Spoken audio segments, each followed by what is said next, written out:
Chapter 1. After divorce, the selection system begins. You are a man. Is it not natural for you to spend money on me? As a woman, managing the household is no easy feat. Hence the car, house, and savings must all belong to me. You have not cared for me properly during the 2 years you were away from home. Is it unreasonable for you to leave with nothing today? The voice of Yin Dongping in the video was cold and merciless. Did I not leave my hometown to earn a living for our family? Lin Feng raged at the screen of his phone, venting his frustrations that I work as a security guard during the day and deliver food at night. Living frugally to save what little I have, how can you demand that I leave empty-handed? Today marked the day of the online court hearing. Lin Feng, having graduated from high school, swiftly ascended to a prominent position, and through an introduction by a matchmaker, he arranged a bride price with Yin Dongping, who had returned from working in another town. They quickly registered for marriage and obtained their certificate. Initially, he felt content, thinking that a warm family life was quite pleasant. However, just a few years into their marriage, this woman actually ran off with someone else and shamelessly sought to divide their assets. You want my assets? Absolutely not. How can you be so shameless? Upon hearing Lin Feng's refusal to relinquish his wealth, Yin Dongping became agitated and hurriedly complained to the online judge. I married him at 23, and it has been 2 whole years. 2 years. That was the prime of my youth. I have lost my most beautiful years. Should I not receive compensation for the loss of my youth? At first glance, her argument appeared reasonable, but upon reflection, one might think, what of a man's youth? Is it not considered youth? The couple continued to bicker, prompting the judge to rap her gavel for silence. Order. Lin Feng, although the car and house were purchased by you, they're classified as premarital assets and are registered under Yin Dongping's name. Therefore, the female judge's words trailed off, and Lin Feng understood her implication. Feeling a mix of anger and helplessness, I can relinquish the car to you, but the house is mine. This is non-negotiable. If you agree, we can proceed with the divorce. If not, you shall never divorce me in your lifetime. What a cold-hearted man, she retorted disdainfully. Such a miser. I will take the car, and there are only 3,000 yuan left in savings. I will return it to you when you go back to your hometown. 3,000? Did I not contribute 8,000 monthly? Over 5 years of marriage. That should amount to at least 400,000 yuan. How could there only be 3,000 left now? Have you squandered all? Hearing that his hard-earned money had been entirely consumed by this woman, Lin Feng's eyes turned crimson, ready to explode through the screen and devour this shameless creature. Sensing the escalating tension, the online judge quickly intervened, striking the table once more. Silence. Since both parties have reached an agreement, I will now announce the final verdict. 1. Both parties agree to divorce. 2. The jointly owned property, 1 car, shall belong to the wife, while the rural town's demolished house and 3,000 yuan in savings shall belong to the husband. If there are no further objections, please electronically sign to conclude this case effective immediately. This shall be recognized as a divorce. Upon hearing the verdict, Yin Dongping's lips curled into a self-satisfied smile, her gaze drifting beyond the camera with an air of triumph. After the verdict was pronounced, Lin Feng found himself restless throughout the night, remaining slumped on the floor until the following morning, where he continued to draw on a cheap cigarette, gazing out at the towering commercial buildings that reach for the clouds.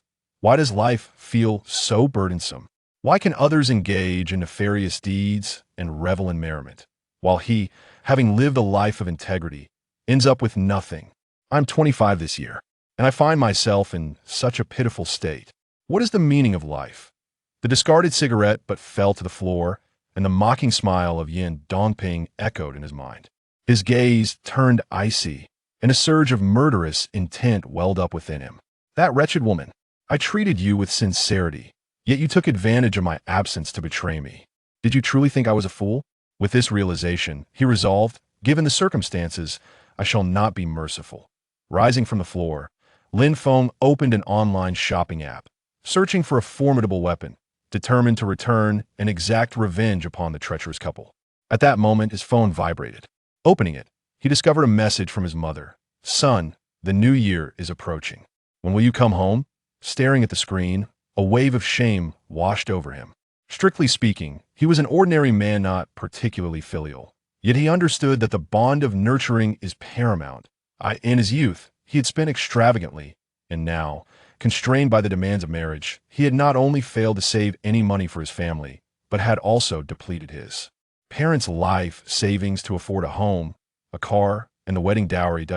In a moment of impulsivity, he pondered the futility of it all. What would happen to his elderly parents? As these thoughts consumed him, Lin Feng's eyes grew moist. He had lived the first half of his life without purpose. He resolved to live well for his family in the years to come. All right, I will return home in a couple of days to spend time with you both. After ending the conversation, he checked his phone balance, intending to purchase some New Year's goods, only to find a meager 2,000 yuan remaining. The harsh reality struck him. Money had been deceitfully taken from him by Yin Dongping.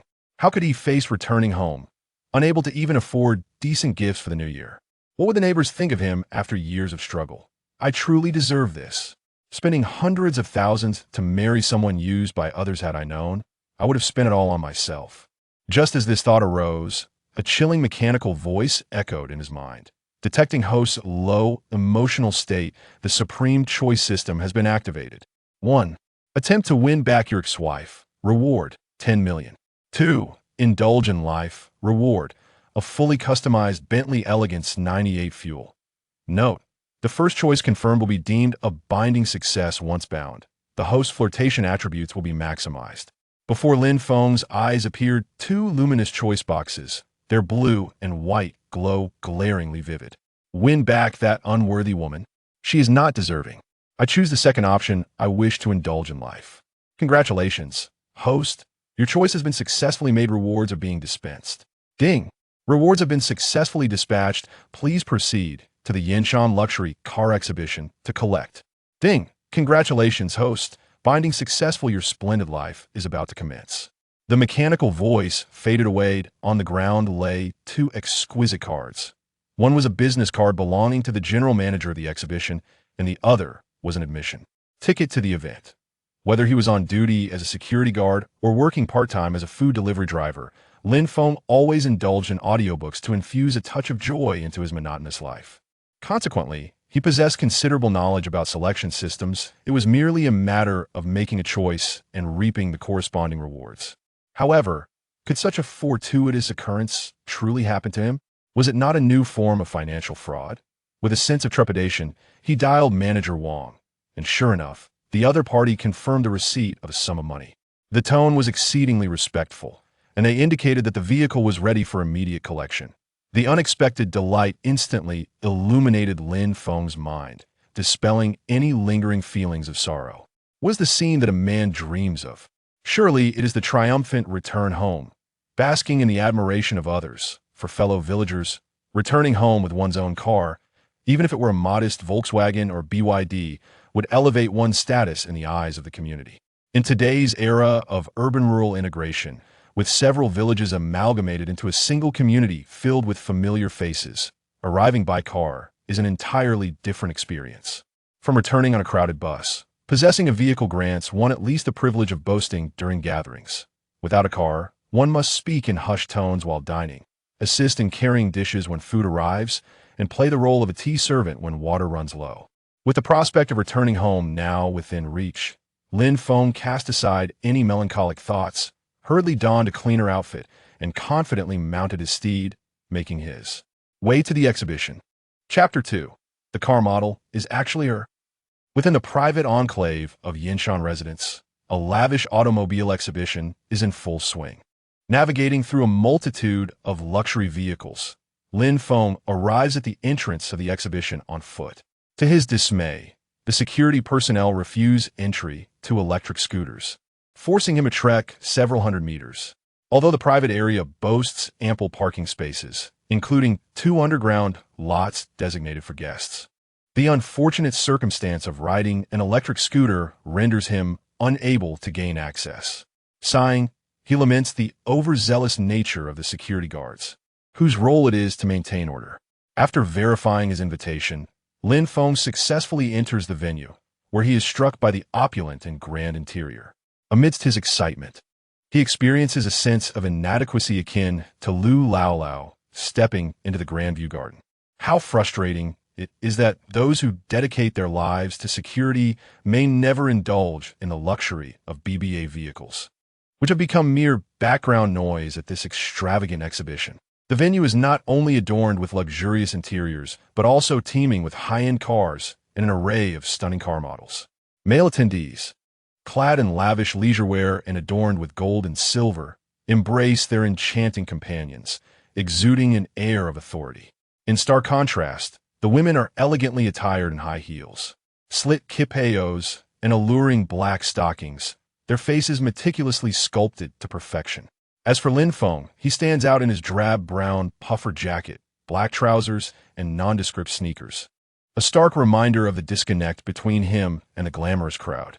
Despite his incongruous appearance, he unwittingly becomes the center of attention as he navigates the throngs of people. Under the spotlight, Lin Feng approaches the Bentley display area, ready to call manager Wang to retrieve his vehicle when, unexpectedly, he spots a familiar figure ahead. It is Chu Yi, his junior from high school, and the betrothed of his deceased cousin. Her stunning beauty had earned her the title of the most beautiful school flower in the county's high school history. Following her graduation, she entered the prestigious Shanghai Academy of Arts with exceptional grades and numerous exemptions from fees. Yet, the reality of her life has not been as smooth as anticipated. Otherwise, she wouldn't be here as a car model, would she? Curiosity piqued, Lin Feng takes a few steps closer to observe her more closely. With her coldly elegant profile, cascading wavy hair, and a delicately fitted ink-wash qipao accentuating her curves, she captivates his attention. In the past, he would never have dared to entertain the thought of striking up a conversation. But now, the system has bestowed upon him a newfound confidence, hasn't it? Gui, what a delightful surprise to encounter you here, he exclaims. Hearing her name called, the stunning model turns her gaze towards the sound, drawing the attention of several onlookers. In that moment, Lin Feng finds himself once again in the spotlight. A balding middle-aged man, who had been flirting with Chewy moments before, casts a disdainful glance at Lin Feng, instantly dismissing him as a mere nobody. Who is this bumpkin? He doesn't belong here. He should leave at once, he scoffs, before turning to Chu Yi with a hint of annoyance. Do you know this person, beauty? Yes. He has an old classmate, more like a distant relative, Chu Yi replies. Her appearance now radiates even more allure than before she entered university. Yet her demeanor is marked by humility, contrasting sharply with the pride she once held. Originally, he was just a country bumpkin, and perhaps it would be wiser to sever ties with such impoverished relatives in the future. Upon hearing that Lin Feng hailed from the countryside, the bald man exhaled a sigh of relief, then turned to Lin Feng with a look of disdain and remarked, Hey, you must be the laborer at this venue, right? Your presence is quite unfortunate. It has completely diminished my desire to purchase a car. Mind your words, Lin Feng retorted, no longer willing to tolerate anyone's insolence. The bald man's face darkened at Lin Feng's audacity. A country bumpkin is indeed just that, quick to anger after only a few words. Remember, this is a luxury car exhibition, not some muddy playtime from your village.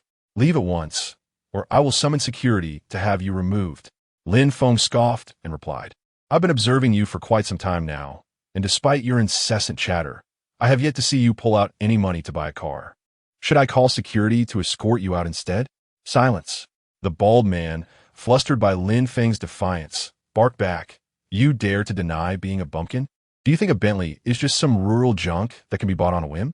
Let me educate you. This is a top-tier Bentley worth millions, handcrafted and a limited edition luxury vehicle. Shouldn't one consider such a purchase with utmost seriousness? Lin Feng nodded thoughtfully indeed. A vehicle valued at millions is not something that just anyone can afford. The bald man, misreading Lin Feng's sincerity as awe, seized the moment to flaunt his knowledge. Of course, a Bentley is the car of successful men. However, discussing this with someone like you is futile. Feel free to gaze at it as much as you like. Seeing $1 million luxury car is quite the experience for someone of your background. After boasting, the bald man glanced at the young woman beside him and patted his round beer belly. Hey sister, let us be friends. When my project funds come through, I'll order a Bentley and take you for a ride. The young woman's expression twitched slightly, feeling both harassed and burdened by the bald man's empty words. If only she could escape this crowd of fools upon becoming wealthy. Moreover, Lin Feng, who was once known as Lin Deng, seemed to have transformed from a soft character to one filled with bravado. Was he attempting to play the hero in a rescue scenario? The young woman fell silent, while Lin Feng once again dismantled the bald man's lies. So, after all your boasting, you still lack the funds to buy a car? What are you doing here pretending to be wealthy? Stop slandering me. The bald man scanned the surroundings and noticed some people snickering, which only fueled his anger. I am in construction. Luxury cars are my status symbol, and I must consider my purchases carefully. What I discuss with this young lady is none of your concern. If you can't afford a car, why are you even here? Just leave. Seeing the bald man grow increasingly irate without any indication of him spending money, Lin Feng smirked slightly and said coldly, "Who says I can't afford it? What if I were to purchase this very car right here and now?" From an aesthetic standpoint, this vehicle appeared identical to the one awarded by the system. He naturally exuded an air of confidence. Yet the bald man remained oblivious to this fact. With a disdainful curl of his lip, he scoffed, "Little country bumpkin, spare us your grandiose claims. If you truly can purchase this Bentley, I shall call you father on the spot." As the two men exchanged heated words, a man clad in a blue suit approached with a composed demeanor. "What is happening here? What seems to be the problem?" he inquired. He was the sales manager for the area, well aware that high-end venues typically thrived in tranquility, which in turn provided customers with a superior purchasing experience. Moreover, this vehicle had already been earmarked for a buyer. Should the mysterious purchaser arrive today to collect the car and witness such a raucous scene, it would undoubtedly tarnish the brand's image. The marketing supervisor cast a sharp glance at the performer, admonishing, "Who permitted you to engage in idle chatter with the customers? If you are competent, then act accordingly. If not, leave at once."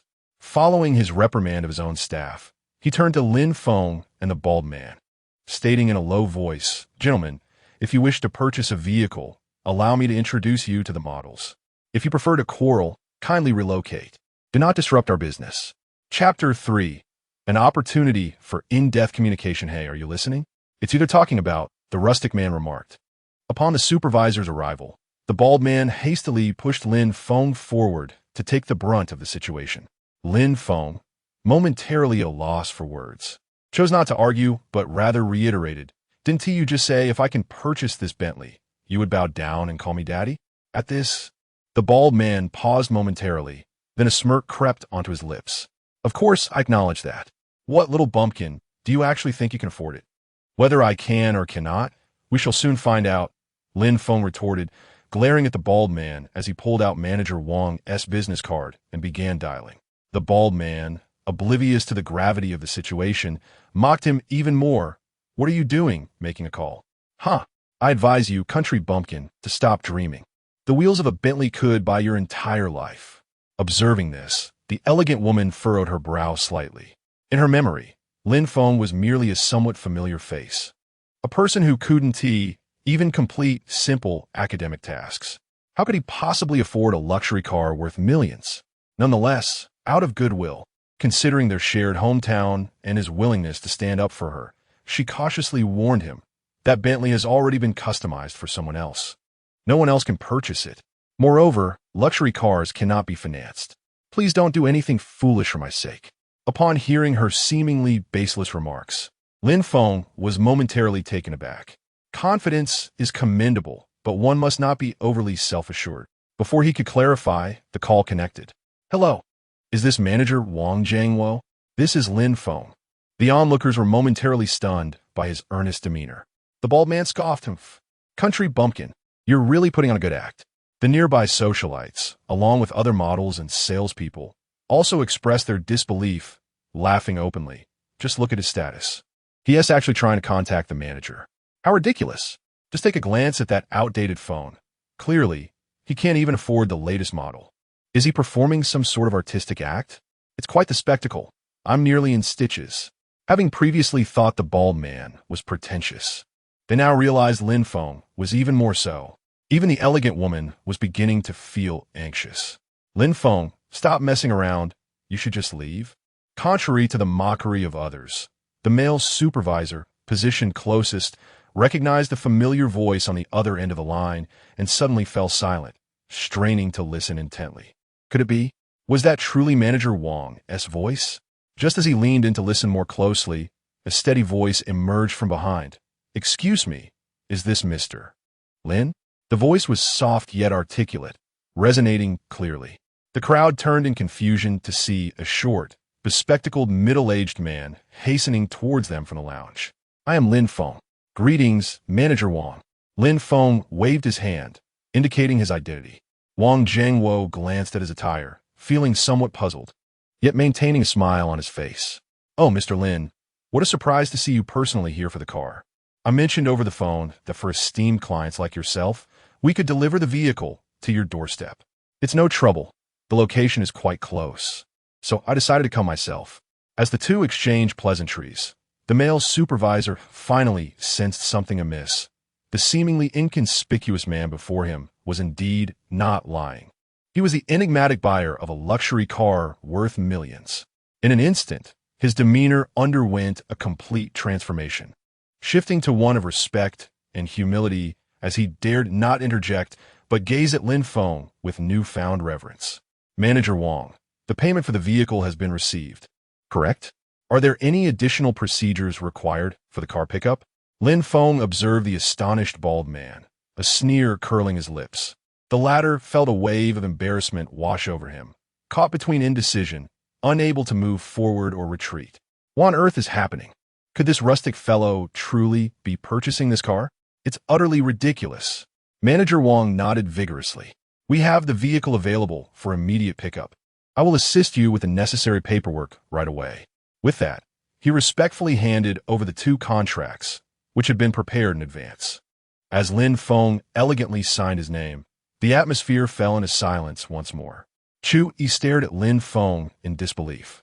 Were it not for the presence of her superior, she would have eagerly interrogated him about his sudden wealth, hoping he might share his secrets with her, particularly since she was struggling to make ends meet as a talented woman earning merely 1,000 a day. How could a mere figure from a small-town high school without a proper university education, afford a luxury car worth millions? This world was indeed becoming increasingly surreal. Meanwhile, the car model who had previously mocked Lin Feng, along with the female sales representatives and socialites, began to approach him, one by one, eager to engage. "Mr. Lin, says woman Xiaoyu. I noticed you've been talking for quite some time.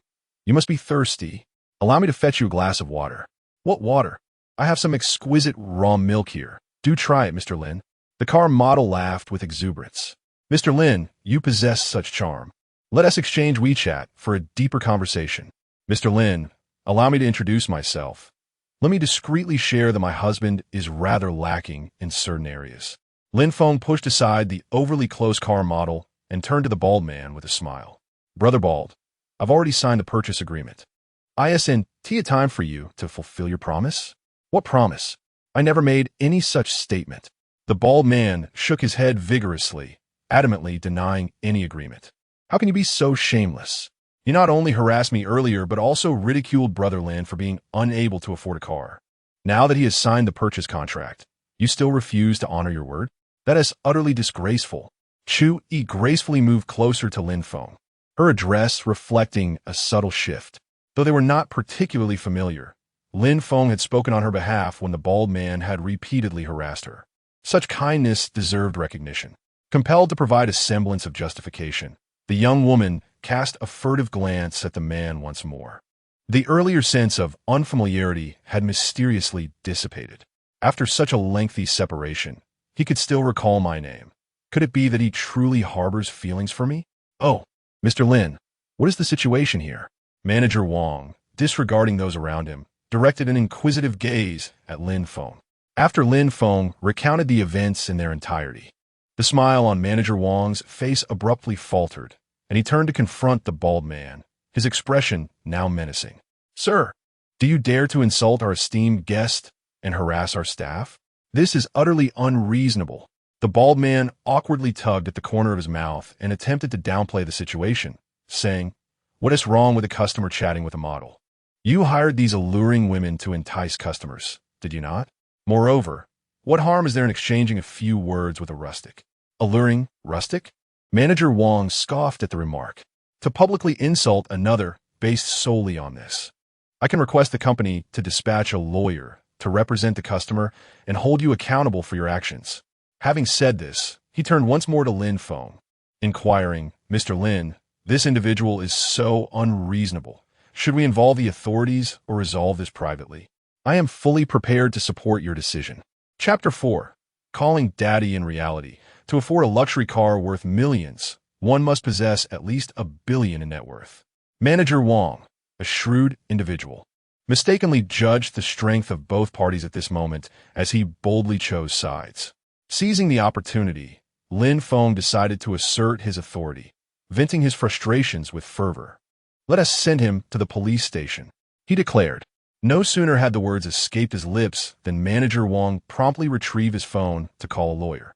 "Understood, Mr. Lin. I shall take care of it immediately." Witnessing this, the bald man suddenly became anxious. "Damn it, I was just joking. Don't take it seriously." His weathered face flushed crimson as he shook his head vigorously, clearly reluctant to escalate matters. Some individuals only realize the weight of their mistakes when faced with the consequences.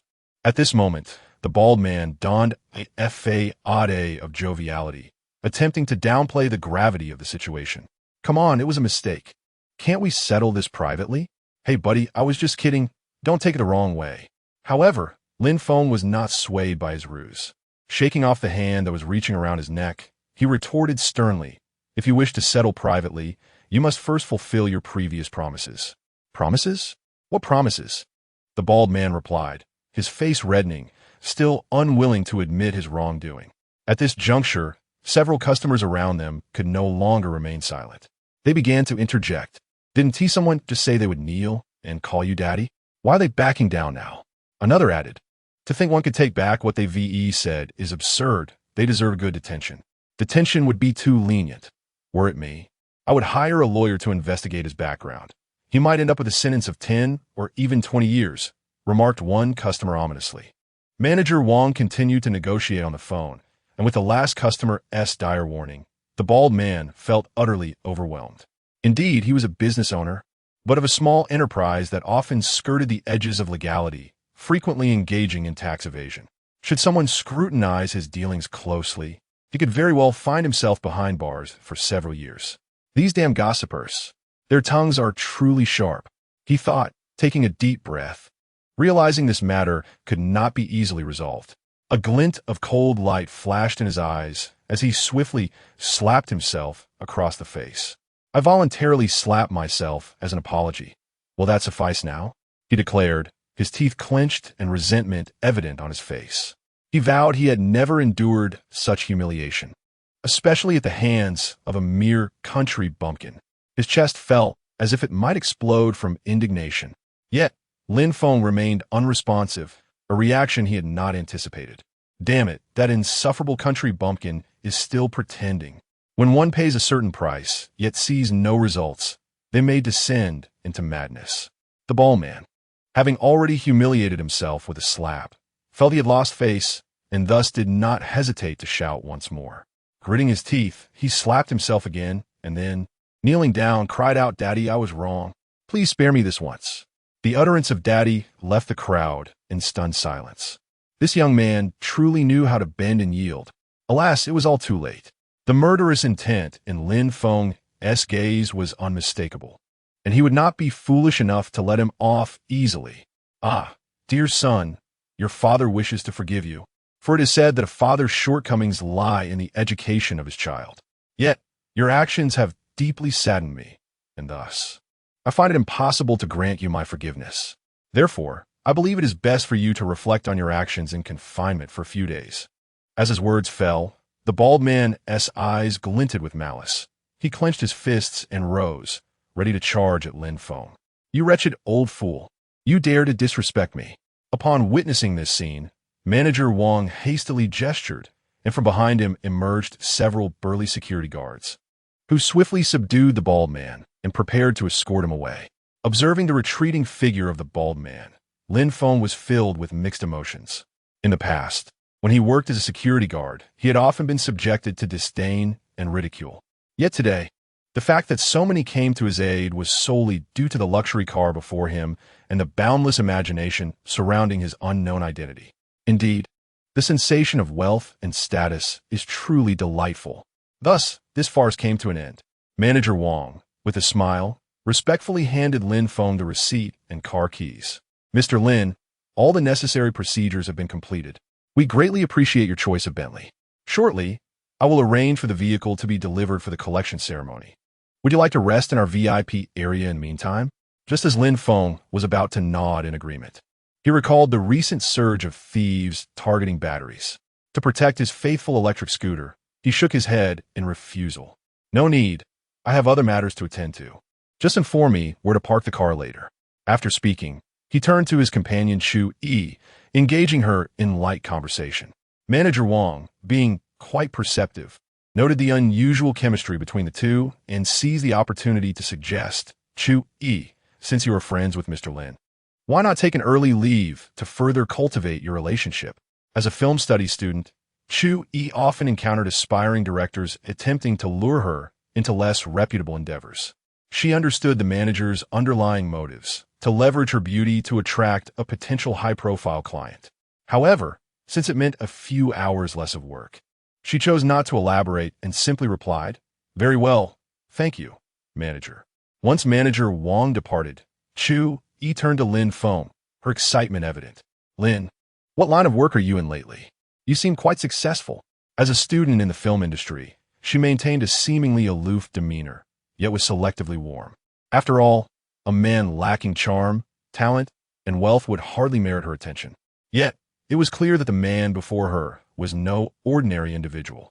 He was a man capable of affording $1 million luxury car. "Not too shabby, I suppose," Lin Feng responded modestly. "Are you joking?" Chu Yi was skeptical of Lin Feng's claims. After all, what delivery person could possibly afford such an extravagant vehicle? "Ha ha!"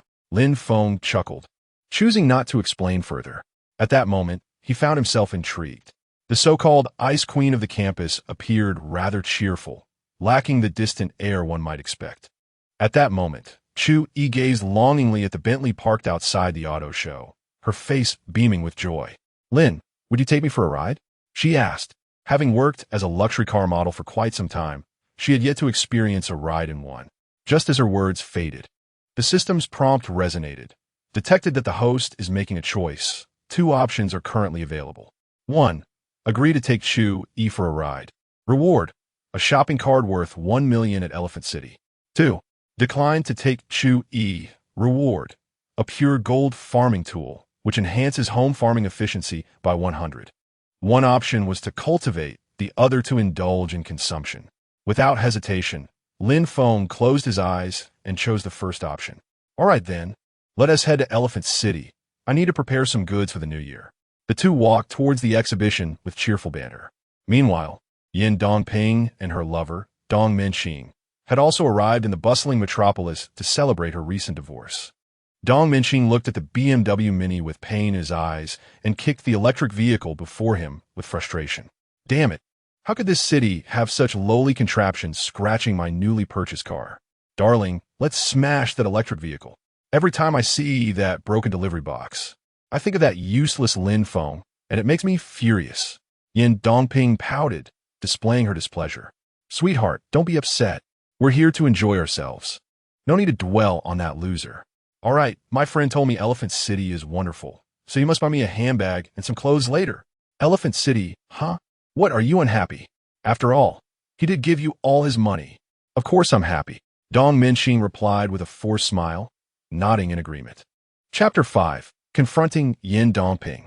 Just as they were preparing to leave, a man quickly approached the electric bike and shouted loudly, "Hey, what are you doing? Don't step on my vehicle." "Oomph.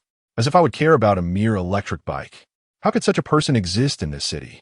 Yin Dongping scoffed, rolling her eyes. Upon hearing the familiar voice, Lin Feng abruptly lifted his head.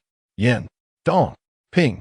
Dong Minxing, noticing Lin Feng's expression, felt a twinge of confusion. "You loser. Remove your eyes from my woman, or I might just gouge them out." "Your woman?" Lin Feng glared at Dong Minxing, filled with a desire to eliminate them both. "Lin Feng, what are you doing here?"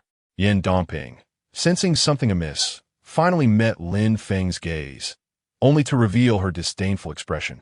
"How are you still delivering food? With your condition, Even roadside strays wouldn't look at you. The Lin family is destined for extinction. So this useless person is Lin Feng. With his circumstances, he dares to seek a partner?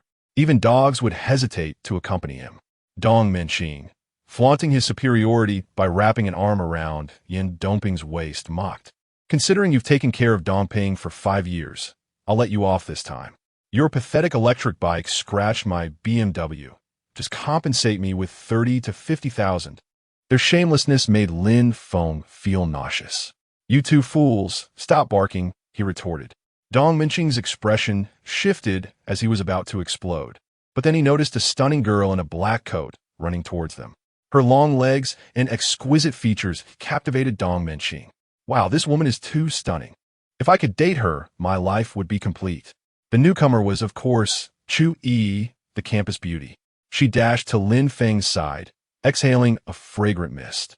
Ling Gu, you ran too fast. Almost couldn't catch up. Manager Wang has already brought the car. Where should I have it delivered? It was winter, and before the car show, she had changed back in her own attire. A black wool coat paired with tight jeans, exuding a mature and alluring vibe. Oh, have Manager Wang bring the car here. I need to take my electric bike back as well, Lin Feng replied, pointing to the battered bike on the ground. Though it held little monetary value, after so many years, it carried some sentiment, and taking it back would serve as a farewell to his past self. Meanwhile, upon hearing that Lin Feng had purchased a car, Yin Dongping reached out with a serious expression. Hurry and return the car. Transfer the money to me, or I will continue to sue you. Dong Menqing scoffed, his face filled with disdain. This loser can only afford a cheap vehicle like a BYD or a Lao Tu Lo. A few $1,000 is nothing. It's less than my daily expenses. After putting on an act, he turned to Chu Yi, licking his lips. Beautiful, you're buying a car, right? I've been thinking of changing mine too. Let us add each other on WeChat for convenient contact in the future. The gentleman is indeed a prominent client. Just look at the BMW behind us. It is undoubtedly far superior to the dilapidated vehicle that the less fortunate individual drives. Chu Yi glanced in the direction indicated and chuckled softly, choosing not to respond. To refer to someone else's Bentley as an old man's vehicle while one is driving a BMW Mini is truly a lack of self-awareness. Such a pairing is utterly disheartening. How could one marry someone of such low character? Lin Feng expressed his disdain, remarking on the woeful standards of these two individuals. It was indeed a lapse in judgment to have married such an ungrateful person. 5 years. This man abandoned you for 5 years. It was I who provided for you. And yet you turn to speak on behalf of that scoundrel. What a disgrace. A mere electric vehicle has remained steadfast through storms, while a woman who has benefited without effort displays such callousness. Chu Yi was already aware of Lin Feng's divorce, but she had not anticipated that the situation was so explosive. She could not help but cover her mouth in shock. Heavens, is this truly what I am hearing? Her family had mentioned it before, but she had been skeptical. Who would forsake their dignity for a trivial sum? Reality, however, was more astonishing than the rumors. The spectacle was utterly delightful, an exhilarating experience. What should I do? I wish I could record this and share it with my friends. Please, what is all the fuss about? Yin Dongping rolled her eyes. Is it really such a big deal over a little expenditure? Is being so petty still considered manly? Dong Menqing scoffed in agreement. How laughable. A miser can only scrape by. A man who spends on women may not necessarily love them, but a man who is unwilling to invest in them certainly does not deserve love. Such a stingy individual should resign himself to a life of solitude. Having said that, he turned his attention back to Chu Yi. My dear lady, let us connect on WeChat. I plan to acquire a few luxury items later, and I would like to discuss purchasing a new car with you. After this boastful display, Dong Menqing flaunted his Rolex imitation watch with great pride. Apologies, but I'm not a car salesperson, and I am not particularly familiar with the models you prefer. So Chu Yi's words were already quite diplomatic. Her usual work involves modeling luxury vehicles. A Mini is, at best, a mid-range vehicle, more commonly regarded abroad as an old-age transport. She could not fathom what there was to boast about. It's no problem if you're not familiar.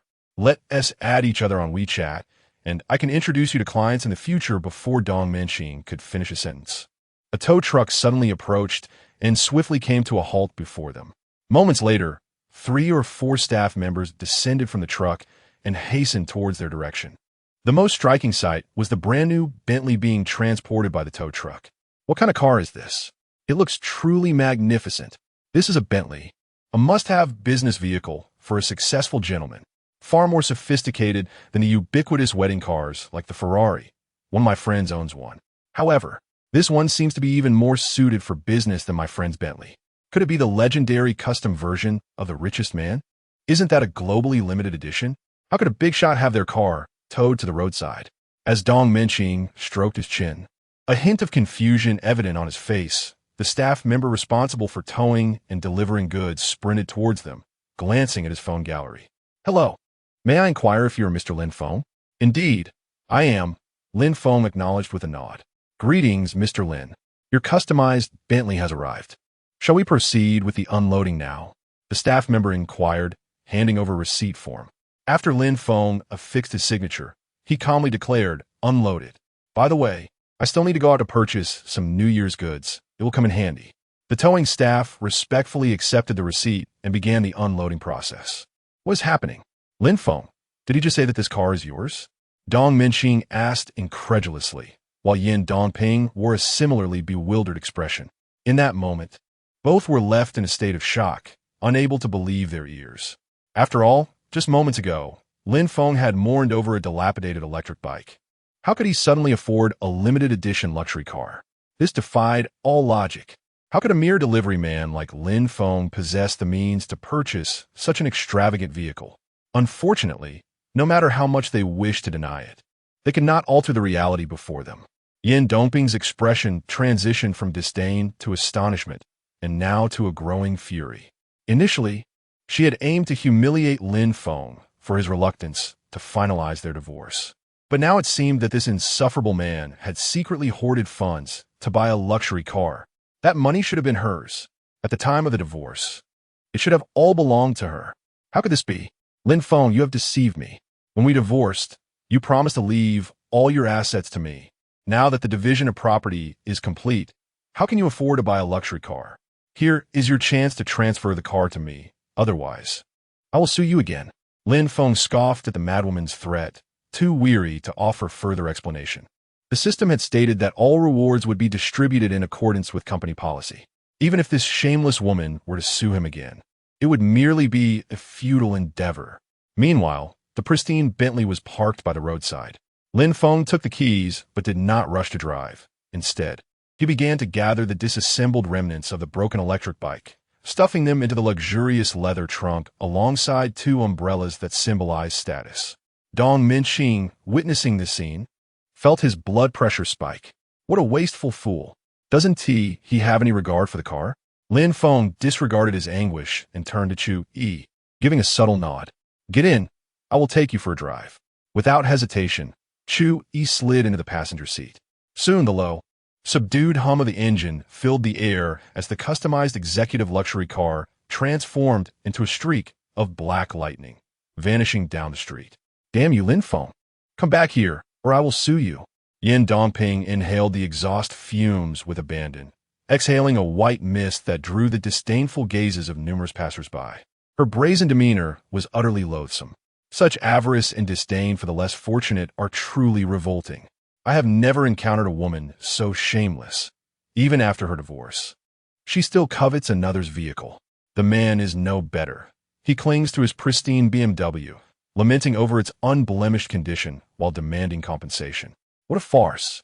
Neither of them possesses any redeeming qualities. Chapter 6. Valentino inside the car. Tsui sat on the genuine leather sofa, her expression a blend of tension and exhilarating excitement.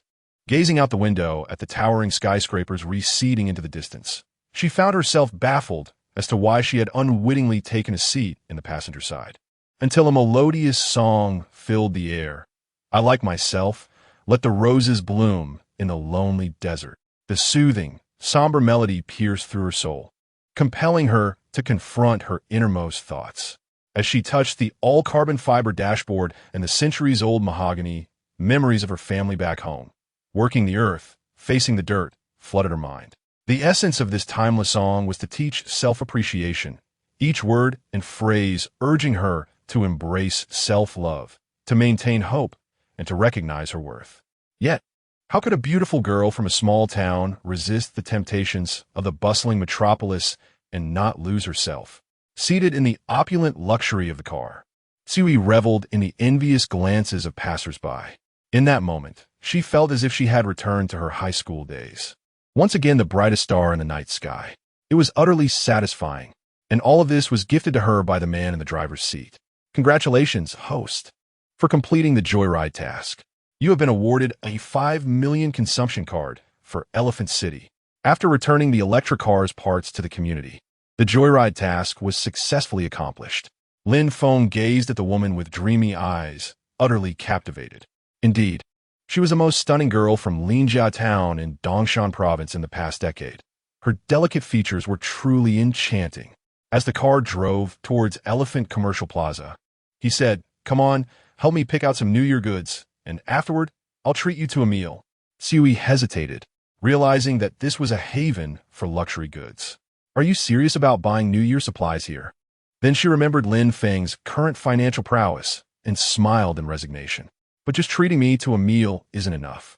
If you want a girl to accompany you shopping, you should at least offer a small gift as a token of appreciation." "Of course," Lin Feng replied with a grin. "I was counting on you to help carry things. So offering some gifts is only right.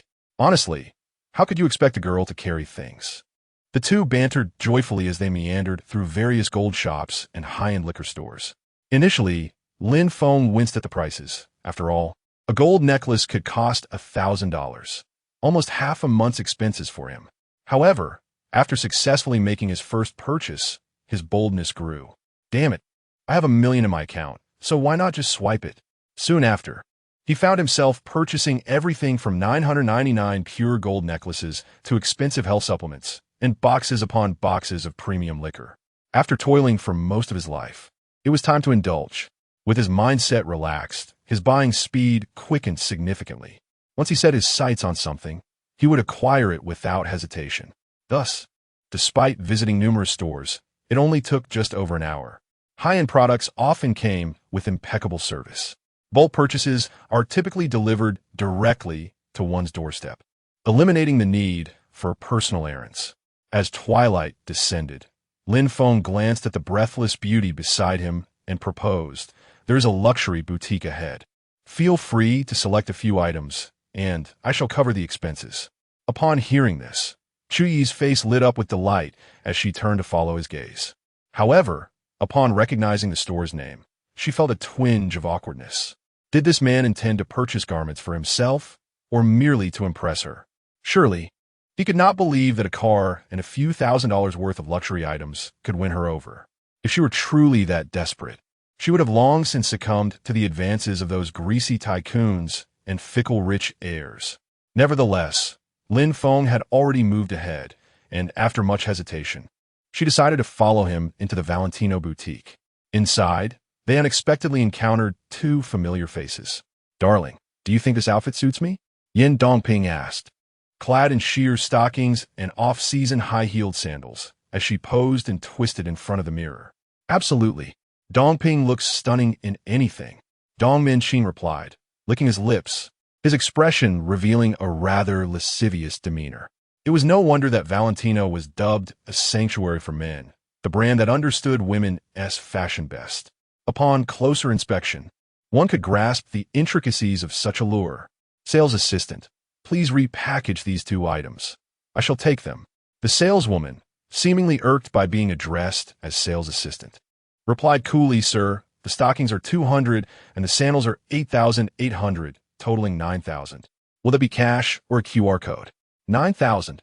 You must be running a scam," Dong Minqing exclaimed, rising abruptly. He had merely sought to indulge in a moment of pleasure, but the price appeared exorbitant. "Sir, we have clearly marked prices. How could this be considered a scam? Furthermore, you two have tried them on for quite some time, and the stockings are now damaged. Naturally, any loss will be your responsibility," the saleswoman responded with an impassive expression. At that moment, she had a clearer understanding of her patron's financial standing.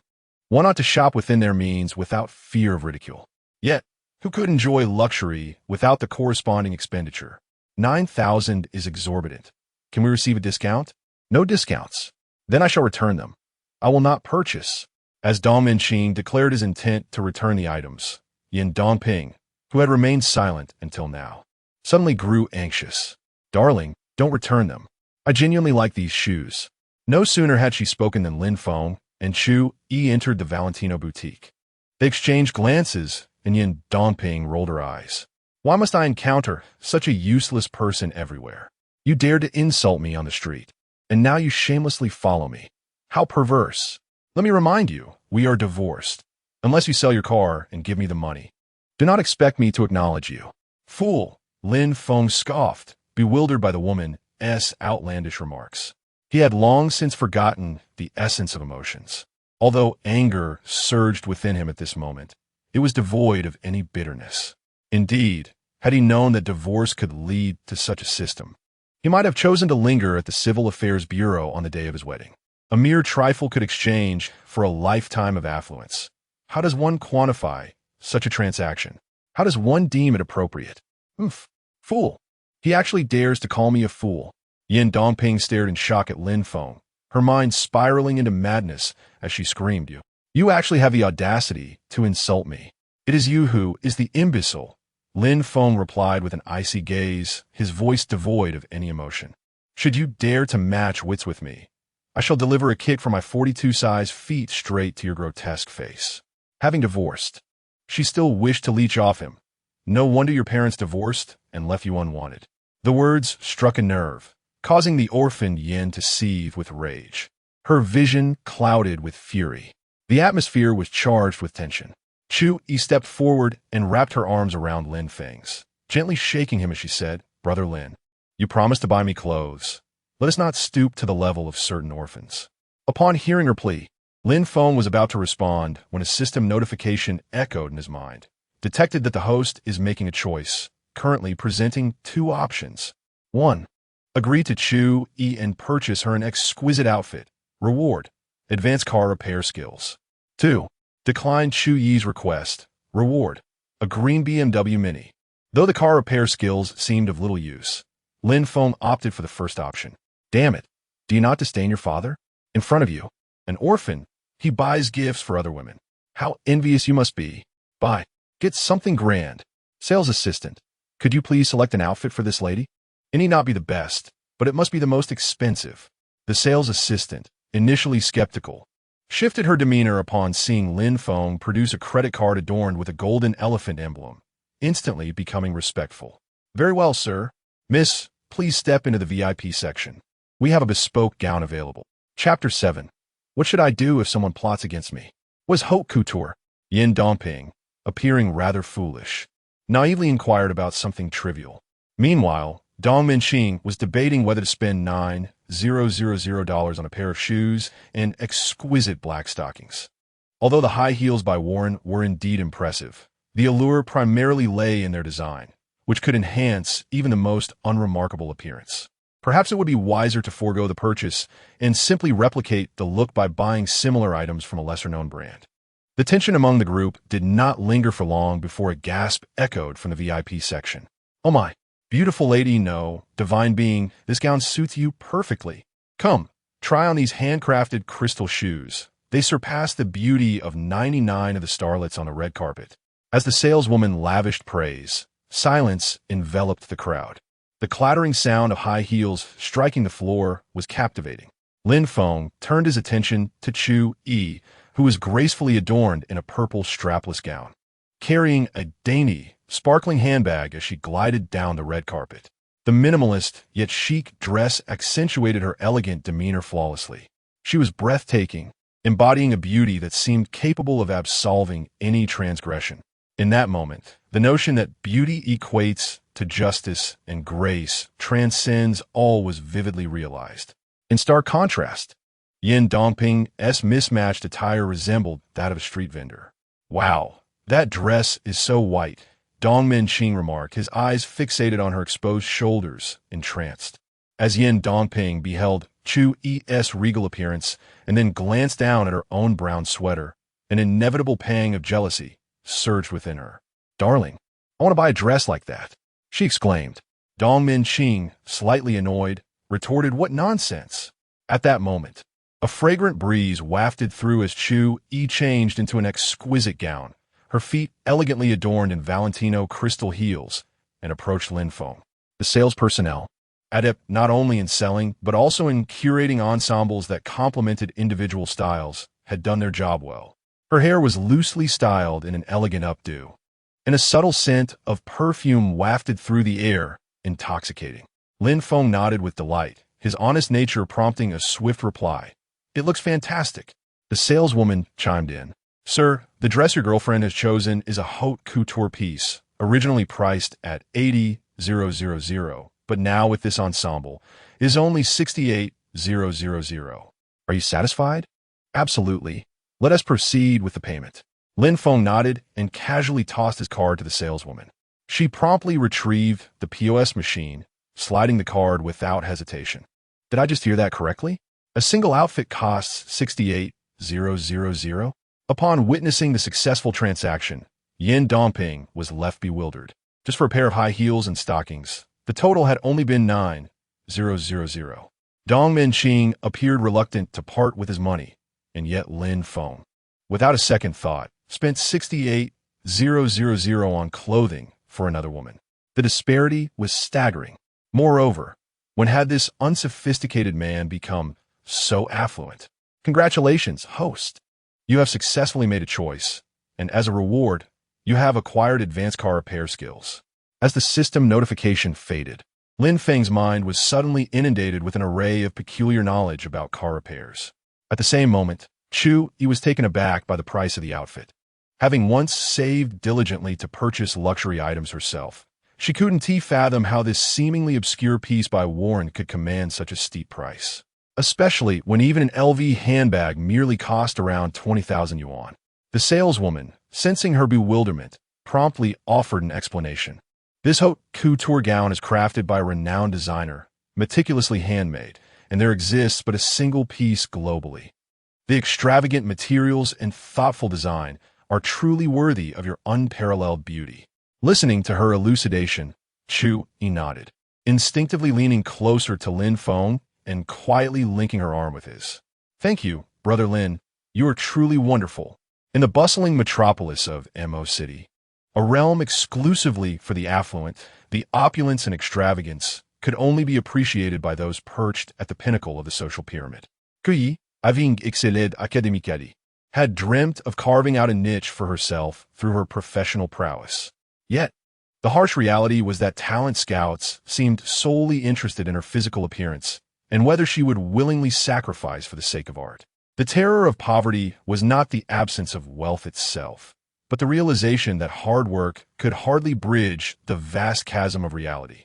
In a world where all seemed murky, she too felt the weight of that murkiness. To escape her humble origins, to travel freely like her roommates, and to possess beautiful clothing, handbags, and cosmetics, she continuously toiled, maintaining her physique and beauty, all in the hope of one day living a life of indulgence. Now, it appeared that all her aspirations were within her grasp, tantalizingly close. How could she not seize the opportunity? Yet, observing Chu Yi's radiant happiness, Yin Dongping felt an overwhelming surge of resentment, akin to a sense of betrayal. This should have been hers. Why should this little vixen steal it away? For 5 long years, she had believed Lin Feng to be a simple, honest man, exploiting his earnings without remorse. Whenever her daily expenditures exceeded her budget, she would concoct a flimsy excuse, coaxing him into transferring hundreds of yuan to her. The thrill of controlling a devoted admirer filled her otherwise hollow heart with immense satisfaction.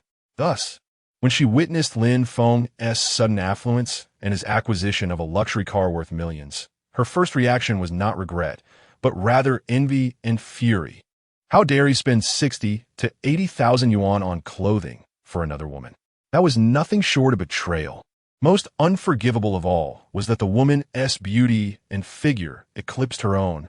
In her frustration, she stomped her foot and pointed at Dong Minqing, exclaiming, "Husband, you must buy me a matching outfit immediately. I want it right now. Darling, please don't be unreasonable. Sales lady, we'll forego the stockings and heels for now. Let us be on our way." "How can you say that?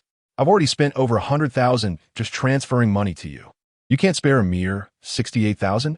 It's not that I can't spare it. I'm just not in a position to do so at the moment. Obediently, let's postpone our purchase until next time. Upon uttering these words, Dong Minxing forcibly removed Yin Dongping's stockings and high heels, carelessly discarding them on the ground as he prepared to leave. On the surface, Dong Minxing appeared to be a flamboyant individual, boasting of luxury cars and exquisite watches, readily speaking of business ventures worth hundreds of thousands. In reality, he merely crafted a fade.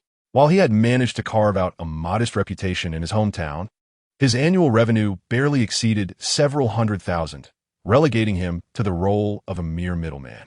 Moreover, even that modest income was contingent upon the whims of his suppliers, requiring him to offer gifts and play the sycophant daily. After toiling throughout the year, he found himself with less than 100,000 left. And as the year drew to a close, he was often left with empty hands, leading a life far less carefree than that of a laborer. Yet despite this, he remained undeterred, driven solely by the desire to impress his peers and project an image of affluence and influence, which, in truth, amounted to nothing.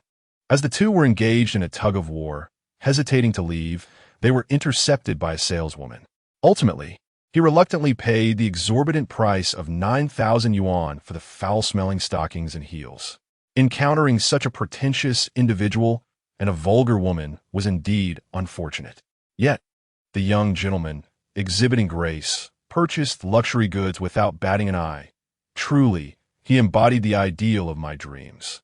Observing the golden elephant card in his possession, with a minimum issuance amount of over 1 million, one could only wonder how I dared to select the most expensive custom attire.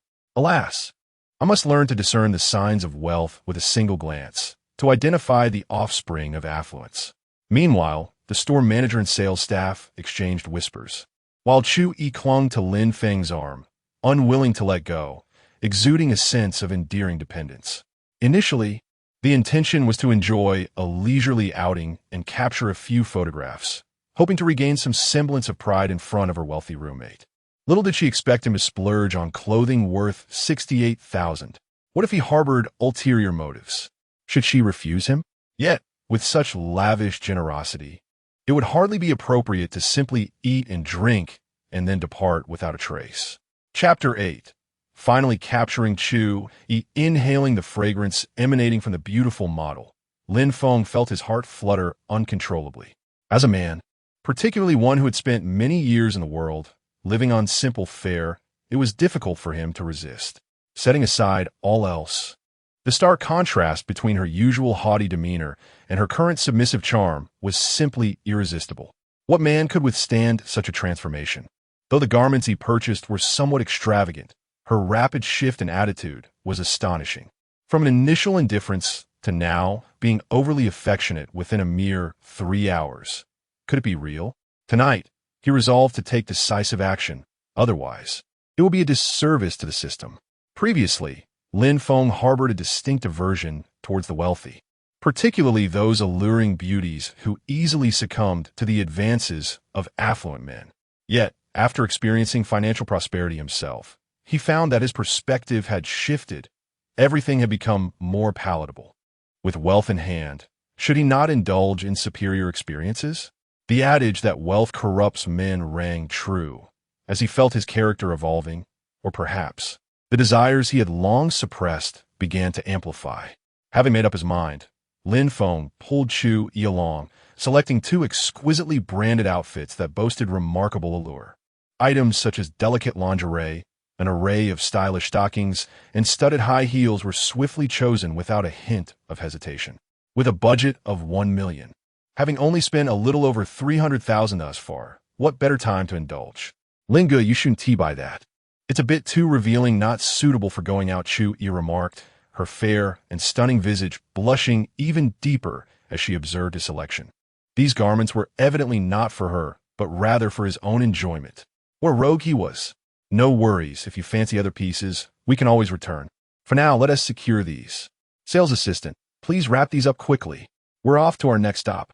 The shopkeeper, upon hearing this, hurriedly stepped forward with a beaming smile. Of course, sir. I'll package them right away. She then cast a knowing glance at Chu Yi, her expression revealing an understanding shared only among adults. Miss, when wearing our shoes, do try to elevate your stance. Standing too long may lead to discomfort. Chu Yi chuckled awkwardly, refraining from further conversation. After exiting the exclusive store, they visited several other luxury boutiques, rapidly depleting their budget. As their spending continued, so too did the warmth of their connection deepen. From initially walking side by side, they found their fingers interlaced, drawing closer together as if they were a pair of enamored lovers. Women, especially those of striking beauty, can be likened to the duality of wealth in the game of riches, with one lavishly dispensing gold while the other draws it in. One flourishes in spirit, while the other. At 8 in the evening, Lin Feng had procured several outfits for himself and his family, also opting for a fresher hairstyle.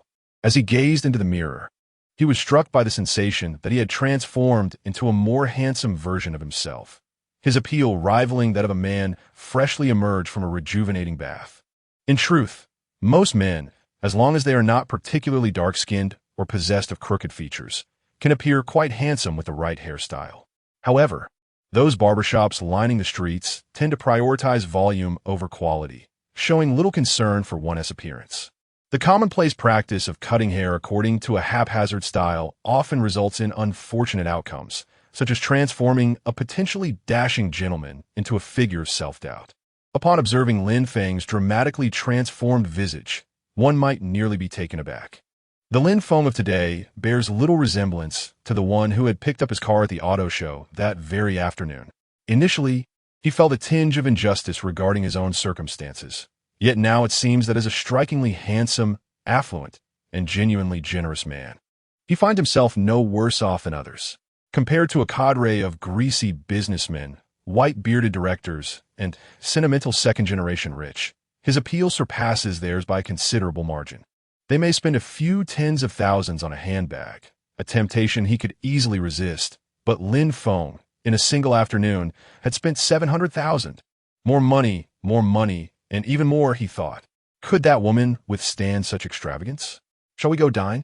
After a day of wandering from afternoon until night, Lin Feng's stomach had begun to rumble.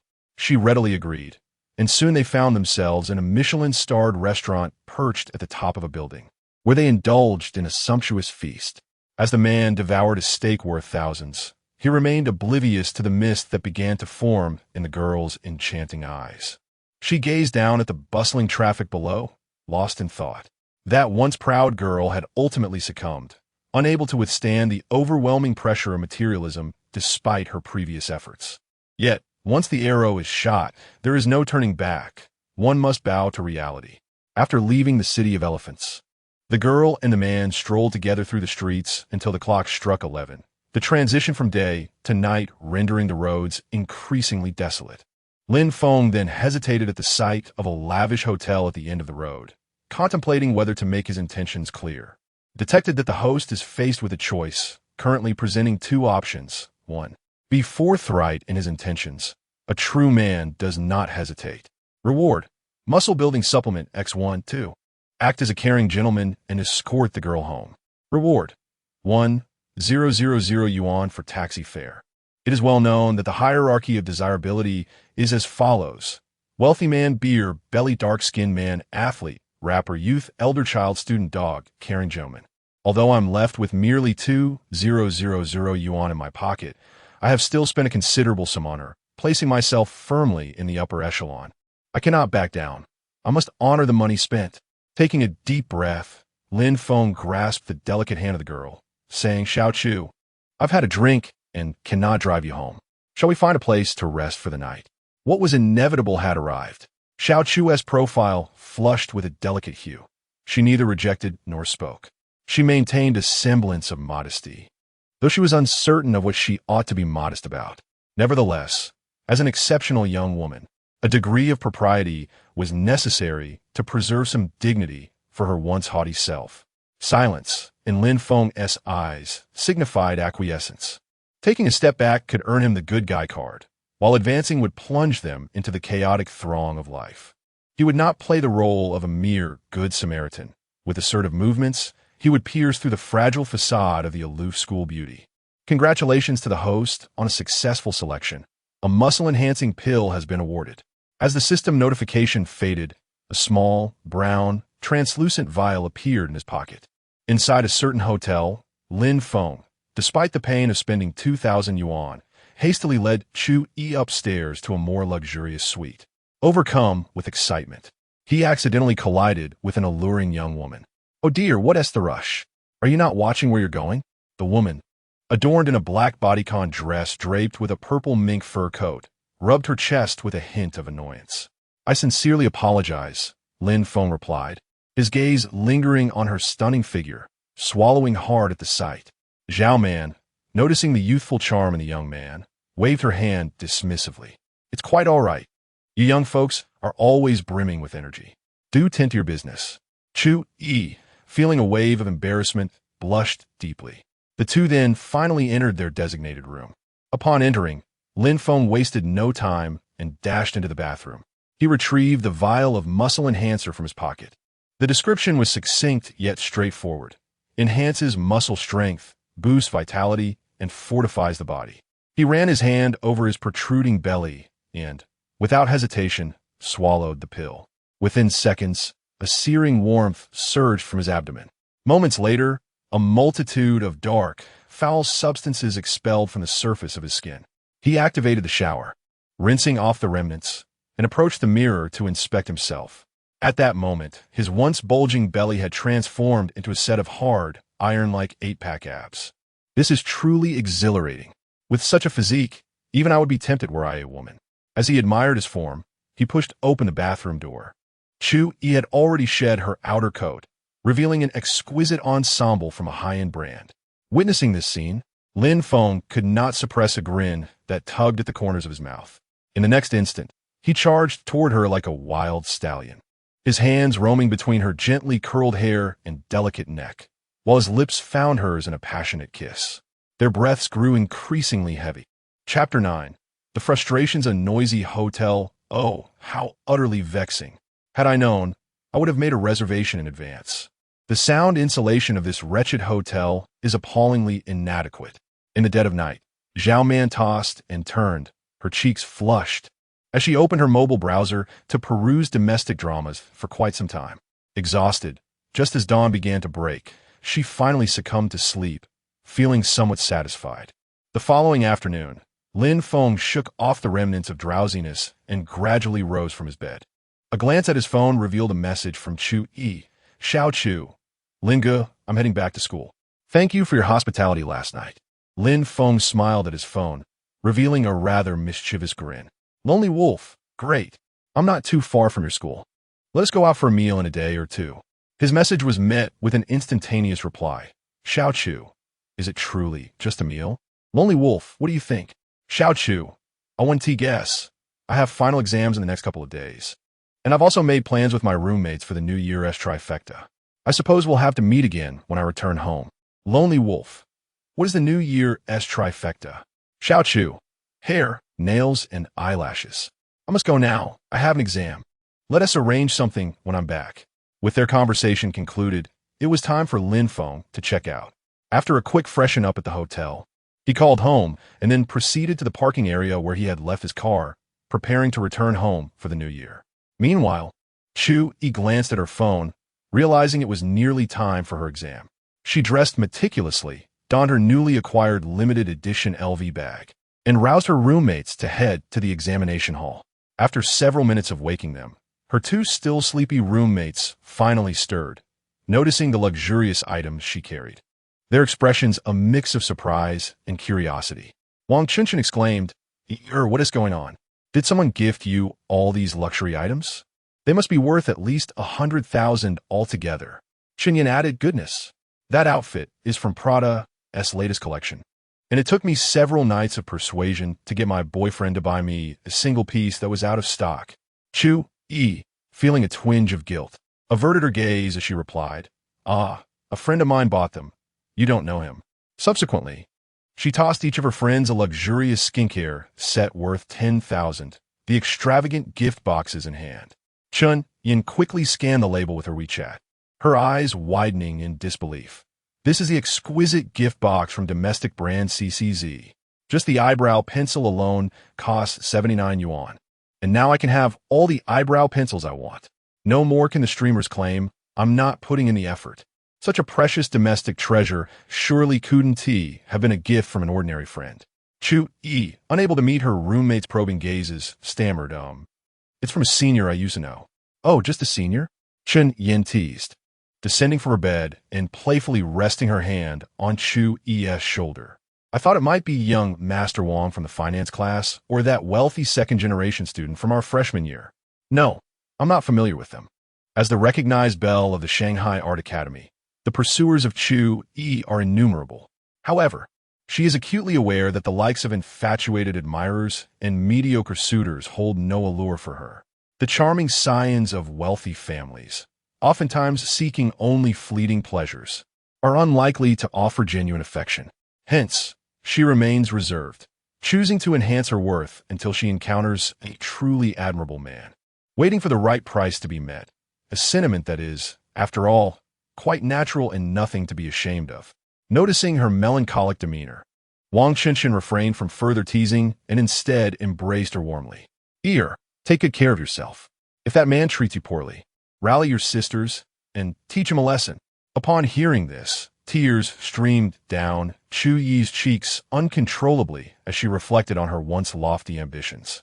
Now, in a moment of impulse, she had hastily relinquished her most treasured virtue. In the harsh reality of life, spirit cannot serve as sustenance.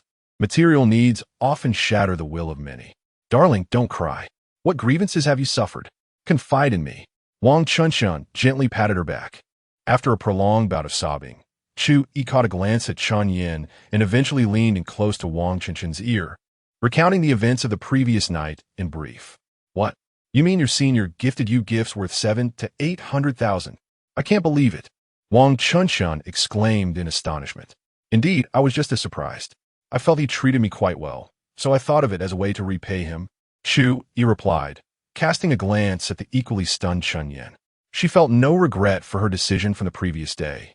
Her only sorrow lay in having offered her most precious possession without knowing whether she had secured a place in his heart.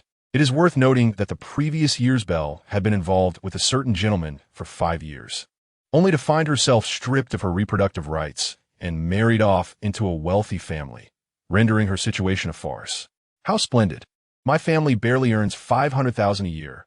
You must seize this opportunity. Wang Qinshan gasped que yes infirmity. If you ever tire of him, just pass him to me. We cannot let a good man go to waste. Ugh, you're insufferable. The two friends playfully bantered before finally stepping out of the dormitory together. As they walked, Chu-yi found herself struggling to keep pace, prompting Wang Qinshan to support her arm while cheerfully teasing. I never knew my brother-in-law had such vigor. When will you arrange for me to meet this strong fellow? Meanwhile, Yin Dongping, with dark circles under her eyes, repeatedly dialed a certain phone number. That damn Lin Feng dares to call me a promiscuous woman and even spends money on others. It infuriates me. Did he think turning off his phone would help him evade me? Not a chance. Her furious outburst awakened Dong Minxing from a deep slumber. Enough already. It's just a trivial matter. Why all the fuss? A trivial matter? How dare you say that? Yin Dongping retorted, flinging her phone in frustration. Why didn't you buy me that dress yesterday afternoon? You made me look foolish in front of that loser.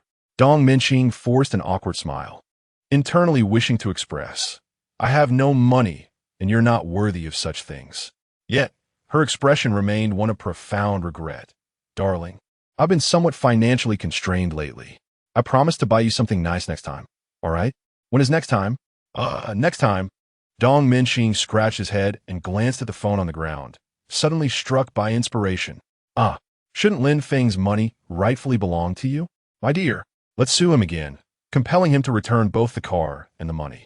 After that, we shall never have to worry about our sustenance again. Initially, Dong Minxing intended to change the subject, but unexpectedly, Yin Dongping took it to heart. You are absolutely right. Anyone who dares to use my money to support another woman must be sued. Let him face bankruptcy once more. Having said this, the woman would not tolerate a moment's delay, seizing Dong Minqing and heading straight for their hometown, intent on filing a second lawsuit. The urgency to divide the assets was astonishing. In her mind, she did not regard Lin Feng as a person, let alone entertain any notions of remorse. Once a sycophant, always a sycophant. This preconceived notion was indelible, and she had no desire to change it. Chapter 10.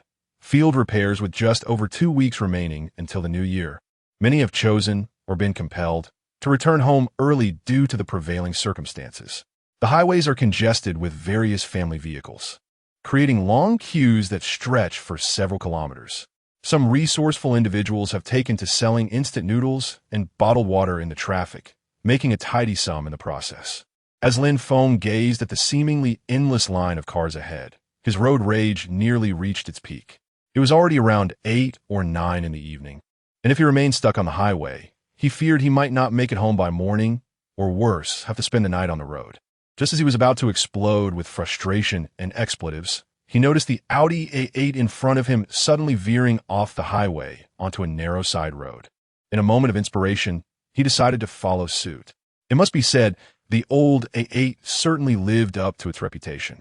Despite leading them through rugged, muddy back roads, it navigated with remarkable ease, significantly reducing travel time. As he watched the distance to home diminish on the map, his longing to return intensified. Suddenly, Lin Feng was jolted from his thoughts by the sound of tires screeching. He looked up just in time to see the Audi A8 come to an abrupt halt, blocking the already narrow road. What's going on with the driver up front? He muttered, quickly slamming on the brakes. Fortunately, he had maintained a safe distance and managed to stop just shy of 5 meters from the vehicle. As he settled his car and was about to release his seatbelt, he noticed the door of the Audi swing open. A pair of elegant high-heeled shoes stepped onto the muddy path, followed by a woman whose beauty bore a striking resemblance to a celebrity from 6 or 7 years ago. With her long black hair cascading down and her graceful figure swaying, she emerged from the vehicle. Her shapely legs were adorned with sheer black stockings, complemented by a daringly short fitted skirt that exuded both sensuality and elegance. Draped casually over her shoulders was a luxurious purple mink coat, embodying the allure of a mature woman. Lin Feng, merely catching a glimpse of her silhouette from afar, felt his hormones surge to an unimaginable level. In the desolate wilderness, amidst the darkness, the presence of a voluptuous woman was undeniably captivating. The setting was perfect, the character enchanting, and an event was about to unfold. In mere seconds, this woman had invaded Lin Feng's thoughts 1,000 times. Just then, her alluring voice shattered the intrigue of the onlookers. Is the A6 easier to drive? Or is the old A8 more comfortable? Oh, wait a moment. Lin Feng quickly unbuckled his seatbelt and hastily exited his vehicle, concerned about the issue at hand. As they drew closer, he was taken aback to recognize her from their recent encounter. "You're the one from the hotel, the lovely lady? You're the young man who stayed next to me last night," she replied. Zhao Man stifled a giggle, then gracefully advanced towards Lin Feng, nearly pressing herself against him. "Hello, handsome," she said, a captivating fragrance enveloping them, her breath warm and intoxicating. Lin Feng, unaccustomed to conversing with women, felt a blush creep across his face. Hello, he stammered. Noticing the man's cautious demeanor, Zhao Man chuckled lightly and straightforwardly inquired, "Handsome, my car is broken down. Could you assist me in repairing it?" Repairing a car, was it what he envisioned? The system detects the host is faced with a choice, presenting 2 options. 1. Repair Zhao Man's car for free. Reward: an investment fund of $100 million. 2.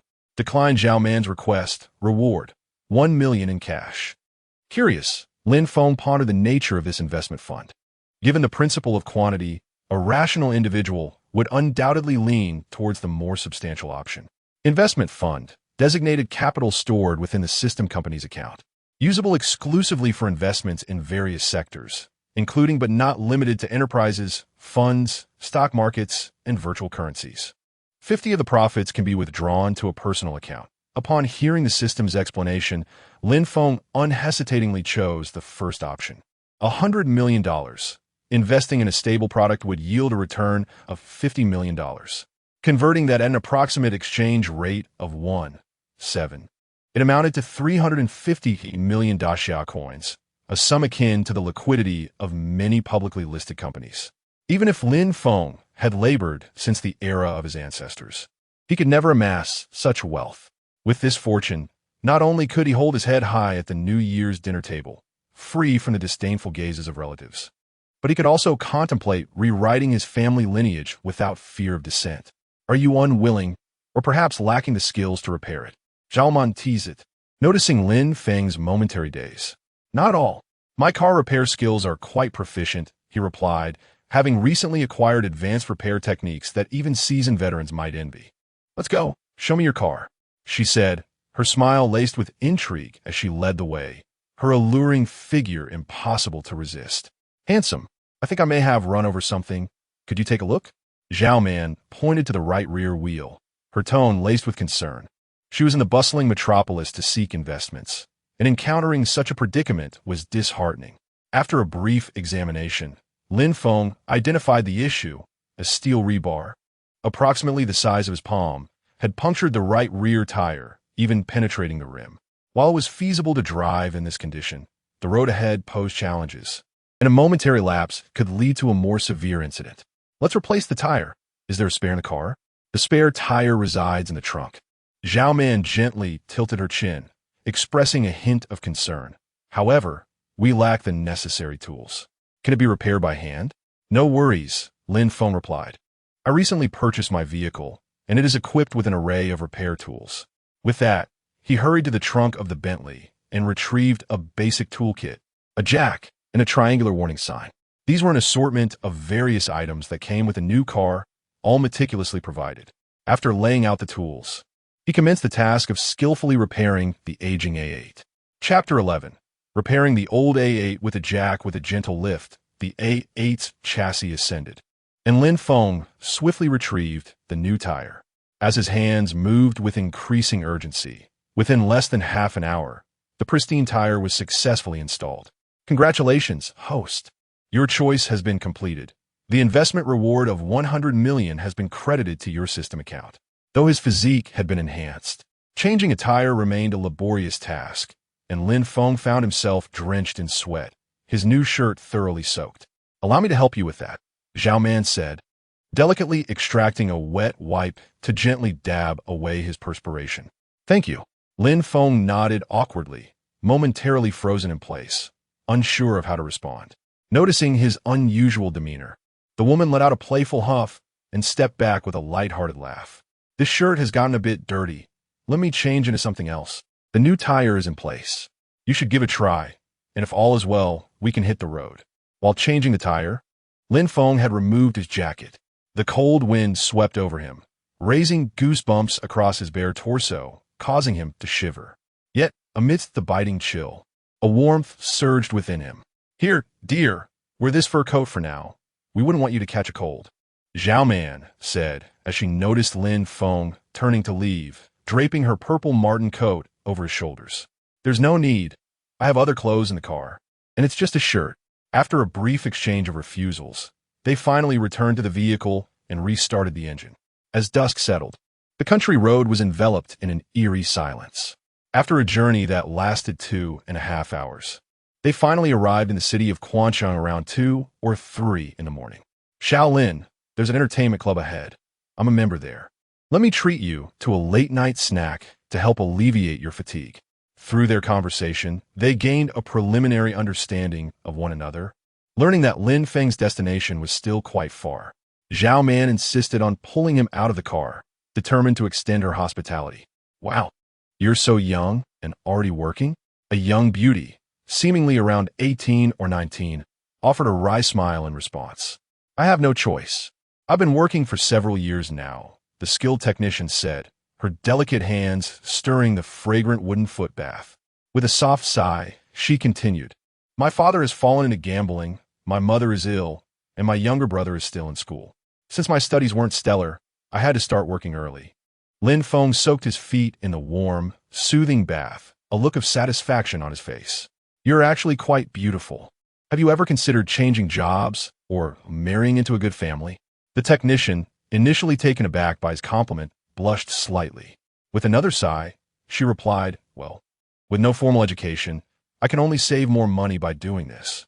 As she gazed at him with tenderness, her soft hands began to massage his feet. "Boss, how is this pressure?" "Quite nice, very comfortable." In the midst of their conversation, Zhao Man had quietly approached them. At that moment, the beautiful woman had removed her makeup, her long hair elegantly pinned back with a dark hairpin, and her slender, fair neck was adorned with a white silk camisole robe that showcased her mature elegance to perfection. Lin Feng narrowed his eyes slightly, feigning enjoyment of the foot massage administered by the young attendant, while his full attention was captivated by Zhao Man's every movement. This woman was undeniably extraordinary. Setting aside the opulence of her surroundings, her commanding presence and aura of superiority made it evident that she was indeed a person of innate privilege. "Hey, handsome, would you like to join me for a late-night snack?" Zhao Man's voice broke through Lin Feng's reverie. As she spoke, she elegantly uncrossed her legs and approached him, closing the distance. The foot masseuse standing before them was youthful and strikingly beautiful, yet she paled in comparison to Zhao Man, whose powerful and graceful demeanor was simply enchanting. At this hour, around 3 or 4 in the morning, Lin Feng mused that there would be little available for late-night dining, as most establishments would have already closed their doors. Those that remained open were likely to serve less than sanitary fare, such as barbecue. Surely, this captivating and mysterious wealthy woman would not partake in such food. "Not to worry, this establishment has a private chef, and I've already arranged for the dishes to be prepared," Zhao Man assured him, signaling to the female technician, who then quietly withdrew. No sooner had she stepped out than a procession of elegantly dressed waitresses in vibrant red kipeos entered, each bearing exquisite dishes, which they placed on a nearby rosewood table. As Lin Feng observed the tall, graceful waitresses with their striking beauty retreating one by one from the room, he couldn't help but marvel at the pleasures of this celestial realm, which were beyond the imagination of ordinary people. In the midst of his musings, a glass of red wine was presented to him. He accepted the glass, swirling it gently, the crimson liquid swirling within. Lin Feng and Zhao Man sipped their wine while engaging in light conversation. "You seem unfamiliar. Your family must not be developing in Dongshan province," Zhao Man remarked. Lin Feng, with his eyes slightly squinted, cast a glance at her.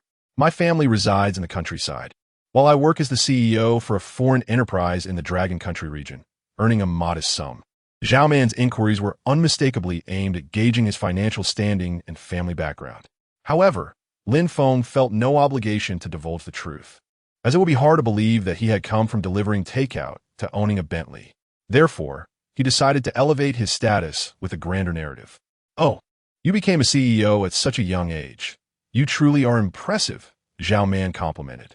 Unbeknownst to them, the wine bottle on the table was nearing empty. A rosy hue graced Zhao Man's fair complexion. Her lips trembled slightly, and her gaze began to blur with intoxication. "Since you mentioned that your company is involved in investments, I happen to have a project in mind that seeks collaboration. Would you be interested in learning more?" "What project?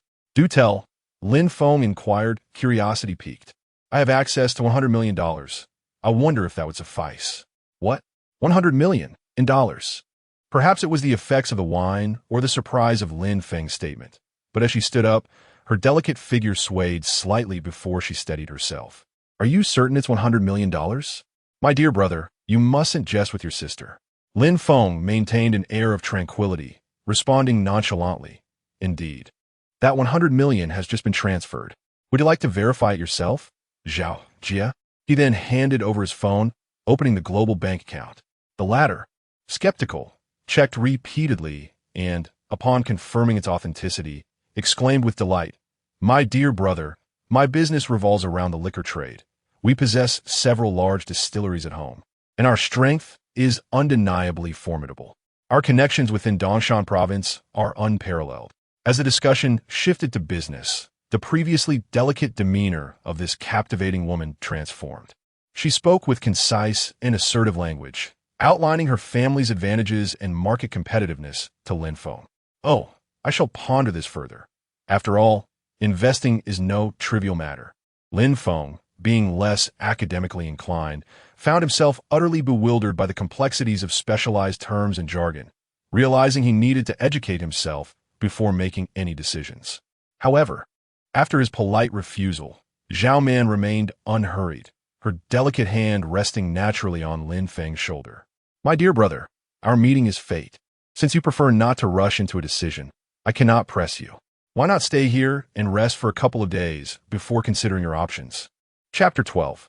The old A8 is not inferior to the new 6.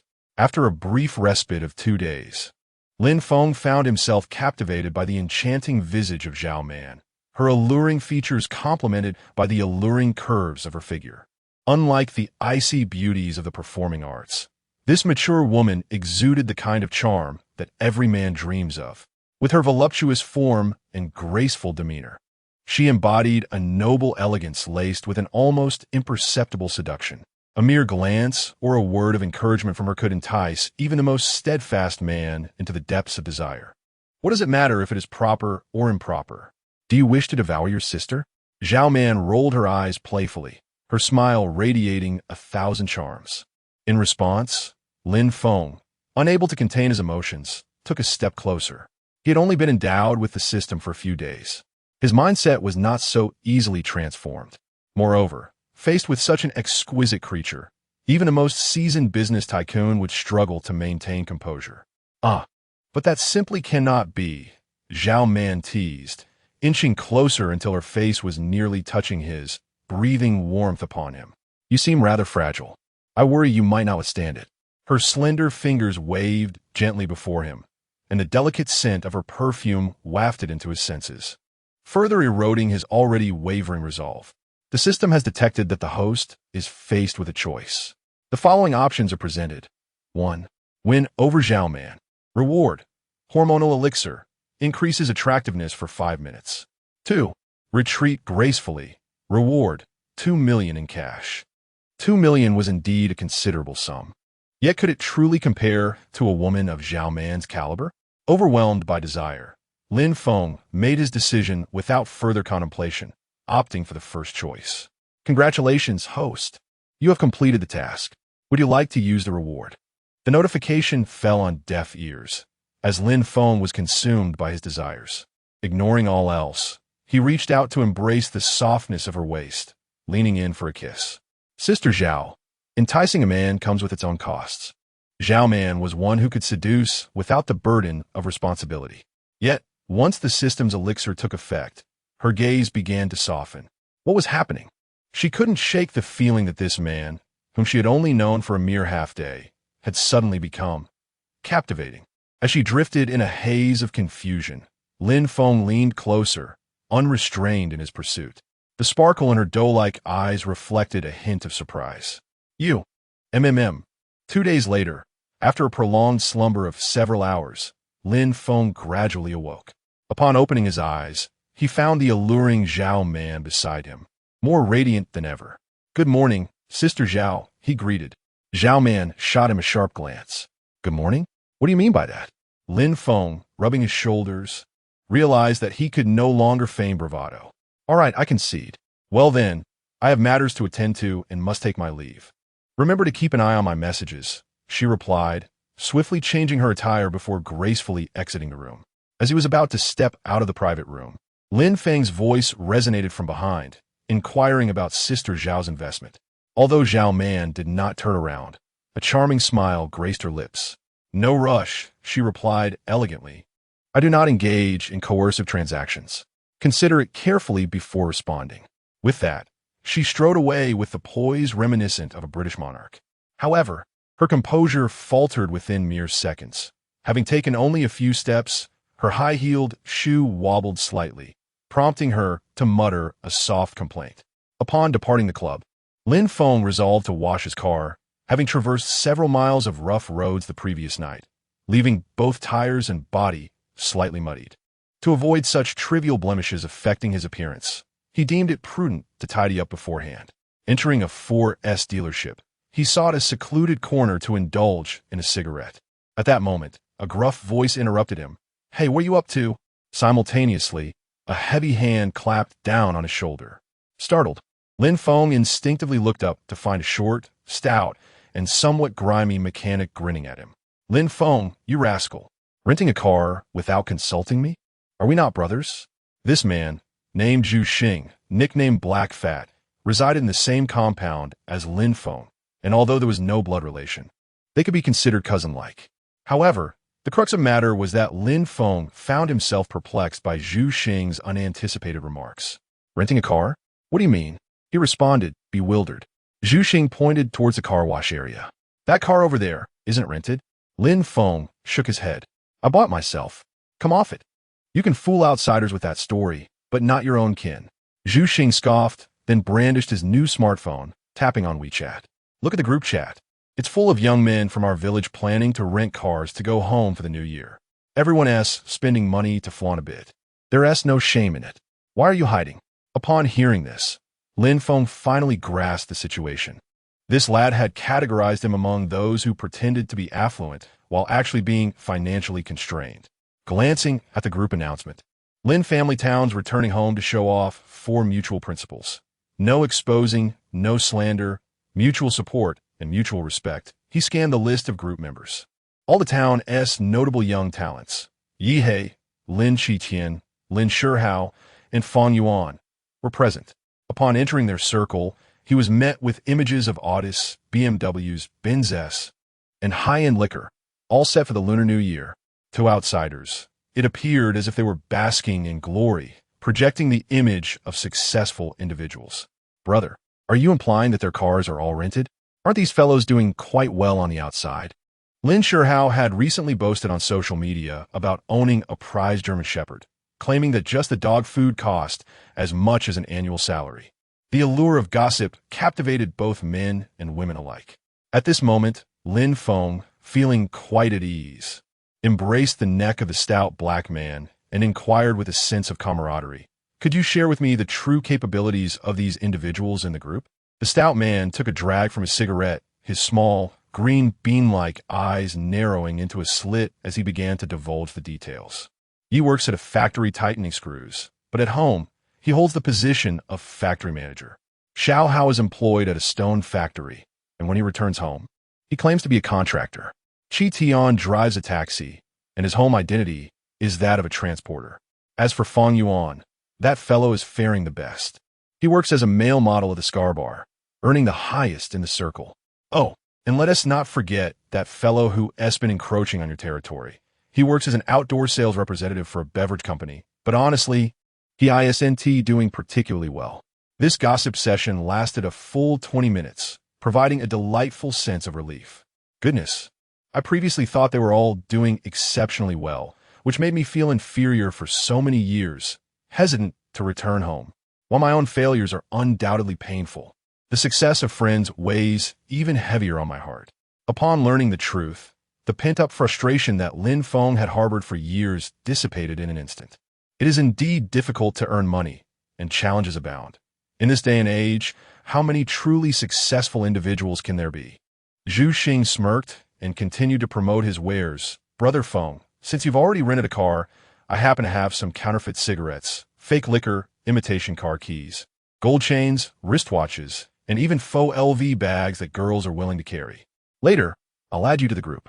If there is anything else you wish to purchase, just let me know. I have all the connections you might need. Chapter 13. There is something off about this smell, what? Counterfeit cigarettes and fake liquor? Lin Feng was bewildered. Renting a car seemed quite normal. After all, everyone has a sense of vanity. But counterfeit cigarettes and liquor, that was a bit absurd. Isn't that illegal? What do we lack? Rest assured, brother. Everything we have is from the original box and bottle. Those old men wouldn't even have a chance to taste them. Just last time, I brought back a carton of Huazi, and my father and uncle are still trying to figure it out. Is everyone really going this far just to show off? His mind reached a new level of astonishment. No need. I've already prepared the New Year's goods. There in the back of the car, Lin Feng waved his hand to decline and then took the car, leaving the scene to head home. After he departed, the employee responsible for washing the cars approached Zhu Xing, offering him a cigarette and ingratiatingly inquired, Brother Zhu, do you know that customer? Yes, Zhu Xing replied. What kind of family does he come from? He's only in his 20s and can drive a Bentley? Must be a rental, Zhu Xing extinguished his cigarette, his expression one of disdain. A rental? That's impossible. That Bentley is a limited edition. Who would be foolish enough to rent out such a rare car? What? Limited edition? Zhu Xing was taken aback, disbelief etched across his face. Having worked part-time in luxury car rentals for years, he knew that luxury vehicles for rent are typically salvaged or refurbished. No one would rent out a new limited edition car. Even if one did, the deposit would be an exorbitant expense, far beyond the means of an ordinary worker. Realizing this, he shuddered involuntarily, causing the cigarette he held to fall to the ground. Could it be that my brother Feng has truly made it in life? On the highway, Lin Feng opened his phone to report his safety to his family. As he unlocked his phone, the WeChat group notifications buzzed incessantly. Lin Town family, AAA Lin Shihao. Good afternoon, family members of Lin Town. I'm at the town entrance and will be home shortly. Is anyone coming out for a drink? Accompanying the message was a picture featuring a half-visible Audi emblem, a wooden prayer bead bracelet, and a woman as hand. Shihao is the younger brother of the laborer from the stone quarry. According to Zhu Xing, he is the most well-equipped in the small group. Welcome, Brother Hao. Little Hao has switched cars again this year. With such frequent changes, it seems the project funds have come through. Brother Hao, did this year's project finish so quickly? Who is that beside you? Is it your sister-in-law? Let your sister-in-law show her face. We'd love to see her. Yesterday, Xiao He came home in a BMW, and today, Xiao Hao is driving an Audi. Truly, Lin Town is brimming with talent. Brother Hao, my factory's wages aren't great this year. Can I follow you next year? The group chattered away, their conversations mirroring those of previous years. They discussed whose children were achieving success, who was faring better outside. Despite the lack of novelty, this group delighted in their exchanges. The conversation took an unexpected turn as Lin Shihao, feeling a bit pretentious yet falling short in his display, suddenly shifted the topic to Lin Feng. Lin Feng, is Brother Feng around? I heard from Uncle Air that you are returning home this year. I've asked my wife to cook. Let's have a drink together tonight. The Uncle Air Lin Shihao referred to as none other than Lin Feng's father. By the order of kinship, his remarks were quite contradictory. Anyone with discernment could see that Lin Shihao's sudden mention of Lin Feng was an attempt to elevate his own status by stepping on Lin Feng. Most chose to remain silent, though a few, eager to curry favor with this influential figure, uttered some snide remarks. Xiaohao, your wife can cook? Truly admirable. Unlike Brother Feng's wife, who after 5 years of marriage has yet to prepare a single meal. You don't understand. Sister Feng is born with a fortune, never to touch the mundane. Such provocative comments silenced the group instantly. The conversation halted there, and no one dared to speak further. Observing the conspicuous dialogue, Lin Feng shook his head indifferently. If one wishes to flaunt, they need not tread on my toes. If you seek to abandon decorum, do not be surprised when I expose you later. In a community square, originally intended for physical exercise, it had now transformed into a new information hub for the town. Since the influx of returnees began early, many congregated daily, bringing along their red plastic stools and pockets filled with sunflower seeds, sitting in rows to gossip and concoct new identities for the returning youth. Have you heard? Both Xiaohao and Lin Feng have returned. Indeed, did you not see? Their families have come to welcome them. Following the direction of a pointed finger, Lin Feng's father could be seen squatting at the edge of the square, glancing around anxiously. Meanwhile, Lin Shihao's mother, Wu Xiao, blissfully cracked seeds, basking in the envious glances of onlookers. Before long, Lin Shihao drove into the square. The appearance of his Audi 3 Series ignited excitement among the crowd. He is here. Aunt Wu, Brother Hao has finally arrived. Yi Hei clapped his hands, signaling Wu Xiao. She feigned indifference, waving her hand dismissively, yet a smug smile graced her lips. This rascal, it's not like he is here to greet a leader. Returning home warrants such a grand entrance, truly. With that, she quickly stood up and turned to Lin Feng's father, beaming, second uncle, Xiaohao is here. Let us go see him. Lin Baichao nodded awkwardly, and the group swiftly surrounded the black, older model Audi 3 Series. Dear villagers, Happy New Year!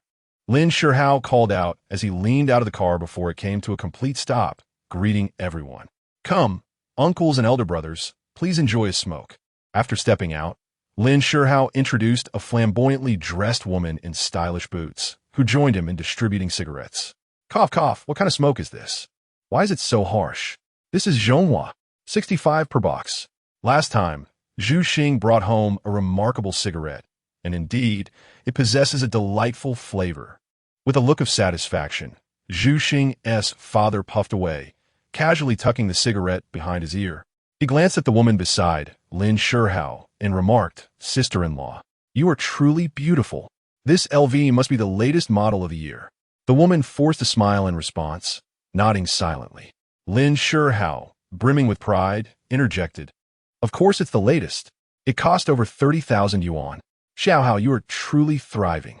You've not only acquired a new car, but also bought your girlfriend a purse for 30,000 yuan. Your business must be flourishing. 30,000 for a purse. That is exceedingly extravagant. The bag my daughter got me only cost 2,000 yuan. That is a genuine luxury brand. It certainly cannot be compared to an ordinary roadside bag." Having received a wave of flattery, Lin Sherhao's vanity was immensely gratified. He then insisted on pulling the woman beside him to approach Lin Baichao, inquiring, "Oh, second master, you are here too. Where's my brother Feng? Has he not returned yet?" All eyes turned toward Lin Baichao, who smiled awkwardly and replied, "Xiao Feng sent me a message. He is also in town and should be home shortly." "Oh, I see." Lin Sherhao rolled up his sleeves, revealing the beads on his wrist. "Then let us wait for a moment. It has been many years since I last saw my brother Feng. It's a perfect opportunity for us to catch up today." Chapter 14. Seeking excitement, the sounds of laughter and joy from this side greatly displeased the older sisters of the information station's gossip group. They began to whisper among themselves, launching indiscriminate verbal attacks. "Look at Wu's glee. Her tail is nearly soaring to the heavens." One scoffed. "Indeed, her mouth is grinning like a lotus flower. It's infuriating just to look at." Another chimed in, "Oh, that little Hao is doing well. He can afford to return home for the new year." But Lin Feng's wife ran off, and he lost his house and car in the county. "I truly don't understand how he dares to come back." In comparison, Wu is enjoying herself even more. In truth, it was not entirely Lin Feng's wife's cruelty that was to blame. Rumor had it that he had been selling himself in the bustling metropolis and had contracted a disease. Is it true or false? Little Lin Feng doesn't seem the type to engage in such activities. How could he possibly sell himself? One questioned. It must be true. Not only is he selling himself, but he's also gambling. How pitiful are the hearts of parents. What kind of education did he receive? Upon hearing these distorted remarks, Lin Feng felt a surge of anger that nearly turned his face green. These older sisters, though unfamiliar, had an unnerving understanding of him, and their words struck with brutal force. After running deliveries for several years, he returned home only to be branded as a morally corrupt youth engaged in both selling and gambling. If he had delayed his return by another 2 years, he might have ended up in prison. Yet, at this moment, he dared not step out to defend himself. After all, as soon as he disembarked, he was met by a row of over 20 older sisters and a group of single men, all staring at him intently. The feeling was suffocating. The aura was so formidable that even a dog passing by would suffer disgrace. Though he refrained from speaking or leaving the vehicle, a brand new car suddenly drove up, capturing considerable attention. "Wow, what a beautiful color on that car," someone exclaimed. "But that big bee flying emblem at the back is quite ugly. It can't possibly be a new model from Yachty, can it? There's even a silver little flying figure at the front. It must be a Rolls-Royce imitation." In the eyes of most older folks, luxury cars were limited to Audis, BMWs, and Mercedes. They were blissfully unaware of the magnificence of a Bentley. However, while they lacked understanding, many of the younger individuals present were well informed. Big bee flying? Little flying figure? What are they talking about? Yihei adjusted the second soft flower earring on his other ear, simultaneously glancing curiously ahead. Just that fleeting glance compelled him to scream, "Holy cow, it's a Bentley!" Yihei's primary occupation was driving a taxi. Though he could not articulate the intricacies of various models, he could certainly recognize prominent logos. The large bat at the back, along with the 2 wings and the silver little flying figure at the front. If that was a Bentley, then what on earth could it be? "What Bentley? Little Hey, you're the general manager. Why are you shouting?" Wu Xiu remarked with annoyance, rolling her eyes, then instinctively following Yihei's gaze. Huffed. It's just a no-name car. I thought it was something special. At her words, everyone lifted their heads in unison. Some were indifferent, while others were profoundly shocked. Especially Lin Feng. His joyful smile suddenly froze, and his entire jaw and teeth ground together in agitation. Who the hell drives a Bentley back here? After a year of hard work, I finally managed to put on a show, and now it's all ruined.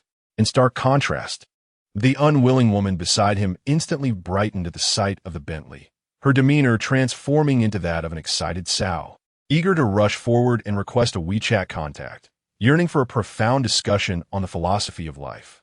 Let's go take a look, Yihei called out enthusiastically, and with a burst of energy, he rushed towards the Bentley to examine it closely. Lin Feng's rented girlfriend stepped forward as well, unwilling to lag behind. Subsequently, several other young individuals followed suit, joined by some older gentlemen who also wished to partake in the excitement. In less than half a minute, only Wu Xiao remained beside Lin Feng. Xiaohao, let us go have a look too. What kind of junk car could elicit such excitement? A throng of onlookers gathered before the car, forcing Lin Feng to pull over. Fortunately, his eyesight was sharp. As soon as he halted the vehicle, he spotted his father. Lin Baichao. Dad? Upon hearing this voice, Lin Baichao furrowed his brow and leaned closer to the car window. Simultaneously, Lin Feng retrieved a pack of cigarettes from the passenger seat, exited the car, and greeted his father. Dad, it's so cold. Why did you run downstairs? Xiao Feng, why are you back in the car? Is it the one we just bought? Lin Baichao smiled broadly, inquiring about the car's origins while distributing the cigarettes to those around him. Yihei was the first to receive a pack, his face lit with excitement as he exclaimed, Brother Feng, you've really made it big. 100 pack of cigarettes, all in a box. Upon hearing Yihei's words, the others quickly followed suit with their praises. Uncle Baichao, how did Brother Feng get so successful? A Bentley and a box of cigarettes. That's quite extravagant. Wow, no wonder it costs 35. This smoke is a real treat. Hearing the term real treat, Lin Feng's face darkened. He glared venomously at Lin Feng, internally cursing this upstart who had stolen his limelight. Meanwhile, Wu Xiao dismissively scoffed, buying 100 yuan cigarette is just 1,000. Look at your naive expressions. My Xiaohao's Audi cost 2 to 300,000. Yihei tossed aside the soft cigarette he had been holding, taking a deep drag from the cigarette pack. Wu An, stop joking around. My Brother Feng's Bentley is worth at least $1 million. Just the engine could buy 3 or 4 Audis. You must be joking. Where would Lin Feng get the money for $1 million car? Wu Xiao clearly did not believe it. However, at that moment, the villagers were preoccupied with the cigarettes, completely ignoring her outburst. As for Lin Baichao, upon hearing that a box of cigarettes costs 100 and a car over $1 million, he nearly sat down in shock, his hand hesitating as it reached for more cigarettes. This old man is still as stingy and yet so generous. Lin Feng felt a deep sense of embarrassment regarding his father's peculiar behavior. This car is freshly acquired, and in the trunk there are several boxes of fine liquor. Let us distribute them among the neighbors, he proposed. Despite his father, Lin Baichao, typically exhibiting indifference towards the community, he was reluctant to share the valuable items worth thousands. However, Lin Baichao had a penchant for maintaining appearances, so he decided to be generous for once. We are sharing? Lin Baichao exclaimed, his expression betraying some hesitation. Nevertheless, Lin Feng understood that his father was both concerned about his image and wary of excessive expenditure. He promptly opened the trunk, and the neighbors immediately gathered around, their eyes widening in astonishment at the sight of the luxurious contents. My goodness, flying fairy mitai. Isn't that what the executives drink on television? One exclaimed. The packaging was impeccable, far superior to the 6-fortune liquor Lin Feng had previously brought home. The elderly were primarily focused on the bottles of liquor, while the women were captivated by the small gift boxes and packaging. Where are all these little boxes? One woman gasped. My goodness, they're all from Zhoufu. Given their size, they must contain gold chains or gold bracelets. Is that LV? Just carelessly tossed in the trunk? The neighbors gazed longingly at the trunk's bounty, their mouths nearly watering. Fortunately, no one attempted to seize the items. They merely watched Lin Baichao, eagerly awaiting his distribution of the liquor. My son, how much did you spend on this? How am I supposed to divide it? Lin Baichao lamented, his face etched with concern. Lin Feng waved his hand dismissively, responding calmly. Dad, distribute as you wish. The jewelry is for Mom, and the liquor is for you. How many boxes do you plan to drink during the New Year? Just keep a few. Very well. Lin Baichao sighed deeply, casting a glance at the neighbors, a hint of pride blossoming on his lips. Let us give each household a bottle to sample, shall we? Upon hearing about the gold necklaces and bracelets, Wu Xiao, who had been lingering in the corner, pushed through the crowd shamelessly. Second master, I just heard that little Feng brought back gold chains. Could you spare me a few? Wu Xiao was notorious in the town for her boisterous demeanor and love of taking advantage, often taking liberties at their home due to her husband's childhood friendship with Lin Baichao. At that moment, the others ignored her, but she pressed on, insisting, Since my daughter-in-law is here today, I isn't it reasonable for you, as an elder, to give me a gold chain or bracelet? The crowd chuckled, recognizing her antics. Lin Shihao, fearing embarrassment, quickly grabbed Wu Xiao's sleeve, feigning disinterest. Mom, do you really expect him to afford genuine gold jewelry? We don't take cheap trinkets. He then turned his attention to the rented car, a peculiar thought emerging in his mind. Lin Feng just got divorced. How could he possibly afford a car? It must be rented just like mine. Absolutely rented. In moments of anger, individuals often speak without contemplation. Lin Shihao, while seeking solace for himself, did not hesitate to shout to the crowd. Everyone, Lin Feng returned home by rental car. The cigarettes and alcohol may very well be counterfeit. You all ought to be cautious and refrain from consuming any fake liquor, lest it lead to dire consequences. Upon hearing this, Lin Feng couldn't help but raise an eyebrow. This fellow truly lacks awareness of his own mortality. He had no intention of engaging, but instead sought to provoke further excitement. Chapter 15. Who rents a car? What? Renting a car. Upon hearing her son's words, Wu Xiao halted her actions, deliberately raised her voice, and exclaimed, If you can't afford it, you can't afford it. No one is mocking you. Who would even think about renting a car to go home for the New Year? No wonder a pack of cigarettes worth 100 yuan is distributed one after another, not fearing the risks it poses. To flaunt wealth, they don't mind endangering lives. Yi Hei frowned, feeling somewhat insulted. What is Lin Shihao thinking? Wasn't it agreed that we would rent cars to go home and save face for each other? Even if Brother Feng is not in the group, you shouldn't undermine him like this. In reality, despite the outward respect shown by Yi Hei and his companions, they privately doubted Lin Feng's ability to afford a luxury car worth millions. The gap in social status was simply too vast to accept. Little Feng, you're not really renting this car, are you? One person initiated the skepticism, prompting others to follow suit. Xiaohei mentioned that this car could buy several artists. No matter how hard Little Feng works, he couldn't possibly earn $1 million. Sigh, we're all from humble backgrounds. Why engage in such comparisons? Little Feng, just return the car. If it gets damaged, your parents wouldn't be able to cover the costs. And this cigarette, no wonder it lacks flavor. It turns out to be fake. Forget it, just toss it away. As they spoke, someone deliberately smashed a 100 yuan cigarette, something they usually wouldn't dare to waste, on the ground before Lin Feng and his father, showing no respect for them or themselves. Witnessing this scene, Lin Feng felt neither extreme anger nor sorrow. After experiencing the highs and lows of life, he had learned to let go. Some people simply could not bear to see others prosper more than themselves. The neighbors had already harbored resentment towards Lin Feng's sudden wealth. And now that Lin Shihao claimed he was renting the car, it aligned perfectly with the public sentiment. After all, I can sympathize with your plight of using bulk diapers. And I can envy you for having ultra-thin silk underwear, for I too can possess such luxuries if I try hard enough. However, if you flaunt the world's most expensive Zimmerli, then that is where you cross the line. We are all children of impoverished families. How could you allow your younger brother to reside in a lavish villa? Child, is this true what they're saying? Let us not do anything foolish. He patted his father on the shoulder in a show of comfort, then walked to the trunk and beckoned to the crowd. Everyone, uncles, aunts, and those without younger brothers, I hadn't intended to explain myself, but alas, some insist on losing face. For the sake of my and my father's reputation, I must clarify. What are you pretending for? What proof do you need? Don't make me laugh. Lin Sherhow sneered. If you truly had money, you'd be living in a villa by now.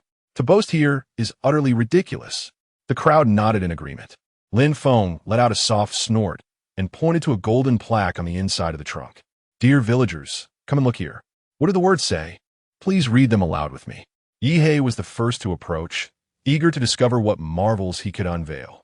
Upon clearly reading the inscription on the golden plaque, which stated limited edition elegance, specially crafted for Mr. Lin Feng, the third unit allocated for the Longwell market, he stood frozen like a statue, engulfed in a whirlwind of emotions. Confusion, shock, disbelief, and existential doubt surged through his mind, overwhelming his consciousness.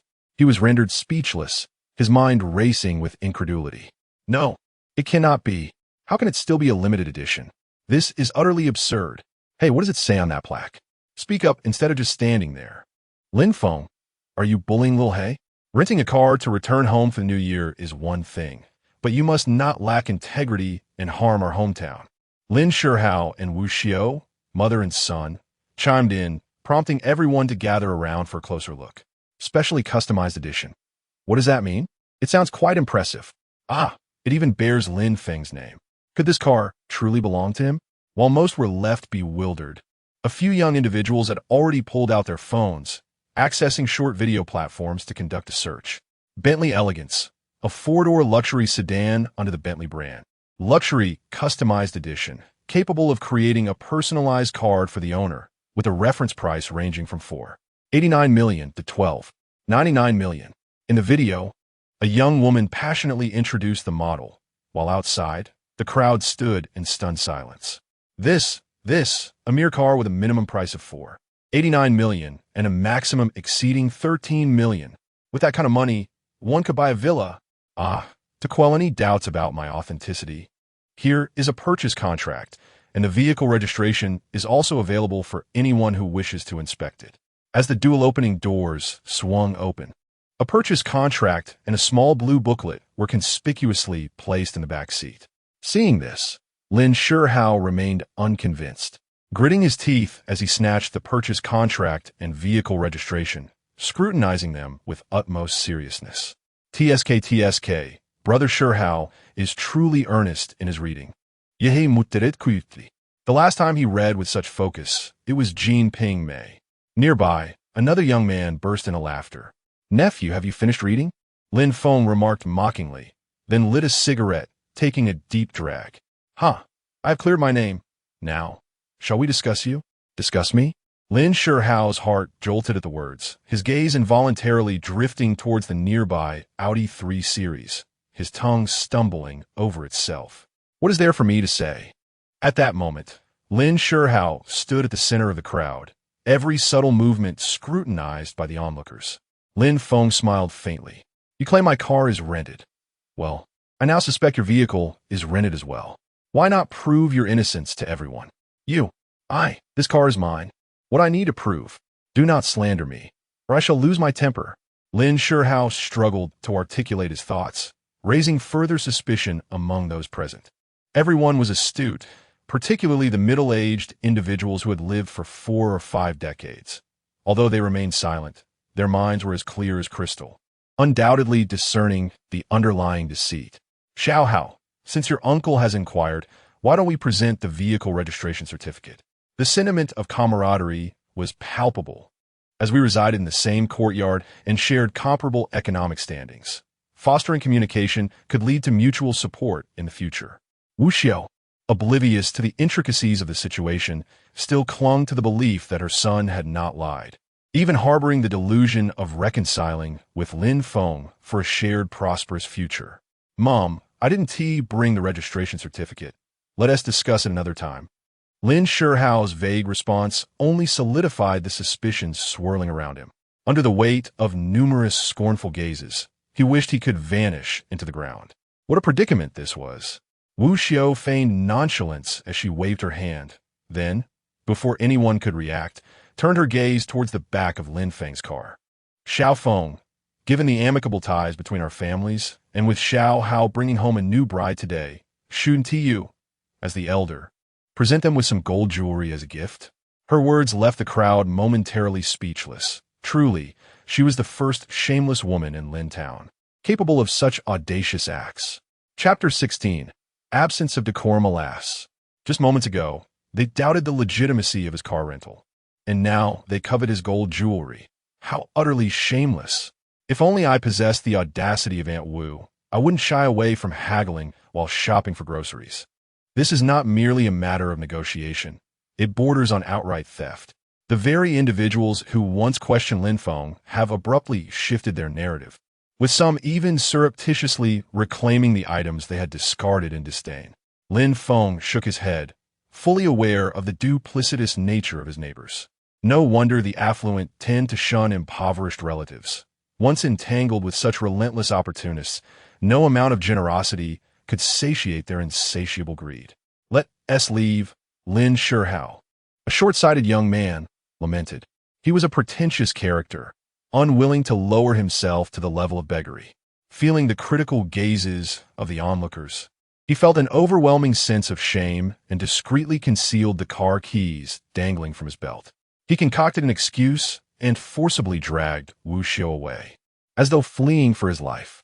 Meanwhile, his wife, Wang Huamin, lingered behind, casting flirtatious glances at Lin Feng. Handsome, let us add each other on WeChat. I'm a wonderful cook. I'll make dumplings for you tonight. Lin Feng. In truth, Wang Huamin was not unattractive, standing at 5'6". Her attire radiated a modern flair. However, the evident signs of cosmetic surgery and her excessively thick foundation dulled her appeal. For an ordinary person, she might seem appealing, but after having experienced the exquisite beauty of a skilled performer and having flirted with a sophisticated woman like Zhao Man, he found the advances of someone so ordinary rather repulsive. After agreeing on a meeting point, Lin Feng and his father returned home. As for the matter of dividing the wine, to hell with that. Lin Baichao was not foolish enough to share with that fickle crowd. Once they had dismissed the overly eager neighbors, the family of three settled back into their home. As soon as Lin Feng took his seat, his parents presented the meticulously prepared feast. Ribs, shrimp, braised fish, stewed chicken, and pomfret, alongside a steaming bowl of stir-fried noodles, all representative of the culinary delights of Dongshan. This meal was homely and delectable. Despite having dined earlier, Lin Feng devoured the bowl of noodles with great enthusiasm. In his youth, he had loathed noodles. His parents' relentless work left him to subsist on them alone at home, leading to his overwhelming fatigue of the dish. However, it was only after he chose to drop out of school and venture into the world that he truly comprehended the value of that bowl of homemade, midnight noodles amidst the toils of unfamiliar lands. After the meal, Lin Feng presented the designer bag, clothing, and jewelry he had purchased to his mother, Miss Xiaoxiang.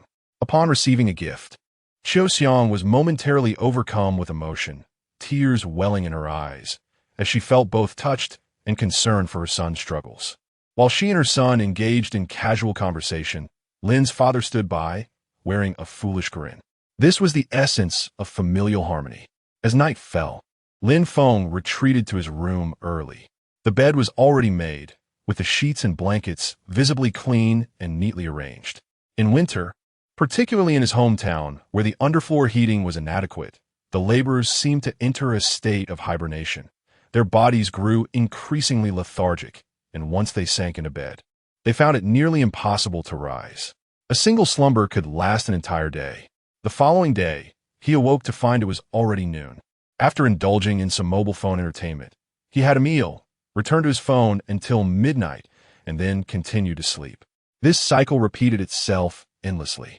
During this time, Lin's parents showered him with affection, making his bed, washing his clothes, providing drinks and beer when he was thirsty, and preparing braised pork and steamed ribs when he was hungry.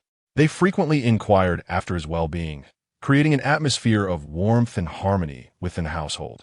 However, on the fifth day, the 22nd of the Lunar New Year, the parents' patience wore thin, and someone's carefree days were numbered. While he dreamt peacefully in his warm cocoon, Mrs. Xiaoxiang burst through the door wielding a mop, making a cacophony under the pretense of cleaning. Unfortunately, such trivial tactics failed to rouse the modern youth. Observing this, Xiaoxiang devised another plan. She drew back the curtains, allowing blinding sunlight to flood the room. As Lin Feng groggily opened his eyes, he was met with a barrage of reprimands. What time is it? Are you still in bed? Sleeping in every day? Shameless. Wait, just the other day you said not to tire myself out. Now I'm shameless? Yesterday was yesterday, and today is today. After breakfast, we're all going out for a stroll.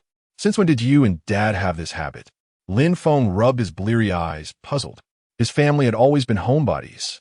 Before marriage, Lin's father would occasionally play mahjong with friends, while his mother rarely ventured out except for family visits. What had prompted this sudden desire for a collective outing? Enough chatter, get up now. Mrs. Chiu Xiang, unwilling to elaborate, pouted and exited the bedroom.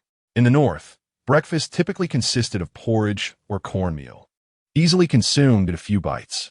After breakfast, Lin Feng washed his face and finally stepped outside. At this moment, Lin Baichao had been waiting at the door for quite some time, an unmistakable smile on his face. After a brief walk, the family of three arrived at the community square, bustling with activity. Many early risers gathered to chat, while the occasional sparrow flitted about, chirping incessantly. Lin's typically stoic father and mother suddenly paused, waving to someone in the distance. Second son, third brother, are you out for a walk too? Lin Feng was taken aback by his parents' unusual behavior, but soon comprehended the deeper significance of their family stroll.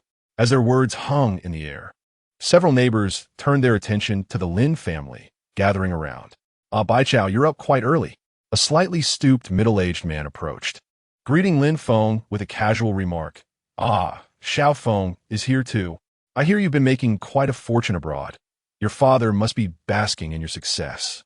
The straightforwardness of rural folks is often disarming, never veering from their intent to compliment someone directly. It's going all right, I suppose, Lin Feng replied awkwardly. Despite the apparent warmth in the man's demeanor, their relationship was rather tenuous. 5 years prior, when Lin Feng failed his college entrance examination, this very man had been the most vocal in his admonishments. Your parents have sacrificed so much for your education. How can you not study diligently in return? If you're struggling, perhaps you should repeat the year and study properly. My child could tutor you, he had said, among other insipid remarks. This had irked Lin Feng's family considerably, especially given that his child was merely in the first year of high school. Suggesting he could assist a third-year student was nothing short of absurd. From that moment on, while the two families maintained a facade of cordiality, they secretly disparaged one another. It wasn't until his child became infatuated with video games, resulting in a sharp decline in academic performance and subsequent enrollment in a vocational school for automotive repair, that the two families began to reconnect. Indeed, his child was Zhu Xing, that chubby little fellow.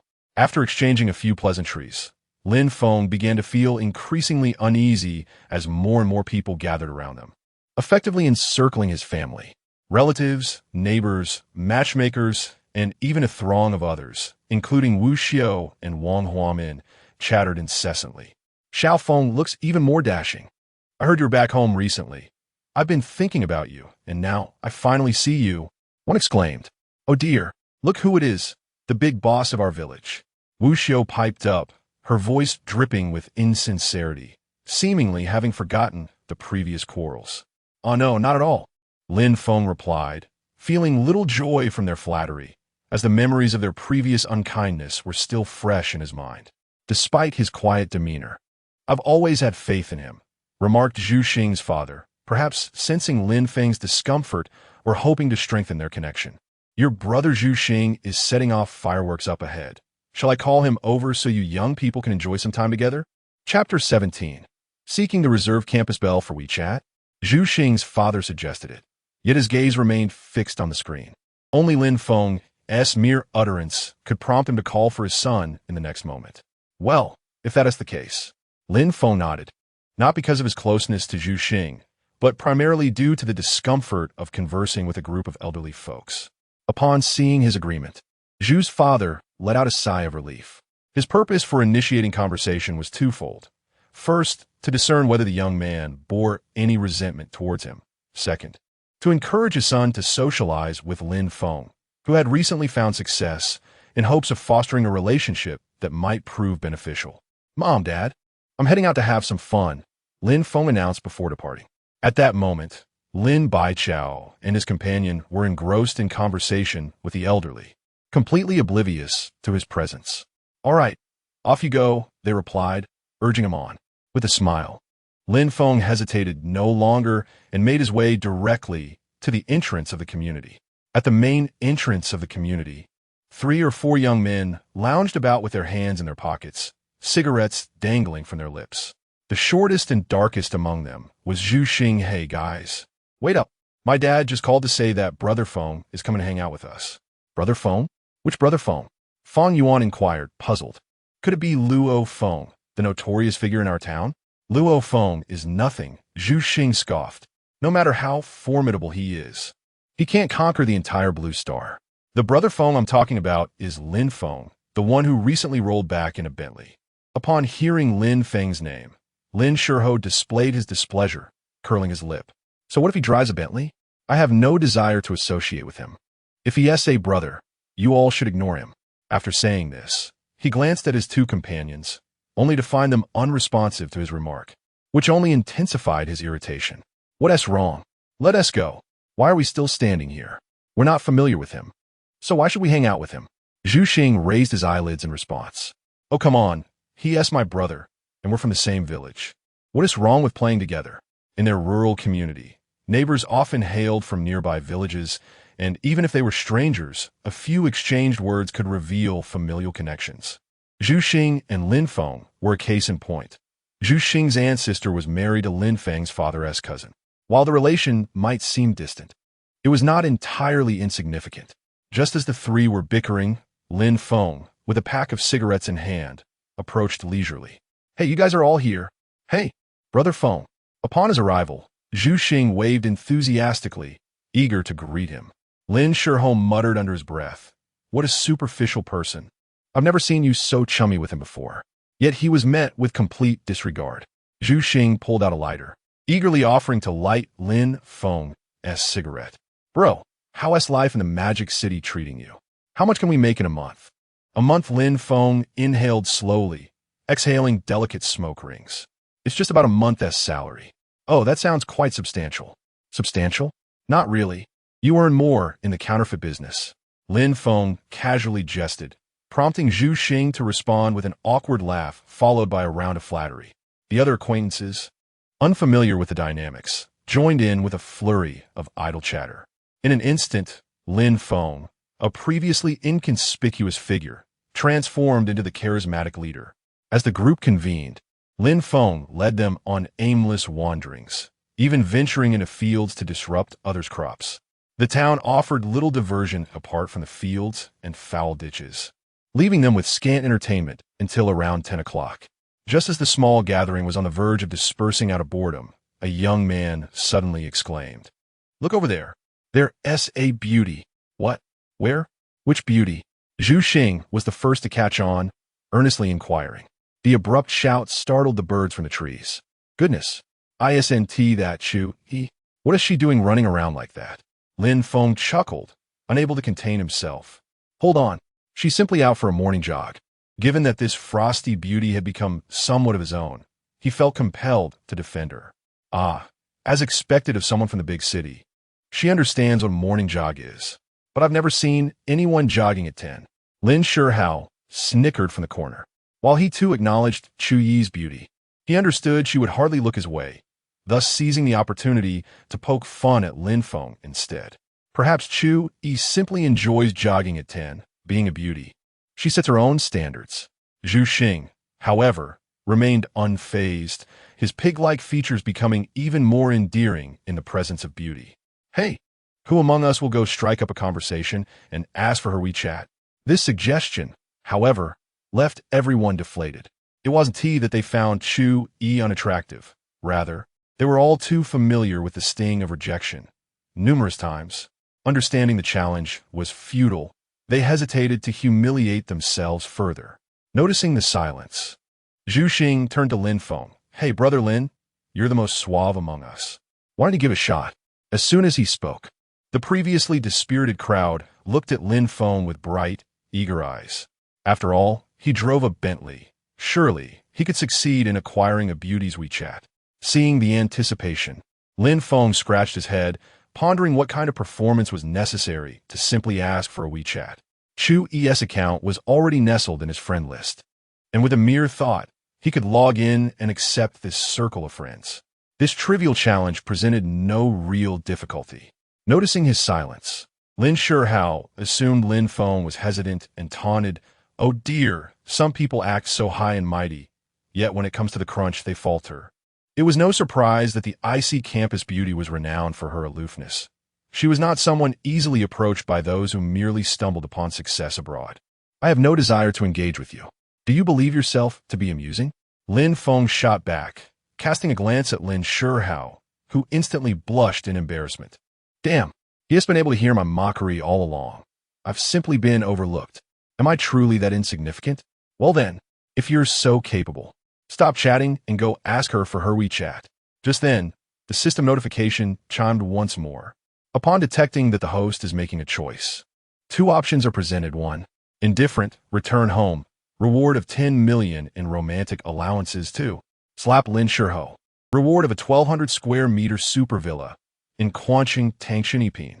Note, the romantic allowance is a designated fund exclusively for expenditure on women. The Tangshan Epine villa is a newly launched property, yet to be released for sale, and must be claimed 3 days later. Although Quanqing is merely a second-tier city, and its housing prices cannot compare with those of the bustling metropolis or Kyoto, such a vast villa would still command a price of at least 50 to 60,000 per square meter, totaling a value of at least 60 to 70 million. One option involves pursuing a woman with financial expenditure, while the other offers the opportunity to reside in a grand villa. Surely, everyone would opt for the latter, wouldn't they? Having made his decision, Lin Feng nodded resolutely. The crowd's eyes widened in anticipation of his display. Suddenly, halfway through he halted. Observing this, Lin Shihao was about to voice a remark when Lin Feng declared with audacity, after a stroll, "I'm a bit weary. Why don't we have her come to us?" What on earth? This is outrageous. The murmurs of disbelief echoed among the small group. To be candid, most believed Lin Feng could secure her WeChat, especially with a Bentley at his disposal. Considering both his status and wealth, striking up a conversation seemed hardly a challenge. Who would have thought Lin Feng, with such grandiose confidence, would actually invite the renowned ice queen of the county to approach him, and that too in front of such a crowd? Under normal circumstances, even an ordinary girl would feel shy in such a situation. Noticing their skepticism, Lin Feng, disinterested in further explanations, simply retrieved his phone and dialed a number. In the next moment, a young woman, engaged in her morning jog, abruptly came to a halt. Chapter 18. Is Amuse my sister-in-law? As Chu E returned to her hometown, she found herself in a state of discontent, having sent messages to a man without receiving a response. Unsure whether to broach the subject of the bustling metropolis to her parents, she decided to alleviate her stress through exercise. Just as she began to run, her phone rang. "Hello, Xiao Chu, I'm right behind you. Come find me," Lin Feng succinctly stated. The recipient of the call seemed momentarily perplexed, repeatedly querying, What are you saying, Lingo? Chu, I'm right behind you. Come over," he reiterated. "Oh, okay." After a brief exchange, Lin Feng ended the call, his nonchalant demeanor leaving the surrounding youths momentarily stunned. "What is this? Xiao Chu? Who is he calling with such familiarity?" Zhu Xing observed with curiosity. "Lingo, who are you just speaking to?" "It couldn't be no way." "Absolutely not," Lin Shihao murmured, his gaze vacant. "Look, the goddess Chu is indeed coming our way." "Goodness. Lingo, how did you get the goddess Chu's number?" "Just managed to get it." Lin Feng shrugged, then playfully patted Lin Shihao's shoulder, chuckling. "Didn't you doubt me? Quickly look up. Get off me," Lin Shihao said in annoyance, shaking his head. When he finally lifted his gaze, he was greeted by the sight of an exquisite beauty with headphones walking toward them. Who else could it be but Chui? In that fleeting moment, he felt abandoned by the world, as if everyone conspired against him. It was one thing for his superficial friends to be snobbish, but why was the illustrious goddess Chu, the aloof campus belle, so eager to please Lin Feng? What on earth was happening? Amidst a cacophony of excited screams, Lin Feng heard the notification chime from the system. "Congratulations, host, for completing the task. You have been rewarded with a 1,200 square meter villa in the prestigious Tang Chun Epin. Delighted, he accepted the reward as the esteemed campus belle approached the group. Today, she sported a high ponytail and simple athletic attire, her face flushed from exercise. Lin Gu, were you looking for me? Chu Yi asked, shyly fiddling with her fingers, her voice barely above a whisper. Despite her training in performance arts, which typically fosters extroversion, she felt a twinge of shyness and apprehension at the prospect of engaging in conversation with a group of familiar men. After all, her previous icy persona made this sudden warmth somewhat embarrassing. Just a bit bored at home, so I came out to stroll with Xiao Zhu and the others. Lin Feng replied with a light chuckle, then turned to the wide-eyed young man. Weren't you all eager to chat with Chui? Now that she is here, why is everyone suddenly mute? This Lin Gu, could it be that the goddess Chu is actually your sister-in-law? Zhu Xing asked with a grin. Well, that could be one interpretation, Lin Feng mused, stroking his chin and glancing at the young lady with a playful smile. Whether it's true or not isn't for me to decide. That depends on the intentions of the illustrious goddess herself. Upon hearing this, many young men turned their gazes toward the icy beauty. Chu Yi's delicate visage flushed with a rosy hue, and she nodded slightly, her body trembling ever so slightly. The enchanting sound of the girl's soft hum stirred an intense fervor within the young men. My goodness, this scene, which they had envisioned countless times in their dreams, had now materialized into reality. Even though the bashful object of their admiration was not themselves, their hearts raced with uncontainable excitement. Brother Feng, for the sake of Sister Chu Yi, I have decided to acknowledge you as my elder brother. Get lost. After a brief exchange, Chu Yi glanced at Lin Feng, her voice tinged with hesitation as she spoke. Lin Gu, I have something to attend to and would like to head home first. Although she had begun to accept her fate, she still felt shy about openly acknowledging her new status in front of everyone. Lin Feng observed the eager young men surrounding him and expressed his understanding, saying, All right, shall I escort you home? No, that wouldn't be appropriate. My parents are at home. What's wrong with that? It would be nice to meet the parents. As soon as the words left his lips, a wave of excitement erupted.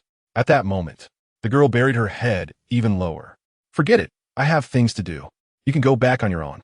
Lin Feng released another puff of smoke, gazing into Chu Yi's eyes with understanding.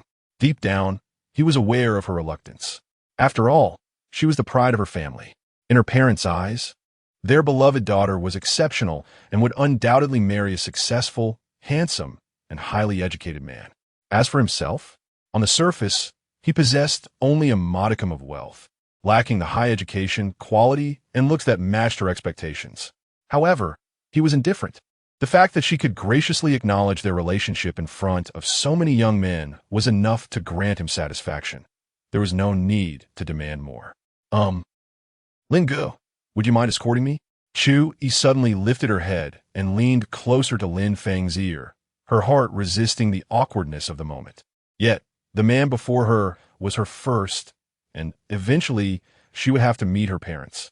Having already strayed once, prolonging the inevitable felt pointless. All right. Lin Feng was somewhat taken aback, but since she had voiced it, he had no reason to hesitate and readily agreed. At that moment, Lin Shihao was left speechless, filled with a desire to confront his dream goddess. Did Lin Feng merely possess a bit of money? Was that all it took for her to yield? She was, after all, the goddess of them all.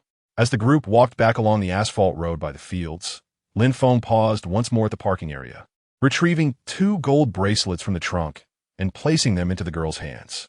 There are more people ahead. You should head back first. But, Kuyi hesitated, her words trailing off.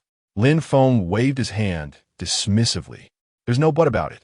The neighborhood is crowded, and it wouldn't be appropriate for a young girl like you to return with a bunch of men. All right then. Chu Yi nodded, fearing the gossip of the elderly in the neighborhood, and ceased to press the matter further. With a wave of his hand, Lin Feng bid farewell to the young lady and casually distributed several golden chains to his companions, initially intended as gifts for your parents. He had recently been rather idle and lacked the time to pay them a visit. Since fate had brought them together today, it seemed fitting for them to take these tokens back home. Although the esteemed gentleman may not always express themselves in the most agreeable manner. The bonds of close neighbors outweigh those of distant relatives. As one cannot remain at home indefinitely, assistance from neighbors is often required in times of need. Offering a small token is hardly a sign of extravagance. Zhu Xing and the others accepted the golden chains, exchanging glances filled with uncertainty. To decline would seem impolite.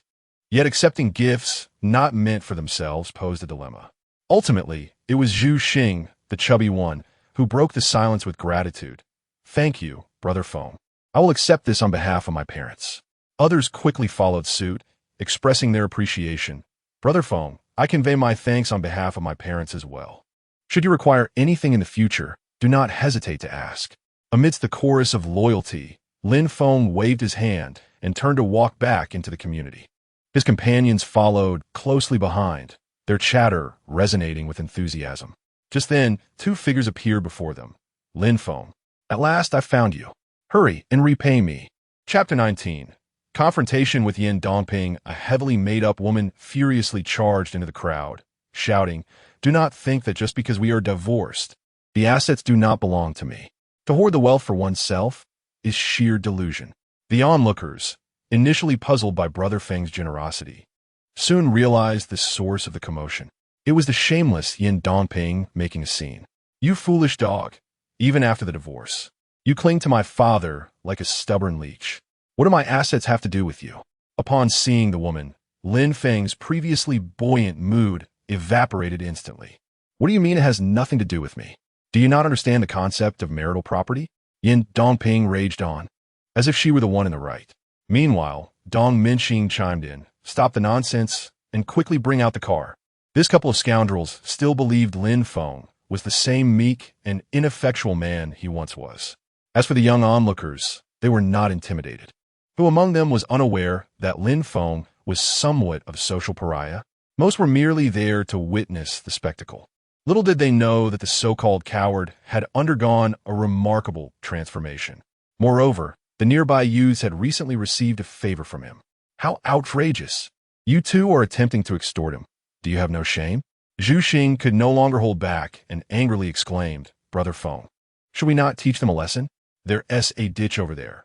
Let us drag them down and give them a good thrashing." His companions echoed his sentiments, expressing their outrage. After having borrowed cigarettes and taken gold jewelry, they had even caught a glimpse of the elusive ice queen of the campus. This band of young men exhibited an unexpected camaraderie. Detected that the host is making a choice. Below are two options. 1. Retaliate with words. Reward. Gain 1 attribute point. 2. Take action against them. Reward. Immunity from minor imprisonment once. Note. Prevents nitpicking. Lin Feng cast a steely glare at Yin Dongping, resolutely opting for the second option. Indeed, he yearned to confront the two directly. However, he needed to gauge the sentiments of those around him, whether the youngsters were genuinely supportive or merely cheering from the sidelines. If they were unwilling to assist, he would need to find a suitable weapon. Otherwise, he would be at a disadvantage in a one-on-two scenario. "Yin Dongping, while I can comprehend your demand for money, what about your parents in the safe? Do not spout nonsense. I ask you plainly, will you take the money?" Yin Dongping disregarded the threats from the crowd, maintaining an air of defiance as if she were impervious to the heat of the situation. "Good heavens, are you truly devoid of reason?" Before Lin Feng could interject, Zhu Xing let loose another expletive. The others joined in, condemning the couple's shamelessness. Some even quietly picked up stones from the ground, displaying a level of solidarity that took Lin Feng by surprise. Could it be that I have misjudged their character? Are these compatriots truly this supportive? Upon witnessing this scene, Dong Minxing was thoroughly startled. To think that Lin Feng, a seemingly inconspicuous figure, could command such respect in town, with so many rallying to his defense. He found himself at a loss for words. Yet, Yin Dongping was undeterred. "Stop your shouting. Setting aside the facts, does he not bear any fault?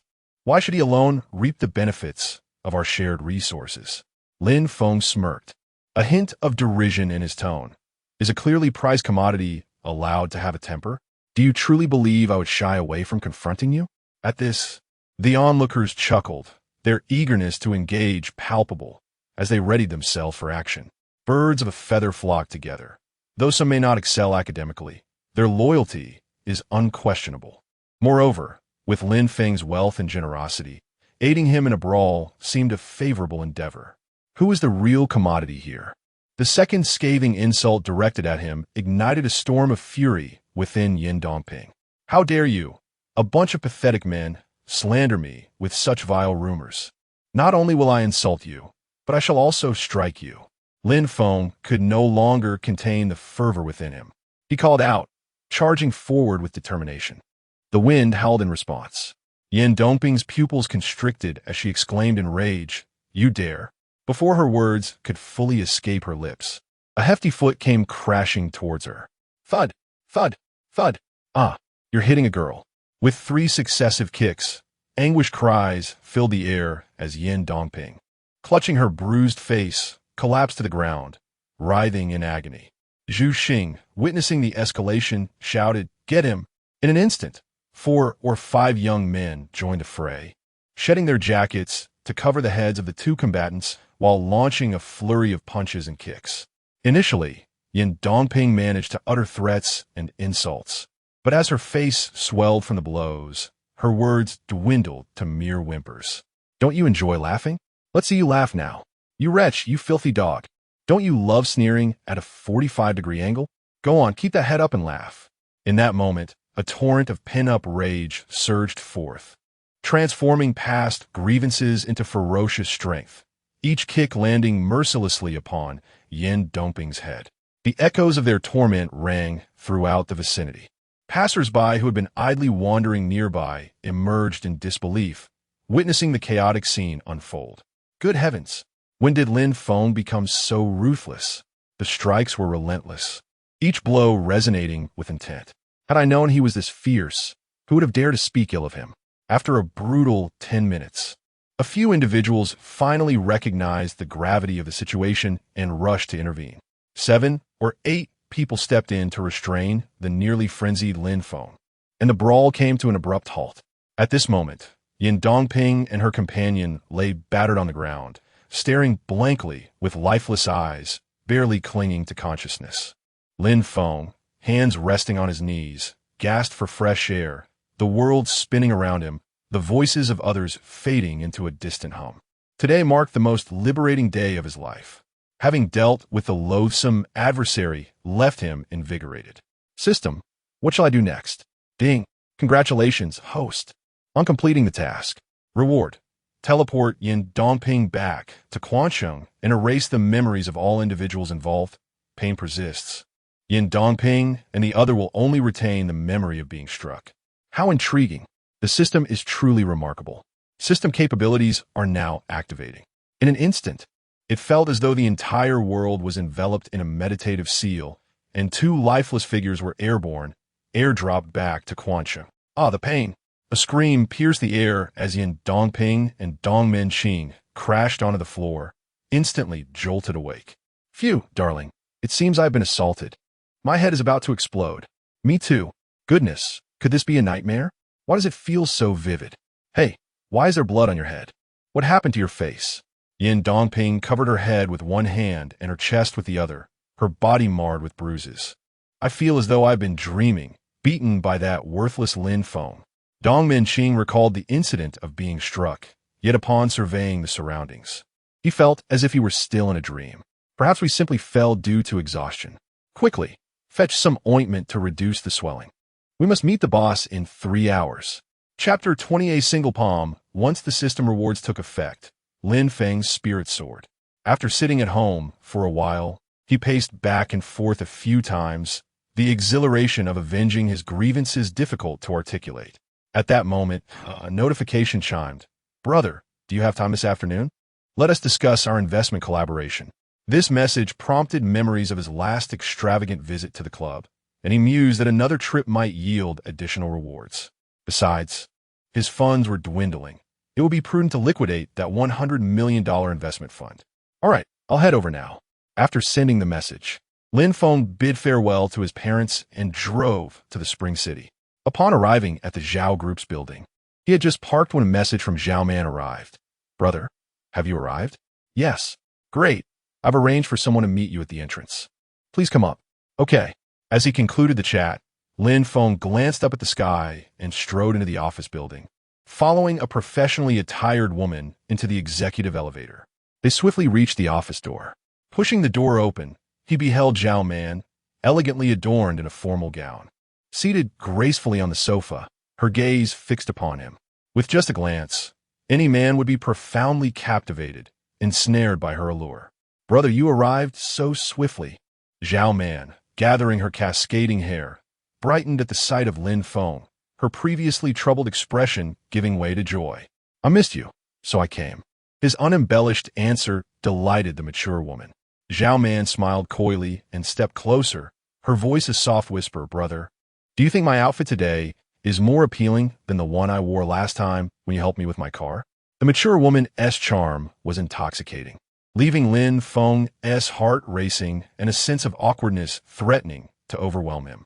No, I must remain composed. I am an investor. How can I be so easily swayed by the advances of the female CEO? After several deep breaths, Lin Feng steadied himself and addressed the matter at hand. Why are you dressed in evening attire today? Surely it cannot be solely for discussing our collaboration? Brother, you're quite perceptive. I did mention there would be a gathering tonight. However, this is no ordinary affair. It is an exclusive internal gala hosted by the Zhao Group for major distributors and raw material suppliers, thus requiring a more elaborate attire. Zhao Man reclined back in her chair, casually crossing her legs. Why invite me to your internal gathering? Lin Feng inquired, somewhat perplexed. Zhao Man playfully bit her lip. Unfazed as she replied, I wanted to give my brother a heads up about the internal dynamics, so we can better discuss our collaboration. Moreover, there will be plenty of beautiful women at this gala. Should you find your sister too aged and unappealing, perhaps someone else can assist in matchmaking.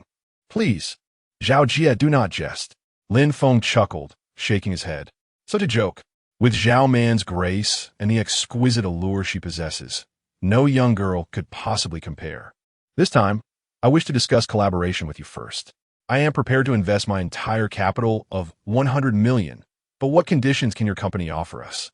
The primary objective of this meeting is to realize profits. During the few idle days at home, Lin Feng has also diligently acquired some knowledge. However, he still finds himself perplexed regarding the distribution of investment benefits. It would be wiser to hear directly from the woman before him. Upon hearing his words, Zhao Man's expression brightened slightly, and she straightened her languid frame, gradually beginning to speak. There are two proposals for collaboration. 1. Financing. Your esteemed company will inject 730 million into our Zhao family's business, and we will remit 300 million to your company annually over the next 3 years. 2. Equity investment. Currently, the Zhao family's liquor business is valued at 14 billion. After your investment, you will hold 10 of our company's shares for the next 10 years, receiving dividends based on that year's profits at the end of each year, though without any rights beyond the dividends. Naturally, I would recommend the financing option, as it promises quicker returns and a shorter cycle. After presenting these two options, Zhao Man fixed her intense gaze on Lin Feng, attempting to decipher his true thoughts through his facial expressions. She understood that personal desires are distinct from professional matters. She did not believe that a fleeting night of pleasure could equate to absolute benefits. In her view, the previous encounter was merely a moment of mutual infatuation. Additionally, there was an unspoken point. The Zhao family operates as a family business and wishes to avoid external funding interfering with internal decisions. If investments were made, it would necessitate a division of personal shares, thereby disrupting the company's equilibrium. Upon hearing her proposals, Lin Feng felt overwhelmed. Fortunately, he had conducted some preliminary research. In his understanding, financing is akin to a bank loan. When calculated, the 900 million over 3 years would yield him 450 million, surpassing his earlier projections of investing in stocks for resale. Thus, he replied, let us proceed with financing. However, I require that after your side receives the funds, you promptly transfer 100 million Longwa currency back to my company's account. That should not pose a problem, right?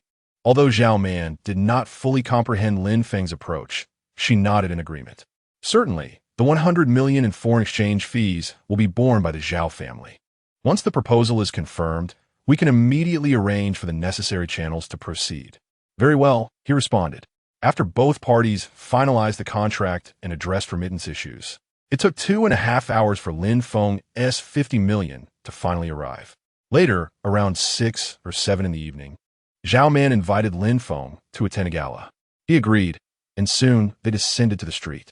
Zhao Man, adorned in her exquisite bamboo pattern gown, slipped into a Rolls-Royce Phantom, while Lin Feng followed closely in his Bentley. The sight of the two luxury vehicles on the streets drew admiration from countless young onlookers, exclaiming how wonderful it is to be wealthy.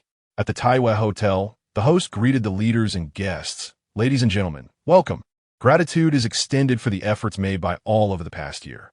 Within a grand hall capable of accommodating thousands, a distinguished middle-aged gentleman clad in a tailored suit gracefully co-hosts the event alongside a young, beautiful woman of elegant demeanor. Behind them, a large screen boldly displays the name Zhao's Wine Industry. The atmosphere is adorned with countless handsome men and beautiful women, each dressed in custom attire, delicately holding their fine wine glasses, captivating all with their striking appearances and charming conversations. Indeed, they are utterly mesmerizing. Zhao Man, being the organizer, is engaged in numerous social interactions, while Lin Feng prefers not to follow her in her frantic movements. Before long, they part ways, and he meanders aimlessly on his own. Shortly thereafter, on the periphery of the gathering, Lin Feng suddenly spots two familiar figures gradually coming into view. Dong Minqing and Yin Dongping. Just this morning, he had dealt them a blow, and now, unexpectedly, he encounters them again in the evening. A cruel smile crosses Lin Feng's face. He feels an inexplicable thrill at the sight of these two individuals. At this moment, Dong Minqing is dressed in a sharp suit adorned with a striking tie, while Yin Dongping sports a crisp white shirt paired with tailored trousers. Despite the bruises marring their faces, they are filled with excitement and eagerness. This is the Zhao's wine gathering, an exclusive affair reserved for the elite. How impressive, my husband! Yin Dongping exclaims, her eyes gleaming with happiness. You are truly remarkable, living up to your status as the marketing manager of Zhao's Wine Industry, managing to bring me to such a prestigious event. In that instant, she feels as though she has ascended to the heavens, becoming a prominent figure among the affluent. As for Lin Feng, the so-called loser ex-husband, they have investigated him thoroughly. He is merely a driver for a foreign enterprise, and the luxurious car he possesses is merely registered under the company's name. Even if they were to file a lawsuit, the court would not entertain it. What disgrace! How dare he pretend to be a successful individual? It's nauseating. As Dong Minqing aptly put it, what does it matter if Lin Feng drives a luxury car? He remains nothing more than a lowly driver. The lavish gathering beneath their feet is the true epitome of high society. Just as Yin Dongping revels in her joy, an unsettling voice gradually emerges. What a coincidence to encounter you here. Startled, Yin Dongping swiftly turns her head, only to see a casually dressed man approaching. Lin Feng, upon realizing who it is, her expression contorts as if she has just tasted something repugnant. How utterly distasteful to find such a lowly person in such an upscale venue. What gave him the right to be here? A mere driver has no place at such a prestigious gathering. In that moment, she feels as though she has plummeted from the luxurious bath she was enjoying just seconds before, landing straight into a pit of filth, stinking, revolting, and utterly nauseating. Who do you think you are to come here? She sneers. This is no place for a driver like you. Get out of here at once. Chapter 21. The foolishness of her actions, her two piercing screams instantaneously drew the attention of a multitude who responded with disdainful gazes, clearly repulsed by her unrestrained behavior at the banquet. Lin Feng, how dare you? A worthless wretch, show your face here. Explain how you managed to sneak in, or I shall summon the security to have you thrown out. Dong Minqing's expression mirrored the displeasure of the crowd upon seeing Lin Feng. After having endured several humiliations in the bustling metropolis, he was determined not to let this former chauffeur disrupt the evening's elegance. Why should your kind be allowed entry while I am not? Lin Feng retorted, a smile gracing his lips. Based solely on your characters, I doubt anyone would have invited you here. This is the Zhao family banquet, attended by major distributors, suppliers, and a select few investors, alongside distinguished figures from various sectors. Your credentials are evidently mismatched. As anticipated, Dong Minxing appeared slightly flustered upon hearing Lin Feng as provocation.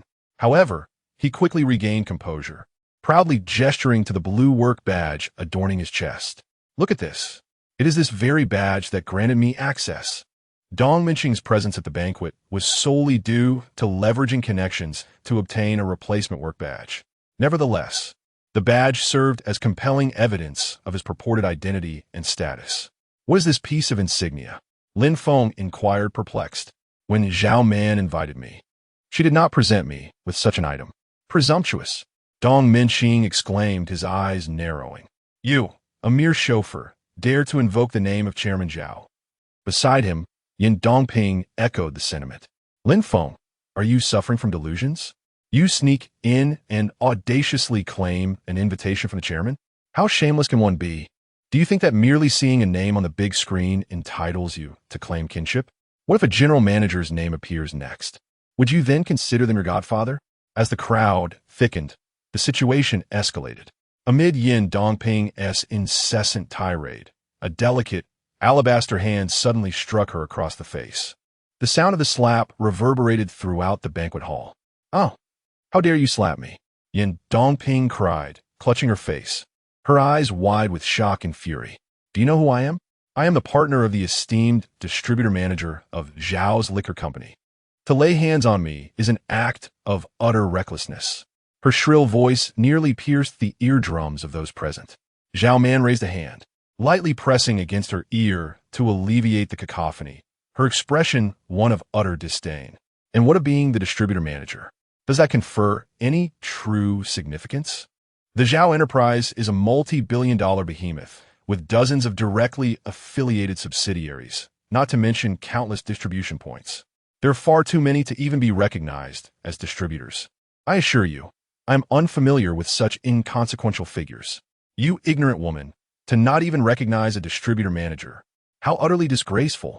After being brainwashed by Dong Minxing, Yin Dongping still believed that the position of sales manager was of great prestige. She remained ensconced in the beautiful dream of being a manager's wife, oblivious to the peculiar glances of those around her.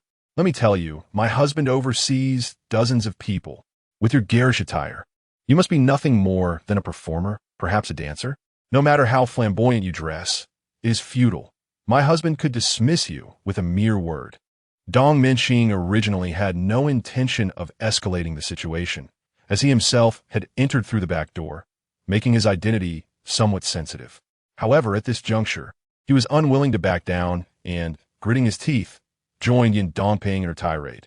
Indeed, you, wretched dancer, dare to act so brazenly at a cocktail party.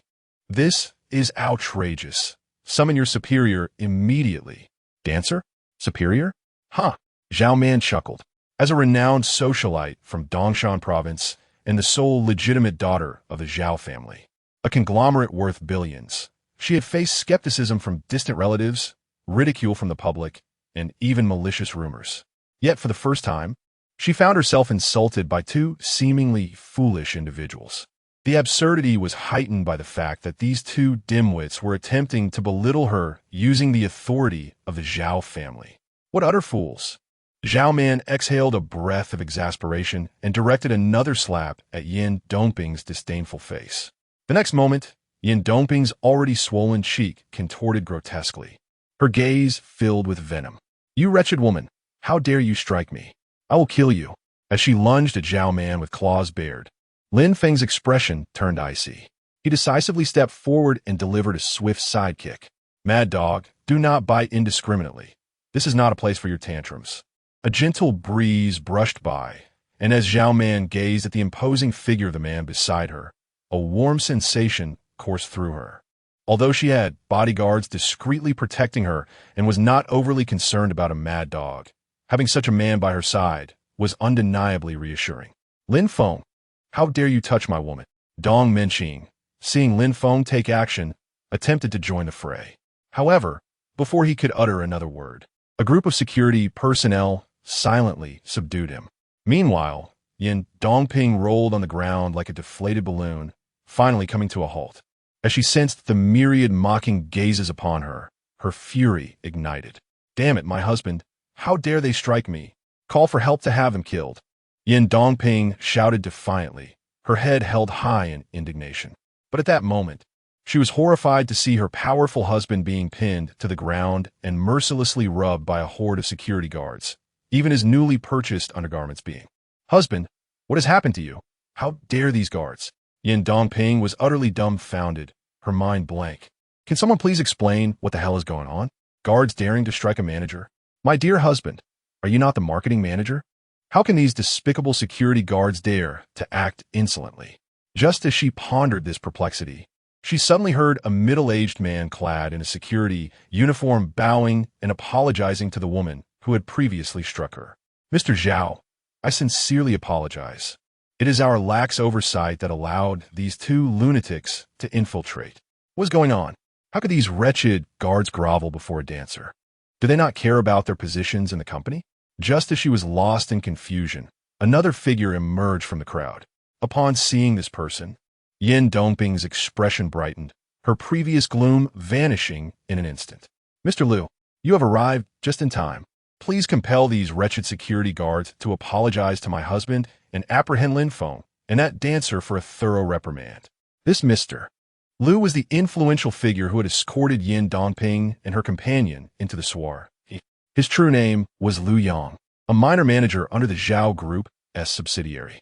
However, due to Dongping's flattery, he had ascended to the position of vice president of Zhao's enterprise. I sincerely apologize, Chairman.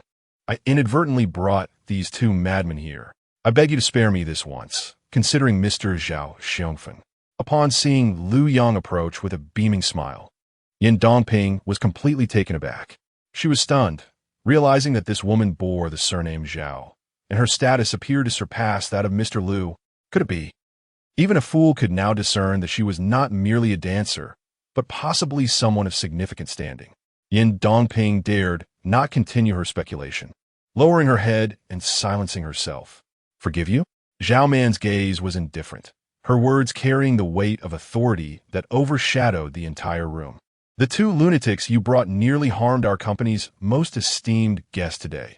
Can you bear that responsibility? Liu Yang turned to Lin Feng, his mouth agape in disbelief. After a decade of dedication to the company, he considered himself a trusted ally of the Zhao family.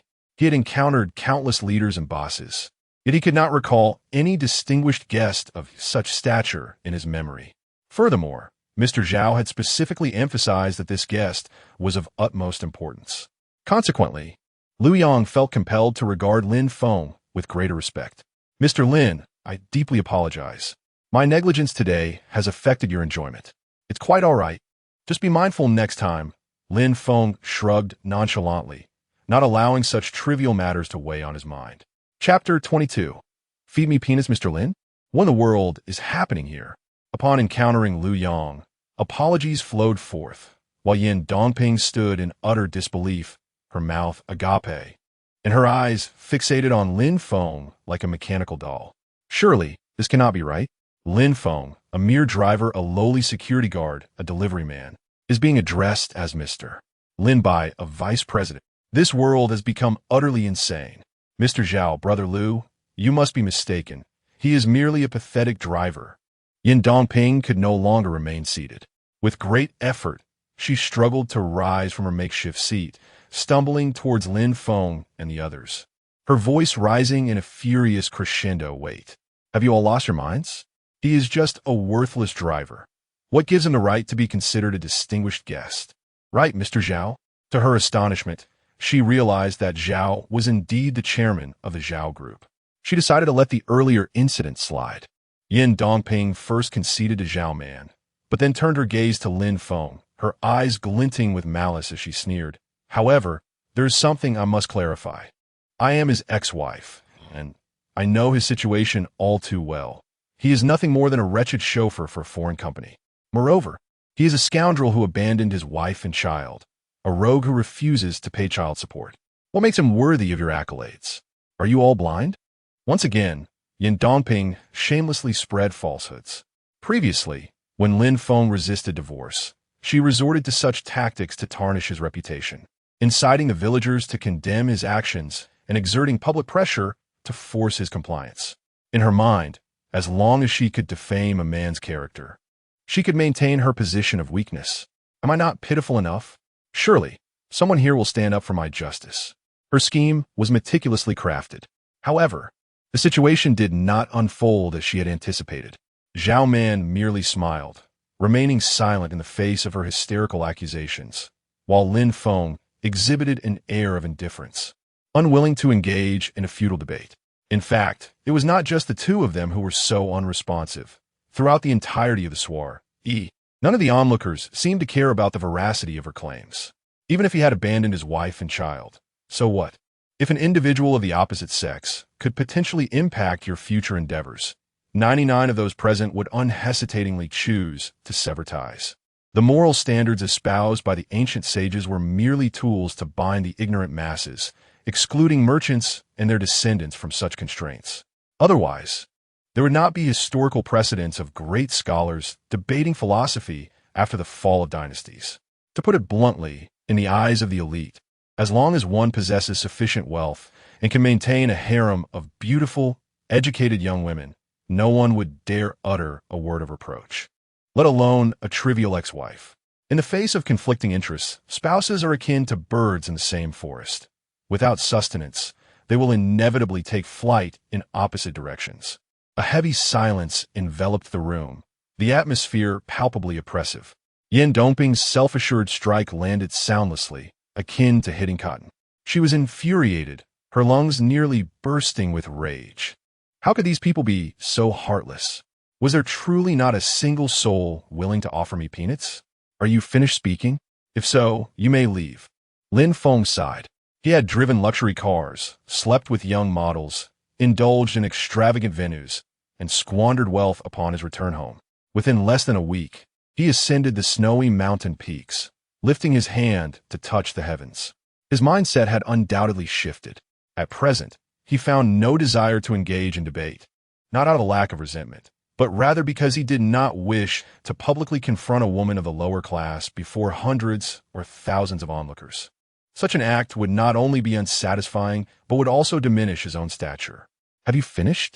He retorted, but the words hung in the air. Believing that Lin Feng had willingly conceded, Yan Dongping only grew bolder. Stop pretending, Lin Feng.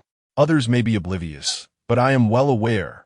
Recognize your true identity. You are merely a lowly driver, a discarded remnant.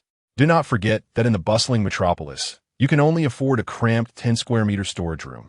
Your daily fare consists of instant noodles or spicy snacks stuffed in buns, and you dare to act like a wealthy man. As she pointed an accusatory finger, Lin Feng's composure began to waver. This woman had no shame. Demanding expensive cosmetics and lipsticks, she relied on him as her financial safety net whenever she exceeded her budget. He had only just begun to enjoy a few good days. He had no intention of engaging with her, yet here she was pushing her luck. The Buddha teaches that suffering in this life can lead to blessings in the next, while the Taoist sage says that pent-up frustration can be unbearable. Lin Feng decided he would no longer feign restraint. With a swift motion, he stepped forward, grasped Yan Dongping by her collar with one hand, and with the other, delivered a resounding slap. The sound echoed throughout the hall. Yan Dongping covered her face, shock evident in her eyes. You actually dare to hit me. Why are you all just standing there? This scoundrel is hitting a woman. Come and uphold justice, she screeched, her voice resembling that of a shrew. Yet not a single person responded. Another slap. Are you all dead? Speak up for me. The rapid-fire slaps continued, and Yan Dongping cried out in pain. Why did her usual tactics suddenly fail today? Touching her swollen face, rage surged within her, but outwardly she dared not utter another word, terrified of receiving another strike. These people were devoid of compassion. Where was their humanity? Why would no one speak up for her? All right, calm down, dear brother. This woman is not worth your anger. Zhao Man finally smiled alluringly, attempting to soothe his wounded spirit as Lin Feng ceased his assault. Zhao Jia, I'm fine, he waved off, then added, this woman has a thick skin. She made my hand hurt. Listen to yourself. You let her face hurt your hand. Lin Feng, You truly are incorrigible. Yin Dongping lamented from the ground, wailing as if she were a village shrew from years past. Always bullying others. I wish I were dead. Zhao, do you even count as a woman? Supporting a scoundrel against a woman. How shameless. And you lot, you cold-hearted individuals. I will make sure to sue each of you and have you imprisoned for life. Zhao Jia, how should we proceed from here? Seeing Yin Dongping throwing a tantrum, Lin Feng felt a headache coming on. He turned to Zhao Man and inquired, is there no way to handle this? Just call security to throw her out. Zhao Man smiled sweetly, seemingly unfazed by the situation. And you, Lu Yang, you may as well resign on your own. The year-end compensation will be borne by the headquarters. Upon hearing Zhao Man's intent to dismiss him, the vice president of the branch, Lu Yang, immediately changed his expression. Chairwoman, although I inadvertently allowed 2 mentally unstable individuals into the gathering, there's been no significant adverse impact. Surely, it does not warrant dismissal? I am the chairwoman of the headquarters. Do I need to consult you about dismissing you? Zhao Man's tone grew serious, and Lu Yang quickly masked his ingratiating smile. Chairwoman, I am willing to accept demotion or fines. However, do not forget that I am from the branch. If you truly wish to dismiss me, it must go through General Manager Xiong's approval, correct? What, do you intend to leverage General Manager Xiong against me? Zhao Man's brows furrowed slightly. General Manager Xiong was her distant uncle. Following the mysterious deaths of the Zhao family patriarch and Zhao Man's father, Zhao Xiongfeng rapidly rose within the family, rallying numerous members to support him. He was currently the most powerful vice president aside from Zhao Man herself, by acquiring 30% of the shares. During family meetings addressing internal economic crises, Zhao Xiongfeng dared to openly challenge, if we cannot resolve the recent salary issues, I will step aside. His ambitions were glaringly evident. Let us refrain from harsh words. You and General Manager Xiong are family. My fate is ultimately determined by the Zhao family, is it not? Lu Yang adjusted his hair, appearing quite self-assured. I have already informed General Manager Xiong about the situation here, and he is on his way. Perhaps you would prefer to discuss my position with him upon his arrival? Your chairwoman has already declared your dismissal. How can you still be so shameless? Before Zhao Man could respond, Lin Feng stepped forward, pointing at the 2 individuals wailing on the ground. No wonder you let these 2 imbeciles in. They are truly a wretched lot. After observing from the side for a while, he finally understood that this fellow was attempting to undermine Zhao Man. Zhao Man had just given him face, and now he could at least lend a word of justice. Brother, you're clinging on because you're worried the compensation won't sustain your future. Am I right? Here's what I propose. I'll give you an additional 100,000. Why don't you take it and leave? 100,000? Lu Yang glanced at Lin Feng, scoffing. Although I'm merely a minor vice president, if you only have 100,000 to offer, it will be better for you to spare yourself the embarrassment. That wouldn't even cover my year-end bonus. Ah, you greedy fellow. Lin Feng rolled his eyes, a look of disdain on his face. You find 100,000 insufficient? That amount translates to 50 taels of silver in ancient times. It nearly rivals a young eunuch's entire salary for half a lifetime. Do you truly consider yourself the grand director of the inner court? What did you say? How dare you compare me to a eunuch? Lu Yang, who had never regarded Lin Feng with any respect, was now deeply offended by the comparison. He rolled up his sleeves, exuding an imposing aura as he took a step forward, clearly prepared to engage in a confrontation at the slightest provocation. Just then, a commanding voice rang out, halting the impending conflict. Stand down. Chapter 23. Zhao Xiongfeng who dares to wreak havoc at my Zhao family's banquet? What audacity! Zhao Xiongfeng approached with a countenance as dark as water, impeccably dressed in a bespoke suit. His every gesture exuded the poise of a person of high stature, coupled with the formidable presence of an authority figure who commands respect without uttering a word. Ah, Master Xiong, you have arrived. Upon recognizing him, Lu Yang, who had previously displayed arrogance, instantly transformed into a sycophant, his demeanor now overly solicitous. I apologize for making you come out on such a late hour. You must be weary. Quickly, someone, arrange a seat for the most senior executive of the Zhao family. Arrange a seat for the most senior executive? Lin Feng grimaced, echoing Lu Yang's words. Do you truly consider this banquet a mirror? You simply demand a seat be arranged while I stand here for ages alongside your chairman. And you don't even think to offer me a chair. So now, upon seeing the host arrive, you, a wretched dog, finally know how to wag your tail? You are insulting me. Liu Yang retorted, visibly irritated. He then glanced at Zhao Xiongfeng, continuing with a mournful expression, Master Xiong, I have no idea where Zhao Man is. She has brought along a foul-mouthed ruffian who not only assaulted my guests but also spoke ill of you. It is utterly disgraceful. You must stand up for us today. Oh, Zhao Xiongfeng raised an eyebrow, narrowing his eyes as he turned his gaze upon Zhao Man, demanding an explanation. What is the meaning of this, dear niece? Please clarify for your uncle. Witnessing his authoritative demeanor, Lin Feng was eager to deliver more scathing remarks, but was unfortunately restrained by Zhao Man's gentle tug on his sleeve. Liu Yang not only disturbed the event, but also dared to insult our esteemed guests. Shouldn't he be reprimanded? Esteemed guests of the Zhao family? I believe they are your guests.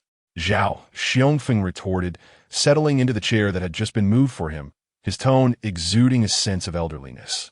Xiaoman, I understand you harbor grievances against your second uncle, which is why he has chosen not to reprimand you for your impulsive behavior.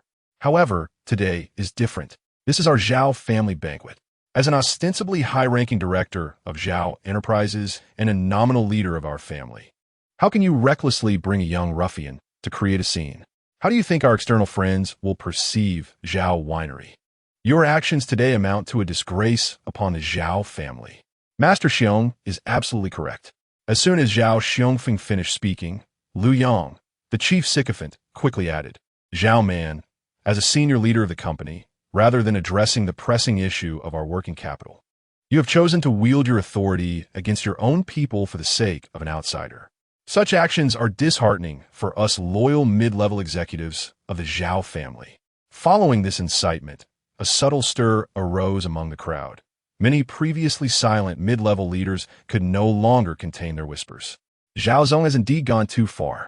Instead of considering how to resolve year-end bonus issues, she has squandered time on an outsider. Indeed, we mid-level leaders are the backbone of the company. It is utterly unreasonable to dismiss our own for the sake of a ruffian. This is the tragedy of women in power. They often act impulsively without regard for the greater picture. I sense that the wild lad shares an extraordinary bond with General Zhao. Perhaps he is merely a kept man, for there seems no other reason for such protectiveness. Could it be? I had thought that a paragon of wealth and beauty like the chairwoman would only be matched with someone of the caliber of young Master Qin, an ultra-rich heir. If she truly finds favor with this wild lad, does that not imply that I too could be courted by a wealthy woman? Old Baldy, spare me the fantasies. It would be far more prudent to invest in a hair transplant than to indulge in such daydreams. The crowd buzzed with speculation, while numerous distributors and suppliers harbored ulterior motives. Zhao Man wore a bittersweet expression. In public, she was the captain of a billion-dollar enterprise, yet in private, she struggled to keep afloat. Ever since her grandfather and father went missing, much of her network had dissipated into thin air. Following there were family disputes, relentless debt collection, and tax pressures that left her gasping for breath. Reluctantly, to support thousands of employees, she, a recent graduate, forced herself to travel far and wide in pursuit of investments.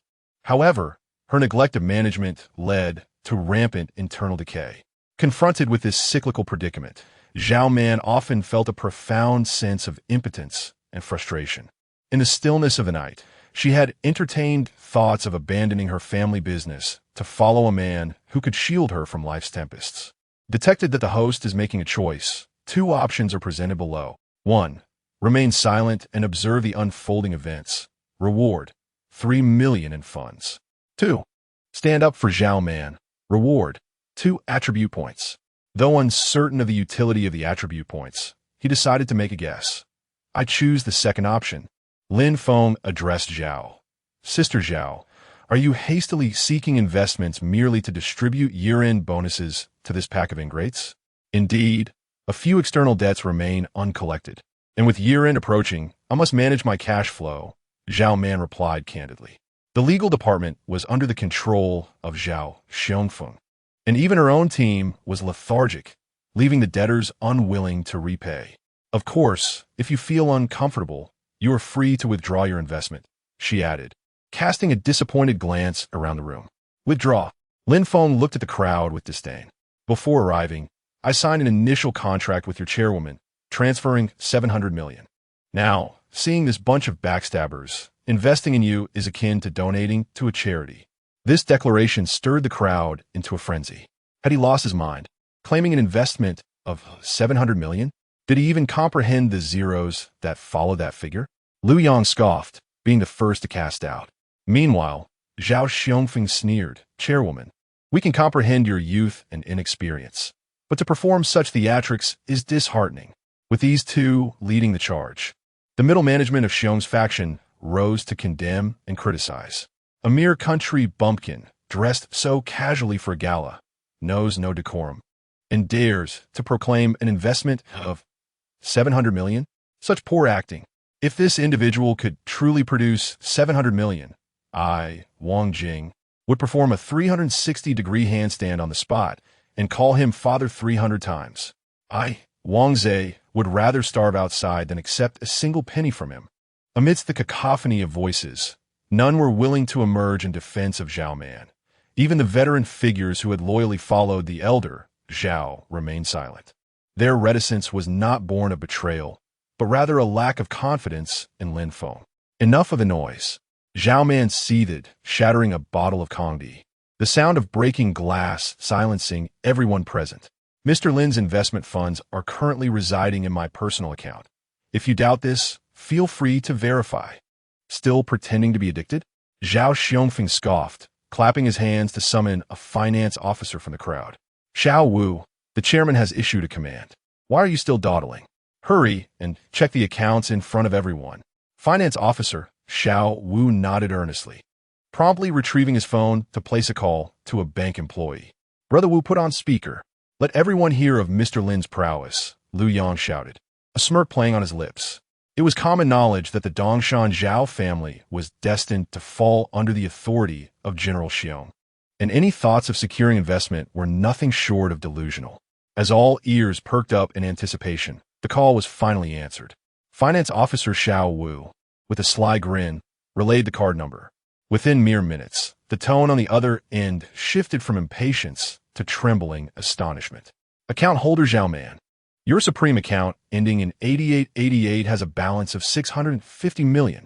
Chapter 24, An Utter Silence. Enhancing physical attributes. What? You must be mistaken. Xiao Wu repeated in disbelief. How much is in the account of the chairman of the Zhao Group? 650 million. There is only one Zhao family in Dongshan province. How could I possibly be wrong? After finishing, the voice on the other end added, oh, by the way, around 4 p.m., 700 million was credited and, subsequently, 100 million was transferred out. Silence. An utter silence. As the call ended, everyone turned their astonished gazes toward Lin Feng, their eyes filled with incredulity. Good heavens! This young man was not deceiving them. He truly invested 700 million. It was a single lump sum. What a colossal flow of capital.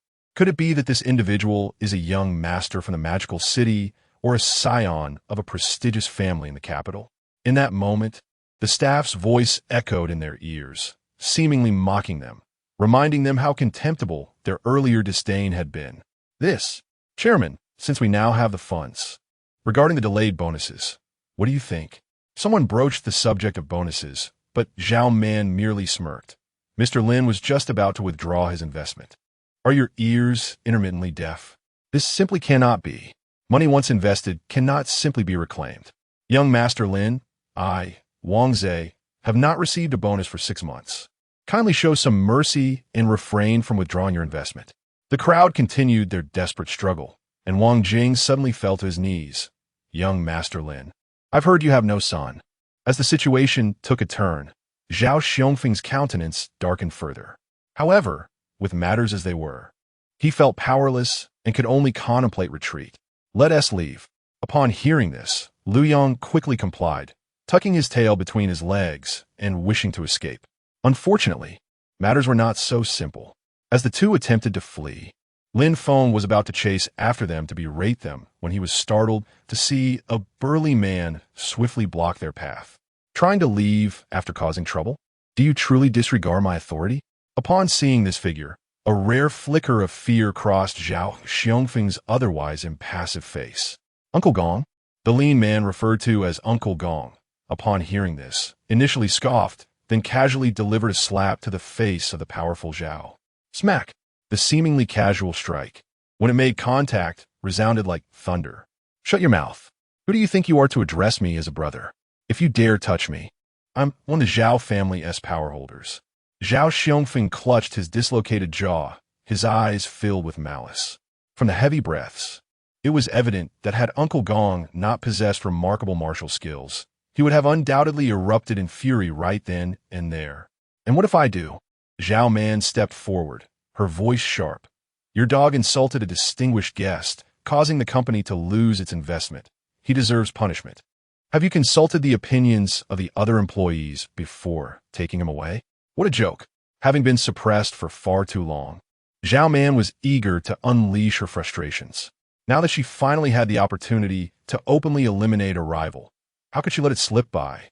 Moreover, if these two individuals were to leave easily, what would become of Lin Feng? Would he truly relinquish the investment he had painstakingly secured, regardless of her intentions? This eloquent pressure undeniably resonated with many. Zhao Man's faction, along with the neutral party, swiftly condemned Liu Yang, demanding he provide an explanation to Lin Feng, their esteemed guest. What sort of explanation do they seek? Zhao Xiongfeng inquired. An apology, dismissal, and the forfeiture of all bonuses and wages, Zhao Man replied. Liu Yang was greatly dissatisfied. It was restrained by another. Zhao Xiongfeng glanced at the watchful Uncle Gong beside him, fully aware that failure to provide an explanation today would result in his own accountability. Very well. I shall take a step back. Let us see how brazen you all are when young Master Qin arrives next time. Fine. I shall instruct him to submit his resignation immediately. Apologize at once. Submit your resignation letter.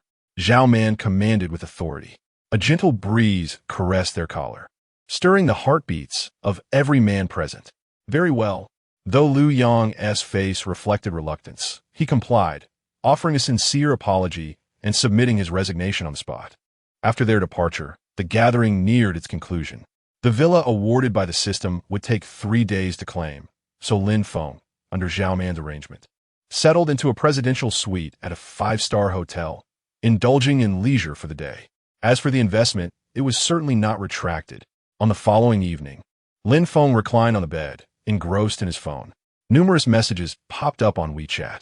Chu-E, Brother Lin, are you there? Lin, yes, what is up? Chu-E, nothing much, aggrieved. JPG, just missing you a bit. Lin, haha, I'm staying in Spring City for a few days. Feel free to visit if you're free. Chu-E, how did you end up in Spring City? But, alright, coincidentally my classmate is coming to see me. Let us all 4 hang out together. After chatting with Chu-E for a while, Lin Feng recalled Uncle Gong from the gathering and could not resist inquiring of the system. System, do you possess any rewards to enhance my combat prowess? I've offended so many people. What if someone ambushes me? Host, the attribute points from rewards can bolster your physical constitution. As the system's prompt faded, a unique panel appeared before Lin Feng.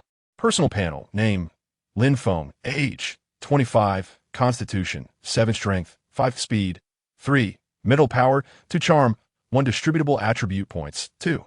The attribute range for ordinary individuals is 1 to 10. This is remarkable. Without hesitation, Lin Feng allocated the points to his constitution, aspiring to be a golden-armed fighter.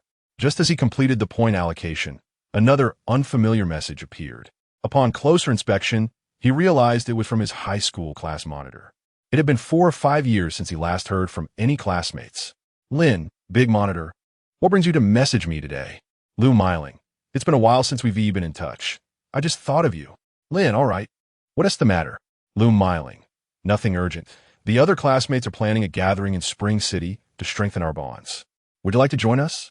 Old classmates, who usually skirt around each other, suddenly wish to share their feelings? What is this all about? Lin, who will be attending the gathering?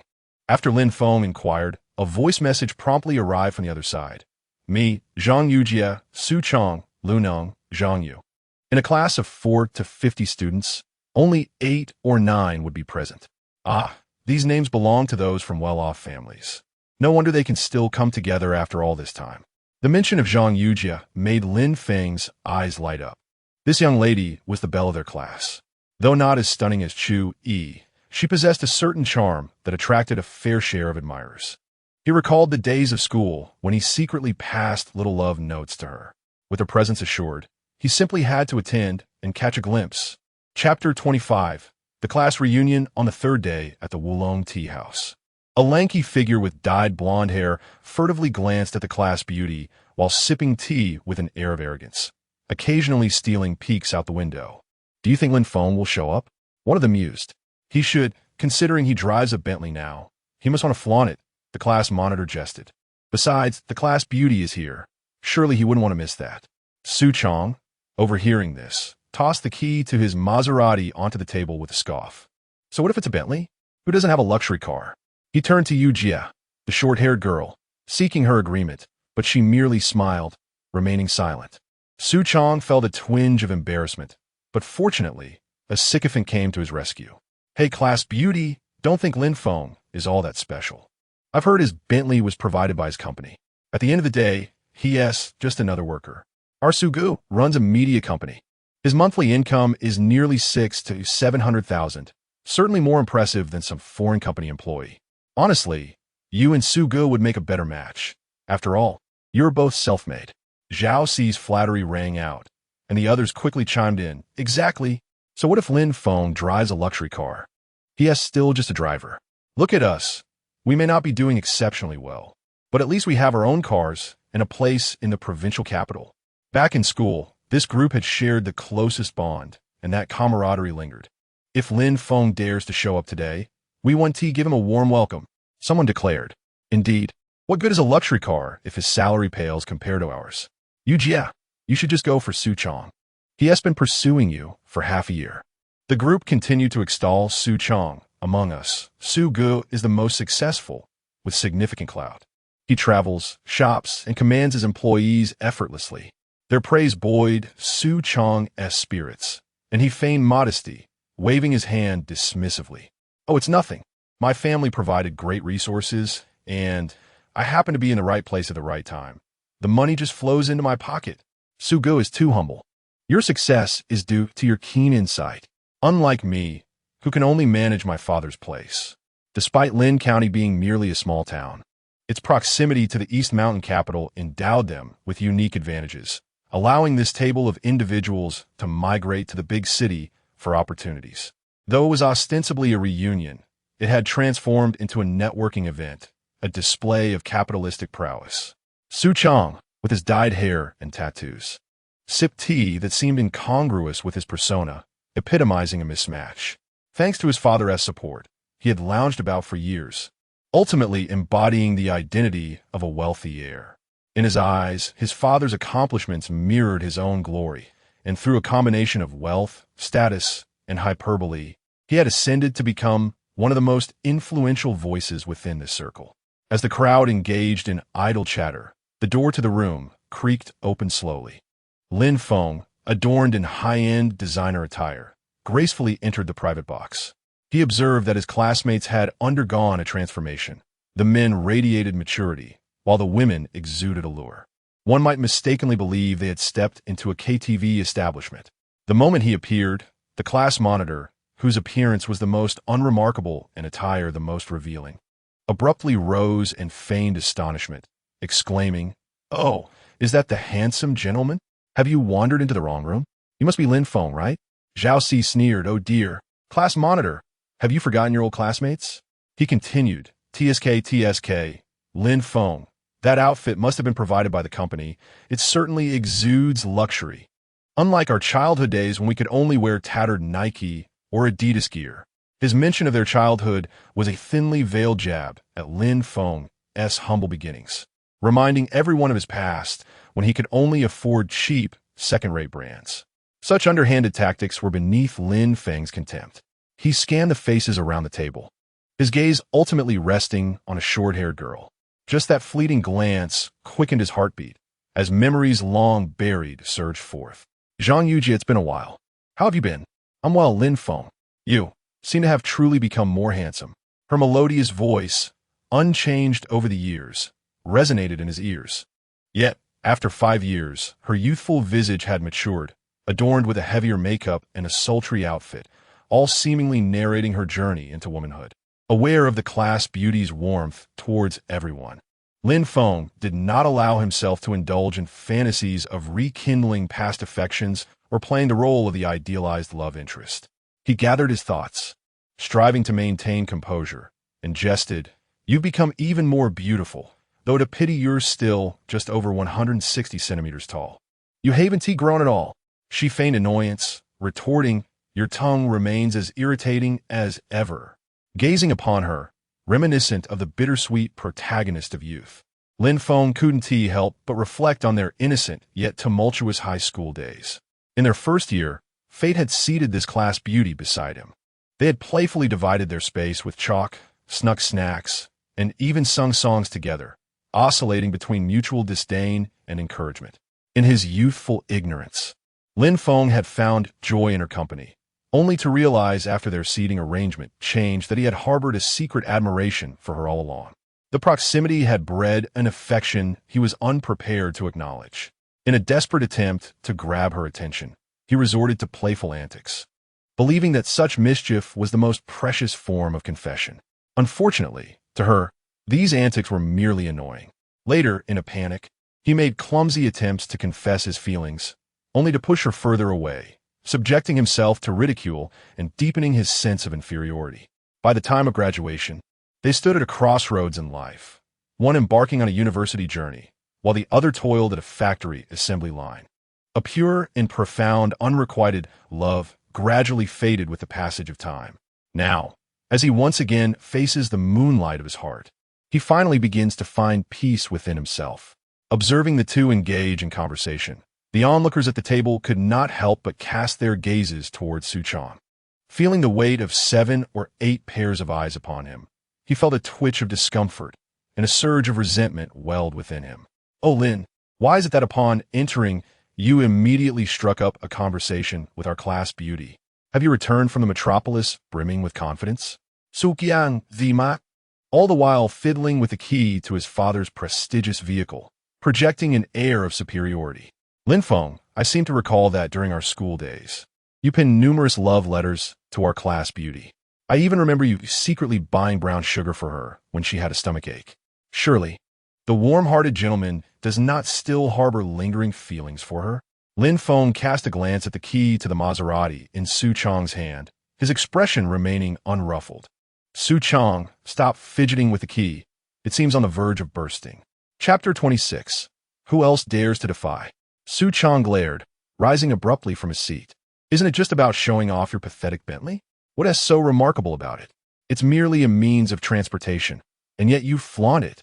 The class monitor, seeing the commotion, stood up, swaying his hips as he attempted to play the peacemaker. "Come on, Sue, we're all in the same class. Don't let such trivial matters upset you. And you, Lin Feng, just because you have a nice car doesn't mean you can look down on your classmates. Besides, that car isn't even yours." Zhao Si also stood up, insisting, "Lin Feng, you should apologize to Sue." It was evident that these two were biased, and any rational observer could discern it. Lin Feng, unable to contain his disdain, remarked, "What a bunch of clowns. Since I arrived, when have I ever boasted about having a car? Spare me the nonsense. We're all in our 20s. Who still fixates on cars? Your attempts at showing off are merely about a company vehicle." Zhao Si persisted. "With that attitude, it's no wonder people are speaking up. Our cars may not be expensive, but at least they are ours. You flaunting a company car is laughable. You a high school dropout. Who knows what methods you use to get into a foreign company? Oomph. I've heard that people abroad can be quite indulgent. Perhaps Lin Feng has his own means of climbing the ranks." As the crowd continued their absurd allegations, Zhang Yujia frowned slightly, expressing her displeasure. "What is there to argue about? Let us all take a step back." With her intervention, the room fell silent, and others cast mocking glances at Lin Feng, their lips curling in derision. Every year, they would gather for a reunion and for outsiders to integrate they would have to endure a bit of humiliation.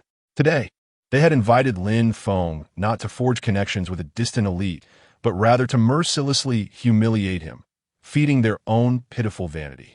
So what if you work at a foreign company? We are the Brahmins of our county. If you wish to thrive in your hometown, you must heed our wishes. If we're displeased, we have ways to make your life difficult. As silence enveloped the room, Su Chong feigned generosity, declaring, "Since Yujia has spoken, let us all sit down, and you, Lin Feng, take the seat at the end. Later, help the waitstaff by passing dishes and bowls." With that, he shot a glance at Zhang Yujia, his previously lost arrogance restored in an instant. You lowly wretch, no matter how impressive you think you are, your beloved still sits beside me." This little clique remained tightly united. Lin Feng felt as though he might spit blood from their repeated humiliations. Just as he hesitated between leaving or confronting them, a system notification chimed. Host is faced with a choice. 2 options are presented. 1. Leave now. Reward: 100 million sound waves. 2. Stay and teach them a lesson. Reward: 2 attribute points. There is no need for hesitation. The choice is evidently the second option. It is absurd to simply walk away while someone is so brazenly disrespecting you. Lin Feng teksu kiyang, his expression as stoic as the depths of water, and remarked, "You seem quite audacious to point fingers at me." Su Chong burst into laughter upon hearing this, retorting, "What will you do about it? If you don't wish to sit at the very edge, you better plead with me. Otherwise, you may as well retreat to the back and serve tea." In Su Chong's eyes, Lin Feng was merely an outsider. The presence of numerous classmates did little to concern him about any repercussions Lin Feng might impose. After all, who would dare to challenge the majority? If one person could dominate 7 or 8 others, what need would there be for camaraderie? Lin Feng, filled with frustration yet unable to retaliate, only fueled Su Chong's arrogance. However, what Su Chong failed to anticipate was that Lin Feng would indeed dare to slap him right in front of several classmates. With a resounding smack, Lin Feng's years of physical labor endowed him with a strength superior to most. Fueled by righteous anger, the blow nearly knocked out Su Chong's front teeth. "What are you doing? How dare you strike someone? Have you no fear of consequences?" Several male classmates, witnessing the altercation, erupted in indignation. Zhang Yujia hastily intervened, urging, "Lin Feng, can you not remain calm? We are all classmates. There is no need to escalate this situation. How dare he resort to such violence? This is blatant bullying. We must report him to ensure he faces the consequences." The class monitor threatened vehemently.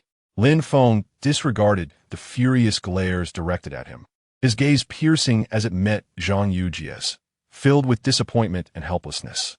After enduring such bullying for so long, was it truly wrong for him to stand up for himself? If only she were not my unattainable ideal, I could act without reservation. The power of this ideal lies in the fact that even her presence could not compare to the past version of herself. Time etches its marks upon every face, and one cannot perpetually dwell in the void of bygone days. One must strive towards a tangible future. With a heavy exhale, Lin Feng felt a wave of desolation wash over him.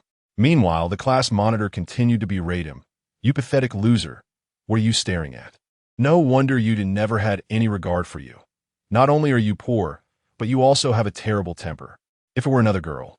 With a swift motion, Lin Feng delivered another slap, commanding her to silence. Witnessing this, the male classmates seized their chairs, readying themselves for a chaotic brawl at any provocation. Unfazed, Lin Feng grabbed a teacup from the table and hurled it with precision. The expensive teacup transformed into a streak of white light that collided with Zhao Ci's face, blood gushing forth as screams filled the air. "Oh, my nose! How dare you lay a hand on me? Brothers, let us go teach him a lesson." With a sudden exclamation, a sharp crack echoed as shards of glass scattered across the ground. Lin Feng had once again smashed the green bottle on the table with a powerful punch, his hands dripping with blood and clutching the remnants of the bottle. His expression cold and merciless. He was ruthless towards others, yet even more so towards himself. The situation had escalated to such an extent that those present dared not even breathe, let alone intervene in the fray. They were merely out for a good time, easily picking on the vulnerable. Yet when faced with a formidable opponent, it was commendable enough simply to remain rooted to the spot. Amidst their astonishment, a wave of curiosity washed over them. The Lin Feng, they remembered, was not the type to be so brazen and aggressive. How had he risen so dramatically in just a few short years? A mix of shock, anger, and trepidation held them in place, rendering them hesitant to act. Finally, the system notification chimed in. Ding! Congratulations, host, for completing the task. You have earned 2 attribute points. The prompt faded as Lin Feng accessed his personal panel. Personal panel name, Lin Feng, age, 25, constitution 9, strength, 5, speed, 3, mental power, 2, charisma, unavailable attribute points, 2, to confront multiple adversaries. It was crucial to incapacitate one to ensure the others would comply. Thus, without hesitation, Lin Feng allocated both attribute points to strength. A surge of overwhelming power coursed through his body, mending the wounds inflicted by the broken glass almost instantaneously. He extended his palm and struck the wooden table with ferocity. With a resounding crash, the thick wooden table split in two, splinters flying in all directions. Ding! Side quest triggered. 1. Demonstrate strength and continue to assert dominance. Reward: 2 attribute points. 2. Abandon the side quest. How could one forfeit such a tantalizing opportunity? Lin Feng clenched his fist, a cold smirk gracing his lips as he cast a menacing glance around, revealing his stark white teeth. Who among you dares to defy me? Chapter 27. The house comparison. Upon hearing these words, everyone exchanged glances, and with a swift motion, a hand shattered the table. Who would dare voice any dissent? Do they wish to lose their heads? Class monitor, stop trembling. Weren't you ever so dissatisfied with me? Speak your mind. Although I shall not alter my course, rest assured, I shall remember your words. I have nothing to say, truly. The class monitor's heart raced upon being called out. In the next instant, his legs weakened, and he unexpectedly knelt down. Brother Lin, Brother Feng, I was wrong. I should not have spoken ill of you. The class monitor trembled all over. Casting a furtive glance at Zhao Si, who was writhing in pain behind him, and quickly added, it was he. It was all Zhao Si's idea. He said he was displeased by your luxury car. That's why he urged me to invite you to the gathering. It's all his fault, Brother Feng. Please spare me. Nonsense. Don't slander me. Zhao Si, wiping the blood from his face with a tissue, refuted him vehemently. You despicable man. It was you who sought to curry favor with Su Chong to help him pursue Zhang Yujia, which led to this gathering. Oomph. I merely suggested assisting Su Chong in courting Zhang Yujia. I never agreed to conspire against Lin Feng. It was entirely your and Su Chong's scheme. Are you not men enough to own up to it? Amidst their mutual blame, Su Chong, who had been feigning indifference, suddenly burst into laughter. Ah, Gulf. Seeing you 2 cowards is truly laughable. Although his jaw was dislocated, he bore the pain and mocked Lin Feng. Don't think that being able to fight makes you remarkable. We are not in a barbaric society. If you have the capability, let us compete in something else. Lin Feng, upon hearing this, smiled. The system had conveniently presented a side quest, and Su Chong had willingly proposed a contest that aligned with his desires. No problem. You may compare anything with me, be it strength or influence. As the two exchanged sharp retorts, the atmosphere among the others lightened. Su Chong was correct. We are not savages. What skill lies in mere fighting? Go for it, Brother Chong. Show him who is superior. Although Su Chong garnered some verbal support, he was still troubled, pondering what could be compared to Lin Feng. In the realm of peer comparison during a gathering, 3 aspects often prevailed: wealth, family, and career. Though he possessed his father's car, he still fell short of a Bentley. Regarding career, he was merely an unemployed vagrant. He could boast casually, but could not possibly arrive at the company and have his father call him the boss. In his moment of distress, Su Chong's gaze fell upon a scattered set of keys on the ground, and a spark of inspiration struck him. Damn, I almost forgot. I'm a second-generation rich kid. My father owns a villa, not just 1, but at least 4 properties. Can you not surpass that? I do not care how well you fare elsewhere or whether you own property in a big city. As long as you lack real estate in Quan City, I shall deem you propertyless. In that case, can you, Lin Feng, possibly buy a house on the spot? All right, let us compare houses. Once he had firmly made up his mind, Su Chong smiled confidently and remarked, "We are not unlike others, but we can engage in a more tangible competition, real estate. In this day and age, owning property is paramount. Let us see who possesses the most real estate." Upon hearing this, the previously indifferent classmates suddenly perked up, miraculously rejuvenated. Engaging in idle disputes holds little value. We should compare our assets in real estate. In modern society, property reigns supreme. Without a home, one cannot even secure a partner. At this table, who among us lacks a property, be it in the suburbs or the city center, whether mortgaged or fully paid? Those homes are worth millions. Indeed, Brother Su boasts a 220 square meter villa, and it belongs to the Yunshan Group. No less, surely worth 6 to 7 million. The Yunshan Group is the most prestigious real estate company in our Dongshan area. 6 to 7 million is merely insufficient. It must be at least 10 million. With the first boast comes the second, and soon a wave of sycophancy swept through the private room. Noticing Lin Feng's silence, Su Chong smirked. "Why so mute, Lin Feng? Is it because you lack property and dare not speak? Truth be told, not owning a home is of little consequence. With your parents' meager salaries, they could only scrape together a down payment. Unlike me, who can easily purchase a villa outright with a casual entrepreneurial venture." Observing Su Chong's self-assured demeanor, Lin Feng scoffed disdainfully. "Is it merely about property? Surely, you do not believe I cannot afford it? I too own real estate." Su Chong's heart trembled, and with a begrudging expression, he pressed, "Where did you purchase your property? Was it a villa from Yanshan? I must inform you, in Quan City, I only acknowledge Yanshan. Other real estate is nothing but dilapidated housing. What you say is inconsequential." As his words fell, the other classmates fell silent, awaiting Lin Feng's reply. "I apologize, but my property is indeed not from Yanshan. It's not that I disdain its lower caliber, but rather the layout is too small and constricting." At this revelation, the room erupted with disbelief. "Are you boasting? It is well known that Yunshan Real Estate specializes in high-end properties, with the smallest units being 150 square meters. How could that be small? If 150 square meters is inadequate, what does that make our small two-bedroom apartment, for which we have mortgaged half our lives?" Lin Feng, do not feign ignorance. The largest unit from Yunshan is 880 square meters, valued at nearly 100 million. If you do not understand, do not speak foolishly. You'd only make a fool of yourself. Among the classmates was one who worked in real estate sales. Previously, he had been rather reticent at the dining table, but when the conversation turned to his area of expertise, he became animated.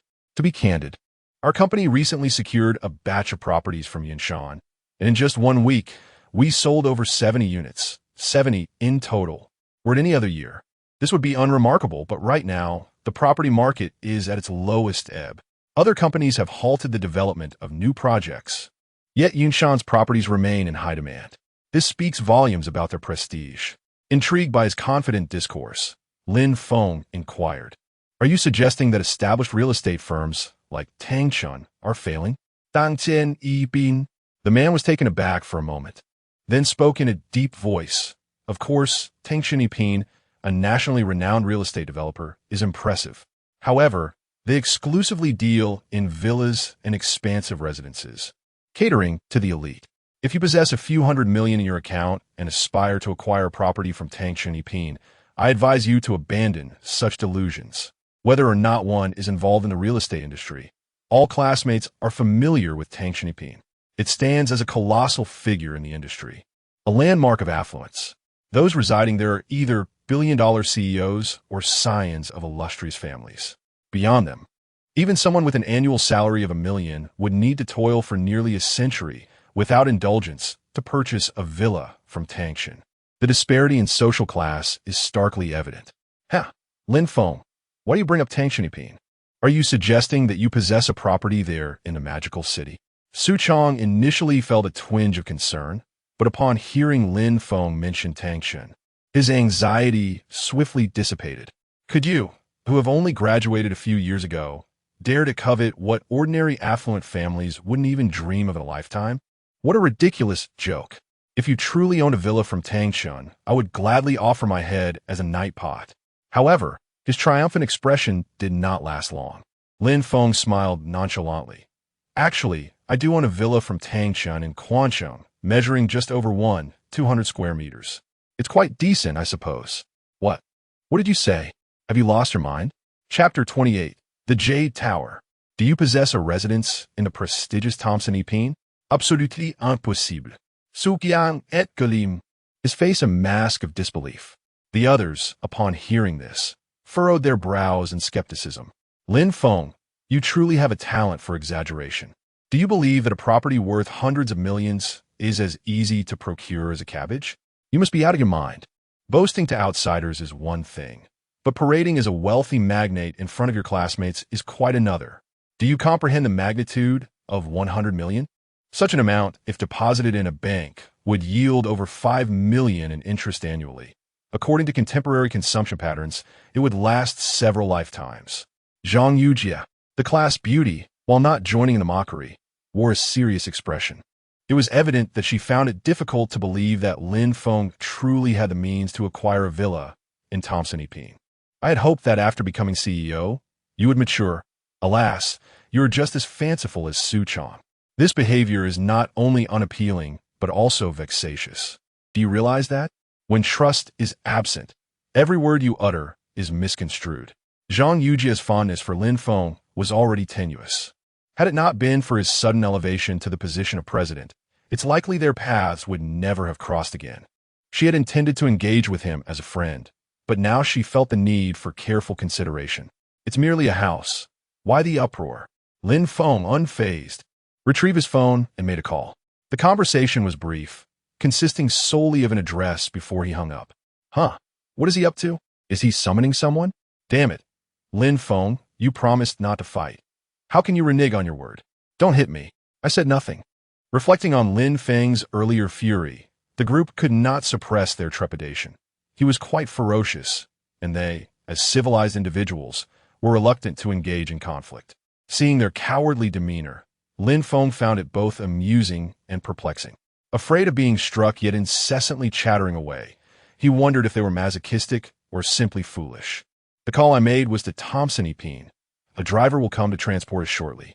Upon hearing this, the crowd exchanged glances. A mix of disbelief and caution evident on their faces, fearful of provoking his wrath. 10 minutes later, indeed, several drivers arrived in luxurious vehicles to escort them. However, some classmates, overwhelmed by fear, chose to depart midway, leaving only Su Chong, Zhao Si, and a few others who were unwilling to back down. They steeled themselves and left in the car. Seated in a Maserati, Su Chong gazed enviously at a speeding Bentley ahead, his heart brimming with discontent. Keep pretending. Don't think that I'll be fooled just because you've enlisted a few actors. I'm not that easily deceived.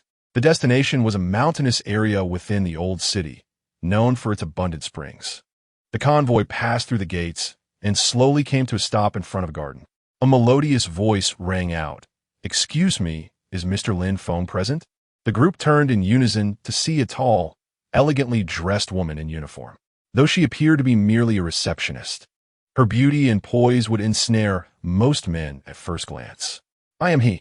Lin Feng waved his hand, and upon noticing, the beautiful receptionist smiled gently before continuing. Hello, Mr. Lin. I am Xiao Li, the property manager of Tangshan Epine. The documents for the villa you selected, number 1, are now ready. Would you like to conduct the inspection now? Before Lin Feng could respond, Su Chong interjected loudly. Miss, you're not an actress hired by Lin Feng, are you? I checked the map, and there's no information about a community here.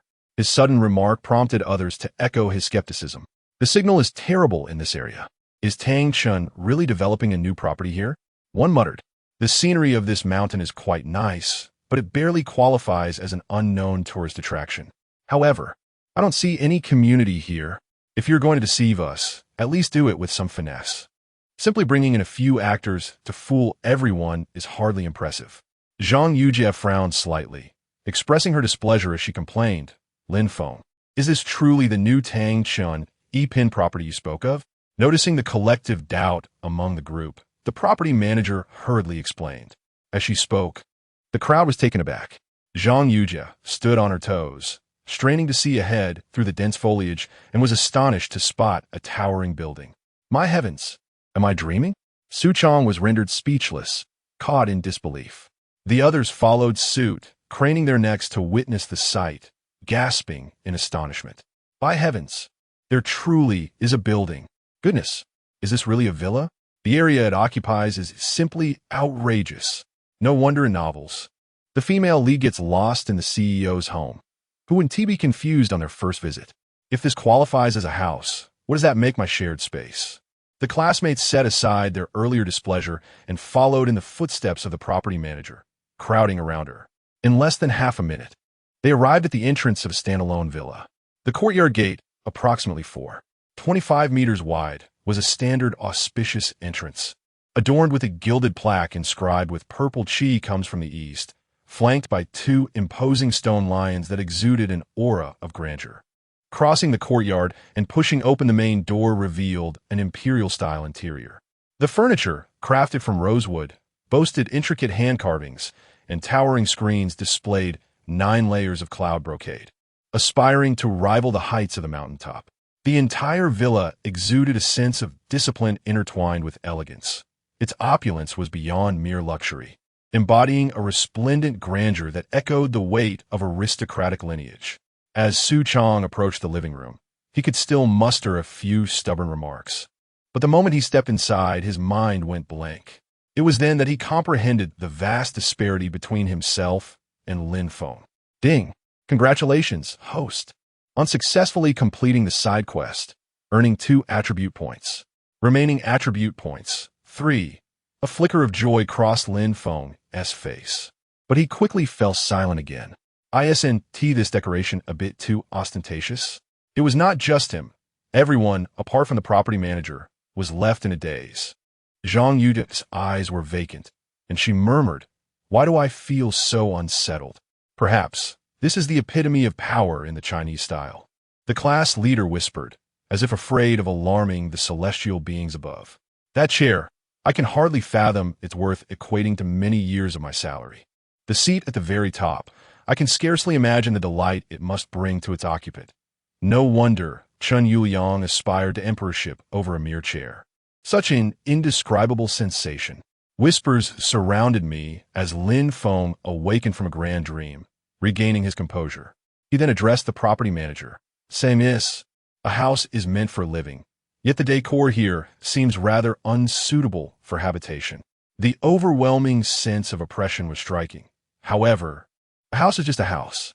Maintaining such solemnity all day would be unbearable for most. The property manager immediately grasped his implication and turned to begin presenting the overall appearance of the villa. "Mr. Lin, our reception room may indeed exude a certain gravity, yet the other floors are quite warm and inviting, equipped with all necessary amenities." Subsequently, this young lady, possessing at least the beauty of a garden flower, guided Lin Feng and his companions through every corner of the villa. After their tour, the group summarized their impressions with 4 elegant words: a palace of jade and crystal. Chapter 29. The white moonlight resides only in memory. Lin Feng. Shall we exchange WeChat? Zhang Yujia, after much internal conflict, finally mustered the courage to propose adding each other's contact information. Initially, she hesitated about rekindling her connection with Lin Feng, especially considering that their circle generally held a disdain for him, and his company was situated in a distant locale. However, upon beholding the exquisite villa before her, her apprehensions began to wane. The expressions of the others grew peculiar at her words. The class monitor quietly remarked to a few peers, "Is this about to turn into a tale of a devoted admirer making a comeback to win over his first love?" Another girl whispered, "I recall Zhang Yujie used to find Lin Feng bothersome and had said many unkind things when deleting him from WeChat. Do you think she will actually agree to add him this time?" Zhao Si stuffed his nose with a couple of wads of tissue, scoffing. Lin Feng is quintessentially the type to eagerly accept any sign of affection. I wager he'll agree in a heartbeat. As they murmured amongst themselves, Su Chong suddenly patted their shoulders and exclaimed, "Look, Lin Feng seems to be hesitating. Surely he doesn't intend to refuse." System detected. The host is faced with a choice. 2 options are presented. 1. Agree to add the white moonlight on WeChat, Reward: a 100,000 recharge card. 2. Forget the past and look to the future. Reward: a $1,000,000 recharge card for Okabar. The system provided another choice. Lin Feng leaned against the railing of the rooftop, his emotions in turmoil. In truth, adding a contact was inconsequential. Yet, without the system, would this white moonlight still harbor any interest in him? The answer was likely negative. He had attempted to reach out before. Shortly after graduation, he would sneakily watch her videos while working, periodically trying to add her. Hiding under the covers listening to NetEase cloud music, searching the comments section for solace. Ultimately, the content was erased, and he was completely blocked on WeChat. The notion of white moonlight was best kept within the heart. The past should remain in the past. Perhaps it was best to let go. There would not be much interaction in the future, rendering further contact unnecessary. Looking ahead revealed the increasingly distant white moonlight, while glancing back offered a sky full of stars. The entire world belonged to him. After 6 or 7 years, it was time to make a choice. Congratulations to the host for receiving a $1,000,000 recharge card for Okabar. The system notification faded away. Zhang Yujia's expression darkened. Why? You used to send me carrying messages from unfamiliar numbers. Have you forgotten those times? Ah, so you were aware it was me? I thought I had disguised myself quite well, he replied, leaving Zhang Yujia momentarily speechless and unable to retort. Now that it's late, let me take you all back, Lin Feng declared as he noticed the time. The others paid little mind to his dismissal. After all, this reunion had merely been an exercise in pretense, and they had no desire to linger. 2 minutes later, a few classmates departed. Outside the villa, only Lin Feng, the class monitor, Zhang Yujia, Su Chang, and Zhao Si remained. Are you certain you don't wish to add me? Before departing, Zhang Yujia inquired once more. No, I must attend to guests shortly, so I will take my leave here. Lin Feng replied to a message on his phone and turned to walk towards the parking area. Damn, what are they pretending for? It's just a dilapidated villa. The class monitor cursed under his breath, patting Zhang Yujia's shoulder in a gesture of consolation. Cao Si, lighting a cigarette, gazed lecherously at the housing attendant, exhaling smoke. Well, it must be said, the wealthy truly know how to indulge. They even have such stunning women to receive them. I seriously suspect they enjoy engaging in some unspoken rules. Su Chang nodded in agreement. No doubt about it. These ladies are at least campus belle level. If it were me, I wouldn't be able to resist either. The careless remarks of the two men inadvertently struck a nerve with certain girls. The class monitor sneered at the group of tall, voluptuous women, his disdain evident. These flirts just love wearing uniforms to entice rich men. Look at their faces, so uniformly made up. Is this what you call exquisite? Talk tough? Why don't you wear a uniform and stand next to them for a comparison? Zhao Si scoffed, continuing to admire the black-stockinged legs. Look at how radiant their smiles are. Then look at your face. No wonder you've had several failed relationships. The class monitor's expression twisted in anger. Though my looks may be average, at least I am natural. Who knows how many surgeries they've undergone? And having a bad temper is part of my character, something that cannot be changed. That's why rich men choose them over you. Hearing their quarrel, Zhang Yujia felt an overwhelming sense of distress. Since the arrival of these women, she had secretly compared herself to them. Upon reflection, she found her once prized beauty utterly laughable in the presence of true wealth. Just the receptionist alone boasted legs averaging 1.7 meters, with slender waists and particularly ample curves. Standing there, she felt like a small, insignificant figure filled with self-doubt. Was it true that men turn corrupt once they acquire wealth? Had he truly lost interest in her? With her confidence shattered, Zhang Yujia turned her expressive eyes toward the direction Lin Feng had vanished. Regrettably, he did not come rushing back, weeping as one might see in a movie. As for Su Chang, emboldened by his luxury car, he shamelessly initiated a conversation. The seemingly respectable housing attendants transformed into fervently enthusiastic hosts upon learning he had emerged from Villa No. 1. Just as he began to bask in his moment of pride, a loud exclamation of astonishment reached his ears. Curious, he turned to see a captivating figure entering his line of sight. The moment she appeared, the atmosphere seemed to thicken, and a palpable tension filled the air. With light, graceful steps, and a radiant smile.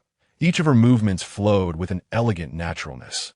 Her enchanting eyes sparkled like autumn waters, her face akin to a peach blossom, strikingly beautiful. There was an air of refined elegance about her, leaving onlookers utterly mesmerized.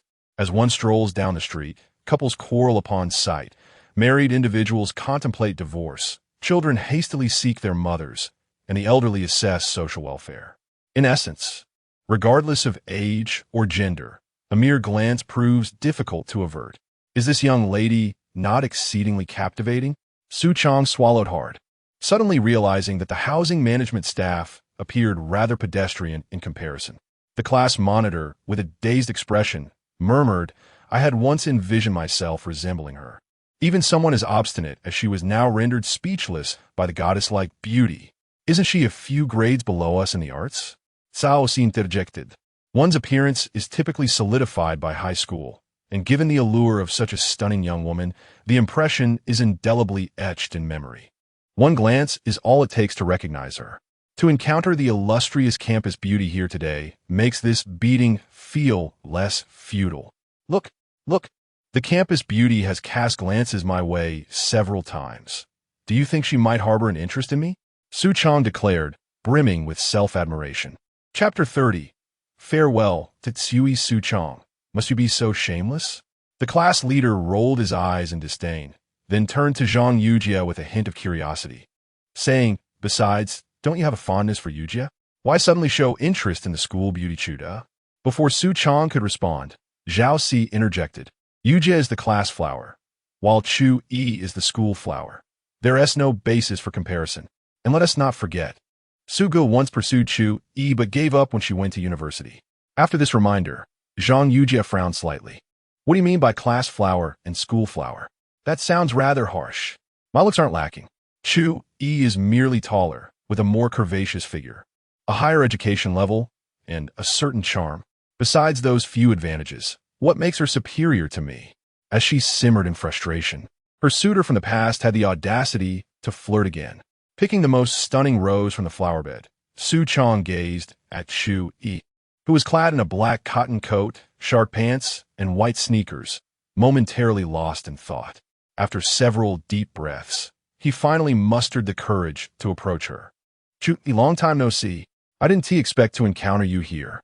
Chu Yi, removing her headphones and suppressing her smile, looked at the blushing stranger with a mix of curiosity and confusion. "Do I know you?" With a fleeting glance, Su Chong felt as though he had melted. Forgotten memories surged forth, and the innocence of youth began to blossom anew. "Su Chong, don't you remember? I was the leader of Class 8 in our senior year, and I even got into a fight for you." He spoke with pride about past glories. "Back in those days, Su Chong, was somewhat of a local celebrity, well known both on and off campus. Surely, you can't have forgotten?" Unfortunately, reality often diverges from our hopes. As Su Chong's expectant gaze met Chu Yi's, her expression merely faltered for a moment before she gently shook her head, indicating she had no recollection. She dismissed him as if he were an inconsequential passerby, hardly worth remembering. "Can't recall? Think harder. The leader of your class, Lu Neng, is actually my cousin." Su Chong remained undeterred, lacking any notable achievements. His past as a delinquent had become a cherished tale. Whenever he recounted his experiences, be it in bar promotions or nightclubs, he was filled with longing. How could Chu Yi regard it as so trivial? "I'm sorry, I don't remember insignificant people," Chu Yi replied bluntly, her words piercingly straightforward. "What about our secret crush? How should I regard the times I was punished by the teacher for fighting on your behalf? Does that amount to anything in your eyes? Hey, why are you still here?" To avoid awkwardness, Lin Feng had deliberately timed their departure, ensuring Chu Yi waited outside for an additional 7 or 8 minutes before driving out of the villa. Yet, they still ran into each other. "Xiaoyi, why are you still dawdling? Get in the car." Lin Feng beamed with a bright smile, while Zhang Yujia beside him felt increasingly displeased. Upon encountering a strikingly beautiful woman, one finds it difficult to move, does one not?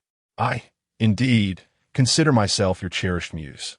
Lin Feng, do you know the illustrious Chu, the campus belle? To call her over so thoughtlessly is rather unbecoming." Hearing a hint of jealousy in the voice, Lin Feng chuckled heartily. Come now, they're all just girls. Isn't it through a casual drink that one becomes acquainted? You rogue. Zhang Yujia rolled her eyes, quite taken aback. Surprisingly, the renowned ice-cold beauty Chu Yi, upon hearing this, displayed no signs of annoyance and obediently took her place in the passenger seat. Brother Feng, it's been ages. Have you missed me? Her voice, like a soft hammer, struck deeply at the hearts of those present. Brother Feng? Lin Feng? What on earth? Lin Feng was but a shadow at school. How could the goddess Chu possibly know him, let alone sit beside him? Moreover, their familiarity suggested a unique bond. Su Chang appeared utterly bewildered. Zhao Si stared blankly, and the class monitor was filled with astonishment. Zhang Yujia, the class flower, disregarded her demure image and gasped in disbelief.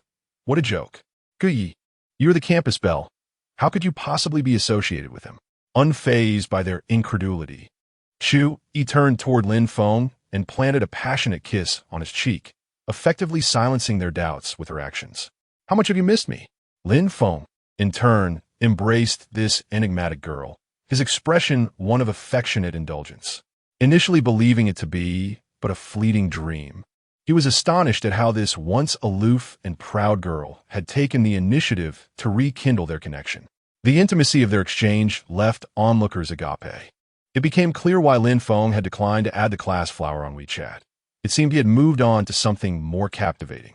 Zhang Yujia, watching the two, felt an overwhelming bitterness swell within her, lamenting the lost opportunity that slipped away before she could voice her thoughts. The luxurious, elongated car soon vanished from sight, leaving her to ponder whether she had misjudged her choices and overlooked a promising prospect. Regrettably, Lin Feng would never hear the unspoken sentiments of his cherished muse. Lacking experience in dating, their evening unfolded in a familiar manner, watching a film, dining, and exploring food stalls. Around 11 o'clock, they arrived at a mall where, amidst the crowd, they engaged in an exhilarating game of claw machines. As Lin Feng described it, this game was akin to fishing, yielding nothing but frustration. After exhausting hundreds of tokens, they finally abandoned the endeavor. Noticing his dejected demeanor, Chu Yi smiled and offered the stuffed toy she had just won to Lin Feng. Brother Feng, this game is rather dull. Shall we find another place to continue our fun? Lin Feng accepted the bear, squeezing it tightly before sighing and asking, where else would you like to go? Speak your mind. After a brief moment of contemplation, Chu Yi waved her phone screen enthusiastically, saying, my two best friends are also in Spring City. Shall we invite them to join us? Since the last time she returned to the dormitory, with numerous bags in tow, her two roommates had been eager to meet Lin Feng, curious to see the man capable of such grand gestures as spending a fortune on gifts for a girl. Particularly Chan Yin, who, despite being from the same province, felt compelled to travel all the way back home for the new year just to join in this excitement. Lin Feng casually twisted a teddy bear 360 degrees and remarked, I happen to have a recharge card for the AOC bar. Shall we go have some fun? That sounds wonderful. I'll let my friends know right away, she exclaimed joyfully upon hearing Lin Feng's agreement. Yet, she found herself uncertain about how to define their relationship. Were they a couple? Lin Feng's demeanor in conversations was rather aloof, and he seldom took the initiative.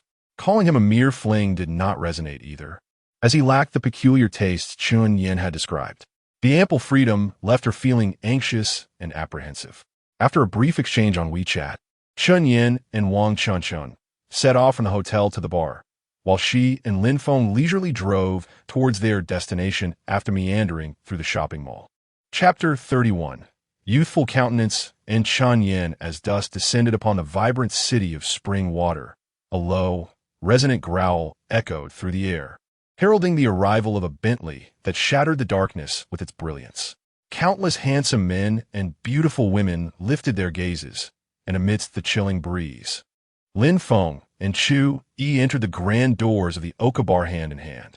The howling gusts playfully teased the edges of the ladies' garments and tousled their hair, while their stunning visages and enchanting smiles captivated the hearts of many young men. Do you frequent bars often? Lin Feng inquired, lighting a cigarette and surveying the bustling, lively crowd.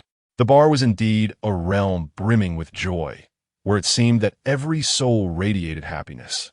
Not really. During my 4 years at university, I've only visited a few times with classmates, Chu Yi replied softly, her cheerful tone revealing her openness to the atmosphere. Lin Feng responded, turning his attention to seek out a booth that would be his sanctuary for the evening. He rarely frequented bars, and the reason was simple. He had always been too impoverished. In this metropolis, a single drink could cost hundreds, making it impossible to indulge. Rather than squander several days' wages in a bar, becoming a mere accessory to the emotional capital of the affluent, he preferred to share a few beers and snacks with close friends. Of course, this was merely his personal perspective, a form of self-comfort in the face of high-cost venues. Upon arriving at booth number 8, he spotted 2 boldly dressed young women enthusiastically waving at him from afar, accompanied by a meticulously groomed young man, likely a marketing representative for the bar. Chu, over here. Upon seeing her 2 roommates, Chu Yi's spirits lifted, and she hurried Lin Feng to join them. Lingo, this is Chun Yin and Wang Chun, both my university roommates. As they met, Chu Yi introduced the 2 charming ladies one by one. Lin Feng couldn't help but cast a few glances at them. The young woman, named Chun Yin, possessed a youthful visage, yet her figure was strikingly voluptuous, especially in her low-cut attire, which exuded a fiery allure. Wang Chun, too, was appealing in both figure and looks, though her demeanor lacked the captivating essence found in others. Hello, Lin Feng. It's a pleasure to meet you both, he greeted warmly. The 2 ladies reciprocated with enthusiasm. You must be Chu Yi's boyfriend. I didn't expect you to be so young, remarked Wang Chun playfully. The Gucci bag you bought for Chu Yi last time. I may have borrowed one of the pieces. I hope you won't be upset, dear brother. As students of film studies, they exhibited a flair for theatrics, engaging in light-hearted banter to enliven the atmosphere. Observing this, the quiet marketing representative couldn't help but steal a few more glances at Lin Feng. The booth had a minimum spend of 3,000, covered by Wang Chun. Initially, he merely envied Lin Feng for his beautiful girlfriend, but his focus shifted to Wang Chun, hoping to convert this affluent newcomer into a loyal customer. As I listened to the conversation of a few individuals, it appeared that this man was indeed the true embodiment of wealth, effortlessly gifting items worth tens of thousands without a hint of remorse. It was time for me to shift my perspective, abandoning the distant pursuits in favor of more immediate gains. Hello, Mr. Lin. I am Yuan, the sales manager of our bar. Please do not hesitate to let me know if you require anything. With that, I turned and ushered the group back to their booth. I ordered 2 fruit platters for them and brought an additional tablet to present to Lin Feng. Shortly after the 4 settled in, the platters and drinks were promptly served, the efficiency of the service surpassing that of any bar I had previously visited. Lin Feng lounged confidently in the center, with Chu Yi on his right and the voluptuous Chun Yin on his left. In this arrangement, Wang Chun, who was footing the bill, found herself somewhat overlooked. Brother Lin, I heard from Xiao Chu that you drive a Bentley. Your net worth must be at least several tens of millions, right? Chun Yin rested her delicate hand on her chin, her eyes playfully fluttering as she gazed at the man. Standing at approximately 165 meters, she was significantly shorter than Lin Feng, allowing him to catch a glimpse of her alluring curves through her loose-fitting attire, captivating him momentarily. Why so quiet? She teased. Oh, it's nothing. I surely have several tens of millions, Lin Feng replied, his voice warm and soothing, bringing him back from his momentary reverie. Just moments ago, he had indulged in a rather cruel fantasy, but now he was jolted back to reality. Chun Yin, noticing his distraction, chuckled with increased delight. Under the vibrant glow of the neon lights, the bright headlights illuminated the trajectory of one's ambitions. In terms of sheer beauty, Chu Yi undoubtedly ranked as the most stunning among the 3 women. Yet when it came to allure, the aloof campus beauty paled in comparison to her vivacious companion. Recognizing that men often have a penchant for temptation, Chun Yan's playful thoughts became even more animated. Brother Lin, Xiao Chu's drinking capacity is rather limited, and Chun is on her period today. It seems that I shall be your sole companion for a night of revelry until we are thoroughly intoxicated. Hearing the subtle undertone of seduction in her voice, Lin Feng merely smiled calmly. Desire, after all, is fleeting. One moment it surges, and the next it dissipates. The eagerness displayed towards Chu belied the chaos that might lurk beneath the surface. We were no longer famished men, scrambling for any opportunity, and there was no need to lose ourselves over merely two alluring figures. Since we could not indulge in drinks, perhaps we should call a night early? At that moment, Chen Yin, quick-witted as she was, grasped his implication and understood that he held little interest in her. She responded with a light-hearted laugh to ease the tension. Just then, the lights at the Oka's bar dimmed dramatically, and a troupe of stunningly attractive waitresses, clad in uniforms, entered with colorful bottles, swaying their bodies around the dance floor before finally stopping at the adjacent booth. Everyone turned their attention as the lights suddenly brightened. The DJ dropped the beat, confetti filled the air, and smoke billowed, plunging the entire venue into a state of euphoric revelry. Thanks to Boss Wong of the 8888 Supreme booth for initiating the 68-888 Spade A Dragon set. Let the crowd erupt in cheers. With that exuberant announcement, men and women alike in the bar were swept into boundless celebration. They may not have known the reason for their rapture, but the desire to revel surged unabated. Upon witnessing this scene, Lin Feng felt a surge of excitement. He seldom frequented bars and had never before encountered a gathering of nearly 1,000 individuals, all cheering for a single person. Perhaps he should indulge in a similar experience later? Just as this thought emerged, someone approached to engage him in conversation. Chun Yin tapped his glass against the table, a playful smile gracing his lips. This is merely the beginning. There's no need to rush to discuss leaving. Since Brother Lin possesses the means, why not treat us to a fine meal? How about ordering a grand set? Women are curious creatures. They often seek to salvage their pride, even when they know the situation is amiss. To expect a man to spend nearly 100,000 on drinks at their first meeting is generally met with rejection, though a rare few with thin skins may hesitate before ultimately conceding. In either scenario, it suffices to restore the dignity lost moments prior. Chun Yin had devised a clever plan, but regrettably, Lin Feng had already resolved to indulge himself extravagantly. After the neighboring table had just ordered the dragon set, he decided to follow suit, seemingly imitating them. Lin Feng exhaled a ring of smoke, his expression earnest as he suggested, "Why not order a few more sets to fully experience the moment?" Chapter 32.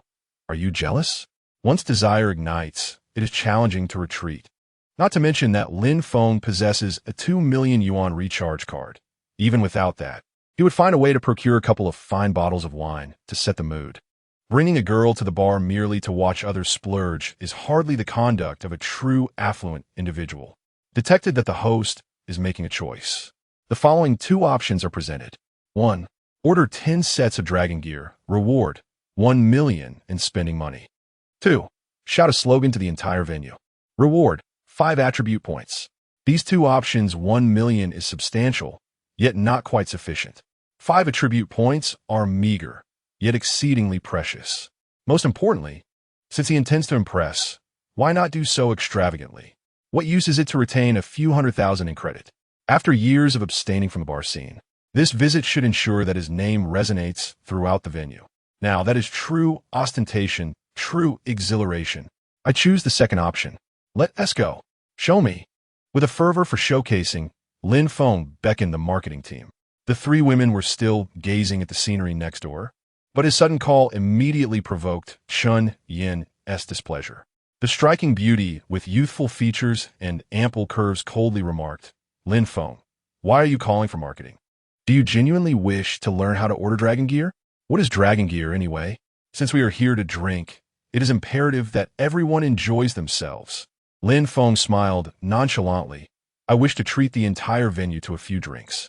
Chun Yin regarded him with skepticism, while Wang Chunxian began to calculate. There are at least 1,000 people here, and the most basic cocktail costs 30 yuan. Treating everyone would amount to at least 30,000, don't you think? In their mindset, it was reasonable for a man to spend any amount to pursue a woman, but to pay merely for the sake of showing off was deemed unwise. Among the three women, only Chu comprehended Lin Feng's formidable purchasing power. She gazed at him eagerly, anticipating his next move. Cocktails? Those are hardly worth drinking. Lin Feng arrogantly rose to his feet and casually tossed out a card. The marketing representative received it with a puzzled expression. Sir, what is this? 2 million. I intend to treat the entire venue to champagne. Lin Feng declared emphatically, his words resonating with conviction. The marketing representative furrowed his brow, encountering such a situation for the first time. However, since the card was in hand, it would be unwise not to use it. Excessive chatter would yield no profit. The card was swiped through the POS machine with a beep. 2 million successfully spent. My goodness. Let us all thank General Lin for generously hosting the entire venue. As the marketing representative's exclamation echoed, the surrounding commotion abruptly paused. The three women, the man at the adjacent table, and numerous patrons turned to gaze in their direction. The marketing representative dashed backstage like a madman. 20,000. Did I hear that correctly? It must be 20,000. The bar's music was so loud that it was difficult to discern the details of the marketing representative's announcement. Chun Yin, misinterpreting the situation, thought Lin Feng had succumbed to the verbal provocation and splurged 20,000 on a black spade ace. Lin Gu, I was merely joking.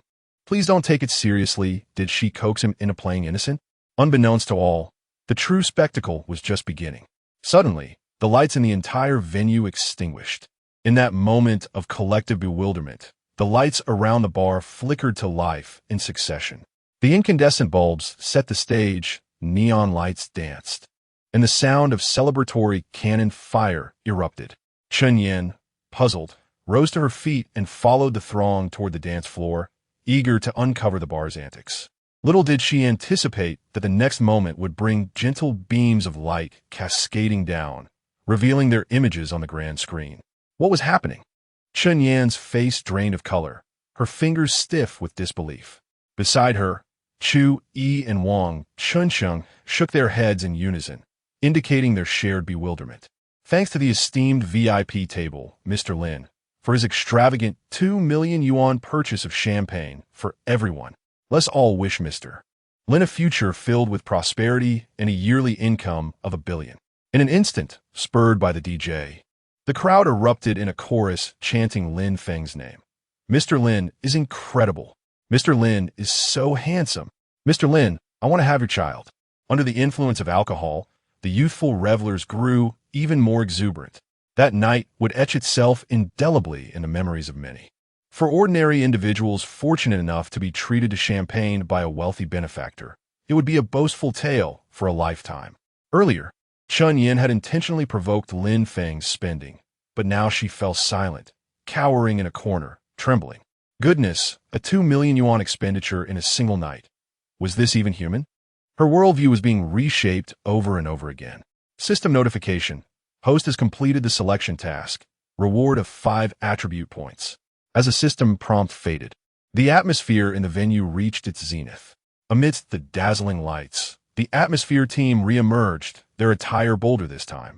Donned in scanty bikinis that flaunted their porcelain skin to the air, a waft of fragrant air swept through, causing the youthful men to drool in delight. Hundreds of bottles of champagne made their way to Lin Feng's table, encircled by a throng of admirers. The previously exuberant marketing fellow approached with utmost respect, asking, Mr. Lin, we have prepared 120 bottles of champagne. Shall we open them now? With a casual wave of his hand, Lin Feng commanded, open champagne. At the sound of his order, dozens of stunning marketing representatives sauntered over, delivering the bottles with alluring grace. As for the distribution of the 120 bottles of champagne, that was beyond Lin Feng's concern. By the bar's standards, champagne was typically reserved for regular patrons and valued clients. Those at scattered tables would likely miss out, as the high rollers would not be interested. Yet, none of this detracted from the grandeur of Lin Feng's display.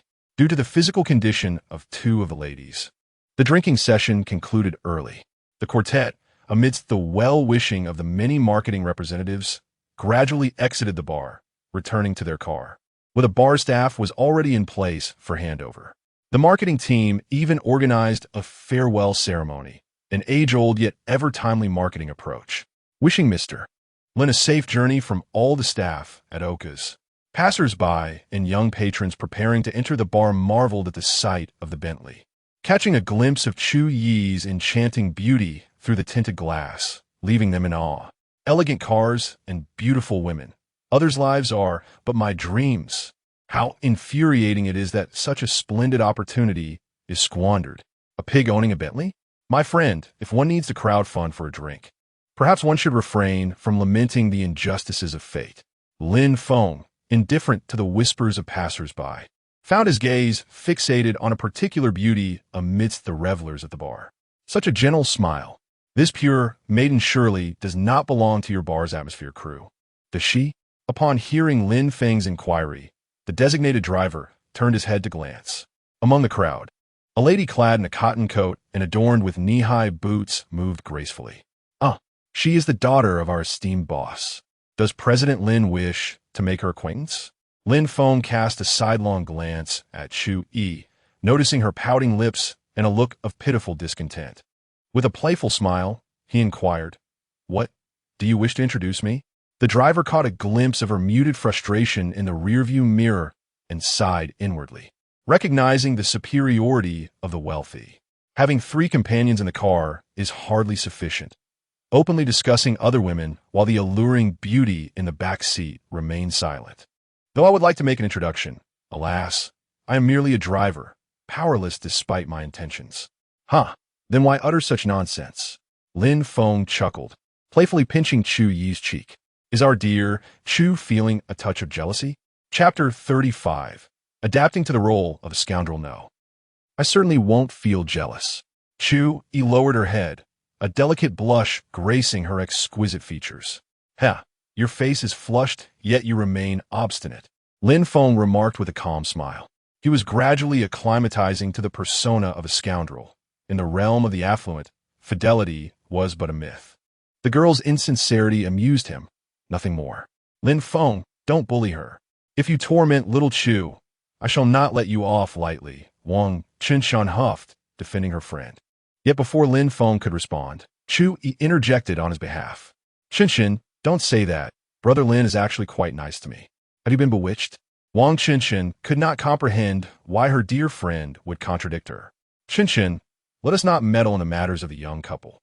Chun Yinxing's voice was barely above a whisper as she cast a furtive glance at Lin Feng, sadly realizing that her overtures bore no fruit. System, display, personal panel. Lin Feng indeed found little interest in the girl's quarrel. The time spent explaining was better utilized triggering tasks to enhance his own capabilities. Personal panel. Name, Lin Feng. Age, 25. Physical strength, 9 power, 7 speed, 3 mental strength, 2 charm. For available attribute points, 7 with limited points at his disposal. Lin Feng opted for a balanced enhancement, focusing on increasing his speed. Congratulations, host. Attribute points allocated successfully. As the system notification faded, Lin Feng felt his frail thigh muscles swell instantaneously, veins bulging beneath his thick trousers, his heart racing as blood surged with increasing velocity. A violent tearing sensation surged through him, almost prompting a cry of pain, but soon a soothing warmth flowed from the base of his thigh, akin to a delicate hand calming his agitated body. How delightful! He exclaimed, a wave of euphoria coursing through him. The commotion caught the attention of the ladies in the back seat, halting their previous squabble. Chu Yi furrowed her brow in concern, asking, Brother Lin, are you all right? Do you need assistance? The 2 girls couldn't help but chuckle at his predicament. Lin Feng awkwardly fidgeted, wishing he could disappear into the cracks of the floor. Just then, the ringing of a phone provided a welcome distraction. Lin, do you have plans for tomorrow? Nothing in particular. Why? Oh, there's an auction tomorrow, and I wanted to see if you'd accompany me. As he answered the call, Zhao Man sought his company for the upcoming auction. At present, time is still relatively ample, and Lin Feng readily agrees to the proposal. Upon overhearing their conversation, Xiao Tsui cannot help but think of the alluring and proactive women in the bar, feeling a twinge of discontent within. How vexing it is that he has so many admirers. I feel an overwhelming sense of urgency. Before arriving in Quan City, this young lady had resolved to establish a relationship, no matter what. She is a proud girl, even if she were to marry into a wealthy family. She must be recognized as the primary wife. Yet, it has only been a day, and she has already witnessed the lavish attention men lavish upon flirtatious women. the gentle and beautiful ladies of the bar, and even an invitation from a female CEO of a publicly listed company. The appearance of such exceptional girls has intensified her feelings of insecurity. Unable to contain herself, she called out to Lin Feng, summoning her courage to bestow upon him a fervent kiss, leaving a crimson imprint upon his face. Lin Feng's heart nearly faltered, and he almost dropped his phone to the ground. Fortunately, the spacious interior of the extended Bentley allowed for movement. Had it been a smaller car, the situation might have ended in chaos. Is this a surprise attack? Are you not afraid of inciting my ire tonight? She thought, feeling a mix of annoyance and excitement. Oh dear! Sui pouted, lowering her head. Ah, the young couple is no longer discreet. Wang Chunchun languidly reclined in the back seat, rolling her eyes. Kui, can we not be so frivolous? Have you forgotten that we just returned to the dormitory a few days ago? 3 days? What was it for? With exams lasting 3 days and returning home 2 days late, that makes it 5 days. Chun Yin continuously caressed the luxurious interior of the Bentley, joking about the lavish lifestyle of the wealthy. Oh please, stop being so irritating and just get out of the car. Siui's cheeks flushed deeper as she exited the vehicle, ignoring her 2 friends and closely followed Lin Feng.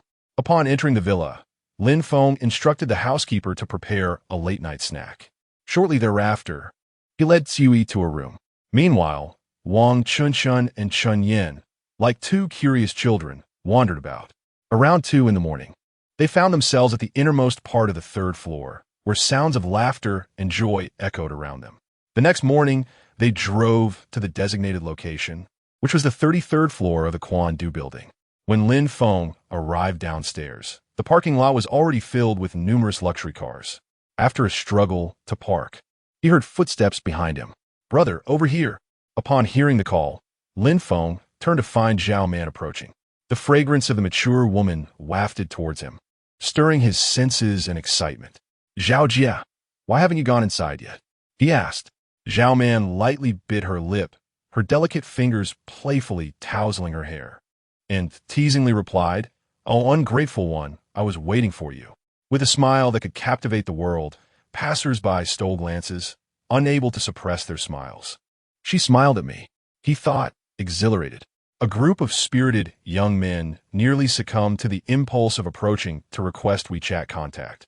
Yet upon stealing another glance at Lin Feng, they forcibly restrained their urges and observed from a distance.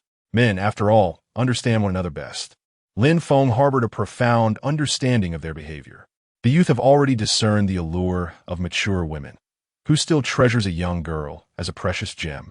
Zhao Man, aged around 28 or 29, exudes the charm of a sophisticated woman while retaining the bashfulness of a first love.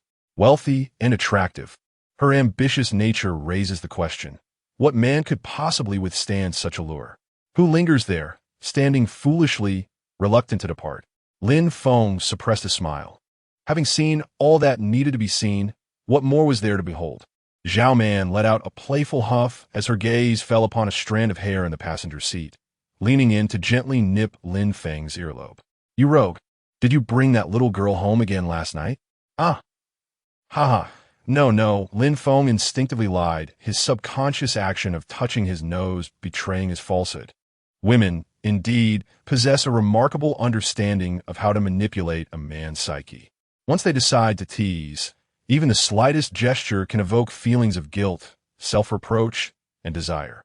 Moreover, irrespective of whether she is your partner or if a substantial relationship has been established, one inevitably experiences a sense of guilt that is inescapable. Realizing the precariousness of the situation, Lin Feng swiftly pointed towards the luxury vehicles congregated in the parking lot to divert the conversation. Today's auction is quite prestigious. You didn't invite me here to purchase something as a reward for me, did you? If you desire, then by all means, Zhao Man replied, arching an eyebrow and skillfully deflecting the topic. Oh, then I shall not hold back. Lin Feng chuckled heartily. Just then, a large group approached, the sound of polished shoes echoing sharply, filled with urgency and ire. Zhao Man, how dare you betray me? Chapter 34. Beasts? Qinshou. A discordant voice shattered the intimate atmosphere of the parking lot. Lin Feng turned to see a man in a suit advancing deliberately, followed by several familiar faces, including Zhao Xiongfeng and Lu Yang. Zhao Man, I thought you had secured a relationship with that prestigious heir, but it seems you merely present a wilted flower amidst dung. Qin Shou glared fiercely at Lin Feng. You, a country bumpkin, though I know not why you have suddenly become the CEO of a foreign enterprise. My investigation reveals your company to be nothing more than a mere sham. How dare you compete with me for my prey? With a sardonic smile, Zhao Man responded, her aura suddenly rising. Young Master Qin, I am aware of your family's vast enterprise, yet this is Spring City. Should you wish to treat the Zhao family as mere game, you must tread carefully lest you find yourself pecked in the eye. As her words settled, Qin Shou's gaze turned menacing, his voice cold as ice. With finances tight and a significant portion of upper management secretly defecting, do you still cling to ignorance? Do you truly believe a foolish boy can safeguard you? Or do you expect this lucky bumpkin to perpetually fund you? Let me be clear.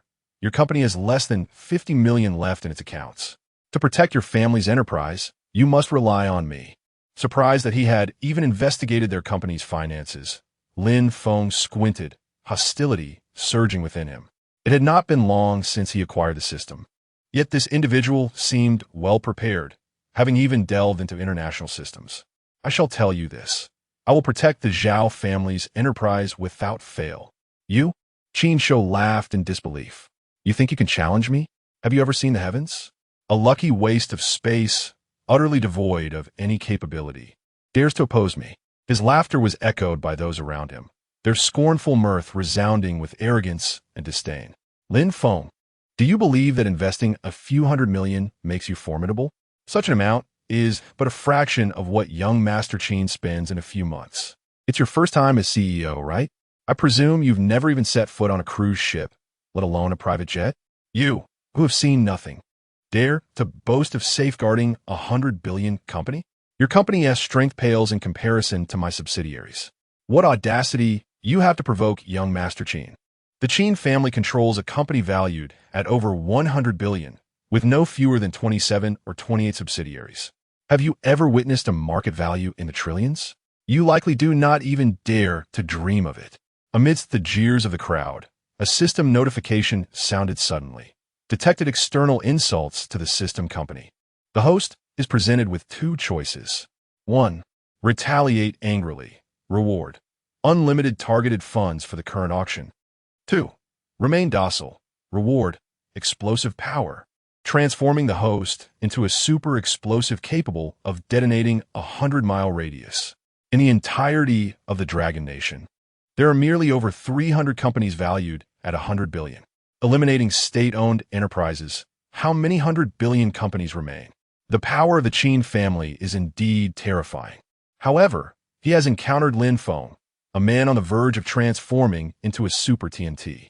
Instead of making a fuss, let actions speak for themselves. You bear the surname Qin.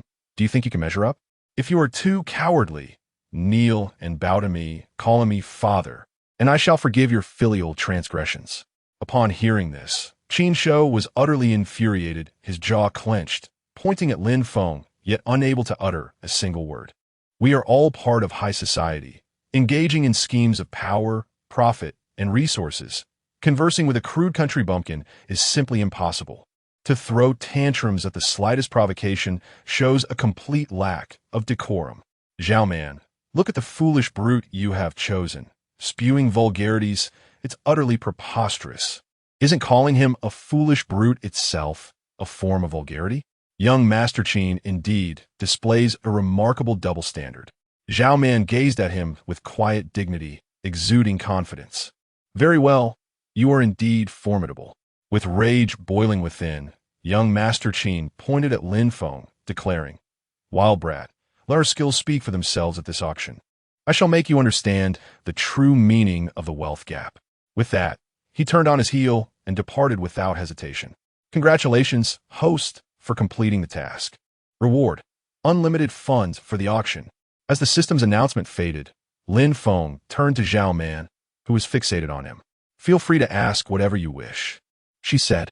They exchanged glances, and it was the billionaire CEO who faltered first. Lin Feng nodded thoughtfully, then fell into silence for a moment before carefully articulating his inquiry.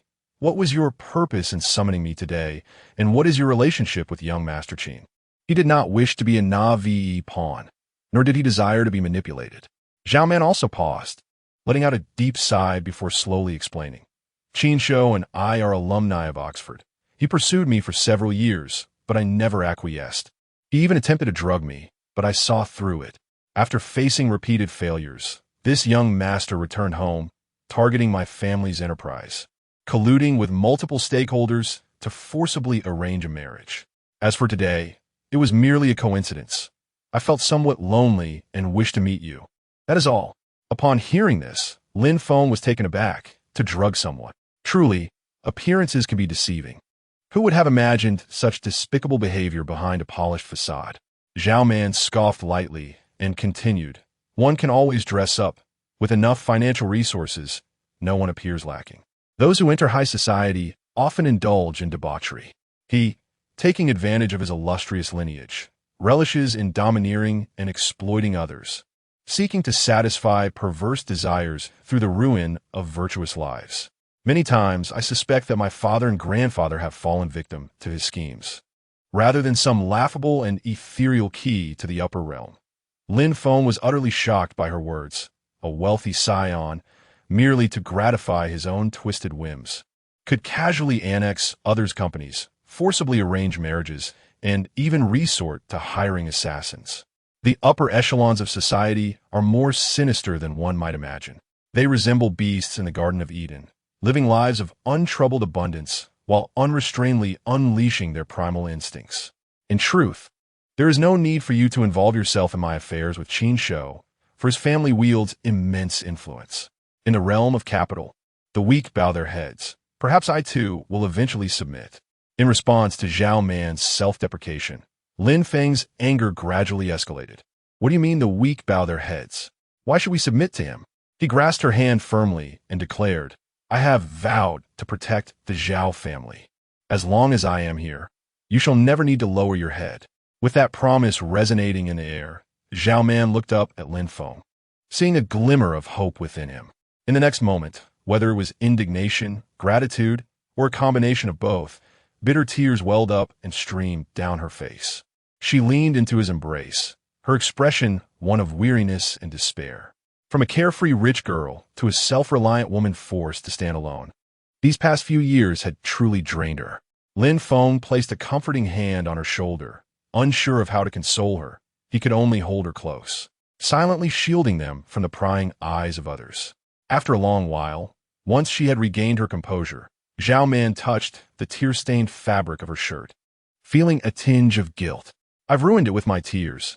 Let's South go to my place tonight to get you a new one. Is it merely a matter of changing clothes? She inquired. Of course, it is far more than that. Lin Feng replied with a knowing smile. He then gazed up at the towering skyscrapers and pointed towards the 33rd floor, saying, let us discuss tonight's matters later. For now, we shall attend the auction and let this self-proclaimed elite witness our fury. All right, let us go together. Chapter 35. The auction house bet in the spacious hall of the Jayat auction house. Distinguished guests from various sectors filled the room. They leaned against the mahogany chairs, the exquisite carvings behind them exuding a subtle luxury that symbolized their elevated status. As one of the few premier venues in Dragon Country, the auctioneers who graced this place were invariably luminaries of the business world, scions of illustrious families, and even understated tycoons worth billions, though their names might not be widely recognized. Clad in tailored suits or custom formal wear, some even donned traditional tang suits, radiating an aura of unyielding authority simply by their presence. Lin Feng and Zhao Man entered the venue hand in hand. The soft lighting cascaded gently, warming Zhao Man's figure, transforming her into a model gracing an international stage, her every gesture captivating the audience. Her entrance mesmerized all nearby buyers, who found themselves entranced and whispering, who is this woman? I've never seen such a stunning beauty. The head of the Zhao group, the most beautiful woman in the circles of Quancheng. How could you not know her? Her grace, her figure, her face, simply exquisite. Suddenly, a voice broke through the admiration. Who is that young man daring to hold my goddess hand? The wealthy heirs glared, their expressions filled with indignation. wishing to consume him whole. Lin Feng felt a flush of embarrassment. He lowered his head slightly, almost brushing against Zhao Man's face, and remarked, "Sister Zhao, your charm is undeniable. Since we arrived, those rich kids in the corner haven taken their eyes off us." With a playful lift of her gaze, Zhao Man arched an eyebrow and teased, "Oh, is little Feng feeling jealous?" Her enchanting smile was simply too disarming. The wealthy heirs stared, their jaws nearly clenching in frustration at the sight of their goddess in such intimate company. Damn it, who is that guy next to Zhao? He looks so unfamiliar. He can't possibly belong to our circle, can he? How could someone of his status attend such a formal event in such casual attire? Could he be a gigolo? And he isn't even handsome. What do I lack? In contrast to the unrestrained comments from the young affluent, the seasoned connoisseurs exhibited a more restrained demeanor. While casually chatting with their companions, they sipped fine tribute tea, discreetly casting sidelong glances at the extraordinary beauty before them. Indeed, every generation produces its own beauties. What harm is there in a splendid woman bending her grace? As the crowd remained captivated by Zhao Man's stunning visage, a dapper man in an expensive suit with impeccably styled hair approached. Externally, Qin Shou appeared quite imposing, handsome, and, given his elite status, could easily be likened to a quintessential domineering character from a female-centric narrative. However, upon witnessing the affectionate exchange between Lin Feng and Zhao Man, his expression involuntarily twisted in discomfort. "I never expected you to actually come," he remarked. Lin Feng replied with a smirk, his gaze indifferent. "If you dared to show up, why wouldn't I? I am the eldest scion of the Qin family, with accessible funds amounting to several billion. What do you possess that could possibly compare to my stature?" Qin Shou cast a fierce gaze at Lin Feng, then, feigning sorrow, turned to Zhao Man and said, Man, I acknowledge my tone was inappropriate earlier, and I extend my apologies. However, let me make it abundantly clear. As long as I desire it, the annihilation of the Zhao family is inevitable, and none shall impede it. If you wish to maintain your current standing, you must align yourself with the Qin family. Otherwise, your future is destined to be shrouded in unending darkness. Surely, you do not wish to lose your position as a female CEO and be relegated to the status of a stray dog, susceptible to being cast aside at any moment. Upon hearing these words, Zhao Man fell silent, her grip on Lin Feng tightening, as if he were her sole anchor. Such arrogance, Lin Feng scoffed. What weight do you carry to vie for women in my presence? Do you even deserve it? Though their voices were not particularly loud, the glaring identities of both parties sparked considerable commotion. Isn't that the esteemed young master of the Qin family, Qin Shou? His expression suggests he is acquainted with the goddess Zhao. Not merely acquainted. Judging by my years of experience in dismantling couples, there is certainly something more between them. Stop speculating. I have inside information. The young master of the Qin family is engaged to Zhao goddess, but she stood him up at the engagement banquet. Goodness, in terms of sheer appearance, I am outshone by the young master of the Qin family, and in terms of lineage, I am utterly dwarfed. How could a man of his caliber reject someone and instead choose a mere commoner? Not just a commoner. One can tell from his speech that his cultural level is decidedly low. How could such a man ever earn the favor of the goddess Zhao? Amidst the flattery and exclusionary sentiments, public opinion naturally gravitated towards Qin Shou. Lin Feng, however, regarded this with disdain. "Ah, Mr. Qin, it appears your household has raised quite the pack of loyal hounds, each one seemingly devoted to their master. How touching! Enough of this verbal sparring." Qin Shou roared, venting his pent-up frustration. For reasons unknown, whenever he laid eyes on this young man, an inexplicable fury would rise within him. "Did you not proclaim downstairs that you would safeguard the Zhao family's business? Let us wager at this auction." Lin Feng raised an eyebrow. "A wager? What do you propose?" With a cold countenance, Qin Shou articulated slowly, "As I understand, there happens to be a winery at this auction that Man wishes to acquire. We shall both bid simultaneously. The one who secures the winery shall claim Zhao Man, while the other will permanently withdraw." Upon hearing herself treated as a mere object of wager, Zhao Man was incensed. "Lin Feng is one matter, but you have no right to use me as a stake. Who do you think you are to presume such a thing? The acquisition of the winery is a recent decision made by my company. For the young Master Qin to so brazenly pry into the confidential affairs of another's business is utterly disgraceful. I was the one who informed Qin Shou of this. Emerged Zhao Xiongfeng from the crowd, stepping forth and positioning himself behind Qin Shou, seemingly ready for confrontation. Young Master Qin has agreed to invest 10 billion into our Zhao group. How can he be considered an outsider? Moreover, how exceptional Qin Shou is, standing in stark contrast to this rustic individual. How could you possibly consider marrying this country bumpkin instead of Qin Shou? Zhao Man expressed her disdain. Is it a matter of investment or equity? Such treachery. We are all wily old foxes here. What is the point of playing with tales of the bizarre? These insipid words only grow more repugnant the more one hears them. Just as Zhao Man intended to voice further remarks, she was halted by Lin Feng's hand. Rest assured, Sister Zhao, the winery will undoubtedly be yours under my watch. She furrowed her brow slightly. Despite her skepticism, she chose to place her trust in him. Lin Feng felt a warmth in his heart at this. He then turned to Qin Shou and coldly declared, I accept your wager, but since we are engaging in a game, let us elevate the stakes. What do you propose?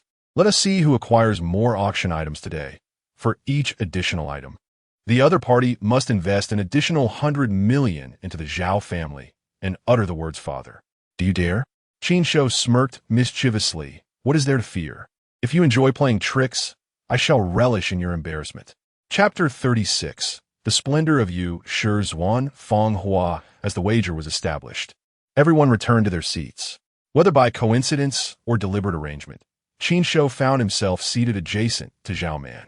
Once settled, the staff promptly served exquisite tribute tea. Lin Feng lifted his teacup, savoring a sip that lingered sweetly and delicately in his mouth. Ah, this tea is delightful. I must buy some for my parents when I return home in a couple of days. Enjoy it if you find it palatable. I have quite a collection at home. You can take some when you visit in the evening, Zhao Man said, resting her chin on her hand, her voice enchanting as a siren, prompting Lin Feng to shake his head in haste. Yesterday's performance was exceptionally intense. The magazine was completely depleted. Tonight, I must contend with an even more formidable woman. How am I to survive? Qin Shou glanced at Lin Feng, noticing his anxious demeanor, and mistakenly attributed it to the tea. A smirk crept onto his lips as he seized the opportunity to flaunt his knowledge. Lin Feng, having lived in the lower strata for so long, you've likely never had the chance to indulge in such premium black tea, have you? Allow me to enlighten you. As a fully fermented tea, it has a sweet entry, vastly different from the low-grade tea leaves you usually consume. The finer the black tea, the paler its hue. A light golden color indicates superior quality. As expected, the Master's words were met with sycophantic agreement from Lu Yang, who smiled ingratiatingly and remarked, Young Master Qin is indeed erudite, unlike certain individuals who revel in their ignorance over a mere cup of tea. Truly, dog meat is unworthy of the banquet. Irritated, Lin Feng dug into his ear. I can't say whether dog meat deserves a place at the table, but the dogs in our village certainly have sharper hearing than the two of you. Did you overhear anything while your mother was visiting her family, hiding under the covers, practicing her trumpet? You, vulgar. Qin Shou slammed the table, barely restraining his fury. Just then, the auction commenced, compelling the young master to suppress his anger. Gritting his teeth as he muttered, Village folk, I disdain engaging in a war of words with someone like you. I shall crush you with my financial prowess. Lin Feng scoffed, retorting, Beastly simpleton. You truly are a boorish individual. As the two engaged in their silent rivalry, the staff continued to navigate the aisles, methodically distributing tablets and other auction paraphernalia to the guests. Soon, a graceful auctioneer dressed in a qipao approached the stage with a warm smile, offering her introduction. Distinguished guests, good morning. Welcome to today's auction event. I'm the auctioneer, Wan Jia. Her gentle voice resonated throughout the venue, succinctly outlining the rules in both Mandarin and English, ensuring even first-time attendees could swiftly grasp the auction process. Though today's offerings numbered only 30, their values were remarkable. Featured items included Zhang Dagon's paintings, Qing Dynasty imperial artifacts, Tang Dynasty colorful garments, gemstone necklaces, and jade bodhisattvas, mere appetizers. The main attractions were the private vineyard, vast factory estates, and publicly listed entertainment companies. With the auction underway, both parties momentarily ceased their banter, for the wager loomed ahead. Actions would speak far louder than words. In recent years, the economic situation has been dismal. Many influential figures behind the scenes are reluctant to invest their wealth to alleviate societal pressures. Instead, they resort to substantial layoffs and salary reductions to minimize their losses. This has resulted in a vicious cycle of declining consumer spending. Departments facing significant deficits are shedding their branches, leading to the abandonment of numerous valuable plots of land, which now flood the market, presenting opportunities for opportunistic buyers. Particularly noteworthy is the vast expanse of factory buildings, originally intended as a site for a nearly trillion yuan company from the south to establish a northern branch. Yet, before they could commence operations, they found themselves ensnared in an unprecedented predicament, forcing them to relinquish their assets to recover funds. Then there is the vineyard, owned by a mysterious tycoon who has already emigrated and prefers to remain anonymous. Owing several hundred billion, the bank has no choice but to auction off domestic assets. Furthermore, due to the tycoon's history of employing proxies to maliciously bid at low prices for repurchase, this auction item has been discreetly funneled here, making it a primary target for Zhao Man.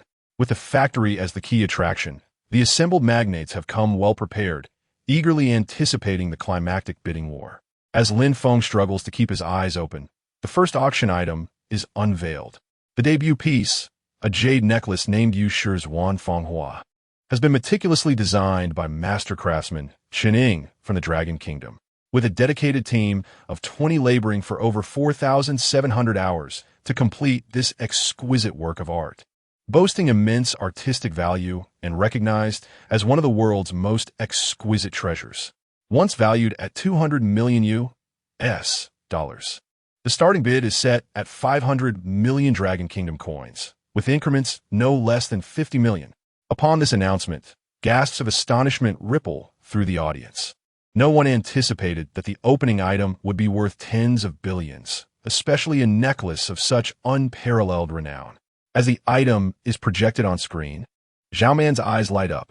This masterpiece features a total of 383, 4 carats of gemstones, with rare A-grade diamonds used merely as embellishments. It includes 114 ice green jade stones and 72 white sheep's jade pieces, all crafted through the master's years of dedication.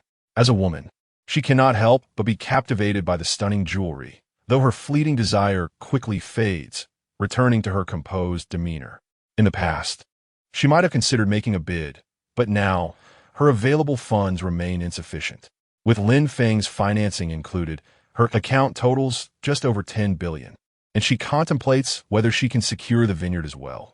Thus, she must be prudent with her expenditures. Her unusual demeanor does not go unnoticed by 2 individuals nearby. If I can secure the necklace, how could I not win over Zhao Man?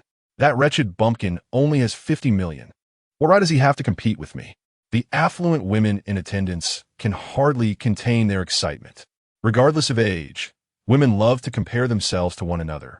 And with the world's most precious and beautiful necklace on the block, how could they resist? No one better compete with me.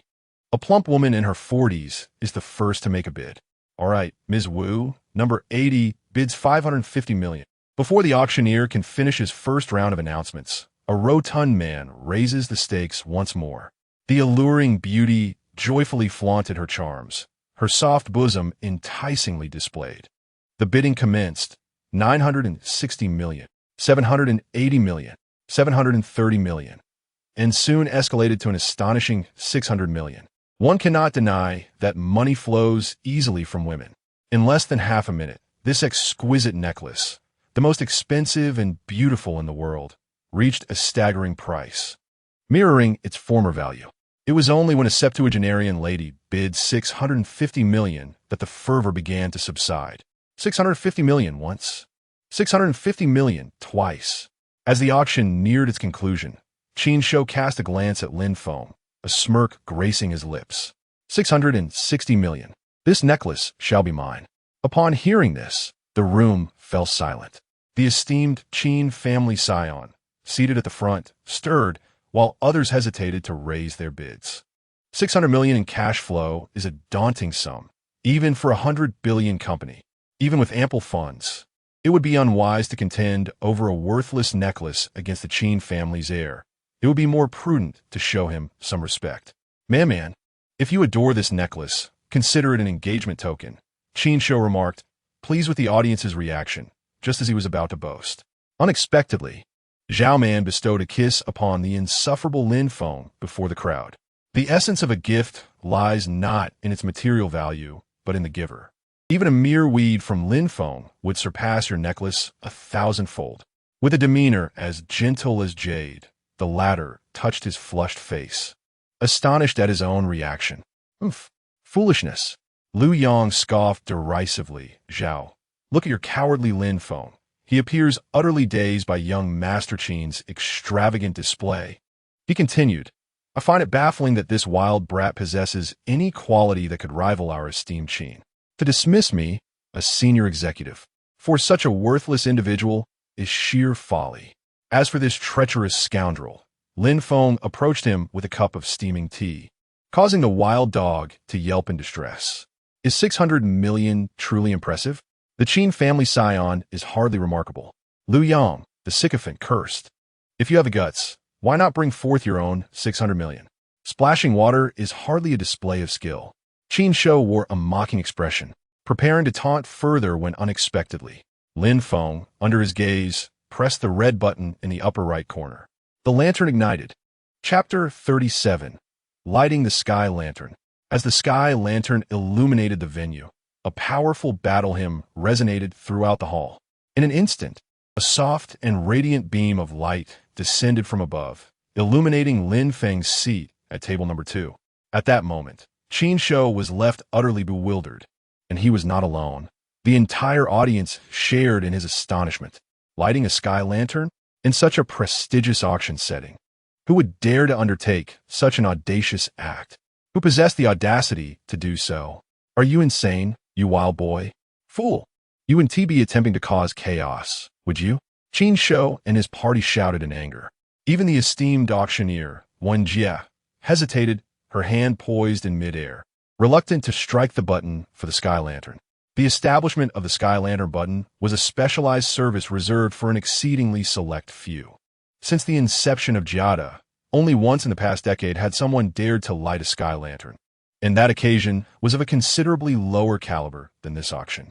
To gather 30 rare treasures simultaneously, one would need a minimum of 2 to 300 billion. Such liquidity could only be secured with the endorsement of a trillionaire. Who else could possibly afford it? Zhao Man's eyes widened in disbelief as she gazed at her partner. Oh dear, what are you doing? Brother, quickly cancel the sky lantern. This button is not to be pressed frivolously. She seized the tablet in an attempt to deactivate the sky lantern button, but alas, while lighting the lantern was easy, extinguishing it was not. Despite her repeated efforts yielding no results, tears welled in Zhao Man's eyes as she pounded Lin Feng's broad, sturdy chest in frustration. You insufferable scoundrel. Very well.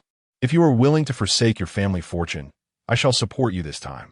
As the sole daughter of the Zhao family, she had endured countless hardships, altering her interests solely to safeguard the legacy of her ancestors. Yet now, she found herself willing to relinquish everything for a man she had known for but a short while, and she felt no regret in doing so. Do you understand what lighting a sky lantern signifies? I will indulge you this once, but never again. Before she could finish her admonition, she was abruptly pulled into a strong embrace. Fear not. I understand the significance of lighting the sky lantern. It merely entails acquiring all 30 items. What of it? Gazing into his eyes, which bore a hint of dominance amidst their calmness, Zhao Man instinctively chose to trust him. This unwavering and heartfelt belief was beyond what others could fathom. Witnessing this, Qin Shou could only laugh in derision. You foolish woman. You would forsake your family's wealth for him. Utterly absurd. And you, Lin Feng, you are merely a lowly worker.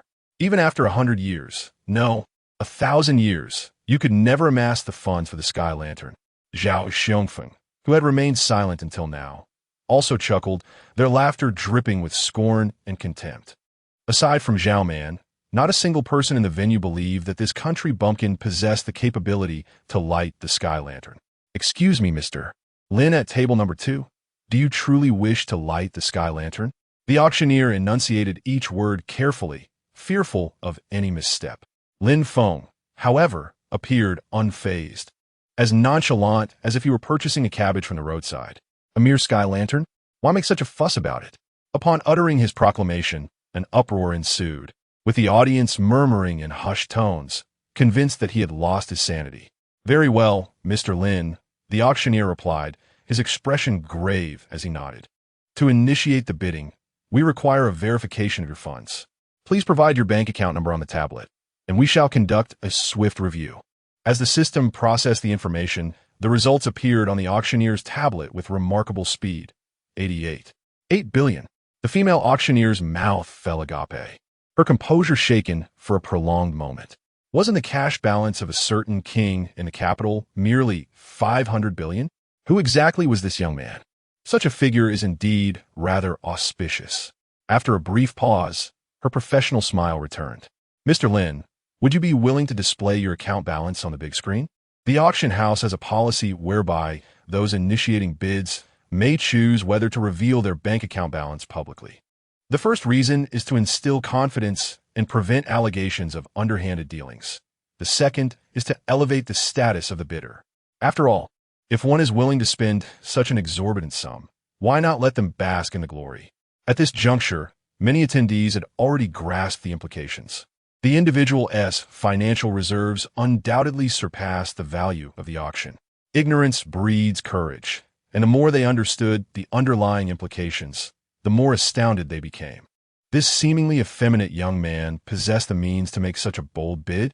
It suggested that his actual economic capacity far exceeded that of anyone present, rivaling the heads of noble families. Truly, it was an awe-inspiring revelation. "Public disclosure. I demand public disclosure," Qin Shou suddenly bellowed, vehemently insisting on transparency. Regardless of the underlying subtext, he could not accept that a mere country bumpkin could possess such wealth. The female auctioneer, undeterred by Qin Shou's outburst, maintained her smile and turned her gaze back to Lin Feng. Observing Qin Shou's agitated demeanor, Lin Feng responded with a calm smile. "Some individuals refuse to rest in peace, so I shall oblige their wishes. Let us disclose the funds." As his words faded, a cascade of numbers materialized on a massive screen. 888888. Gazing at the sea of eights, Qin Shou sprang from his seat, his pupils constricting, his heart racing uncontrollably. How could this be? No, I refused to believe it. Yet disbelief would not alter reality. His fate was firmly beneath my heel. The low murmur of a voice echoed in his ears, like a final whisper, a devastating revelation. At that moment, akin to a thunderclap, Qin Shou gasped, his nails digging painfully into his palm as he met the gaze of the onlookers, their eyes piercing like daggers. Filled with disdain, the wager had been widely known. He had anticipated an overwhelming victory, only to find himself in a humiliating predicament. How utterly disgraceful! How profoundly disappointing! "Very well, Mr. Lin. The funds have been disclosed, and the bidding shall proceed," the female auctioneer interjected promptly, casting an inquiring glance at Qin Shou. "Young Master Qin, you initially bid 650 million. Will you continue to raise your offer?" In response, Qin Shou, driven by desperation, shouted, "I bid 100 billion. Lin Feng, your wealth of 80 billion pales in comparison to mine. Your grand ambitions have crumbled. Haha." Aware of the malicious intent to inflate the bidding, the auctioneer, Lu Mei, furrowed her brow and cautioned, "Young Master Qin, please refrain from artificially raising the price. If you genuinely wish to bid 100 billion, please provide proof of funds." Proof of funds. The Qin family is publicly known as a colossal enterprise worth 1,000 billion. Yet their actual assets barely reach a few hundred billion at most. They would never be able to produce 1,000 billion, even under duress. Consequently, he found himself in a most embarrassing predicament, one that he had orchestrated himself. The eyes of the entire assembly remained fixated upon him, filled with disdain and mockery, subjecting this young aristocrat to profound humiliation. Following a series of setbacks, his blood pressure surged, leading to a myocardial infarction, necessitating an urgent admission to the intensive care unit for emergency treatment. In the aftermath of this incident, the Qin family of Magic City suffered a significant loss of face due to Qin Shou's momentary lapse in judgment. After the auction concluded, Lin Feng and Zhao Man discreetly exited through a special passage. Returning to the passenger seat, the enchanting woman removed her high heels, allowing her long, graceful legs to languidly rest upon the steering wheel. With delicate fingers entwined in her silky hair, her entranced expression was utterly captivating. Chapter 38. A beautiful encounter in the vehicle. Dozens of priceless treasures, valued in the hundreds of billions, were carelessly piled on the back seat. Most of the auction items consisted of calligraphy, paintings, antiques, and jewelry, lacking practical utility. Apart from the winery, the most exquisite necklace was gifted to Zhao Man, alongside full shares in an entertainment company. It was rumored that this company, named Wuyo, had numerous fringe streamers that needed to be properly managed. After regaining his composure, Lin Feng glanced at the starry decorative panel of the passenger seat, his attention drawn to a pair of black high heels, inhaling sharply. The luxury car's passenger seat never failed to impress. It was undeniably captivating. "Why are you staring at your sister, little brother? Hurry up and drive." Zhao Man incessantly played with the necklace adorned with sparkling diamonds and pure cold jade, enhancing her beauty even further. "Sister, do we really have to visit my house today?" Since leaving the auction venue, Zhao Man had resolved to see Lin Feng's villa, and nothing could deter her. She insisted, and even 100 oxen could not pull her back. While it was just a visit, the prospect of 4 women meeting was bound to be awkward. Why do you seem reluctant?" Lin Feng responded, scratching his nose. "I'm willing, but if I don't sit properly, it may compromise driving safety." If it weren't for the ample space in the Bentley and Zhao Man's striking figure, a smaller car could hardly accommodate her lively demeanor. All right, I'll sit properly." With that, Zhao Man pouted and turned her head to feign interest in the scenery outside. Seizing the moment, Lin Feng quickly unlocked his phone and messaged Chu Yi, hoping she would take her sisters out for a fun outing. As the car slowly started, silence enveloped them until they approached the Tangshan villa, where a black Maybach appeared on the formerly empty road. The license plate, Dong 88888, exuded an ostentatious and domineering aura, signifying a powerful figure-esque vehicle. The 2 cars entered the villa's main gate and meandered into Villa Number 1, coming to a gentle stop. Lin Feng scrolled through his phone for messages, but regrettably, there was still no response from Chu Yi. She used to reply instantly. Could something have happened? Feeling apprehensive, Lin Feng hesitantly suggested to Zhao Man, "Sister Zhao, perhaps we shouldn't go inside? The house is new, and the formaldehyde might not be good for you." "Oh, it's the first time I've heard of formaldehyde being an issue in high-end villas. Little brother, if you're going to make up excuses, at least make them believable." Zhao Man rolled her eyes, exuding charm. Lin Feng chuckled awkwardly, realizing he was being evasive. The billionaire female executive appeared slightly disappointed. After a moment of silence, she caressed the exquisite necklace and softly inquired, "Lin Feng, do you know why I insist on visiting your home? It's not merely because of the Yusher diamond necklace you gifted me, nor the several billion you invested. It is not because you are like the insincere individuals within the circle, but rather because you are genuine and unpretentious, consistently capable of bringing forth surprises, creating a comfortable atmosphere in our interactions.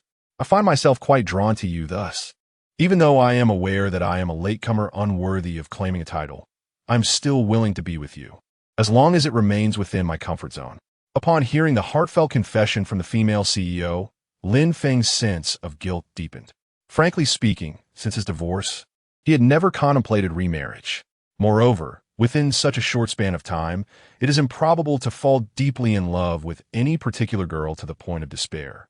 All he could do was treat them with kindness, and that was the extent of it. As the 2 entered the villa side by side, Lin Feng glanced at the disarray of clothing scattered on the first floor, feeling a pang of anxiety. What mischief were the girls up to at home? Surely they weren't indulging in some new antics. He called Chu Yi, only to find that the call did not go through. which left him feeling quite alarmed. Could they have gone missing? Should we consider reporting it to the authorities? He hurried upstairs, searching frantically until he reached the rooftop. It was then, inadvertently glancing towards the pool, that he caught a glimpse of a graceful silhouette clad in a black swimsuit, leaping from the high diving board, splashing into the water amidst laughter and joy. Ah, judging by her form, she was indeed a stunning beauty. His younger brother had good taste. Zhao Man approached him from behind, smiling as she tilted her head. Yet in Lin Feng's eyes, her smile appeared somewhat forced and contrived, stirring an inexplicable unease within him. "All right, let us go down together," she said, extending her dainty hand and insistently pulling Lin Feng towards the back pool.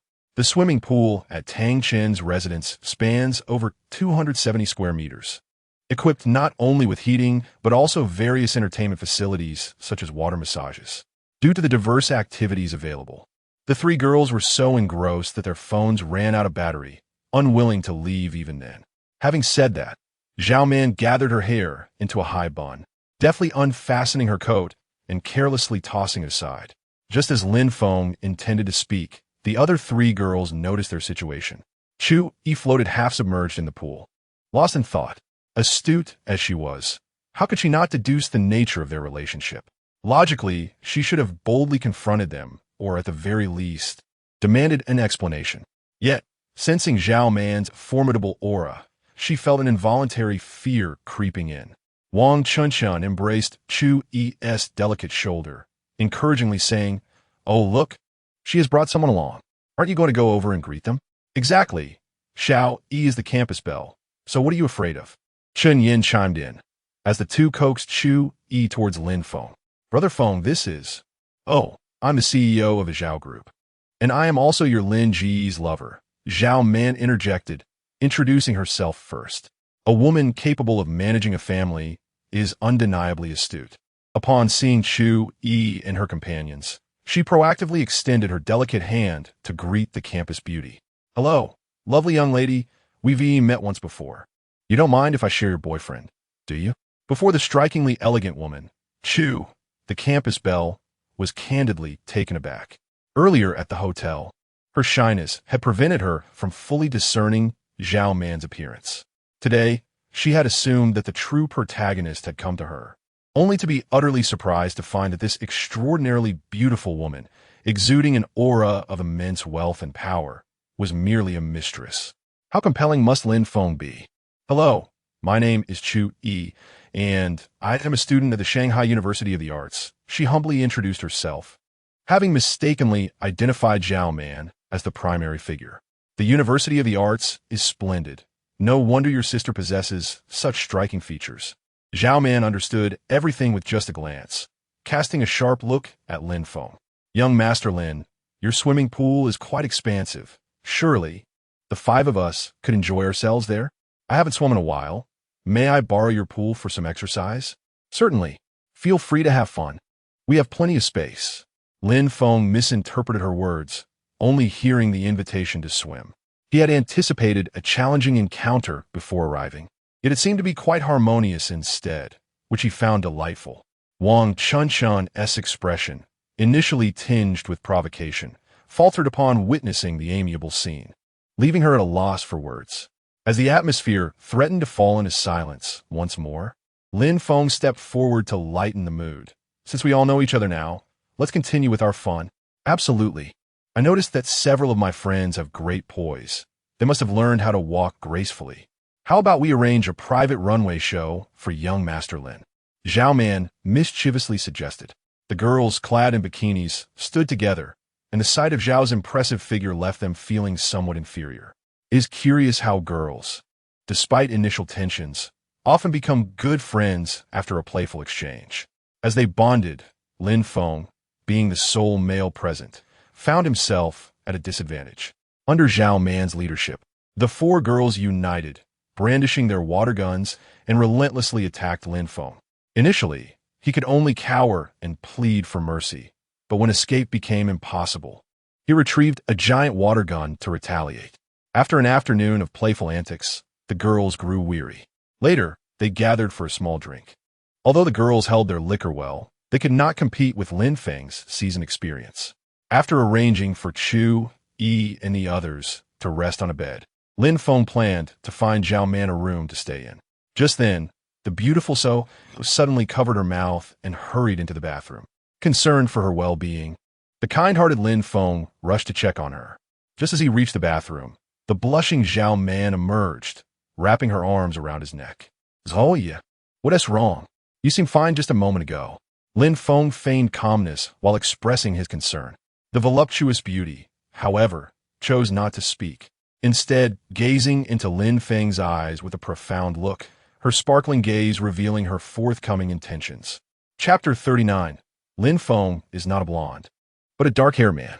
The following day, as New Year's Eve approached, the last batch of workers embarked on their journey home. Amidst the bustling streets, the occasional sound of firecrackers echoed from the depths of the corners, adding a hint of festive spirit to the gradually quieting city. With some final tasks to attend to at the company, Zhao Man left the villa early in the morning. Meanwhile, Chu, Yi, and the others were urged by their parents to return home. The entire number 1 villa instantly became desolate and empty. As time drew near, Lin Feng, having purchased high-quality black tea, prepared to leave the community. Passing by the community's flower bed, his gaze was suddenly captivated by a woman. The young lady possessed a proud visage, her exquisite features seemingly crafted by divine hands. Her large, bright eyes sparkled like stars in the night sky, exuding a unique charm. Dressed in an elegant white long dress, her soft hair cascaded gently over her shoulders, her eyes filled with warmth and concern. She stood there quietly, as if the surrounding clamor had no bearing on her. "Hello, beautiful. Have we met somewhere before?" Lin Feng inquired tentatively, fully aware that she was the charming lady from the farewell party at the bar, yet feigning ignorance. A shadow appeared before him as Zhang Yu slightly lifted her head, her straight and delicate nose bestowing upon her a three-dimensional beauty. "You are Lin Feng, correct?" As the daughter of a prominent family, she had some recollection of this man who had spent a fortune. It was hardly surprising that she knew Lin Feng's name. "I didn't expect to encounter you here. What a coincidence," she said warmly, unbothered by the unfamiliarity. Lin Feng was taken aback by her candor. However, true to his nature, he dismissed any overthinking and confidently replied, "Yes, I am Lin Feng. It's a pleasure to meet you." From once being too timid to gaze at beautiful women on the street, Lin Feng had evolved into someone who now approached them without trepidation. "Hello, Lin Feng. I am Zhang Yu." Zhang as in the long bow, Yu as in the full moon. The young lady extended her delicate, fair hand. Lin Feng quickly grasped it. Its coolness was exquisite, akin to holding a piece of unblemished jade that he wished to keep in his palm. "This hand is truly beautiful. It's so fair and lovely," he remarked as he held her hand. Just as Lin Feng was admiring the young lady's hand, an elderly yet powerful voice abruptly shattered the atmosphere. "How audacious! Who dares to touch my precious granddaughter?" Startled, Lin Feng released her hand and looked up to see an elderly man, with white hair yet a youthful face, approaching him with a fierce glare. "Are you all right, my dear?" The old man shot Lin Feng a cold glance as he pulled the girl protectively behind him. "Iem me fine, grandpa. I just want to make a friend with this young man," Zhang Yu explained with a chuckle. He complimented how beautiful my hand is. The moment those words escaped her lips, the old man's expression grew even more aggravated. "My dear granddaughter, there are countless reckless young men out there. Do not be so quick to befriend anyone you meet." Lin Feng, unable to endure any longer, swiftly interjected, "Pardon me, but there are certain things that cannot be said in such a manner." The elderly man, his hair as white as snow, turned towards Lin Feng with a look of confusion. In his youth, he was renowned for his formidable martial prowess, capable of toppling 2 opponents with a single punch and 3 with a swift kick, earning the title of the local ruffian king. Now, having achieved success and retired, with his entertainment empire sprawling across the entire city of Quan, few young individuals dared to confront him directly. This young man certainly possesses some courage. Old Master Zhang eagerly awaited Lin Feng's response. Lin Feng merely cast a glance at Zhang Yu, extending his hand to point at his own dark locks. "I am not a yellow-haired individual. I am a black-haired one, entirely natural." Upon hearing this, Old Master Zhang felt his temper surge, nearly exploding with rage. He had expected this young man to possess some audacity to defy him. Yet after holding his breath, all he could muster were words about his hair color. This impudent lad is jesting with me, isn't he? As he spoke, old Master Zhang reached out in an attempt to seize Lin Feng by the throat, intending to give this audacious youth a stern lesson. Little did he know, Lin Feng's speed had reached an astonishing level of 10, his agility resembling that of one who had been granted extraordinary abilities. Before his mind could register the action, Lin Feng had already retreated 3 or 4 steps to a safe distance. What a remarkable lad, managing to evade my grasp. Old Master Zhang's fighting spirit soared as he let out a long howl, stepping forward to unleash a straight punch. Realizing that the old man had not only become agitated but also claimed to possess martial skills, Lin Feng decisively raised his hand to engage in a counterattack, refusing to concede even a fraction. Unbeknownst to him, the old man had no knowledge of any grappling techniques. In his younger days, he relied solely on brute strength, and in recent months, he had developed an interest in traditional martial arts, learning a few moves from television, merely to show off in front of the younger generation. The youngsters, seeing his age, indulged him, bolstering his confidence. However, facing a young man like Lin Feng, whose physique had reached its peak, was a different matter entirely. As their fists collided, the elderly man's once stooped figure was sent tumbling several times by the overwhelming force. Ah, I did not anticipate that you two are a practitioner. Young people these days lack martial ethics, daring not to announce their skills in advance, causing this old man to underestimate you and not evade your strike. Goodness, is this old man trying to swindle me? Lin Feng thought, witnessing how easily the old man was overpowered while still clamoring for more exchanges. He momentarily contemplated fleeing, but ultimately restrained himself, approaching the elder to offer assistance while stealing a glance at Zhang Yu. Old sir, I merely wish to befriend your granddaughter. I implore you, do not seek to extort me. At that moment, Zhang Yu rushed over, checking her grandfather's condition. Grandpa, are you all right? Are your arms and legs injured? The elderly man's bones were fragile, and Zhang Yu was deeply concerned for her grandfather's well-being. Meanwhile, her grandfather wore a face of indignation, gripping Lin Feng's arm and gesturing animatedly. Is this how one conducts oneself in the world? In the days of my youth, I adhered to a code, never to strike the elderly nor the innocent. Yet, you seem devoid of any decorum. Ah, I merely flinched gently, not out of fear of pain, but in caution. Lin Feng deftly extricated himself from the old man's grasp, his expression betraying a palpable anxiety. Old sir, your health is indeed restored, is it not? Not a bother, I could still take on 10 of you. Ah, that is reassuring. With this exchange, Lin Feng prepared to make his exit. He turned his gaze towards the young lady of the Zhang family. Fair maiden, I shall take my leave now. May our paths cross again. He added, should the old sir require assistance, he may always visit me at Villa No. 1. I will arrange everything seamlessly. Caught in the intensity of the man's gaze, Zhang Yu felt a tinge of shyness, casting her eyes around to mask her slight embarrassment. Her grandfather, overhearing the last remark, was nearly apoplectic with rage. Stop right there. What nonsense is this about arranging everything? You insolent brat. Do you even know how to speak properly? Give me your contact information. I shall keep a watchful eye on you to ensure you do not secretly pursue my granddaughter. Otherwise, I shall have your legs broken. Meanwhile, in another corner of the city, Qin Shou had just been discharged from the hospital. He pointed at Zhao Xiongfeng, weakly issuing commands. Go! Arrange for someone to ruin Lin Feng. I want him utterly disgraced, confined to a bed for the rest of his life. Infuriated to the brink of breathlessness, the young master of the Qin family felt a murderous intent arise within him. Zhao Xiongfeng hesitated, leaning in to dissuade him. Young Master Qin, we are at a crucial juncture. Perhaps it would be wise to avoid unnecessary complications that might alert our adversaries. Upon raising his gaze, he was met with the dark scowl of Qin Shou, who retorted, no more nonsense. If you desire to retain your position as the head of the Zhao family, I can easily find someone else. This seemingly refined young master spoke with a glint of malice in his eyes. Having lived nearly 3 decades, it was the first time he found himself outmatched financially, and by a mere country bumpkin at that. How could he not be enraged? In light of this, Zhao Xiongfeng could only nod in agreement, vowing to leverage his connections to find the necessary henchmen to address the matter at hand. Chapter 40. The athletic younger sister? Lin Feng had often pondered the scenario of being approached on the street by a stranger, a girl of approximately 160 centimeters, with long black hair and a cap, requesting his phone number.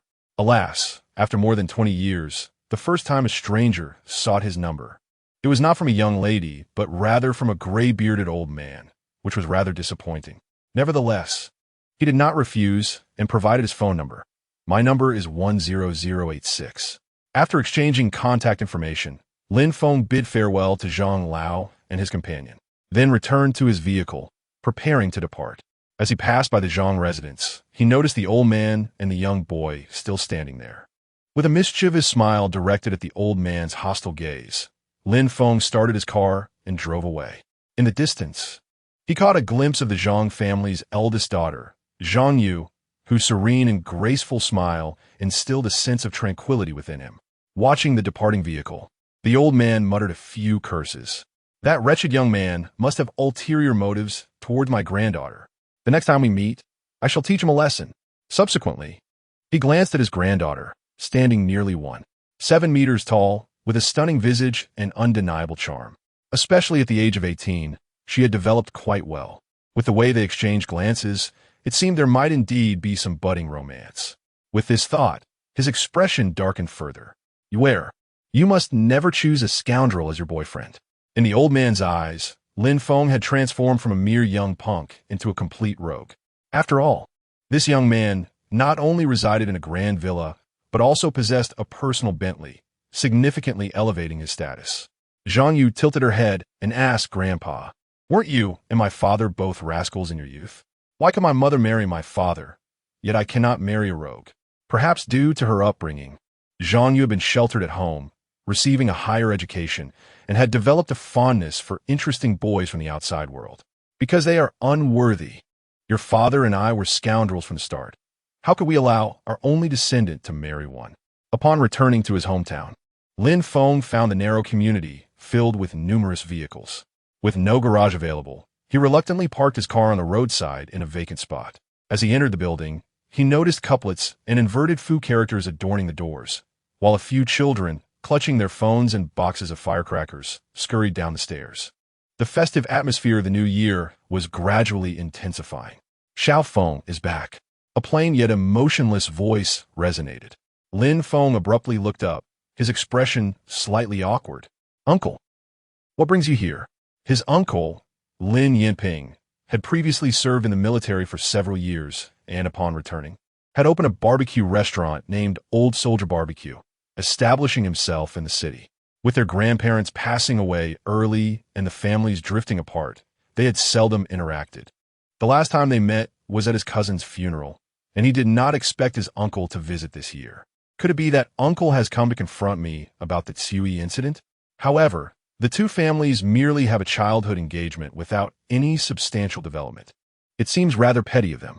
Lin Feng felt a twinge of unease, momentarily forgetting the basic niceties of conversation. Fortunately, at that moment, a lively patter of footsteps echoed from upstairs, accompanied by a bright, melodious voice. "Uncle Ping, my second uncle, says we have everything at home, so there is no need to buy groceries." Lin Yinping paused at this remark and nodded. "All right, let us head upstairs." He then glanced at Lin Feng and suddenly realized, "By the way, this is your younger brother. You two should get acquainted." "Younger brother? What on earth? Isn't my uncle supposed to have only one son?" Lin Feng stared in astonishment as he looked upstairs. A girl with a round, egg-shaped face was gazing back at him. "Hello, older brother." The enchanting girl waved her hand and, seeing his surprised expression, curiously inquired, "Older brother, what's wrong? Is there something on my face?" "Huh? No, nothing." Lin Feng swallowed hard, feeling awkward as he fidgeted with his toes. Uncle, what is going on? When did you have an additional girl in the family?" "She is the child of my friend, temporarily staying with us for certain reasons," his uncle replied in a tone that was neither warm nor cold. Since the passing of his only son, his demeanor had been persistently gloomy. In stark contrast to his uncle's despondency, the girl named Yang Fanuel was lively and cheerful. She approached Lin Feng without reservation, wrapping her arms around his, playfully shaking him. I'm Yang Fanhua. Don't you think you should give your little sister a proper greeting for our first meeting? In that moment, Lin Feng's heart raced fiercely. The guilt he already felt seemed to intensify. I have something, he stammered, his hands trembling as he rummaged through his pockets. After a prolonged search, he discovered he had nothing to offer. Thus, he decided to simply hand her the car keys he held, placing them in the palm of her hand. Here, take this. Upon witnessing this, his uncle narrowed his eyes and quickly waved his hand in refusal. No, you cannot simply give away a car worth tens of millions. Xiao Fanhua is just joking. Don't take her too seriously. Yang Fanhua chuckled. Yes, a car worth tens of millions is far too precious. I cannot accept that. Just a small gift from you will suffice. Well, there's some small ornaments and paintings in the car. You can take those. Lin Feng scratched his head, recalling the auction items still in the vehicle. Paintings? Yang Fanhua pouted, clearly unsatisfied. After all, she was a spirited athlete. Why would she want some dusty old paintings to cultivate her sentiments?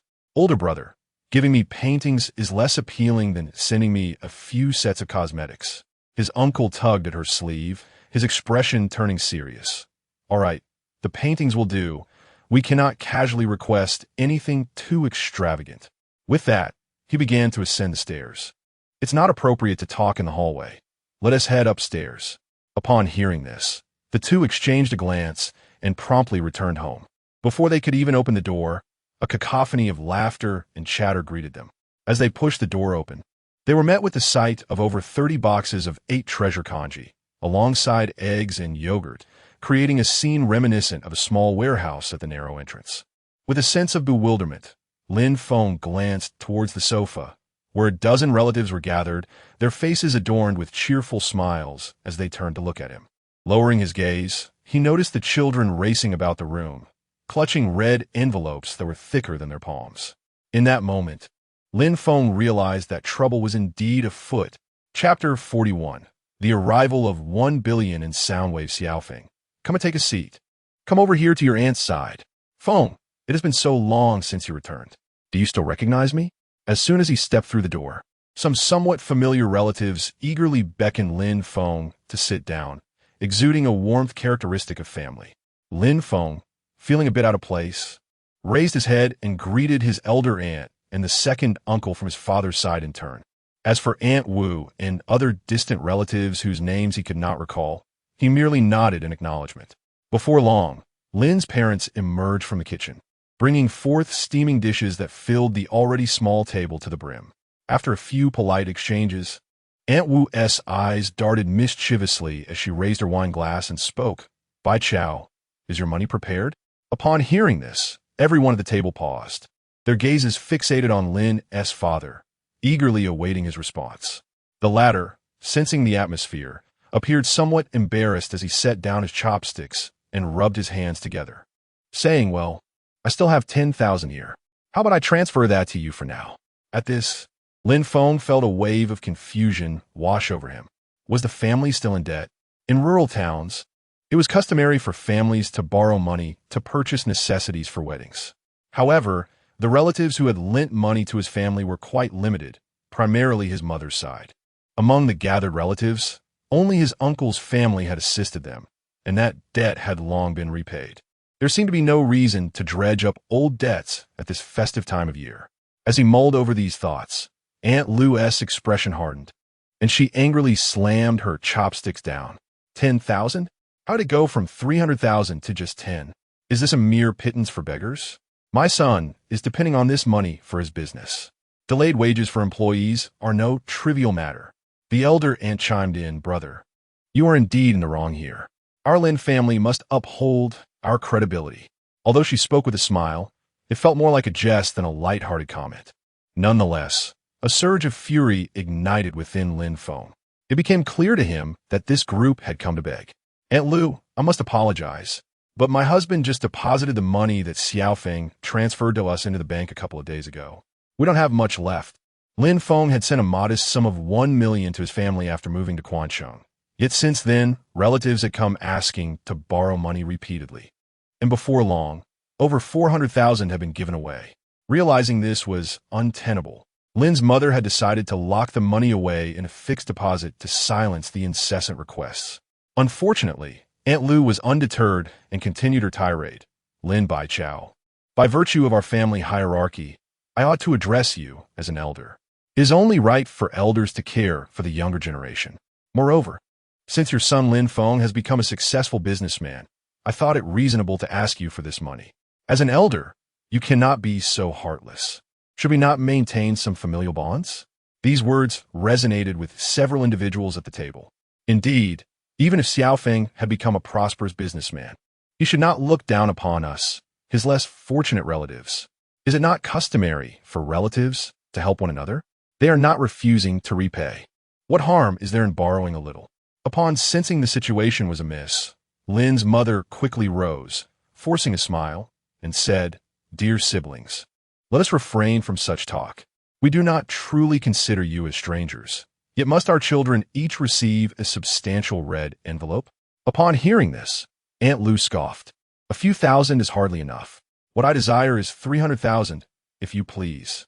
As she spoke, the red envelope stuffed in her pocket quivered, suggesting she had demanded more than others. At this moment, Lin Feng could no longer contain himself. Just as he was about to rise, a notification chimed in his ear. Detecting the host is faced with a choice, presenting two options. 1. Scold the shameless relatives. Reward 10 billion audio waves on Douyin platform. 2. Despite the relatives spending money to pacify. Reward 2 million friendship fund. Hearing the system's options, Lin Feng smirked coldly. What is there to choose? Let the cursing commence. After all, this group of relatives is insatiable. Let them perish. With a thud on the table, he rose slowly and declared, "Aunt Lu, your shamelessness knows no bounds. Do you not have even the slightest notion of how much you've taken from your father's household?" Aunt Lu's demeanor soured instantly, and she pointed at Lin Feng. Her face contorted in anger. "Hey, you little rascal, how dare you speak to your elders like that? What do you mean by your father? Speak with some decorum."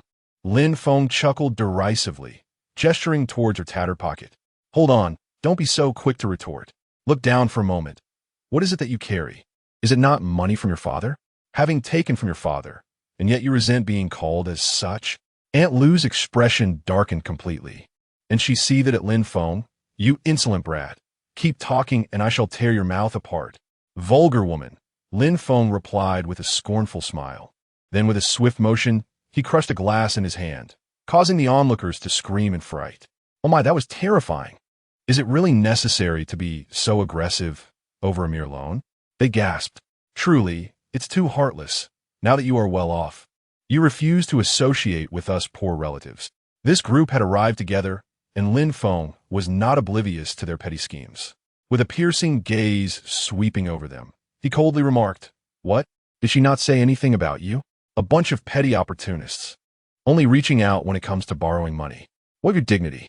The crowd clenched their fists, astonished by Lin Feng's audacious attitude, daring to speak disrespectfully to his elders. It was utterly disrespectful of the hierarchy. Aunt Lu, indignant, slammed her palm on the table, pointing at Lin Feng in defiance. "What a few filthy coins. Why do you flaunt them? Now you refuse to lend us money, yet still have the audacity to criticize us." Lin Feng frowned deeply, stepping closer to Aunt Lu. "Leave. If you do not depart now, I will throw you out." In the past, when organizing her wedding, Aunt Lu's family feigned poverty, unwilling to lend a single penny. Yet, during the banquet, they boasted louder than anyone else and took more than their fair share, departing with several fine cigarettes without contributing a dime. How could she still have the audacity to speak? The formidable aura emanating from Lin Feng intimidated everyone present. The relatives who had previously been the most vociferous were now trembling in fear. Aunt Lu's lips turned pale, and as she contemplated saying something, she fell silent upon seeing Lin Feng raise his arm, hastily fleeing toward the exit like a person escaping a calamity. In her haste, the red envelopes from her pocket tumbled out, but she dared not look back to retrieve them. Others, witnessing this, hurriedly followed her outside. Once at the door, they secretly vowed vengeance, thinking, how dare they refuse to lend us money? Just wait until we speak ill of your family. As the last distant relative departed, a system notification chimed once more.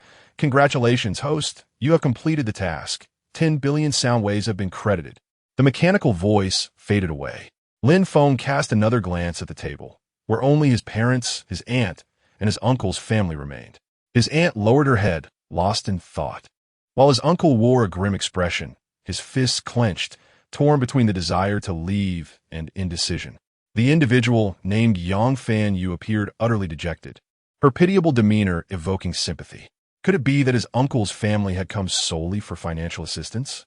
Though interactions between Lin Feng's family and his uncle's had gradually diminished, they had once provided support. Feeling a tinge of guilt, he decided to inquire further.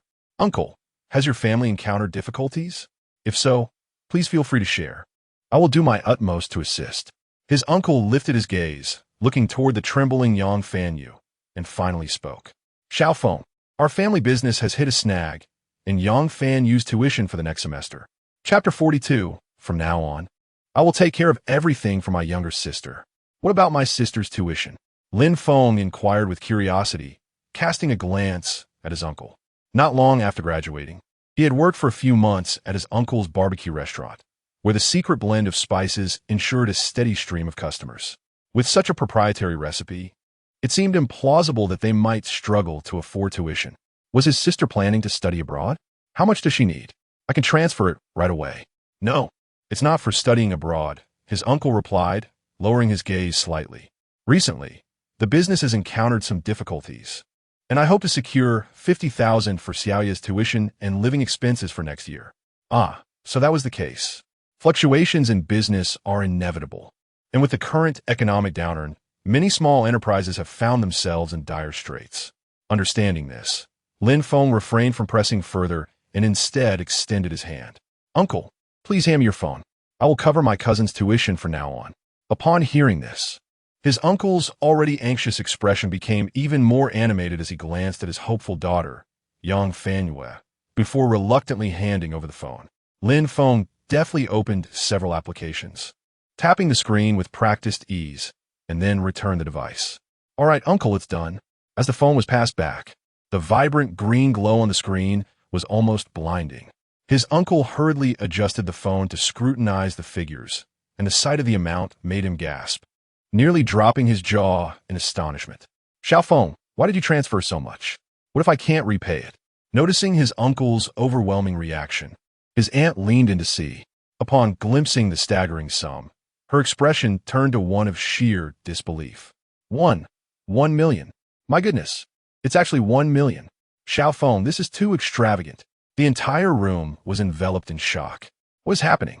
They only needed 50,000, and you just threw out 1 million. Brother, that's far too much. I want to need nearly that amount. Yang Fanue's voice trembled as she struggled to utter her thoughts, her throat dry. She had initially feared that Lin Feng might refuse, never anticipating such generosity. As for his uncle, he stared at the shocking figure on the screen, his finger hovering in disbelief. This sudden influx of wealth felt as if a colossal stone had settled upon his chest, leaving him breathless. Even the largest private barbecue establishment, regardless of its success, rarely saw such sums in the owner's pocket. The fact that his nephew had presented him with such a magnificent gift left him utterly stunned. Xiaofeng, this money.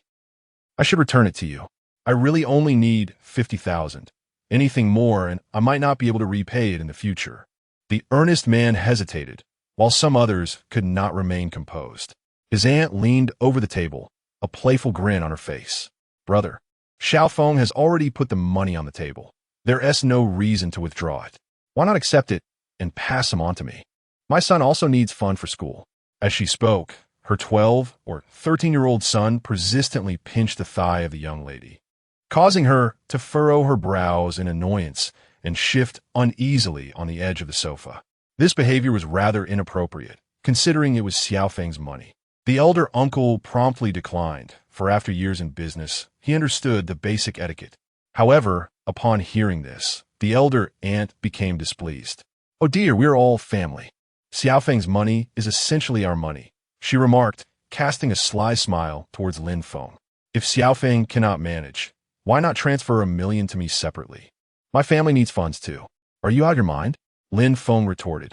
You dare to call me a fool? In an instant, the elder aunt's smile froze, transforming into a dark and menacing expression. Outsiders I can tolerate, but I am your dear aunt. You can't even grant me this bit of face? She recalled her own lofty demeanor when she married into the city, returning home with pride, and now being insulted by a younger generation was indeed infuriating. I give you 1 minute to transfer me 1 million, or I shall not leave today. Not leave, Lin Feng scoffed. Who do you think you are, to presume you can stay in my home? With that, he seized the elder aunt by her collar with one hand and grasped her son with the other. Striding towards the door, the elder aunt struggled fiercely along the way, her tone dripping with venom. You wretched brat, I will make you pay dearly for this. Let go of me, you ungrateful scoundrel. Lin Feng, uninterested in her threats, dragged them to the entrance and with a swift kick, sent the two pompous vampires sprawling onto the ground. He then slammed the door shut, leaving the elder aunt's family outside, howling in indignation. After bidding farewell to the elder uncle and the young lady, Lin Feng's father expressed his discontent with Lin Feng's actions, believing he had gone too far. Although Lin Feng understood the complexities of gratitude and resentment, he could only silently retreat to his room in avoidance. Once in bed, he checked the system for the unranked cultivation method, assessing his progress and discovering it could circulate on its own, rendering active practice unnecessary. Bored, he began scrolling through short videos.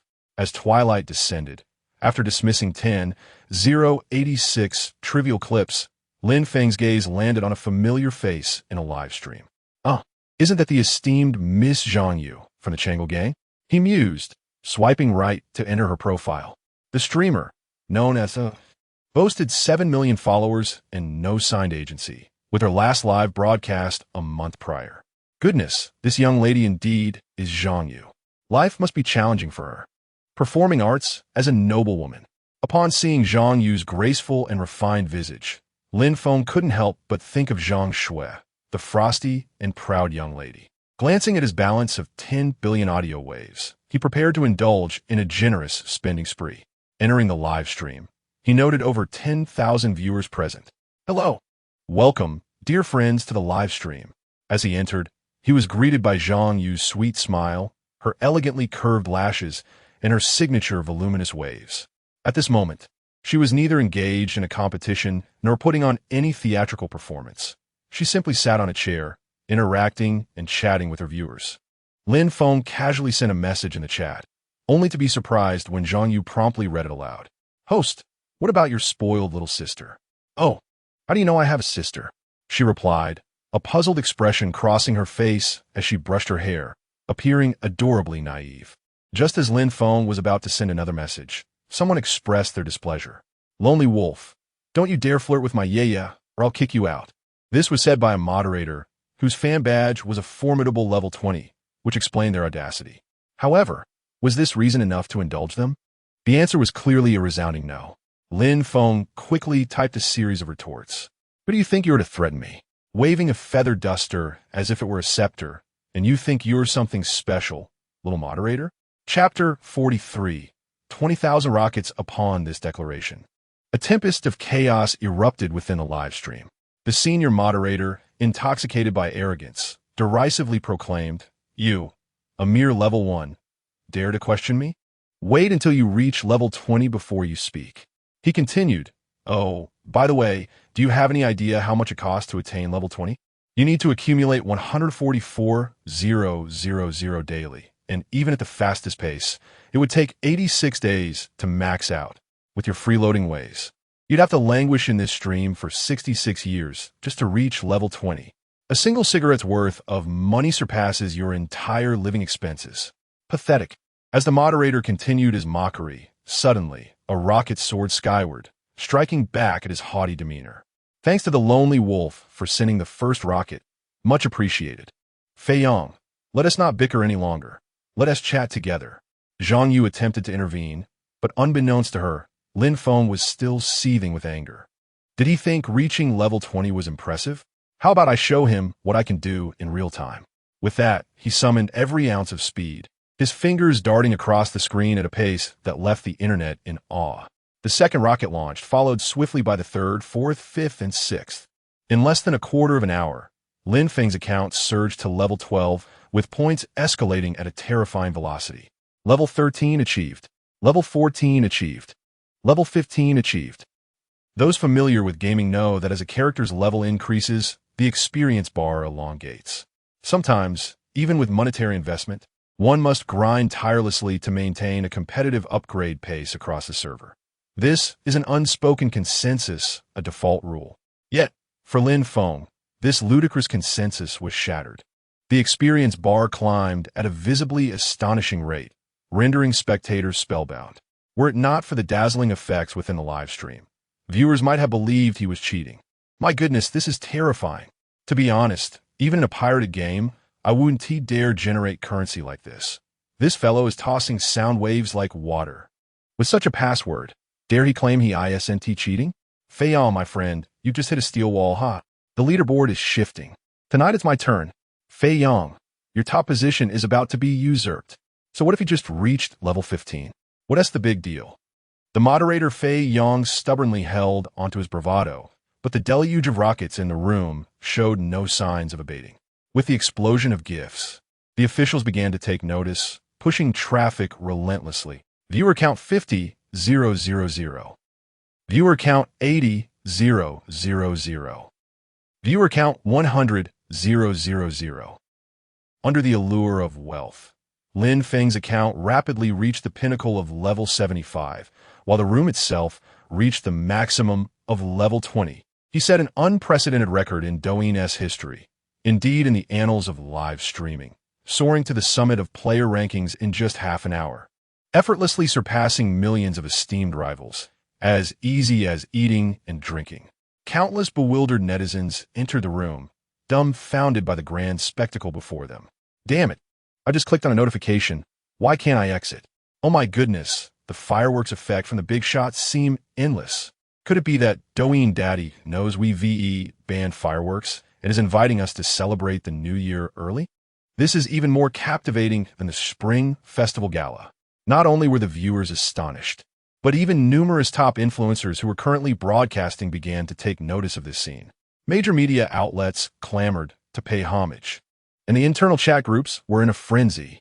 Countless editing accounts and promotional channels scrambled to enter this live stream, hoping to catch a glimpse of the affluent host and create the most perfect material.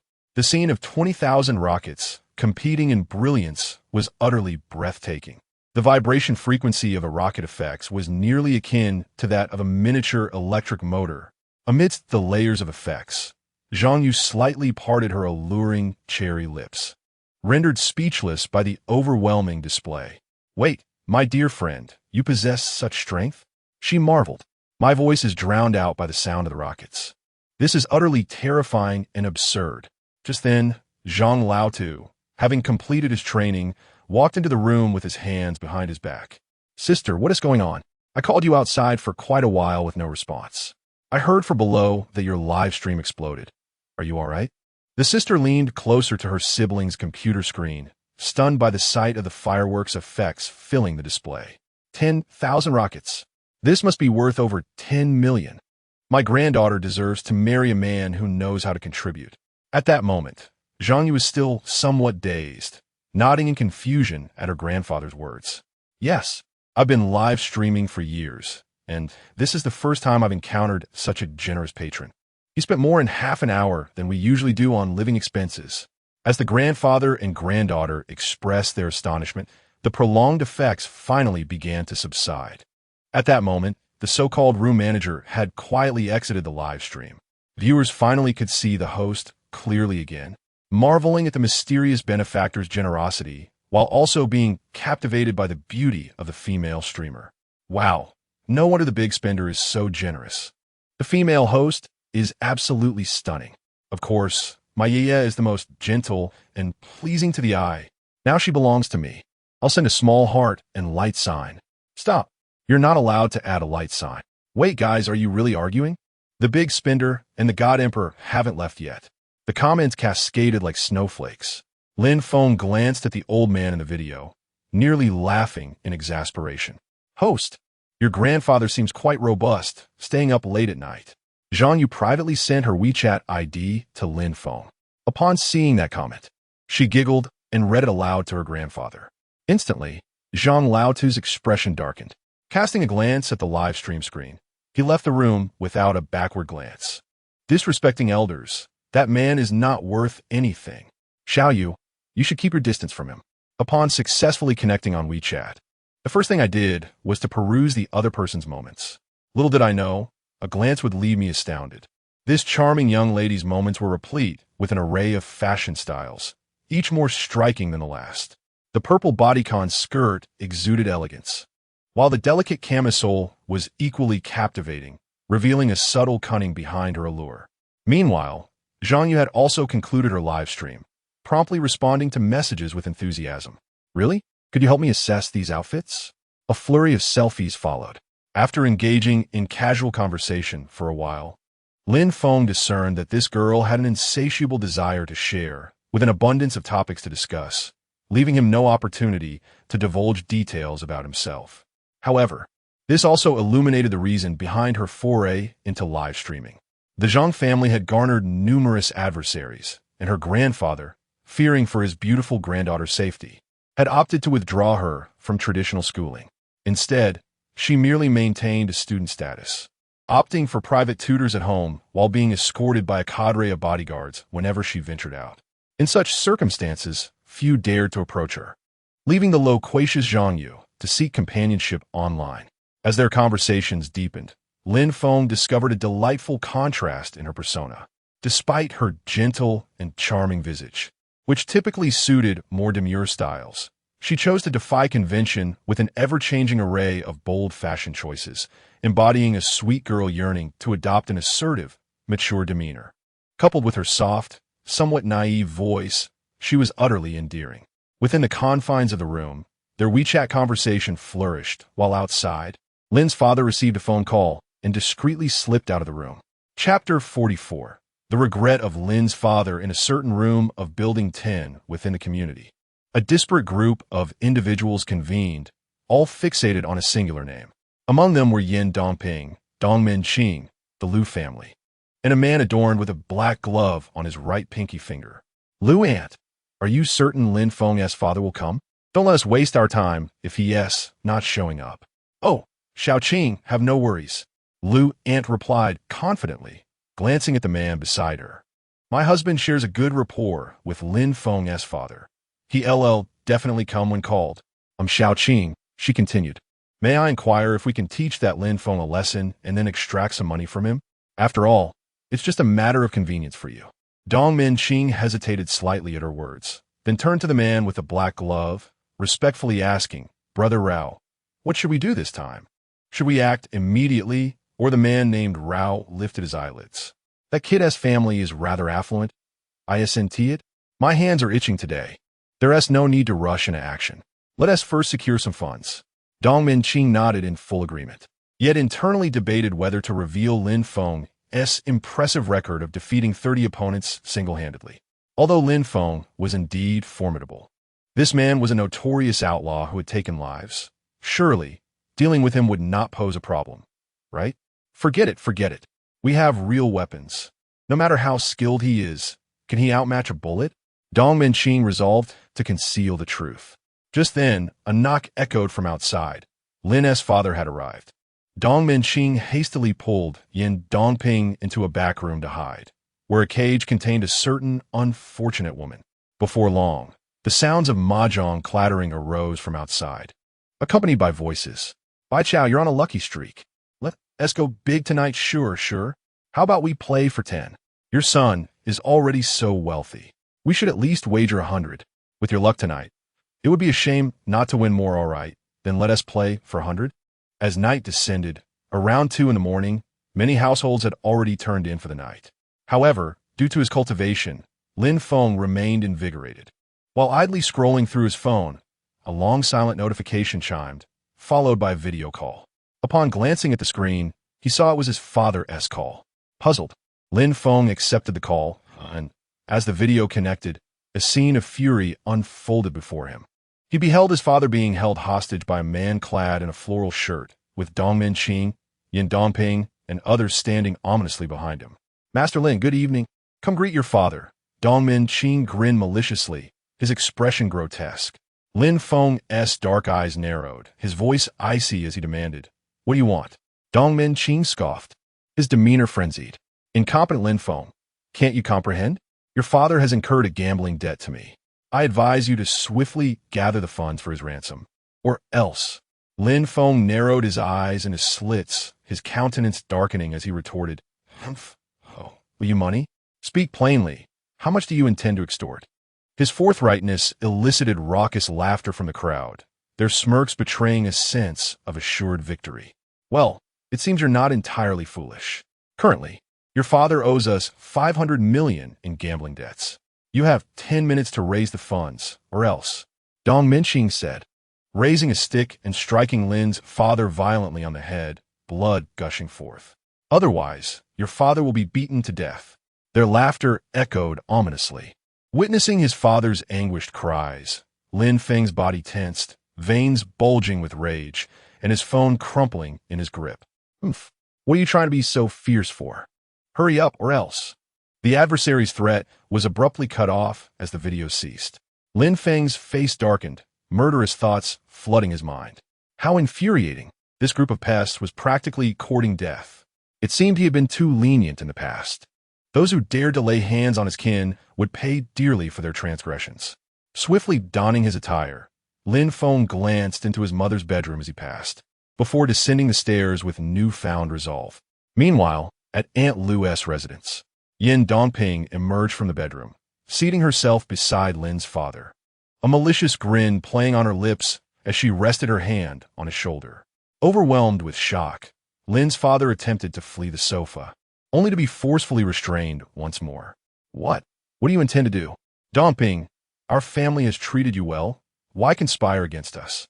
Lin's father, having indulged in too much alcohol, only regained clarity after being struck.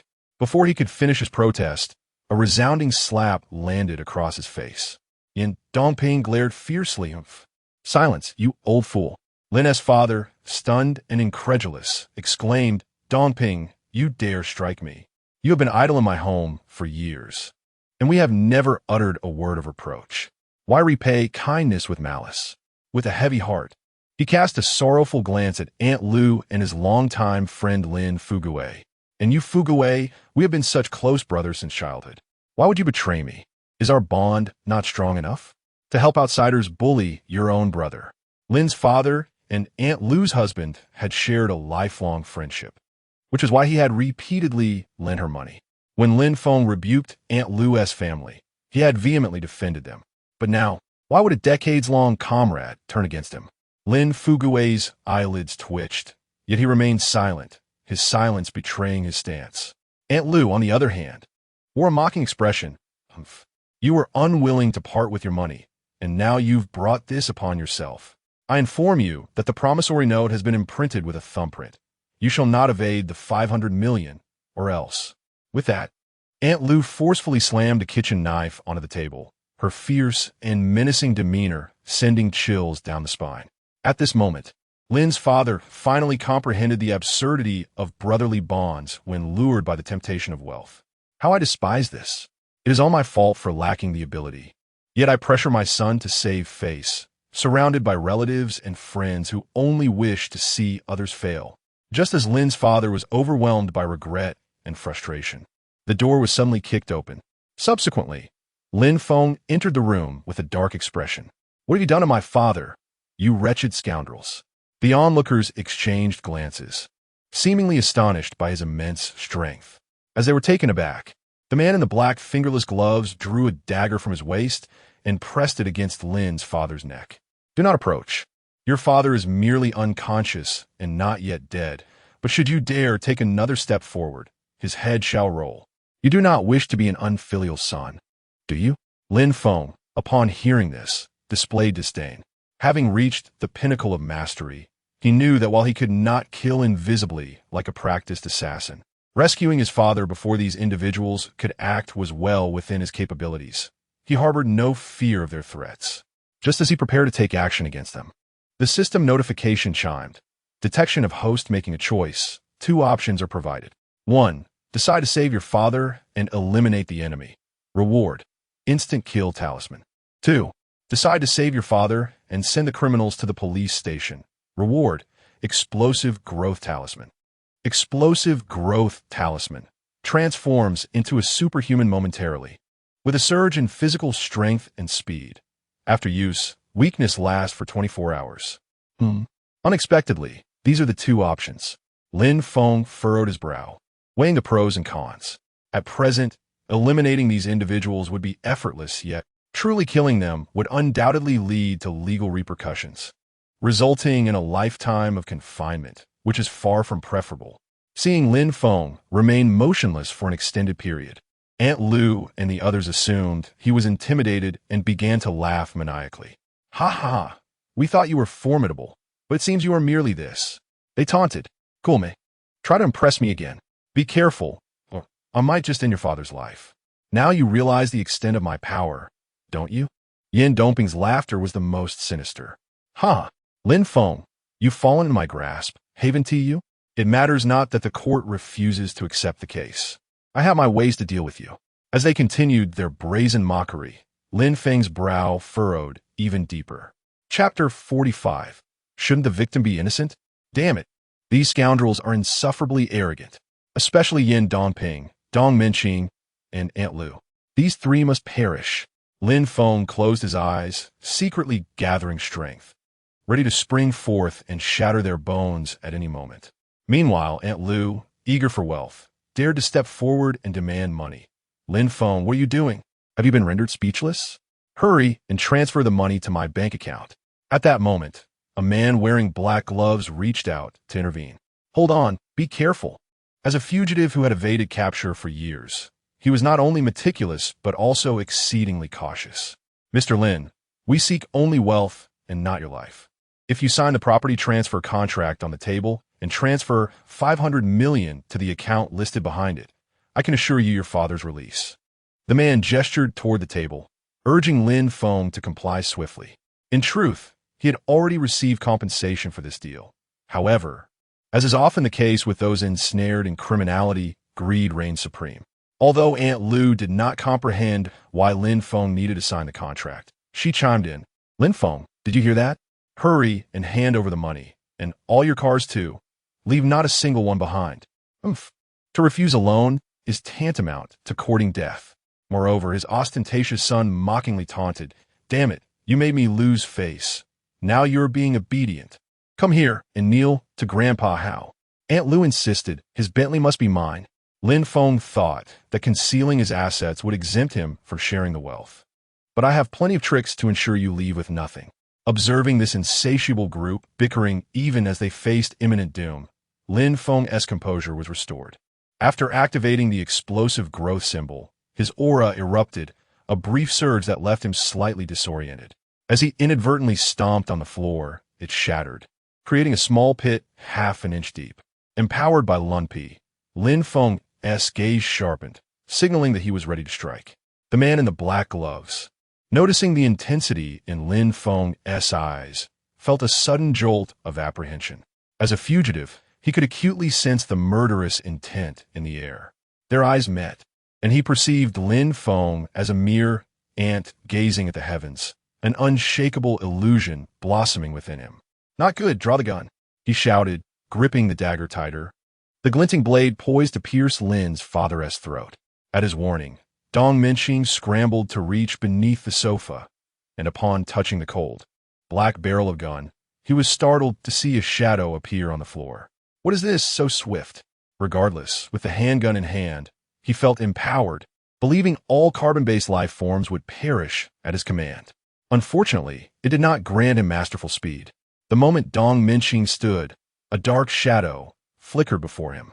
In the next instant, the faces of Dong Minqing and the fugitive twisted into grotesque expressions. Lin Feng's palm seemed to possess the weight of 1,000 pounds. Effortlessly swiping left and right, sending both men flying several meters away, instantly rendering them unconscious. Stop! Let him go! Yin Dongping gazed sorrowfully at Dong Menqing, who had been flung away, her heart aching. You, Lin Feng, how dare you strike my man? You deserve to perish. Lin Feng remained silent. A swift gust of wind sliced through the air, leaving a vivid crimson imprint upon her face. Ah, my face, you dare to strike my visage. Yin Dongping shrieked, clutching her scalding cheek, her voice filled with wrath. For 5 long years, he had not even dared to touch a single finger of hers. Now, not only had he assaulted her man, but he also had the audacity to strike her. This was utterly outrageous. Ah, I shall fight you to the end. Yin Dongping, in a frenzy, waved her nails with wild abandon, her deranged demeanor sending chills down the spine. Lin Feng, witnessing her hysteria, wore a frosty expression, coldly laughing as he swung his arm, landing punch after punch into Yin Dongping's abdomen. Enough with the nonsense. Why all this commotion? The room erupted with the sound of grueling pig slaughter. Her piercing screams startled the neighbors throughout the building, illuminating the once darkened community with a sudden glow of lights. Stop. Please, I understand. I was wrong. The forceful punches jolted the foolish woman back to reality. Lin Feng deliberately controlled his strength, ensuring that while she would not be fatally harmed, she would feel excruciating pain. What if she fainted? No worries, I shall just awaken her again. Who says one cannot rouse a pretender from slumber? Fists serve as the finest alarm clock. If one punch fails to revive her, then another shall follow, until she can no longer rise, and her sweet words are silenced forever. After wiping the blood from his hands, Lin Feng retrieved his phone and dialed 2 numbers, one for the local police station and another for Zhao Man, instructing her to prepare for a rescue. Soon enough, officers from the township arrived to investigate. A group of men in their 30s, upon entering and witnessing the horrific scene before them, nearly retched. The floor and sofa were drenched in blood, mingled with a nauseating greenish liquid, a sight both repulsive and gut-wrenching. This is utterly brutal. Lin Feng, did you do all this? The senior officer stood at the doorway, warily scrutinizing him. Prior to arriving, they had heard Lin Feng mention a kidnapping and extortion case that had been resolved, which had buoyed their spirits. A straightforward kidnapping case would at least merit a second-class commendation. However, upon their arrival, they discovered not only controlled weapons, but also firearms. This was no mere neighborhood squabble. It was an outright declaration of war against a harmonious society by a criminal syndicate. Indeed, they had been subdued now. It was time to head to the station to record statements. After awakening his father, Lin Feng recalled the cries for help from within and decided to rescue Wang Huamin as well. This unfortunate woman had originally been the girlfriend rented by Lin Shihao for 1,000 a day, but had ended up imprisoned in a dog cage by Aunt Lu's family after the truth was revealed, having been forcibly seized. Had it not been for the short duration and her relatively clear mind, she would hardly be able to articulate her thoughts now. Once at the police station, a crowd of townsfolk had already gathered, drawn by the spectacle. The case entailed multiple charges, including murder, kidnapping, illegal detention, extortion, and illegal possession of firearms, along with a female victim exhibiting extreme emotional instability. The town dared not conceal the incident and promptly reported it to the county. In response, the county dispatched several professionals overnight to assuage the terrified populace and take charge of the case. Inside the interrogation room, the deputy director of the county rubbed his temples in distress. Are you implying that you single-handedly subdued 6 armed assailants? Lin Feng weakly nodded. Indeed. Cough, cough, the aftereffects of his explosive surge rendered him exceedingly frail. Is it possible that you have undergone training? The deputy director scratched his thinning hair, utterly perplexed. But that doesn't add up.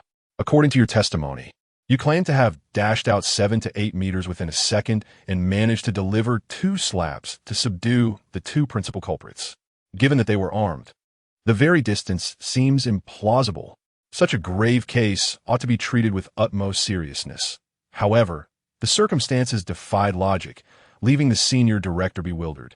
Typically, a victim has no reason to fabricate a story. Surely, he wouldn't jeopardize the authenticity of the case merely to boast. The outcome is as it stands. I cannot elucidate further. Perhaps each individual possesses a unique constitution. Lin Feng vaguely downplayed his own abilities, then curiously inquired, Director, since the assailants have confessed to coming specifically to assassinate me, does that not make me a victim as well? Surely, a victim exercising justifiable self-defense cannot be deemed guilty. Can they? Chapter 46. Zhao Man, rest assured and act boldly. The deputy director rested his chin on his hand, striving to express himself cautiously. The premeditated gang crime, coupled with ample evidence of murder and kidnapping, likely positions you within the realm of justifiable self-defense. The act of killing with a firearm has essentially sealed the case as a homicide. Furthermore, during the proceedings, Aunt Lu and her family, unable to withstand the pressure, confessed first. As for the man adorned with black gloves, he was identified as a significant criminal from a particular file. The entire case has been predominantly classified as attempted murder, extortion, among other severe offenses. His hesitance to speak, too, definitively stems from a fear of maliciously edited videos distorting the facts. Lin Feng comprehended the deputy's intent and secretly exhaled a sigh of relief. Grateful he had restrained himself. Had he committed murder within the community, the aftermath would undoubtedly have been chaotic. However, if matters continue to develop in this manner, it seems unlikely that Yin Dongping and the others will be dealt with swiftly to avoid attracting undue trouble at critical junctures. During his trial, Chu Yi was awakened by her family, initially perturbed by the disruption of her peaceful dreams. Yet upon learning that Lin Feng had been taken into custody, her anxiety surged. Without the luxury of explaining the situation to her family, she hurriedly dressed and descended the stairs, making her way to the station. Upon arriving at the police station, this first beauty instantly captivated numerous gazes. Oh, our aloof goddess is out at this hour. Is she here for the spectacle? They mused. No way, given her icy demeanor. She wouldn't be so flustered unless something crucial was at stake. Could a family member be involved? Amidst the murmurs, a youthful and spirited officer approached, immediately drawn to her beauty. Good evening, ma'am. May I inquire what has transpired? Do you require assistance? Chu Yi glanced toward the cordoned-off area, nodding anxiously. Could you please tell me what has happened inside? May I see Lin Feng? Lin Feng? Who is he? The young officer, dispatched in haste, was oblivious to the situation. His expression one of confusion as he turned to an older local officer. Lin Feng? Are you certain you wish to find him, young lady?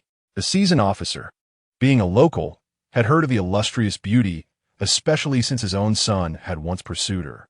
Yes, I wish to see Lin Feng. May I enter? Although she resided in the same town as Lin Feng, she rarely ventured out, fearing her parents might discover her connection with him. After all, it was somewhat disreputable, and she dreaded the gossip that might ensue if anyone became aware. Yet all her apprehensions dissipated the moment she learned of Lin Feng's predicament. In an instant, the icy facade of this beauty melted away as she recalled that night filled with both pain and excitement. She realized her affection for that affluent, powerful man who offered a profound sense of security. That may not be possible, the old officer shook his head. Though puzzled by the Ice Queen's desire to see Lin Feng, his professional ethics compelled him to deny her visitation request outright. The director remains inside, and with no one willing to take responsibility, who would dare to recklessly allow anyone inside? It would be inviting trouble. After being denied entry, tears glistened in Chu Yi's beautiful eyes like pearls. The young men watching were heartbroken at the sight. Alas, even if her weeping were to be as tragic and beautiful as could be, none could usher her into the interrogation room. After another 20 minutes, a commotion arose at the end of the street. Dozens of black luxury cars halted at the entrance, and from the front of the convoy, a woman emerged from a black Maybach. Draped in an opulent purple sable coat adorned with stars, she wore an extravagant short skirt that accentuated her long legs. Encased in pure black stockings and completed with knee-high black leather boots, exuding the unique charm of a sophisticated woman. Her side profile was strikingly elegant, a visage of ethereal beauty that carried both the authority of a leader and a hint of alluring danger. Her mere presence captivated the attention of all the townspeople gathered. This woman is breathtaking. If I could share a night with her, it would be worth a lifetime. My goodness, Such a rare beauty is seldom seen even on television. Who is this fortunate individual? The woman glanced at the sobbing Chu Yi and cleared her throat, subtly urging her to follow suit. Chu Yi was taken aback by the imposing figure of this domineering CEO. However, there was no time for contemplation as she hastily followed Zhao Man into the police station. Along the way, they were met with obstacles. Yet the accompanying legal team swiftly negotiated their passage. In less than half a minute, the two stunning women stood before the interrogation room. Zhao Man looked anxiously at Lin Feng, seated within, disregarding the deputy director's peculiar gaze as she rushed forward to embrace him. Seeing Lin Feng covered in blood, being held by such an exquisite woman left the deputy director in a state of astonishment, his prior curiosity overshadowed by shock. The quality of that sable fur coat unmistakably belonged to someone of immense wealth. Surely, such a garment must cost well over several tens of thousands. Why would such a remarkable woman show such affection for a rural lad? Zhao Jie, you arrived so quickly. And Xiao Yi, how did you come as well?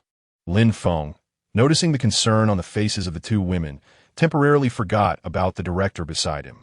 With such a significant incident, outsiders would typically keep their distance. The actions of these two women today were profoundly moving. At 5 in the morning, having completed their statements as victims, the Lin father and son were swiftly released thanks to their professional legal representation.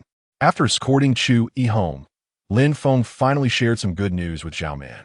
The mastermind behind this murder case is likely Zhao Xiongfeng from your Zhao family. You could use this to orchestrate a plan and have them all brought to justice, reclaiming your authority. Upon hearing this, Zhao Man did not exhibit the joy one would expect. Let us put this matter aside for now. It's not as straightforward as it seems. Why not? The evidence is almost irrefutable. Even if someone later recants their statement, you can still charge them with causing a negative influence. Zhao Man slowly closed her beautiful eyes. Shaolin, you do not understand. I have long possessed evidence of their corruption and bribery, yet I cannot hastily consign them to the authorities. The Qin family has consistently cast their covetous gaze upon the Zhao clan, yet they dare not overtly annex us. For the Zhao family is one of the pillar enterprises in the region. However, should a scandal arise leading to the mass dismissal of mid to senior management, chaos would ensue within my subsidiaries and branches before the Qin family even has the chance to exploit the situation. At that point, the already tenuous assets would dwindle further. Our credibility would plummet, and the ensuing chain reaction of declining sales is a burden I cannot bear. Upon hearing the female so lay bare her concerns, Lin Feng fell silent for a moment before slowly responding. Ultimately, it boils down to the issue of sales, does it not? If it is merely a matter of sales, then I can assist you in resolving it. As for those parasites, you may confidently eradicate them. Zhao Man was taken aback by his words. For the first time, a look of distrust flickered across her exquisite visage. Are you certain? Chapter 47. The onboarding at Wuyo Media, I am quite certain. Lin Feng grasped Zhao Man's delicate hand. Do you recall what I said at the auction last time? As long as I am here, your Zhao family shall never face calamity. Gazing at the resolute and youthful man before her, Zhao Man's enchanting eyes sparkled with tears resembling pearls once more. All right, I trust you. After bidding farewell to Zhao Man, Lin Feng sat cross-legged on his bed, deep in contemplation. He had spoken grandly. Yet how was he to manage the distribution? Could he possibly purchase all the liquor himself? Even if he had the intention, he lacked the necessary funds. Gathering his available assets, he realized he possessed a factory, tens of millions in cash, recharge cards worth hundreds of thousands, a collection of miscellaneous paintings, and a media company. He nearly forgot about Wuyo Media. As for the liquor, could he not resolve this through live streaming sales? After all, he still had 10 billion in audio wave resources to create a wave of trending topics. Live streaming sales were undoubtedly promising. Moreover, the newly acquired elixir formula should also be utilized to enhance the capabilities of those around him, alleviating any lingering concerns. About a week later, Yan Dongping and others have been sentenced, and the Zhao group underwent a comprehensive overhaul from top to bottom, with Uncle Gong overseeing operations, apart from Zhao Xiongfeng, who had no evidence of embezzlement against him. 90% of the management positions were vacated.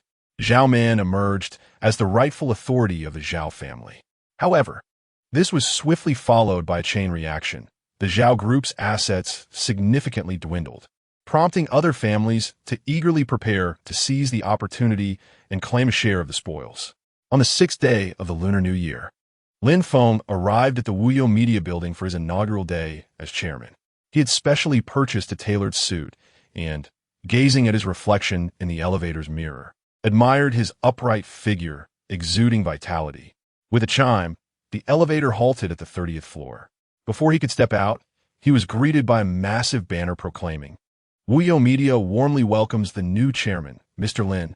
The entrance was adorned with numerous flower baskets, and staff members busily transported congratulatory gifts, creating a lively atmosphere. "I had mentioned I would come in 2 days, yet I have arrived rather early," Lin Feng mused, pacing back and forth, seemingly savoring his domain. Just then, a woman clad in a purple off-shoulder sweater approached him, her face lighting up with surprise upon seeing him. "Oh, you're Mr. Lin?" A soft, melodious voice echoed in his ears, and Lin Feng instinctively nodded. Indeed, that is I. As he savored the familiar tone, he suddenly recognized it was Zhang Yu. Curiously, he inquired, "Hello, Xiao Yu, what brings you here?"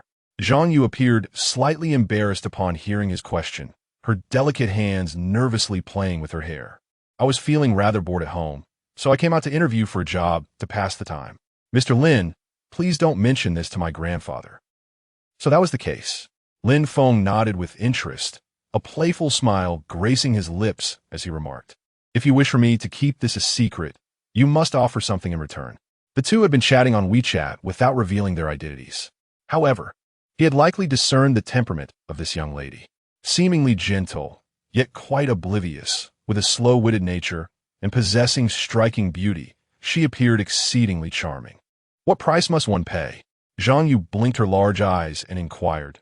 "Tonight, if you treat me to dinner in a hotel suite, I shall keep your secret." There was no need for hasty rejection. After all, surely, you wouldn't wish for your family to be aware of this matter, would you? Lin Feng remarked, purposely displaying a lewd grin. Zhang Yu found nothing amiss. Instead, she responded with pleasant surprise, "Sure, that sounds great." Previously, when online acquaintances invited her to hotels for drinks, her family would have intervened rather forcefully. However, Xiao Xue mentioned you were rather resilient, so it should be fine. Your family truly is quite formidable, huh? Lin Feng scratched his head, feeling a slight chill below. At that moment, the crisp sound of little dress shoes echoed as a young lady clad in a JK uniform shouted towards them. "Candidates for the interview, don't just stand there. Hurry this way," Zhang Yu softly replied, coming. She then tugged at Lin Feng's sleeve and led him toward an office. Upon arriving at the waiting area, 3 other candidates were already present, all young women of rather average appearance, with heavy makeup and unimpressive figures. Their looks were certainly unremarkable, lacking any distinctive features. Initially, Lin Feng intended to leave, but reflecting on the prospect of this company becoming his in the future, he resolved to observe the proceedings closely, indulging in a bit of discreet reconnaissance. Meanwhile, Zhang Yu, beaming with delight, settled on the sofa, crossing her long, beautiful legs while playing with her exquisite hands and the silver pendant adorning her collarbone. This action, though seemingly mundane, demanded a certain level of attractiveness. Had her hands been less appealing, or her skin not as fair or devoid of collarbone, it would have appeared rather pretentious. Yet, she possessed all these virtues, leaving the other candidates envious. The interview panel comprised 2 individuals. The principal interviewer, a middle-aged man in his 40s named Manager Wang Tao, and a woman in her 30s who did not wear a name tag. Their interviewing pace was brisk, often concluding contracts after merely a few exchanges. Remarkably, all 3 earlier candidates, though unremarkable in looks, passed the interview without exception. Once the first 3 candidates departed, it was Zhang Yu's turn. The moment she entered, the principal interviewer's previously drowsy eyes sparkled with recognition. Wasn't she the gentle goddess who had gone viral earlier in the year? I recall a mysterious benefactor in her livestream, a top-tier tycoon who had extravagantly gifted 2,000 rockets in half an hour. Such a person must be retained. Recognizing Zhang Yu's identity, The principal interviewer abruptly kicked his chair back and stood up, exclaiming, "No need to fill out the resume. You're hired." In addition to a 40 commission, how does a base salary of 3,000 sound? Zhang Yu was indifferent to the salary. Instead, she cast a sly smile toward Lin Feng, as if to boast, "What do you think? Am I impressive?" Witnessing Zhang Yu, this seemingly naive girl, secure her position so effortlessly and with a base salary to boot was quite remarkable. Lin Feng arrived with an invigorated spirit, having meticulously groomed himself that morning. With such an air of confidence, surely the interviewer would grant him a base salary of at least 5,000 yuan. As these thoughts raced through his mind, his excitement grew even more palpable, and he instinctively stroked his chin. At that moment, the interviewer spoke again, calling for the next candidate. Lin Feng promptly stood up, adjusted his suit, and confidently took a seat. Coughing lightly, he signaled the commencement of the interview. Without further ado, the interviewer glanced at Lin Feng and, with a dismissive curl of his lips, inquired, "Did you bring your resume?" Taken aback, Lin Feng thought, "Isn't the resume supposed to be filled out on the spot? Besides, Zhang Yu didn't need one earlier. Why am I any different?" He felt a twinge of disdain towards the interviewer. "I'm sorry, I didn't bring it. Shall I write one now?" With that, Lin Feng picked up the carbon pen from the table and began furiously scribbling on the form, nearly wishing to include his entire household registration. Observing this, Manager Wang cleared his throat and tapped his fingers on the table, snatching the form from Lin Feng's hands. All right, Lin Feng, is it?" As he perused the resume, his brow furrowed deeper. "Young man, our company primarily operates in the MCN sector, and your work experience does not align with our business at all." Chapter 48. Is the chairman qualified for the position? What on earth is MCN? Lin Feng wore a bewildered expression. ISN T Wuyo Media, merely a live streaming company? How did it come to have an MCN? Manager Wang chuckled lightly upon hearing this, then sighed, gently tapping Lin Feng's resume with his carbon pen. "Young man, you come for an interview at our company, yet you are unaware of what an MCN is?" The assistant interviewer paused from fiddling with her phone and disdainfully interjected, "An MCN company, in layman's terms, is an agency that signs internet celebrities. Our Wuyo possesses substantial commercial resources in the industry. Thus, we are quite selective in our hiring. Your work experience does not align with our requirements, so you have been dismissed. Perhaps you should consider interviewing elsewhere." The preceding comments were somewhat difficult to comprehend, but Lin Feng clearly caught the last part. "How dare you dismiss me so easily? I am your boss. You can just brush me aside without any regard?" He thought indignantly. "What aspect of my work experience does not align?" Manager Wang sneered, his tone dripping with impatience. "Young man, what can you bring to our company? What value do you offer? I am not being discriminatory, but as for you personally, I have yet to see any commercial worth." At first glance, this statement appeared to hold merit, sounding quite grandiloquent. However, upon reflection, it felt fundamentally flawed. He hadn't even inquired about any other aspects of Lin Feng's qualifications. Merely judging him based on his experience seemed a blatant form of discrimination. "Since you have made such assertions, might I inquire why you believe I possess no commercial value? Please elaborate." Manager Wang merely smirked, choosing not to respond, while a woman in her 30s reprimanded him. "We are a publicly traded company. Not just anyone can gain entry. With your unremarkable appearance, I thought you were a mere insurance salesman in that tattered suit." Lin Feng's face flushed with anger, and he slammed his hand on the table. "So it all boils down to looks? Why waste time with all the pompous rhetoric at the beginning? Are you trying to squander my time? Or do you believe this manner of speaking is impressive? The job search is inherently reciprocal. No one is superior to another." Even if Lin Feng did not meet the company's requirements, he would have remained silent. However, the blatant discrimination and condescending remarks were utterly repugnant. "What do you mean by that? Am I incorrect in my assertion? Being a streamer is about appearance. Women can enhance their looks with makeup and filters. Surely you could manage the same?" Faced with Manager Wang's inquiry, Lin Feng remained noncommittal. "Is the crux of this matter whether or not I am hired? Why adopt such a lofty attitude? Do you see me as beneath you?" The female interviewer cast him a sidelong glance, her expression rife with disdain. "What if I do regard you as beneath me? When one begs for alms, one must adopt the demeanor of a beggar. Lin Feng narrowed his eyes. Begging? So, you view all your employees as beggars? What else would you have them be? The worth of a mere screw in an electronics factory surpasses this situation, and they readily replaced it. The more the woman spoke, the more fervent she became. Lin Feng silently clenched his fists, preparing to take action when he felt a warmth on the back of his hand. Turning to look, he found Zhang Yu gazing at him with gentle eyes. Shaking her head. No, don't act here. There are many people outside. This young lady, indeed, was the daughter of an underground family. Lin Feng nodded in agreement and contacted the vice president via his phone to resolve the matter. At that moment, Zhang Yu addressed the two interviewers, stating, "Since Brother Lin cannot take the position, I shall withdraw my application as well." Upon hearing this, the main interviewer, who had been silently observing, was taken aback. He had not anticipated that this seemingly inconspicuous man could influence the decision of a $1 million female streamer. Wait, he interrupted Zhang Yu. I hope you don't act impulsively for this person. You must understand that Wuyo Media is among the top 10 platforms on the internet. Our operational and editing teams are incomparable to those of smaller companies. Zhang Yu responded calmly, and what of it? Seeing her resolute demeanor, Manager Wang's expression darkened. I shan't waste more words with you. The contract has already been signed.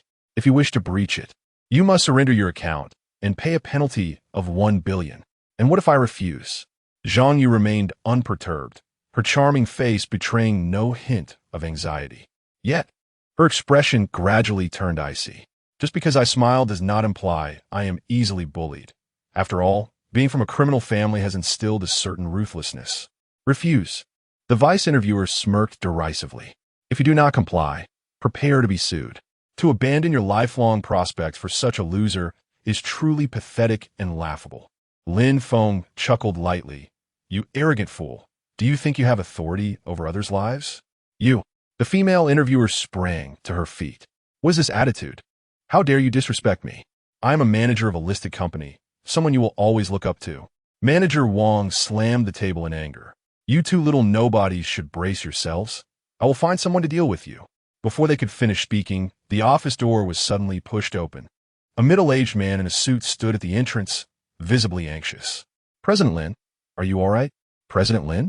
Manager Wang stared blankly at Lu Peng.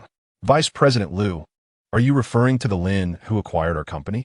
Has he arrived early? Lu Peng ignored Manager Wang and quickly approached Lin Feng, bowing respectfully. President Lin, why did you not inform us of your arrival in advance? I could have arranged for someone to welcome you. Lin Feng rose, leisurely adjusting his cuffs. No need. I came for the interview. He then turned to the now dumbfounded Manager Wang. Do you believe I am qualified for the position now? Or do you intend to continue with your lawsuit? Upon hearing this, Lu Peng finally grasped the situation. He delivered a resounding slap across Manager Wang's face, exclaiming furiously, You wretched fool! Apologize to the chairman at once. Manager Wang, taken aback by the blow, covered his face and muttered in disbelief. How could this be? A mere interviewee, with a resume filled with menial labor, has transformed into the chairman. Chapter 49. Not a harlot, but open-hearted Zhang Yu witnessed the scene before her. Her large eyes wide open like copper bells. To her astonishment, it dawned on her that Brother Lin was merely putting on an act. Meanwhile, Manager Wang's reaction was even more pronounced. He gulped nervously and stammered. Vice President Lu, you can't be serious. Is this person truly the chairman? If the individual before them was indeed the future chairman, then today would spell disaster for him. Of course, Lu Peng interjected, his eyes narrowing as he reprimanded. Mr. Lin stands right before you. How could it possibly be a falsehood? He then turned to Lin Feng with utmost respect, bowing deeply as he inquired. How should we handle this individual? Should we dismiss him outright? Dismissing him outright? Lin Feng muttered thoughtfully, his mind racing. Normally, when a subordinate causes trouble, a superior would endeavor to protect them. Yet, here was Vice President Lu, eager to expel the two without fully grasping the situation. This could indicate an internal power struggle. Contemplating the matter, Lin Feng found himself hesitating. Should he simply dismiss Manager Wang, or would it be wiser to demote him and allow for a chance at redemption? Considering his own inexperience in the business realm, The company would likely be under management, and placing absolute power in one individual's hands was not a prudent decision. Noticing Lin Feng's indecision, Liu Peng refrained from speaking, acutely aware that the previous chairman had explicitly warned of this man's formidable reputation in the auction world. As for Manager Wang, despite his penchant for flattery and bullying, he was not foolish. He realized his fate was now in the hands of the man before him. In a surprising turn, he knelt down. "Mr. Lin, I was blind and deserve punishment," he lamented, striking his own face with a resounding slap. "I apologize. Please allow me to remain. I willingly accept a salary reduction and promise to never judge others through tinted glasses again. Grant me another chance." The vice interviewer looked on in disbelief. "What? Why did Wang Tao kneel down? This act is utterly humiliating. He will lose all credibility in front of the staff." "Manager Wang, surely you don't need to go this far over such a trivial matter. You're being too soft," she remarked. Wang Tao gritted his teeth in response. "You ignorant woman, have no idea what you're saying. After 10 arduous years to finally reach the manager position, I've just purchased a local home and have a child to care for. If I lose this job, who will pay my mortgage?" Realizing the gravity of Wang's words, the female interviewer awoke to her own reality. While she may not face the burden of loan payments, her extravagant spending habits left her vulnerable. In a panic, she too bowed her head in apology. "Mr. Lin, I am truly sorry. I was in the wrong. Please forgive me." Observing the reactions of the two, Lin Feng formulated a plan. Since Manager Wang had voluntarily requested a salary reduction, he was curious to hear how he intended to execute such a decision. Manager Wang trembled with trepidation. "I am willing to forfeit a quarter of my salary and accept a demotion of 3 levels, hoping that Mr. Lin can forgive me this once." Upon hearing the gravity of his words, the woman's jaw dropped, but soon closed again. She was reluctant to part with her money and equally disinclined to accept a demotion. "Very well, let us proceed as you suggest," Lin Feng remarked, casting a glance at Liu Peng before striding out of the room. The latter hurriedly followed suit, with Zhang Yu trailing closely behind. Not long after their departure, the woman let out a sigh of relief, grateful that she had escaped unscathed. However, her reprieve was short-lived as a member of the HR department approached her with a resignation contract and some private documentation enforcing her dismissal. There was no semblance of an apology. Regardless of her capabilities, she was doomed to be a liability. Witnessing this scene, Manager Wang silently vowed to never again underestimate others. After all, certain high-ranking individuals often preferred to masquerade as distinguished figures while harboring ulterior motives. Upon entering the chairman's office, a space nearly 50 square meters, one could find a plush bed, a genuine leather sofa, and a desk large enough to conceal a person. A plaque, inscribed in cursive, hung prominently on the wall. "Loose woman," Lin Feng mused, "the former chairman's calligraphy is indeed commendable, though it hardly reflects a virtuous character." Zhang Yu erupted into laughter, her amusement evident. "Oh, but clearly signifies openness. Brother Lin, you truly crack me up." Liu Peng bit his lip, stifling his laughter. "Mr. Lin, since you are new to the company, would you like me to provide an overview of our operations?" "Yes, let us discuss matters at hand." Lin Feng shot Zhang Yu a sidelong glance, bemused by her lack of decorum. Currently, the company employs 200 staff members and has a total of 700 signed influencers, with 690 guaranteed broadcasts. However, the influencers receiving signing fees have all been taken by the former chairman. In terms of influencer contracts, the former 2 categories represent a broad net approach, while the latter, those with signing fees, are the true stabilizing force. "So, all the top influencers have jumped ship? I see," Lin Feng cursed under his breath. He had initially hoped to leverage influencers for product promotion, at the very least to feature on a sales platform or advertise something. Now, that plan seemed to be in jeopardy. Given this, how can we rapidly establish a presence? I need several influencers with millions or even tens of millions of followers. How can we create stars swiftly? That can be arranged. The conventional operational strategy is... Lin Feng, sensing an impending lengthy discourse, interjected. "I require a method that can elevate us within a month. Spare me the extraneous details."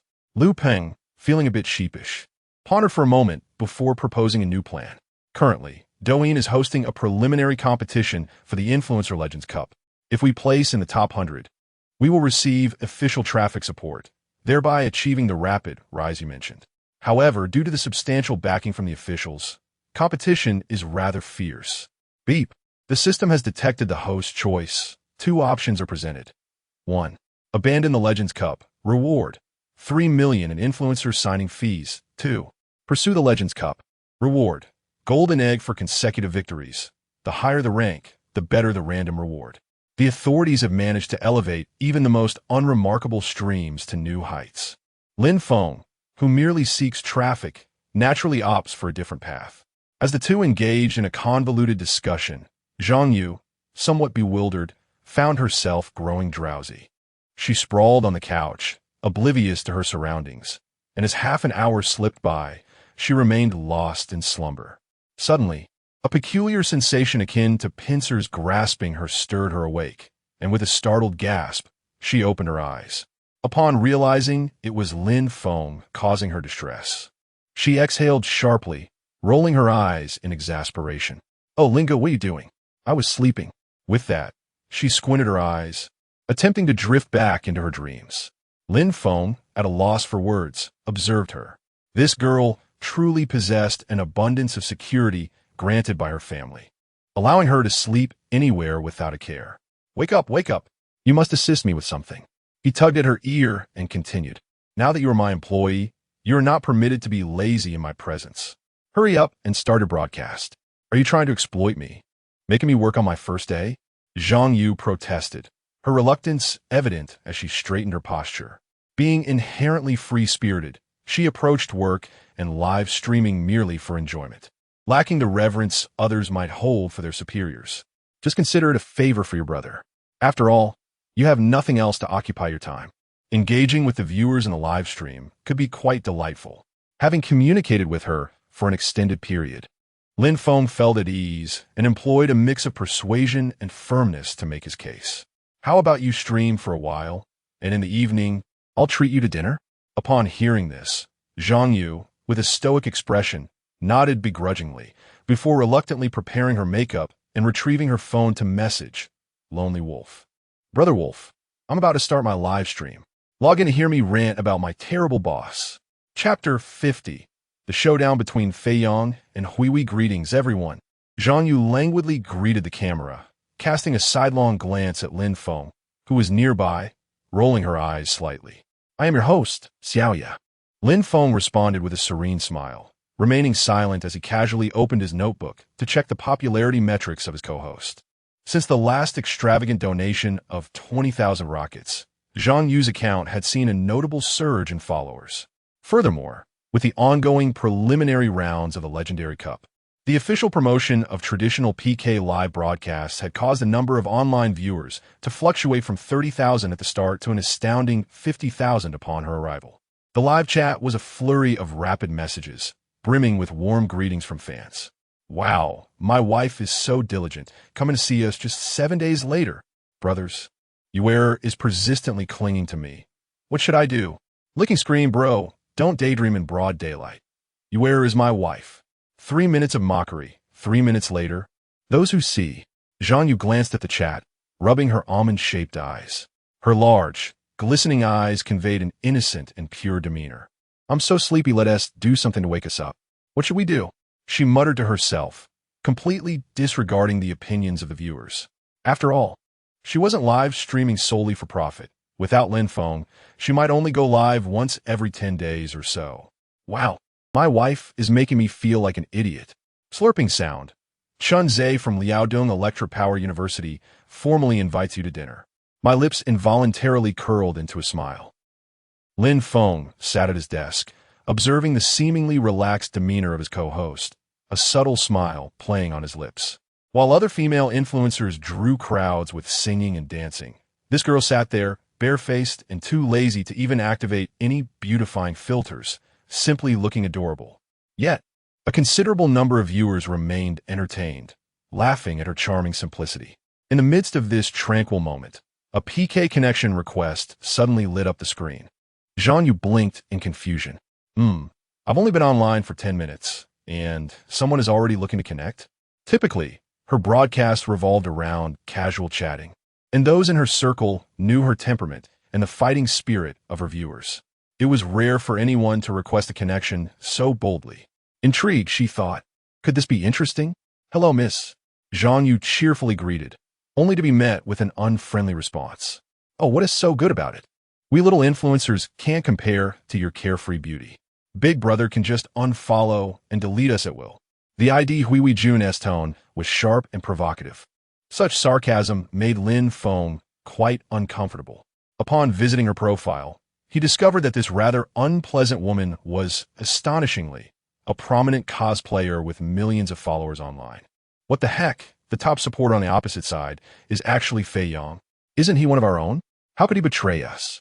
The host across the screen has tarnished her reputation, yet Fei Yang Brother surprisingly remains her top supporter, a situation that defies comprehension. Earlier, Hui Jun mentioned something about Yuer's partner deleting and blocking someone. Could it be Fei Yang Brother? I suspect so. The last time that wealthy patron descended, he humiliated him, possibly harboring resentment towards our Yuer. In the live streaming realm, the support for the husband faction is robust and unified, unlike the fickle characters often depicted in online novels. Observing Hui Jun's unkind tone, Zhang Yu felt a pang of discomfort and furrowed her brow. Inquiring, you can't possibly mean Fei Yang, can you? What if I blocked him? He has been incessantly sharing lewd jokes with me, which I find utterly detestable. It turns out that ever since Fei Yang Brother was put down by Lin Feng, he felt a loss of face. Frustrated by his long-term investments yielding no returns, he became increasingly agitated and brazenly proposed to sleep with Zhang Yu. After being coldly rejected, he redirected his attention to other female streamers. At this moment, as the girl spoke candidly, Fei Yang Brother could no longer remain calm. Just days ago, the company nearly uncovered discrepancies in the accounts, which had already brought him a sense of satisfaction. Now, with his secrets exposed, he immediately requested to join the microphone to assert his authority. Zhang Yu, what nonsense are you spouting? It was you who tried to seduce me, and I simply refused. Don't flatter yourself. I joined the stream today to put you in your place, you wretched creature. ISNT, their new big shot in your streaming room? Why has his account been inactive lately? Could it be that his resources were depleted in that last showdown? Hurry up and bring him out. Today, I shall demonstrate the stark contrast between a nouveau riche and a true big shot. Upon hearing this, Lin Feng was taken aback. This fellow was audacious. If he were truly so bold, why didn't he engage in a showdown last time, but instead fled? As he pondered, the female host continued her tirade. My big brother is right. What false pretenses are you putting on? Are you truly unaware of your own worth? As a streamer, one must understand their role. Who are you trying to impress with such posturing? Zhang Yu's beautiful face flushed slightly, not one to curse. She could only point angrily at the screen. Your words are exceedingly harsh. Wolf Brother chatted with me just yesterday, and I will not permit you to speak ill of him. Ha! Wolf Brother, such an affectionate name, another voice chimed in. Damn it. I demand that wretched Wolf Brother appear before me. I shall surely make him pay. This time, Fei Yang Brother came prepared, not only wielding 3 million in capital, but also having reached an agreement with the female streamer to return all funds from her big brother. The profits from the less fortunate would be split 70-30. This not only allowed him to flaunt his wealth, but also presented a chance for profit, bolstering his confidence. After all, in his mind, no one could possibly spend 20 million and then be able to churn out another 20 million so soon. Zhang Yu glared at him in a mix of anger and disbelief, attempting to retort, but struggling to find the right words. Peering down at the unanswered messages, anxiety gripped her heart, prompting her to look helplessly at Lin Feng. Just then, a vibrant dragon's roar echoed through the live stream, illuminating the moment. A golden dragon of antiquity emerged triumphantly, followed closely by a dazzling barrage of golden comments that captivated the audience. Let them dispense with the idle chatter. If they wish to strike, let them do so, Lin Feng declared, before the multitude of viewers could fully comprehend his words. The screen erupted in a kaleidoscope of brilliant effects. Lonely Wolf presents streamer Yuer'er with a bean sound number 11. Lonely Wolf presents streamer Yuer'er with a bean sound number 110. Lonely Wolf presents streamer Yuer'er with a bean sound number 1100. Streamer Yuer'er's legendary cup points 100,000. In an instant, The live stream was once again enveloped in a golden radiance, as the effects of black rockets detonated in succession for a full 5 minutes. Zhang Yu stared blankly at the screen, utterly forgetting to breathe.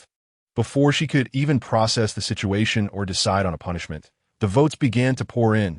My goodness, Wolf Brother is incredible, starting with 100 bean sounds. Just a moment ago, Fei Yang dared to claim our Wolf Brother lacks strength, having emptied his resources, and now he falls silent. Ha ha! This scene feels eerily familiar. While the viewers were undeniably exhilarated, Zhang Yu felt no less enthusiasm. Observing that familiar ID, the straightforward yet powerful remarks, and the impulsive action of casting votes, her heart soared with joy. Though she remained silent, one could easily discern her elation from the corners of her lips that betrayed her happiness. However, when she glanced up at Lin Feng, who was engrossed in his phone, her lips involuntarily curled in disdain. All he does is play on his phone. What a negligent boss. Chapter 51. A declaration of war against the online tycoons, an unexpected barrage of rockets, ignited the entire comment section. The loyal supporters, having pinned up their frustrations, finally unleashed their emotions. Brother Wolf made 2 appearances, both impressively powerful, bringing a radiant glow to their faces. Consequently, a plethora of devoted fans voluntarily flooded the screen with comments. Brother Wolf is amazing. Brother Wolf is amazing. Brother Wolf is amazing. Brother Wolf is fierce and speaks little. Let us crush those pathetic opponents. With morale soaring, small gifts began to rain down, and the PK health bars soared dramatically. Meanwhile, in the opposing live stream, the host, Hui Wei, grew anxious. Curse it, it's all my fault for choosing the wrong arena. My fans are nothing but brainless elementary school students, only capable of hitting the like button, which is utterly useless. No, I'm the one who initiated this provocation. I cannot allow myself to be intimidated by these rockets. What a disgrace that would be, in front of hundreds of thousands of viewers. She squeezed her chest padding and provocatively remarked, "Oh dear, their firepower is so fierce. Fei Yang, you must help me win this PK." Upon hearing her flirtatious voice, Lin Feng nearly retched his previous meal. In contrast, Fei Yang was initially taken aback by the ID, Lonely Wolf. However, upon hearing the female host's coyness, his legs trembled. But after a moment of hesitation, he straightened his back. What nonsense about Brother Wolf? ISNT it, just 100 beans from Douyin? I'll join the fun. What is the big deal? At this moment, he firmly believed that Lin Feng's arsenal had been exhausted, and he was merely emptying his balance to intimidate. You want to play the strategist? I am no Sima E. I'll match your contributions. In response, Lin Feng calmly shot out a golden comment. Fool, if you want to contribute, then do it. Why all the unnecessary chatter? Do idiots enjoy embellishing their own roles? Very well. I shall see how long you can keep up that bravado. Fei Yang's voice rose as he shouted furiously. Soon after, Hui Wei's live stream lit up with the effect of a rocket. Hui Wei, brimming with excitement, exclaimed. Little did they know, Zhang Yu's live stream transformed into a vast ocean, with a colossal fish leaping forth, turning the mundane into the extraordinary. The dazzling effects were blinding. Yet what was even more terrifying was the ongoing barrage of gifts. Lonely Wolf sends the host, "You 1,000-mile journey 9. Lonely Wolf send the host. You 1,000-mile journey 99. Lonely Wolf sends the host. You 1,000-mile journey 99. Lonely Wolf sends the host. You 1,000-mile journey 1000. The vibrant effects and the awe-inspiring music erupted on the screen. In an instant, the entire live streaming platform trembled. 1,000-mile journey is the platform's most extravagant gift, costing a whopping $20,000 each, amounting to 20 million for 1,000. Goodness, is this not the preliminary round? Why such ferocity right from the start? Insanity. 2 rounds totaling 40 million soft sister coins. Brother Wolf is poised to shatter platform records. What Brother Wolf? From now on, he shall be known as General Wolf. In that moment, Zhang Yu found herself utterly speechless, gazing at the rapidly fluctuating numbers on the screen. As if caught in a dream, the number of viewers in the live stream had surpassed 100,000, and the barrage of comments was flowing in a swift torrent. causing even the server to lag. Previously, she had been a cherished flower in her home, well provided for yet feeling a sense of incompleteness. Today, however, she came to realize that what she truly lacked was the gratifying feeling of being recognized for her achievements. Wolf brother, thank you, where? The girl's cheeks flushed with a delicate hue as she murmured softly. At that moment, a golden comment floated past. Yuan is mine. If you're dissatisfied, Fei Yang, let us continue the fight. Who among all the top brothers on the internet dares to oppose me? I'll take you all on. Not long after this message was sent, the fans in the room were left in shock. A cascade of comments erupted like a flurry of snowflakes. Wow, wow, wow. Brother Lei is powerful. Wolf brother is too audacious. Is this a declaration of war against all the top brothers online? This is incredible. My goodness. Even the top brothers don't have less than 80,000. Wolf brother is truly fierce. How dare he say such things so nonchalantly? He is so classy. On the opposing side, the streamer Hui and brother Fei Yang were utterly bewildered. What was happening? 200 million was casually brushed away.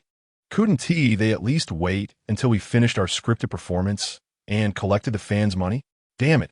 Who started a game of Do Di Zhu by throwing out 2 kings and 4 twos right away? Outside the live stream camera, a middle-aged man in a shabby suit, with a prominent belly, took a hearty sip of goji berry chrysanthemum tea. He could not comprehend why the funds he had misappropriated, despite the risks of imprisonment, seemed to pale in comparison to the allure others saw in Zhangyu. Witnessing her tear-filled eyes, touched and emotional, ignited his fury. Who does she think she is? Why is it that I've been courting her for so long without success? Yet the moment someone else appears, she is all over them. Just as he was about to voice his grievances, a platform announcement suddenly popped up. Congratulations to the esteemed streamer Yuan for achieving 200 million legendary points, securing the first place in the preliminary competition. Congratulations to user Lonely Wolf for achieving a hidden accomplishment, receiving a custom exclusive gift and a personalized entry mount. With the release of these 2 platform-wide announcements, brother Fei Yang fell silent. The viewers erupted in excitement. Countless streamers were astonished. What happened to the scripted show? No one was buying Bird's Nest vermicelli anymore. They all flocked to Zhang Yu's live stream, eager to catch a glimpse of this newly minted millionaire. In an instant, the number of viewers skyrocketed at an astonishing pace, surpassing 1 million in the blink of an eye. Had there not been a display limit, the number would have continued to escalate without restraint. My goodness, has the invincible millionaire who disappeared last time returned? Wow, I heard Brother Wolf is challenging all the top brothers on the platform. I rushed over to witness this. In just 2 days, spending 40 million. Even 4 top millionaire guilds combined wouldn't stand a chance against him. The streamer is actually from Wuyo Media. Didn't their boss already pull out and run away? How is there still such an impressive spender and such a beautiful female streamer? I'm a fan now. The system notification read, congratulations to the host for having a female streamer break into the Legendary Cup qualifiers, with consecutive victories elevating the Golden Dan reward by 2 tiers. Simultaneously, dozens of Saiyans gathered at the Qin family estate. Seated at the head of the table, Qin Shou delivered a sharp slap to Zhao Xiongfeng. Useless. You are nothing but a waste. You can't even handle personal matters properly. What purpose do you serve? Zhao Xiongfeng bowed his head, his expression impassive. The information indicates that Lin Feng may have trained. It was my oversight not to conduct thorough investigations beforehand. Your fault. Qin Shou scoffed coldly. What good does it do to say such things now? You've already been eliminated. What are you still doing here? Waiting for me to finish you off? Zhao Xiongfeng clenched his fists and spoke solemnly. I implore young Master Qin for one more chance. Currently, the Zhao family's assets have diminished. If all the young masters unite, we can still bring the Zhao family to its knees. And Zhao Man will have no choice but to submit. Qin Shou let out a dismissive snort, choosing not to respond. Instead, he surveyed the room and addressed a fashionable man in a black hoodie, Chang Yong. Please inform me, younger brothers, to persuade the elders at home to cut off the Zhao family's supply of alcohol. The man in the hoodie nodded respectfully in response. At that moment, the phone on the table suddenly vibrated a few times. Upon reading the contents, Qin Shou smiled maliciously. Damn it, throwing 40 million to challenge the entire web. They truly do not regard our heavenly palace guild with any respect. Ignorant bumpkins, we may have withdrawn from the web, but we are not dead. Even at our worst, we will not be overshadowed by a mere clown trying to assert dominance. Chapter 52. The Outrage of All Network Media. The ancient tycoon returns inside Wuyo Company. Vice President Lin Feng stared intently at the back-end data, exhilarated. Marvelous. In just one day of broadcasting, we generated over 10 million. President Lin is truly remarkable. At that moment, a person hurriedly entered the office and whispered a few words into his ear. President Liu, young Master Lin has issued an urgent task, requiring us to rapidly recruit a new batch of streamers within 2 days. The female streamers must be fresh-faced and presentable, while the male streamers must have charisma. We must prepare to seize the championship throne in the Legendary Cup. What? Did young Master Lin really say that? Liu Peng's mouth fell open in astonishment. Indeed, and I suspect that our newly signed streamer, Wearer, has a brother who is likely linked to young Master Lin's account. He publicly challenged the entire network. President Liu, what should we do? Should we persuade him? Is that so? Liu Peng took a deep breath and replied, no need for that.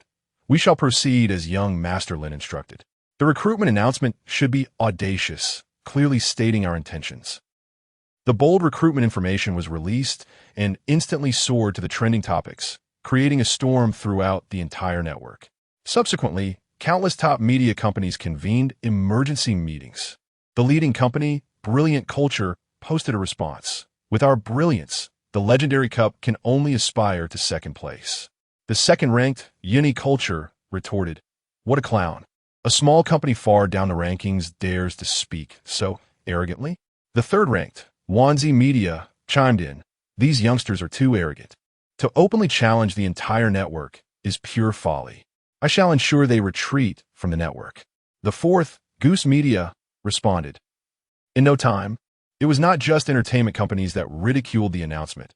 Numerous semi-retired superstars began to awaken from their slumber.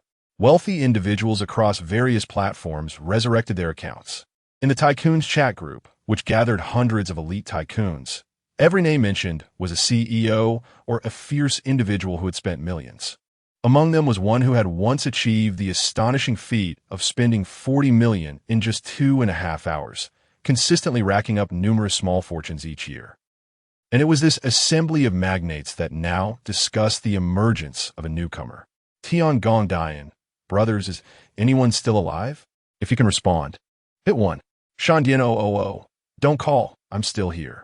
Yin Yu Lu Disiang, didn't T. Dian say he was retiring? How come he resurrected today? Tiangong Dian, I've had some free time lately, just returned to the country and nearly fainted when I saw the trending topics. My goodness, who is this wolf brother? Who dares to challenge the entire network after spending just 4,000? Quite audacious. Yin Yu Lu Ziju. Seems like he thinks we all retired. Publicly challenging the entire network. I see this lad is simply seeking attention. Tiangong Qin Xiao. What do you say? Should we switch to Douyin for a little fun? Let us teach this kid a lesson. Coincidentally, I've been feeling annoyed lately, and he dares to provoke my bad luck. At the mountain's peak, Qin Xiao has spoken. Let us proceed. Coincidentally, Douyin is hosting an event, and each of us can spare a few thousand for some leisure. We shall arrange a special session for that young fellow, and, while we're at it, call upon Chui Mei, Li Gu, and Jizi to join us for a broadcast. As dusk approached at 6 o'clock, Lin Feng drove the girl to a bustling commercial street. This area was home to his uncle's shop, nestled near the second middle school and surrounded by several universities, ensuring a high-foot traffic and delightful dining options. However, upon arrival, he lamented the unfortunate closure of many beloved, affordable eateries. Reluctantly, they entered a reasonably decorated Chinese restaurant, hoping to make do with a decent meal. The restaurant stood prominently on the street, its striking combination of crimson and ink hues exuding an antique charm. Upon stepping inside, Lin Feng was taken aback by the transformation that had occurred in 5 years. Had all the restaurants become so extravagant? Solid wooden tables adorned with fine porcelain, and even the ordinary chopsticks were embellished with gold and jade. Welcome to Li's restaurant, greeted a server in a Chong Sam. who gracefully led Lin Feng and his companion to a private room. As they passed the front desk, Lin Feng noticed the staff diligently sealing Zhao's wines into storage. And to his astonishment, the menu displayed had completely removed any mention of Zhao's beverages. Once seated, Lin Feng furrowed his brow, contemplating whether to inquire about the peculiar changes. Ultimately, he decided against it, opting to enjoy their meal first. Glancing at the exquisite menu, he pointed to a few dishes, saying, "I've yet to try Buddha jumps over the wall. Let us have one, and please bring the signature dishes as well." The server nodded and swiftly began entering their order on a tablet. After placing their order, Zhang Yu adjusted her off-shoulder sweatshirt and posed for a few attractive photos. She then sent several to Wolf Brother, hoping for his feedback. "Wolf Brother, which of these photos looks best? I want to post one on my moments later." As she sent the 8 photos, Lin Feng's phone erupted with notification sounds. "What is happening?" Zhang Yu's serene smile faltered, replaced by an unsettling feeling, while Lin Feng remained unfazed, critiquing each image. "This angle is poor," he remarked. "This one is too close-up and unflattering. This one, clearly edited. Wolf Brother, you're so annoying." Just a few minutes later, the server wheeled in a cart laden with exquisitely crafted porcelain bowls. However, Lin Feng noticed something amiss with the dish's aroma. Was that the scent of a heating packet? Surely, a meal costing at least 2,000 wouldn't resort to using pre-prepared ingredients. Doubtful. He lifted the lid and tasted the broth of the Buddha jumps over the wall. The rich, deep yellow liquid erupted with flavor upon entering his mouth. It was soon overshadowed by an overwhelming plastic aftertaste that lingered. In that moment, Lin Feng felt a heavy weight settle in his heart. "My goodness, I can tolerate pre-prepared dishes, but today I ordered the exquisite Buddha jumps over the wall, priced at over 1,000. Are you still serving pre-prepared meals? Do you wish to feast upon the blood of the innocent? What is the matter?" Noticing his unusual demeanor, the young lady gently inquired. Lin Feng took a deep breath and shared his discovery with Zhang Yu. To his surprise, she curiously asked, "What do you mean by pre-prepared dishes?" Good grief. It seems that the children of wealthy families are utterly oblivious to this concept. Realizing that explaining further would be futile, Lin Feng decided to summon a waitress. "Excuse me, could you tell me if this dish is freshly prepared?" The waitress's expression instantly shifted to one of panic. "Sir, this dish is indeed freshly made. Is there an issue with the meal?" Witnessing her clumsy lie, Lin Feng felt the urge to curse. "Come on, you expect me to believe that this Buddha jumps over the wall was prepared in just a few minutes? Do you think I have never encountered pre-prepared dishes before?" At that moment, a system prompt echoed. Detected that the host is making a choice. 2 options are presented. 1. Hold the waitress accountable. Reward, 10 million sound waves. 2. Hold the mastermind accountable. Reward, a random world-class supercar, available for pickup the following day. Chapter 53. Feeding Li Xiao pre-prepared dishes. The system's voice faded away. Lin Feng's gaze was intensely fixed on the waitress, who stood frozen in place, her complexion pale, resembling a student who had inadvertently erred and was fearful of reprimand from a teacher. Alas, it mattered little. She was merely a worker. Her actions and methods were dictated by those above her. What grave fault had she committed? It was all in the name of survival, after all. "Madam, could you please fetch your manager? I would like to clarify the situation regarding this dish." Lin Feng's voice was tinged with frost. The nervous young woman, fresh to the working world, could barely breathe as she nodded vigorously. "Yes, sir, I will go get the manager right away." Stammering, the waitress fled downstairs almost as if in panic. Zhang Yu tugged at Lin Feng's sleeve, whispering, "Lingo, perhaps we should just let it go and dine elsewhere." "I can treat you." "You treating me?" Lin Feng scoffed. "Do you truly believe that merely changing restaurants will resolve the issue?" Zhang Yu, puzzled, rubbed her head. "Isn't that the case? It's not like it's a significant amount of money." At this, Lin Feng's expression grew even colder. "Is this a matter of money? This place is surrounded by schools. Countless graduation banquets and gatherings occur here. Most of the children hosting these celebrations come from ordinary families, striving for a rare indulgence. And you think it could be dismissed so lightly? Furthermore, how much could a couple of abalones and a few small sea cucumbers possibly cost? $12.88 for pre-prepared dishes. Do they take consumers for fools? We can understand high prices for premium ingredients, but Damn it, I paid a hefty sum for pre-prepared food, and they shamelessly claim it was freshly made. Have the vendors no sense of shame? Spending $12.88 on such industrial products is hardly better than spending $4.05 to boil a packet of homemade chicken noodle soup. Zhang, you could not comprehend his anger, feeling wronged herself as she pouted silently in her seat. At that moment, footsteps approached from the corridor, and soon a middle-aged man clad in a dark suit briskly entered the private room. Mr. Lin, I am the manager, Wang Defa. May I inquire about the issue at hand? His tone was deliberately soft, as he had heard that you had some questions regarding our dishes. Lin Feng fixed his piercing gaze on him. Not questions, but certainties. Your Buddha jumps over the wall is nothing but a pre-prepared dish. How dare you claim it is freshly stewed? Lin Feng's voice resonated powerfully, and even through the walls, numerous passers-by paused to eavesdrop. Manager Wang's smile faltered momentarily, but quickly regained its professional facade. Mr. Lin, please remain calm. You must have misjudged. Our Buddha jumps over the wall is indeed freshly stewed today. Just look at the color of the broth, the aroma. Enough. As he continued to argue, Lin Feng's anger flared. Do you think I cannot discern pre-prepared food? Do you assume I lack taste buds? Other patrons outside the room turned their heads, whispering in hushed tones. Manager Wang's expression darkened. First, ensure the door is securely closed, then send a few messages on the phone before sternly addressing the individual. Lin, be mindful of your words. Our Li Family Restaurant has been a time-honored establishment for a century. Tarnishing our reputation will come at cost. Come at cost? Lin Feng scoffed. Rising abruptly, let us see how you intend to make me pay. A restaurant treating its patrons like divine beings is one thing, but to hold them accountable when issues arise is utterly absurd. Manager Wang's expression darkened instantly. He shouted into the intercom, and moments later, several robust security guards rushed in, glaring menacingly at Lin Feng. I warn you, if you wish to dine here, sit quietly. If you seek trouble, our Li family will not indulge you. Lin Feng spat disdainfully and beckoned to the intimidating guards with a casual gesture. Are you eager to throw a punch? Come at me. I happen to be itching for some action today.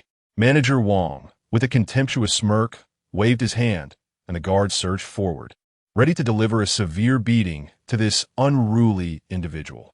You destitute fools come to our restaurant to save face. Yet you care little for the quality of the meal. How laughable. With an air of superiority, Manager Wang observed the unfolding scene, feeling triumphant. However, the next moment, the guards unexpectedly flew backward, nearly crashing into him. What on earth just happened? How could 7 or 8 guards be so easily dispatched? Who are you? Manager Wang's expression shifted dramatically as he sensed the impending danger. Just as he was about to inquire about Lin Feng's identity, he was struck down by a forceful slap. Tell me, who instructed you to act this way? Bring your backer out here. To deal with this dog, one must not merely resolve the issue, but uproot it entirely. Struggling to rise, Manager Wang clutched his cheek, seething. You dare strike me? Ha! Want to know who backs our family restaurant? Be careful not to soil your pants from fear.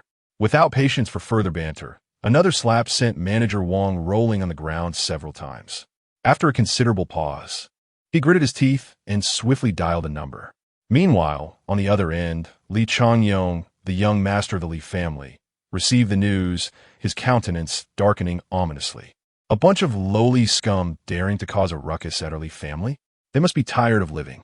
He then signaled to Qin Shou and summoned dozens of thugs, heading directly to the Li family restaurant. Half an hour later, as Lin Feng gathered evidence of the pre-prepared dishes from the restaurant's kitchen, preparing to expose it all, a loud voice suddenly rang out. Everyone halt. The crowd parted, revealing a young man clad in a brown hoodie, exuding arrogance. Young Master Li, you finally arrived. This fellow has recorded our kitchen and threatens to expose us. Manager Wang's voice trembled slightly. Li Changyong, however, paid him no mind and turned to Lin Feng. Kid, what do you intend to do? Do you wish to go against the Li family? The Li family? Lin Feng scoffed. What is the Li family? I have truly never heard of them. At that moment, Zhang Yu suddenly spoke up. The Li family is a burgeoning clan in Spring City. Their market value seems to be around 30 billion. At this juncture, Li Changyong also recognized Zhang Yu. His previously furious expression softened slightly, revealing a hint of understanding. Ah, It is the young lady of the Zhang family from the Changle gang. What brings you to this humble establishment? Our main branch serves only the finest ingredients flown in to satisfy Miss Zhang's palate. He then turned to Lin Feng, adopting a warm smile. Brother, I didn't realize you were associated with the Zhang family. It truly is a case of the flood rushing into the Dragon King temple. I can understand your grievances. After all, even dogs would refuse pre-packaged meals, let alone individuals of our standing who would never stoop to such swill. How about this?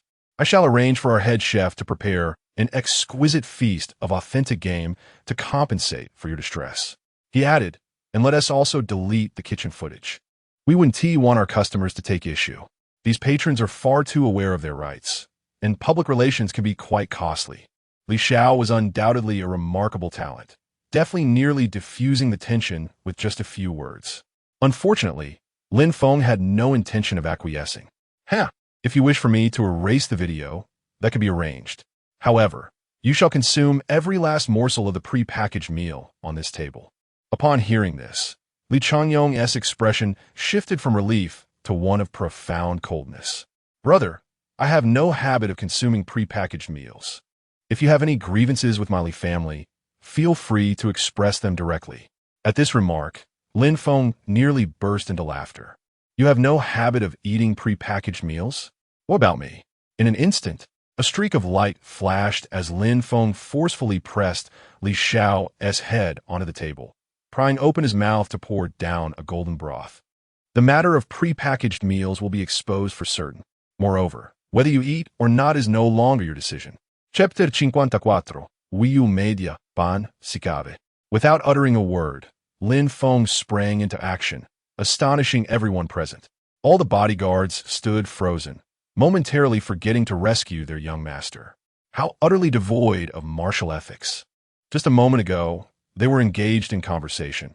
The next, he had launched an attack. A hint would have sufficed to prepare us for battle. However, Lin Feng's actions did not cease.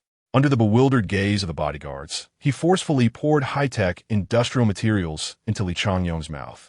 Here, a spoonful of Sanhua condensed milk, followed by a taste of pork essence, and a mouthful of EG malt powder. Lastly, a canister of bone powder. Upon ingesting the concentrated concoction, Li Changyong felt an overwhelming urge to expel it, yet Lin Feng's hand firmly restrained him, forcing the vile mixture down his throat. You are crossing the line. How dare you feed me trash? I will make you pay for this. Li Changyong raged, thrashing his head wildly. Just as he thought he had been released, a fierce glare flashed by, accompanied by a whirlwind of sound that echoed in his ears. A sharp pain surged through him, and in a voice filled with terror, he cried, "What are you standing there for? Hurry, help me. Still barking, are we?" Smack!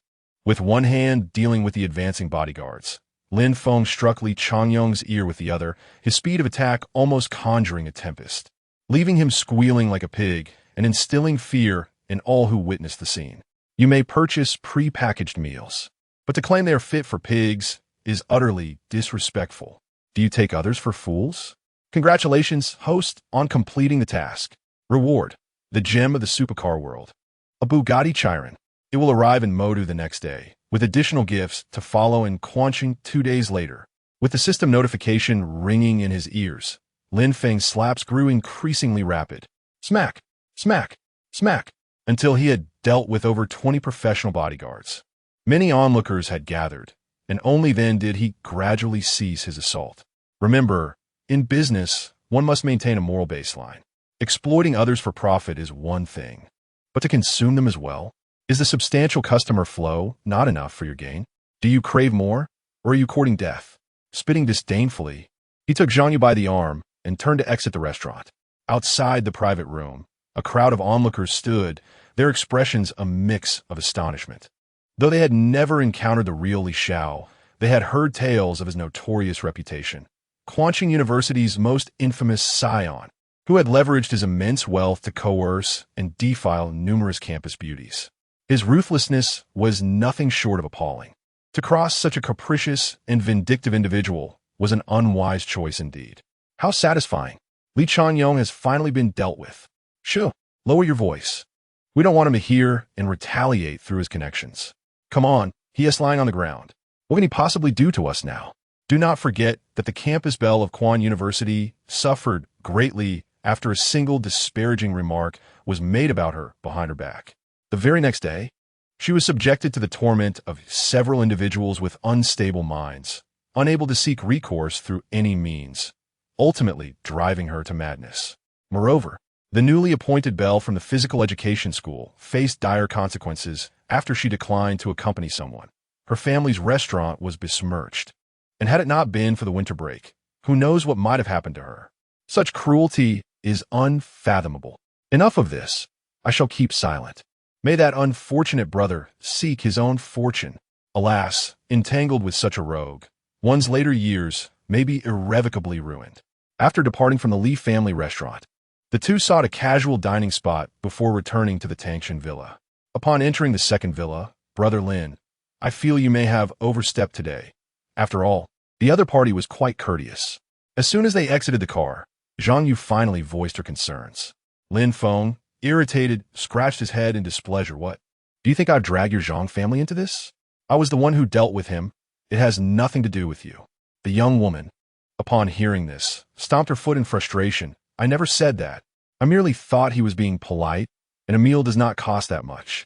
Besides, if I were worried about being implicated by you, I wouldn't have stayed by your side all this while. How could you misunderstand me? It truly infuriates me. With a long sigh, Lin Feng ultimately chose not to explain further. The disparity in their circumstances was evident. A celestial being would naturally struggle to empathize with the mundane. A prepackaged meal can serve dozens, and while purchasing a few pieces is reasonable, to dare buy over 1,000 is simply brazen theft, is it not? When one dines out, it is often to avoid cooking or to savor the chef's exceptional skills. Yet, who could have foreseen that the chef would be unwilling to prepare the meal, instead charging exorbitant prices for prepackaged fare? Go home and reflect on this. I am leaving, he declared, turning the car around and departing from the second villa. Zhang Yu, listening to the engine's furious roar, stood there feeling unjustly wronged. It was utterly infuriating. That scoundrel Lin. Why could he not express himself more tactfully? Could he not see that I was upset? If he did not wish to placate me, must he continue to belittle others? He was nothing like Wolf Brother. They were worlds apart, and this despicable man was truly insufferable. At that moment, the gilded doors slowly swung open, revealing a girl in a sleek black skirt, her demeanor cool and composed. She brushed aside her bangs and walked over to Zhang Yu. Speaking softly, "Sister, that car seemed quite familiar. Could it be?" Zhang Yu gazed at Zhang Shui's delicate features and porcelain-like visage, her lips quivering as she embraced her for solace. That scoundrel Lin, he only knows how to bully me. A day later, the recruitment for the carefree online influencers had reached its conclusion. Despite fierce resistance from major media outlets and streamers, who threatened to blacklist anyone who dared apply, Lin Feng's generous recruitment conditions, coupled with the backing of the illustrious tycoon, Wolfmaster, and the legendary Cup's immense traffic, created a perfect storm of interest. There are still numerous novice broadcasters, attractive flight attendants, models, and internet celebrities who have recently joined the ranks. Once a rarity on the streets, these beauties now congregate within the confines of the Wuyo building. If one were to stand on a chair and gaze down the corridor, they would behold a veritable assembly of individuals who have undergone a series of recruitment processes. The entire Wuyo company has seemingly transformed into a veritable den of enchantment. Mr. Lin, you have arrived. Chapter 55, A Gathering of Beauties. Cousin, you have arrived as well? Mr. Lin, the newly appointed streamers are all present here. Please review and see if you're satisfied. Vice President Liu Peng slightly bowed, his face adorned with a beaming smile, tinged with a hint of sycophancy. In recent days, he had worked tirelessly alongside the entire staff, laboring through the night to eliminate thousands of disruptive applicants and to interview several thousand models and art students. Ultimately, only 30 or so of the most aesthetically pleasing and distinctly characteristic young women remained. Lin Feng, with a casual nod, cast his gaze over the employees standing respectfully along the corridors. Liu had indeed put in considerable effort, and the staff had labored diligently. "Let us allocate 1 million as a reward for everyone later," he announced, prompting a wave of excitement throughout the room. The employees were astonished at the generosity of the new boss. After a moment of jubilation, Lin Feng, grinning broadly, suggested, "Mr. Lin, we have recently signed some internet celebrities who are currently undergoing training. Would you like to provide some guidance on site?" "Very well," Lin Mo replied nonchalantly. "Lead the way." The two then proceeded to turn the corner of the corridor, soon encountering a massive glass door.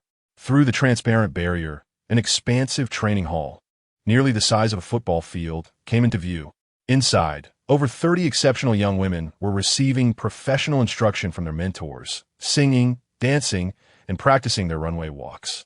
Their remarkable talents and breathtaking beauty were truly captivating, leaving one in a delightful quandary about whom to admire first. As Lin Feng pushed open the glass door, a fragrant breeze engulfed him. What met his eyes were dozens of models lined up, practicing their runway walks, clad in matching black training outfits. Their long legs shimmered under the lights, and the rhythmic sound of their high heels striking the floor resonated harmoniously, each step echoing in the hearts of the onlookers. Mr. Lin, the newly signed models average a height of 175 centimeters, with leg lengths exceeding 110 centimeters, Lin Feng enthusiastically introduced.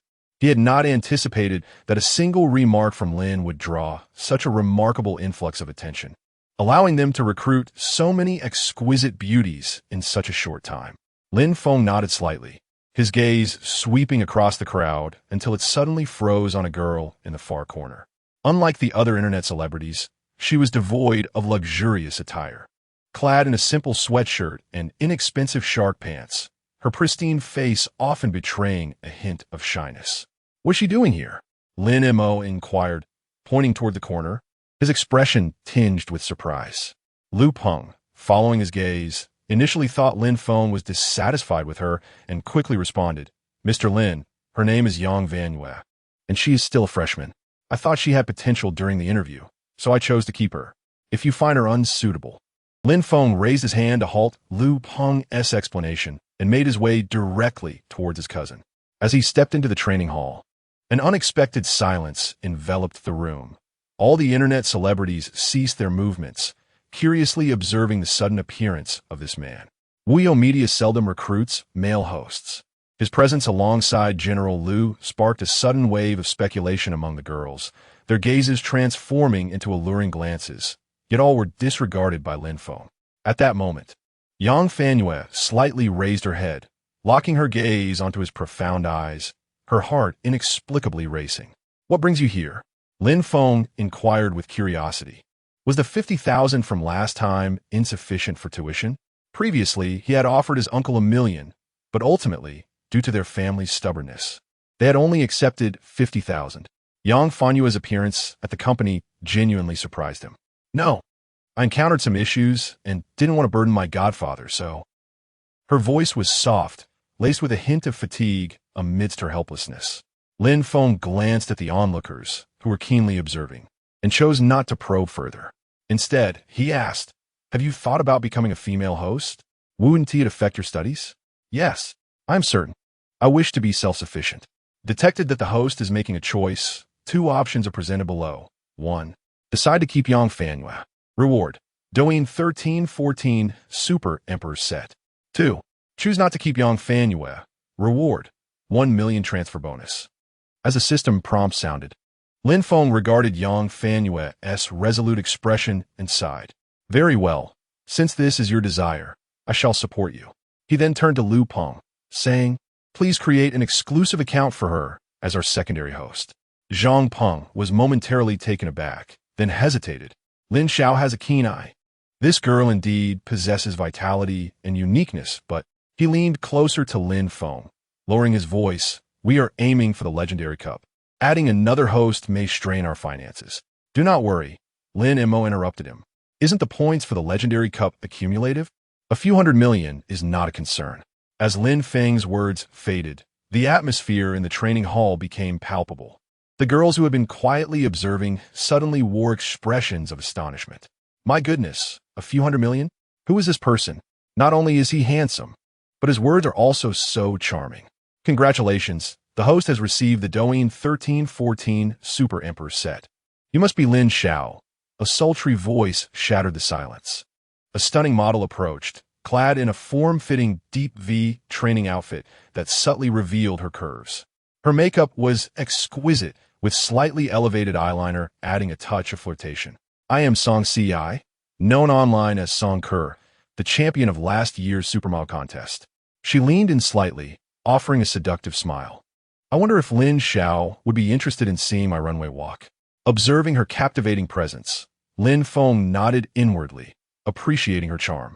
Seeing Song Ke's actions, other internet celebrities began to stir as well. Lin Xiao, I am Zhang Xuelin, known online as Sui, the belle of the Normal University. Lin Xiao, I am Cheng Lu, and I have recently been practicing yoga, boasting remarkable flexibility. Lin Xiao, I am Mingyu, and I delight in cosplaying various characters. In an instant, the air around Lin Feng was filled with melodious voices and charming laughter.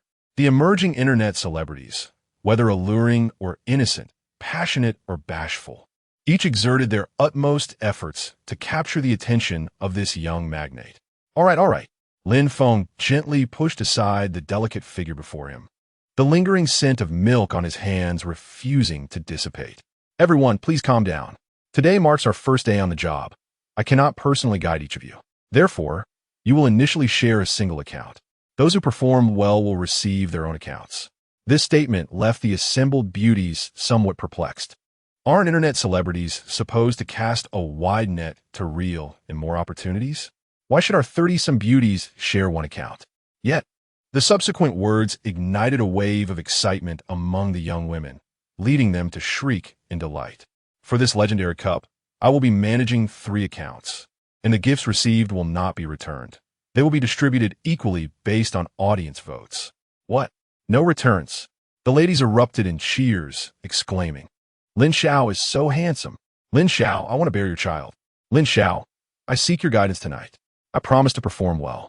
Observing the earlier haughty expressions now transformed into fervent enthusiasm among her colleagues, Yang Fanyue felt a twinge of embarrassment. Just then, a large hand rested on her delicate shoulder. Fanyue, the account is ready. You may start the broadcast and directly engage in the PK. Yang Fanyue nodded, her expression dazed as she approached the esports table and opened the live streaming software. Chapter 56, Crushing Sister You. Welcome, everyone, to my live streaming room. Yang Fanyue forced a sweet smile at the camera, her voice trembling slightly. Today marked her debut, and her movements and expressions were still rather inexperienced. Observing this, Lin Feng shook his head and shouted from behind her, Fanyue, don't be shy. Channel the enthusiasm you had when you faced me, and be bold in front of your audience to earn some money. Hearing this, Fanyue felt her ears flush with warmth. Taking a deep breath, she summoned her previous enthusiasm. Hello, everyone. I am the newcomer host, Jiue, a girl who loves sports. For those who enjoy the outdoors, click the follow button in the upper right corner, and we might have the chance to exercise together. She introduced herself in a manner reminiscent of other streamers. The scattered audience was also captivated by her fervor, and the comments began to flow. Wow, this girl is so pure. Her face is full of collagen. No wonder it's Wio Media, though a bit wild. Their choice of female hosts is impeccable. Miss, you are so beautiful. I'm in love. No beauty filter, no makeup, just natural charm. An exquisite beauty. Mom, I'm no longer afraid of encountering Sister Billuo. The premiere was quite successful, and the girl-esque movements gradually became more adept as the vibrant atmosphere began to take shape. Just as everything seemed to be progressing positively, a system notification suddenly appeared. Host Liao Dongyu's sister has sent you a PK invitation. Do you accept? Liao Dongyu's sister was a colossal internet celebrity, not only engaging in live commerce, but also excelling in fashion and culinary content. With her petite size 47 feet, she garnered immense admiration from countless male fans. Had it not been for her partnership with Lao Jin, her 2 million followers would surely have increased even more. Upon receiving the line invitation, Yang Fanyue felt a wave of trepidation. After all, Yu's sister ranked 5th among the top hosts under the media company. However, seeing Lin Feng's resolute gaze behind her, she clicked the acceptance button. In the next moment, the screen was divided, revealing Liao Dongyu's sister on the other side. She wore a vibrant red floral coat and had no makeup, showcasing her alluring petite feet, which caused several viewers to switch their allegiance to her stream. Oh my, Liao Dongyu's sister has arrived. Sorry, beautiful newcomer, I'm switching streams. This is the vibe. So captivating, I need to get closer to Liao Dongyu's sister. The joy of Lao Jin is beyond our imagination. Witnessing this scene, Liao Dongyu's sister smiled slightly, her tone laced with condescension. Oh, a newcomer from Wuyo? Would you like me to teach you how to stream? Yang Vanyue, unfazed, responded, Then I look forward to your guidance, Sister Yu.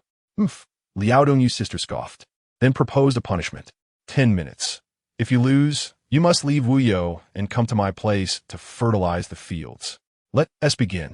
Yang Vanyue was undeterred by Yu's sister's intimidation, boldly retorting, And if you lose? You haven't even set your own punishment yet. I will never lose. Liao Dongyue spoke coldly, then pondered for a moment, considering that her guild's big shots were present. She subsequently declared a rather severe penalty.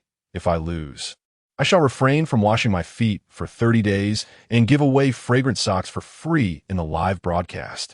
Upon hearing this bizarre punishment, Lin Feng silently logged into his account. At that moment, his gift bag contained 314 sets of gifts, ranging from the modest floral offerings and exclusive gifts for nobles, to his custom-made Wild Wolf Legend worth 50,000 each. As the PK commenced in the livestream, both parties remained unmuted.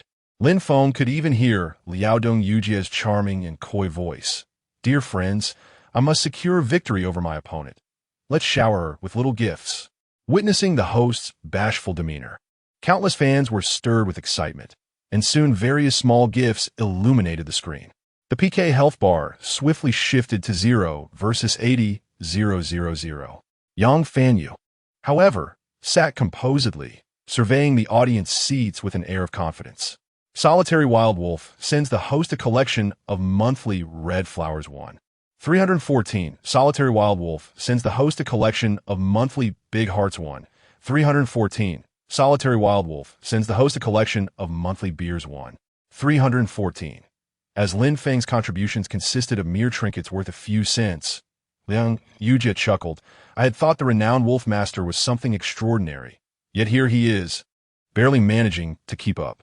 The rhythm of the live stream surged with banter. What Wolf Master? From now on, call me Wolf Brother.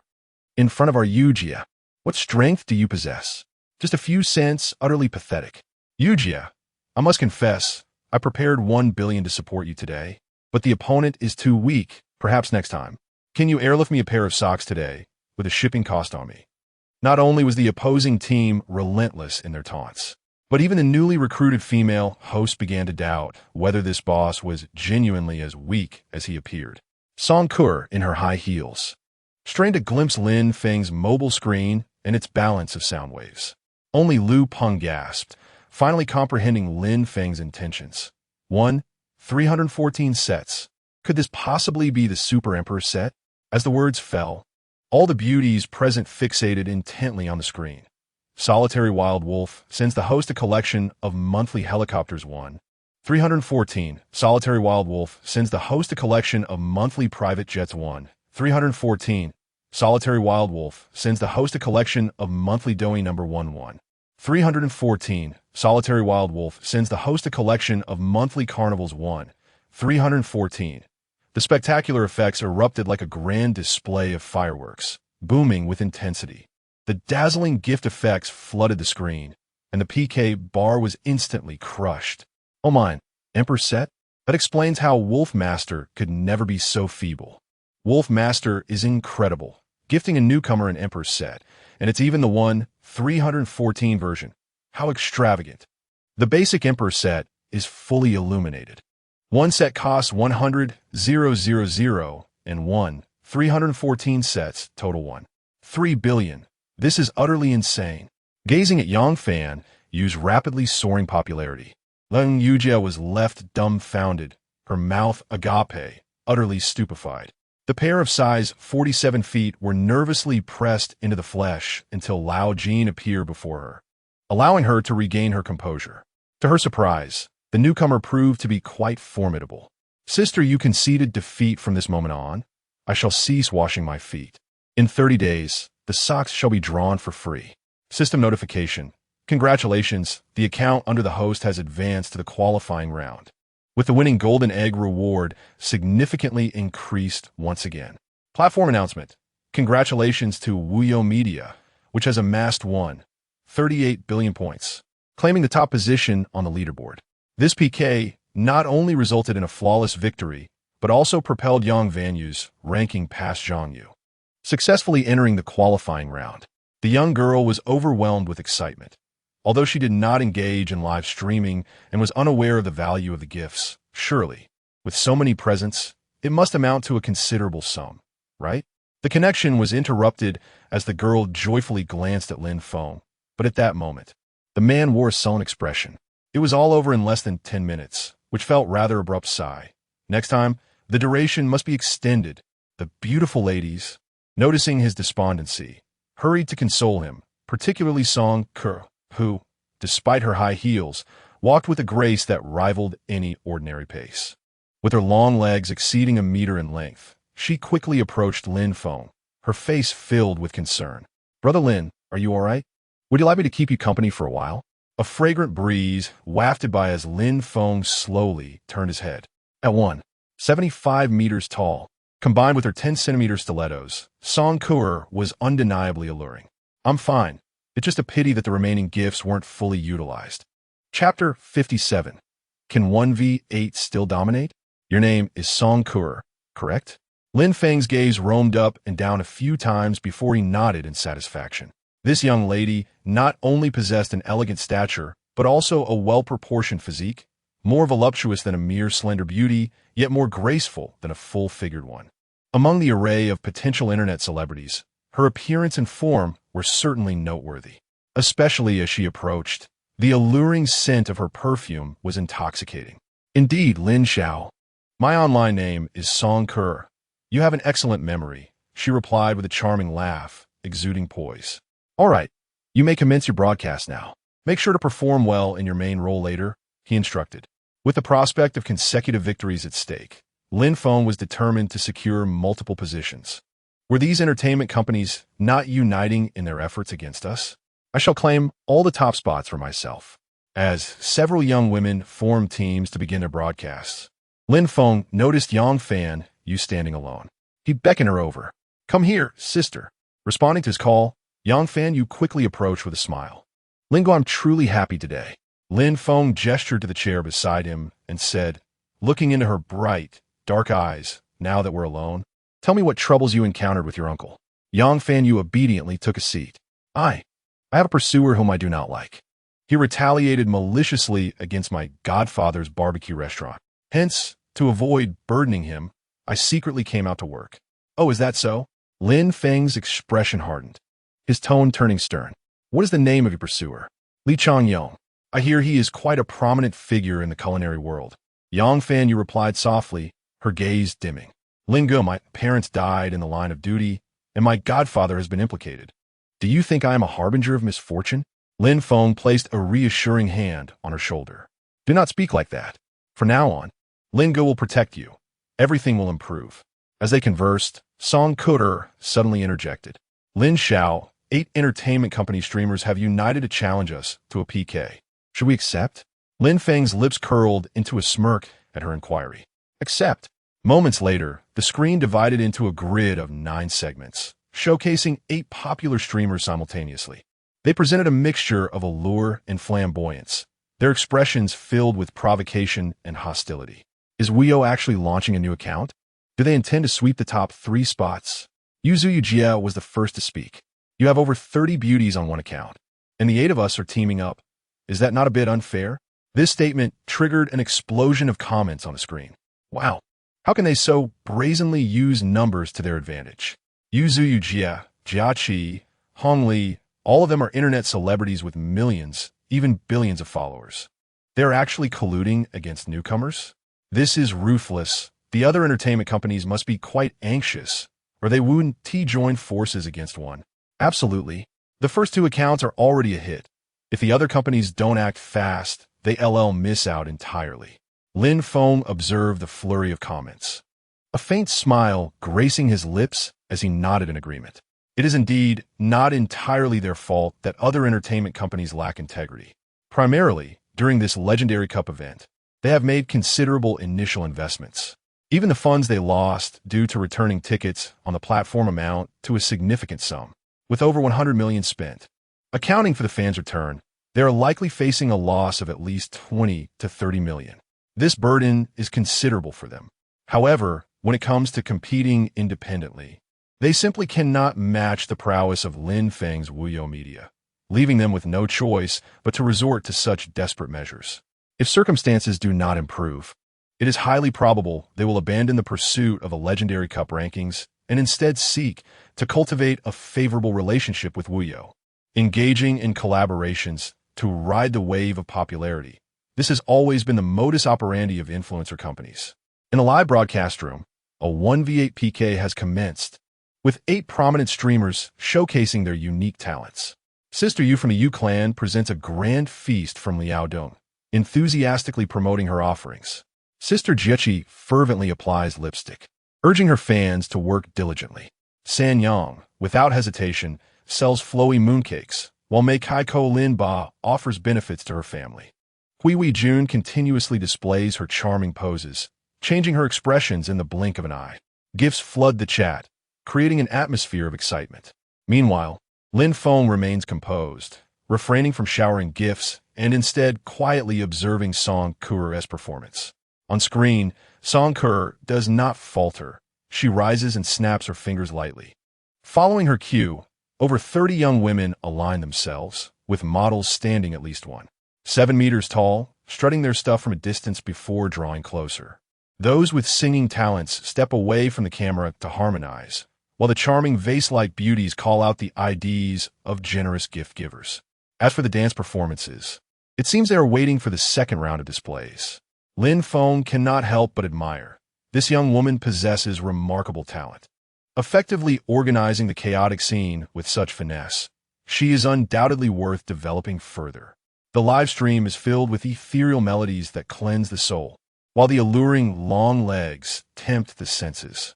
The barrage of comments has gone wild, with one hand supporting my chin and the other holding my face. This feeling is simply exquisite. The variety in the live stream is astonishing, yet I find it utterly delightful.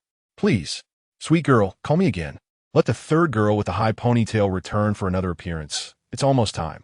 I can hardly imagine how joyful the CEO of Wuyo Media must be. Dropping my pants for love and going all in. At any moment, beautiful women draw attention, especially in such abundance. A vibrant display of beauty and talent. The other 8 major influencers have reached a saturation point with their fan base. As a result of this live broadcast, a substantial number of fans have instead been captivated by the enchanting Wuyo girl group. Various small gifts continuously flooded the screen.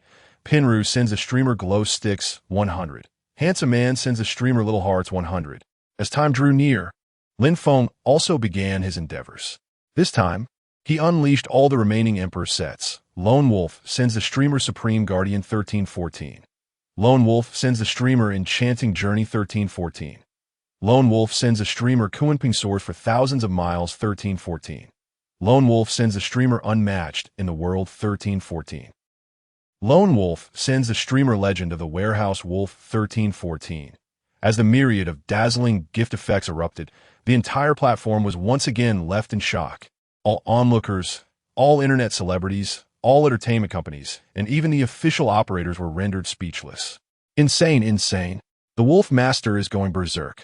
The cheapest exclusive gift costs at least 10,000. The most expensive is staggering 50,000.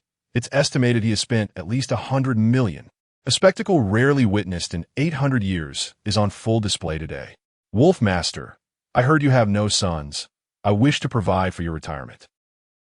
At this moment, the 8 prominent internet celebrities were numb, having streamed for at least 7 or 8 years. They had never encountered such a lavish and unrestrained tycoon. Goodness, tens of thousands in gifts, relentlessly thrown out in groups of 1314, as if money were of no consequence. How do we resist such a godly rich individual? Should we retaliate with mere gestures? Initially, each guild planned to pool a few tens of millions to suppress Wu You's arrogance. Now, however, it seems prudent to raise a white flag and surrender. Conceding is preferable to incurring losses. Being frugal in such a situation is hardly shameful. 2.5 minutes later, Wu You Media's PK Health Bar, with overwhelming force, crushed the other 8 super streamers underfoot. Platform-wide announcement. Platform-wide announcement. Lone Wolf, the Wolf Master, breaks the record to obtain the Supreme title. The Golden Egg rewards for consecutive victories have once again increased. Chapter 58. The KTV is abuzz with excitement. The 8 streamers hurriedly logged off after completing their penalties. Once again, the online streaming platform was set ablaze by Wu You Media, as the popularity of their live broadcast soared to over 10 million, with a barrage of comments rendering the screen unreadable. Approximately 10 minutes later, Vice President Lin Feng's phone began to vibrate incessantly. Upon picking it up, he discovered that his WeChat had been inundated with messages.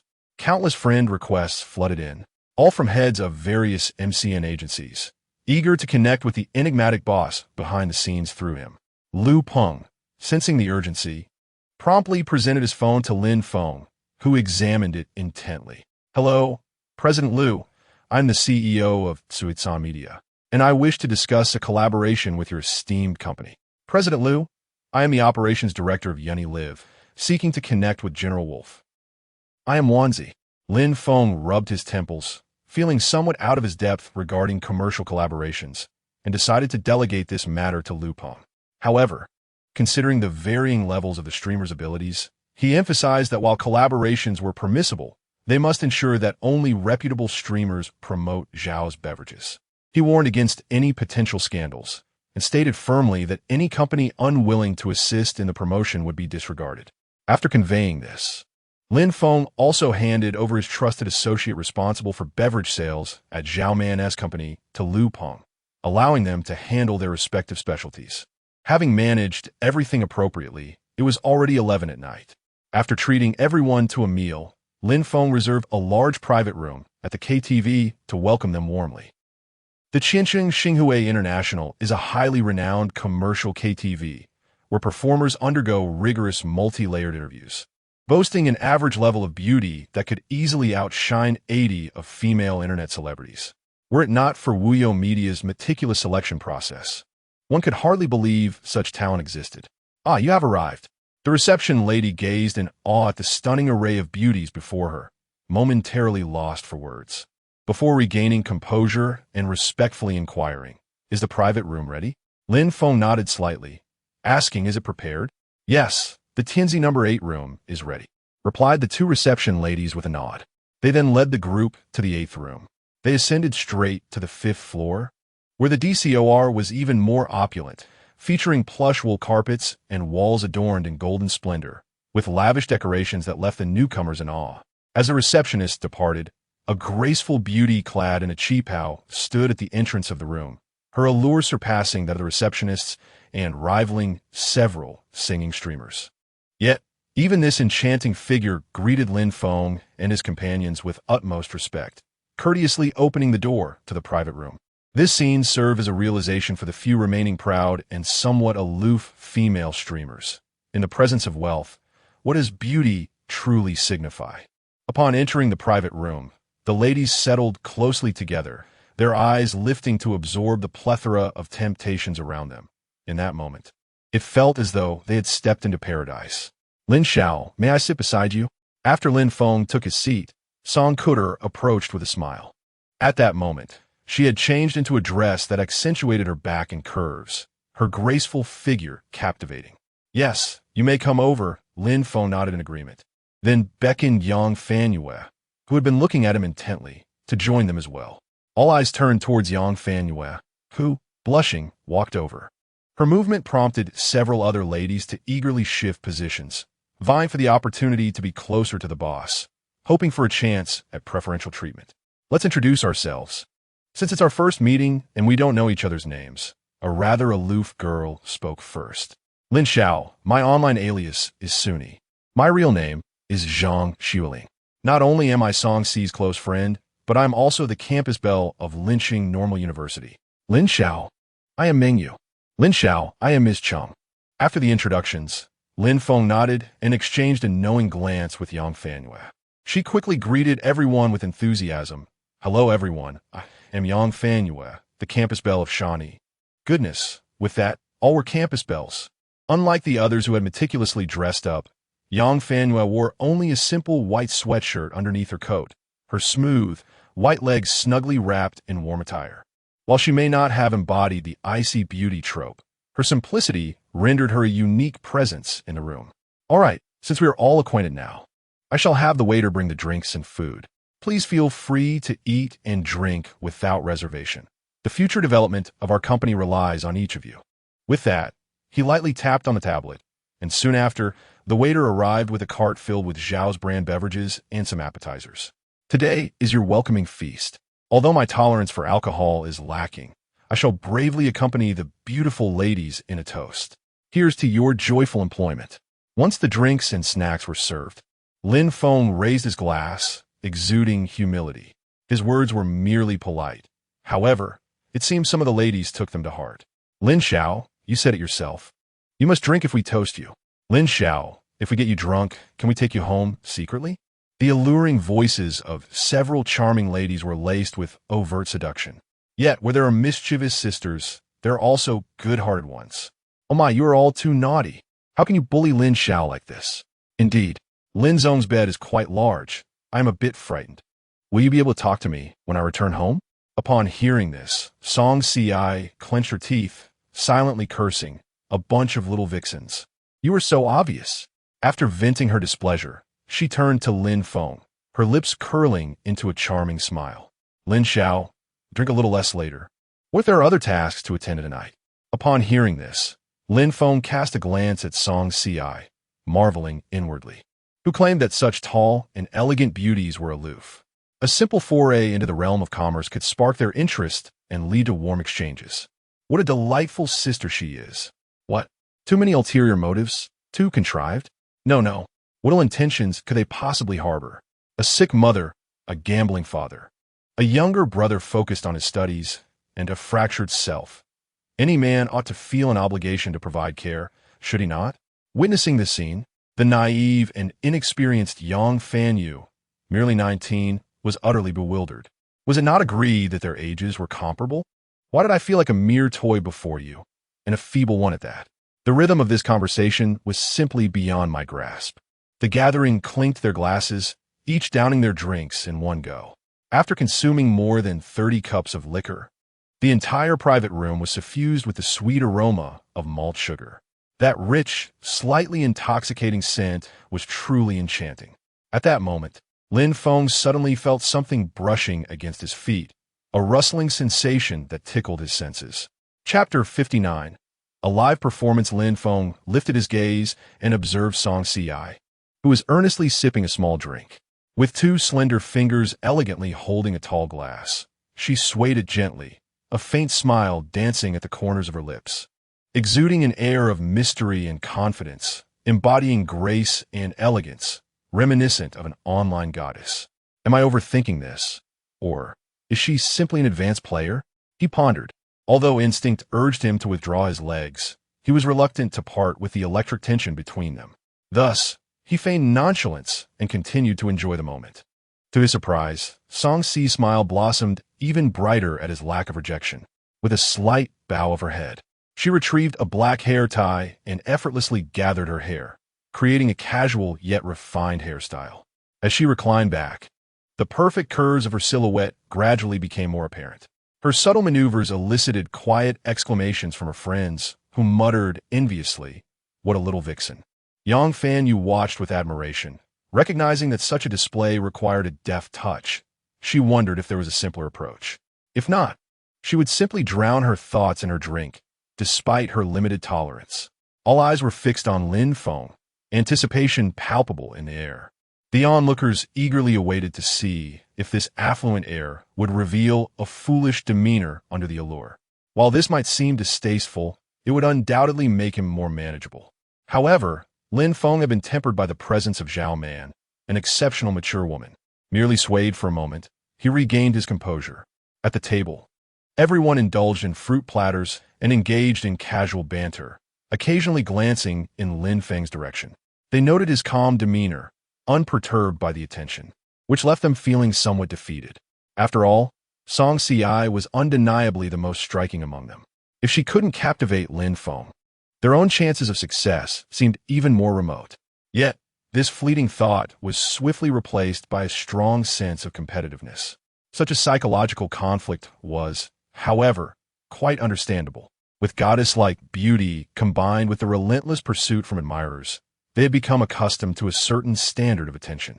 If Lin Feng were to easily succumb, they would, though unvoiced, categorize him as a naive rich man, easily manipulated. In dealing with such an unwitting target, their strategy had always been to maintain a delicate tension, teasingly ambiguous while ensuring he could not easily reach them. Should the financial support cease, all affection would evaporate instantly.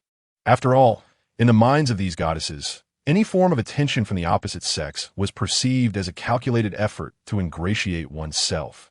In such circumstances, the more one lavished attention, the lower the return on investment. Disguising oneself as a Sigma male could, paradoxically, make one appear more intriguing, arousing their interest and potentially flipping the dynamic, reducing the wealthy woman to a mere admirer. Perhaps sensing the intensity of the gazes from the women around him, Lin Feng felt increasingly uneasy and shifted in his seat. His knee inadvertently brushed against a taut thigh, causing a drink to arc through the air. "Ah!" Yang Fan exclaimed, feigning fright as if she had stirred a great calamity. Lin Feng, however, remained unfazed. "Fan, just tidy up and we'll be fine." Noticing his dear companion's cheeks flushed with color, he reached out to touch her forehead, inquiring with genuine concern, "What's wrong?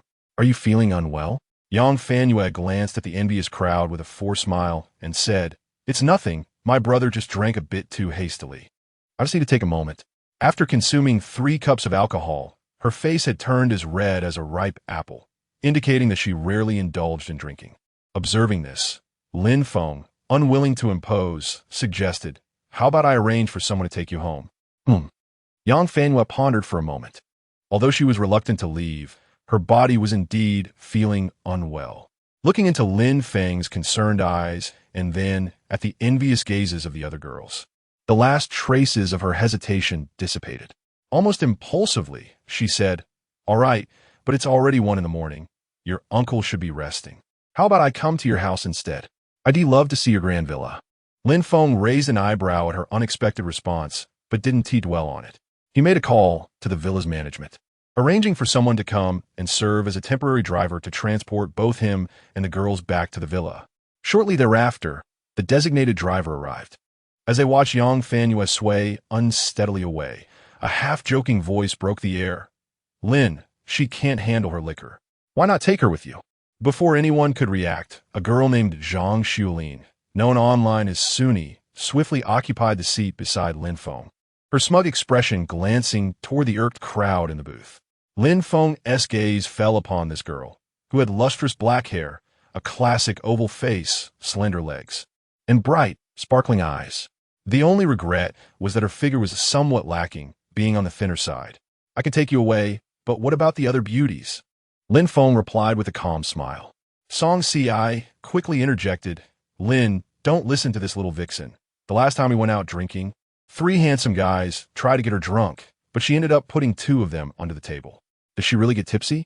"Hey, Song Si, are you exposing me?" Zhang Xiulin blushed, realizing her cool demeanor was on the verge of collapse. She hurriedly added in a gentle tone, "Lin, don't believe her. I really am a lightweight. How about we drink together? TSK, TSK, TSK. Song Si scoffed. The playful banter between the 2 friends elicited hearty laughter from Lin Feng. "All right, enough of the drinking. With such excellent equipment, we should sing a couple of songs or play some games. It would be too dull otherwise." Most of those who dared to be streamers were not the shy types. However, without Lin Feng's encouragement, they wouldn't dare to break the rules and let loose. "Play games? With so many of us, what game shall we play?" Someone in the corner inquired.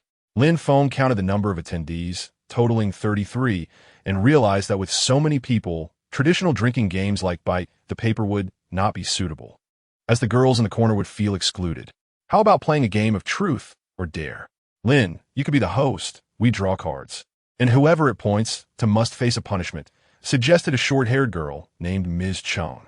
The card game is called Punishment, where participants take turns showcasing their talents, ensuring that everyone has a chance to shine and preventing those on the periphery from feeling neglected. Lin Feng contemplated for a moment, acknowledging the game's merit.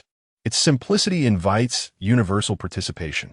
All right, let us indulge in a daring escapade, he declared. With a decisive gesture, Ms. Chung swiftly dismantled the deck of cards and handed it to him. As the rounds progressed, the artistic prowess of the students gradually revealed itself, showcasing a plethora of talents from traditional folk dances to trending slow-motion dances and heartfelt ballads. Had it not been for Lin Feng's humane approach to the daring adventure, the gathering might have unfolded with even more exuberance and liveliness. Let us select the Queen of Hearts, he suggested. As the cards were shuffled, Song Xiai eagerly raised her hand, exclaiming, I have it. Lin Xiao, I don't possess much talent, but how about I perform a spontaneous piece for you? Chapter 60 felt somewhat unfamiliar. What? With so many people watching, is this truly appropriate? Lin Feng, a bit embarrassed, lowered his crossed legs and gazed at the girl with curiosity. In contrast, Song Xiai showed no signs of shyness. She picked up a beer nearby and, with a swift motion of the bottle opener, popped the cap off with a resounding bang. The white foamy alcohol sprayed everywhere. It's been a while since I've opened a bottle. I'm a bit rusty, sorry. Song Xiai wiped her small face clean with an apologetic smile then. Lifting the base of the beer bottle, she chugged an entire Budweiser in front of the ladies. Gulp, gulp. Within just 15 seconds, the 500 milliliters bottle was completely emptied. What a feat. Lin Feng was thoroughly impressed with her performance and handed her a tissue to wipe away the remaining foam from the corner of her mouth. The game continued as usual. Over the next 2.5 hours, aside from occasional dancing and singing, the focus remained on the bottle-chugging performances. It must be said that the young ladies nowadays possessed quite impressive drinking capacities. They would boast about downing 3 cups in a row, yet remain unfazed, even enjoying 1,000 cups without intoxication. Coupled with their youthful resilience, Lin Feng found himself astounded by their various drinking tricks, mixing white beer with red and green, and other dazzling displays that made his scalp tingle. At 3 in the morning, as everyone had nearly reached their limit, Lin Feng sought out Lu Peng to arrange for familiar faces to escort the ladies back to the hotel, lest some overly enthusiastic admirers stir up scandalous incidents. One car after another drove off into the night, leaving only Lin Feng and Song Xiai behind. Looking at the lone business vehicle remaining, Lin Feng rubbed his eyes. You go ahead. I'll just find a hotel to stay at later. Is it really appropriate to leave you here alone? Song Xiai teased, pointing to the empty space in the back of the car. We're both staying in a hotel anyway. Why not share a room? The driver, overhearing this, quickly averted his gaze, catching a glimpse of Song Xiai's nearly flawless face and the curves that her thick winter coat could not conceal, swallowing hard in silence. Being the boss certainly has its perks. Lin Feng waved his hand dismissively. It would be fitting to have the hotel filled with company staff. Let's not go there. Am I really that unappealing? Or perhaps the boss hails from Sichuan. Song Xiai was slightly taken aback, but then a mischievous smile crept onto her face. What if we chose a different hotel? That could work, Lin Feng replied earnestly. Seeing this, Song Xiai couldn't help but chuckle, playfully tapping her delicate fist against his chest. Oh, you're quite firm. That's for sure, Lin Feng responded, unabashedly wrapping his arm around her fragrant shoulder. Lin Feng was not overly concerned. With an exceptionally high base salary and commission bonuses, there were naturally corresponding thresholds. The first requirement for new employees was to undergo a comprehensive medical examination, which included all items of a marriage checkup. After arriving at a hotel and completing the check-in, both felt a twinge of hunger and ordered several small dishes, sitting on the floor while eating and chatting. They initially exchanged pleasantries about their family situations, but soon the conversation turned to matters of the heart. As the topics deepened, their playful banter became increasingly frequent, until finally, Song Xiai leaned against Lin Feng's chest, resembling a genuine couple. Observing the rosy-cheeked girl in his arms, Lin Feng decided to lift her up. Her warm, delicate body felt incredibly soft, with a faint scent of alcohol wafting into his senses, stirring his emotions. "Don't rush," Song Si whispered, her soft voice laced with a teasing allure, akin to a siren's call or a battle horn, as their feelings rapidly intensified and everything fell into place. Within just a few hours, they had engaged in deep discussions regarding study materials, mutually assisting one another in exploring the feasibility of hypothetical problems. Meanwhile, in the Tang Chun Yihao villa, the male host had yet to return home. Yang Vanyu dozed on the sofa on the first floor, cradling her phone. In the second villa, Zhang Yu was pricking a doll with needles, repeatedly cursing the wild wolf for being too fickle. A video of a royal court screen recording played on loop. By 3 in the afternoon, Lin Feng awoke early and gently tapped the girl still lost in slumber, leaning closer to her ear to softly say, "I'm leaving now. Contact me on WeChat if anything comes up." After speaking, he slowly withdrew his arm, preparing to visit a traditional Chinese medicine shop to experiment with concocting some elixirs. As he moved, the girl seemed to sense it. Before her eyes could fully open, she grasped Lin Feng's arm. Don't go. What is this?" Lin Feng chuckled at her response. The girl could be flirtatious, indeed, as she had been quite bold earlier in the night. Yet, she was also genuinely clingy, wanting to cuddle during sleep, as if afraid he would vanish in the middle of the night. "Don't worry, just tell me what you want on WeChat, and I will definitely take you shopping when I have time." Song Si gradually opened her beautiful eyes and shook her head slightly. "No need. Just keep me here. If you have something to do, then go ahead." What a considerate younger sister she was. When it came to emotional value, she offered it. When it came to material value, she sought it. "All right, but this is what you said, so I won't be buying you anything." Lin Feng laughed as he caressed her silky hair. "Yes, I never intended to ask for anything anyway. If you stay, the gifts and bonuses will be plentiful, right?" Lin Feng calculated carefully. With over 200 million in gifts, deducting the company's share, there would still be at least 70 to 80 million left. With over 30 girls, if divided equally, he could still net around 260,000. Indeed, it was a considerable sum. "Yes, your contribution last time was significant. You received a team performance bonus of 90, right?" Upon hearing his words, the young lady's hazy eyes suddenly sparkled with clarity and brightness. You're giving me that much? Is that appropriate?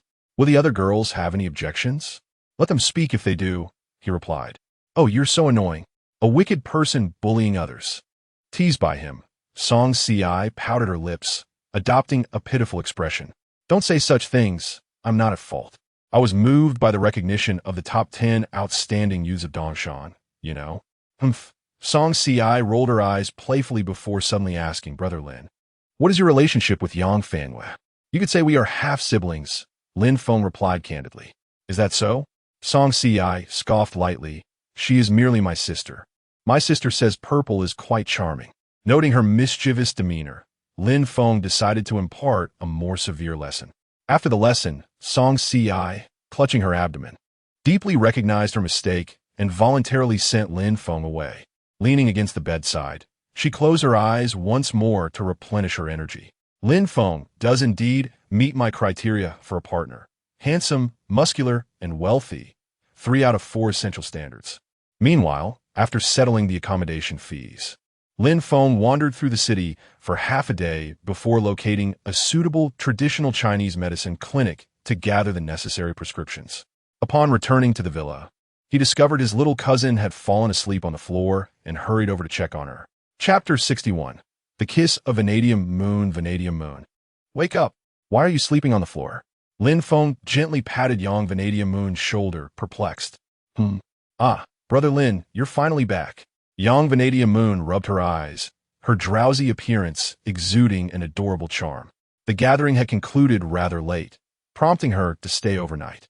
Lin Feng helped her to her feet and guided her back to the sofa.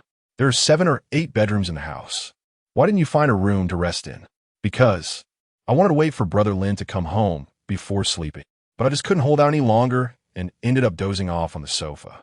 Young Vanadium Moon pouted, her tone tinged with a hint of melancholy. "Wait for me for what?" Lin Feng asked, his face a picture of confusion.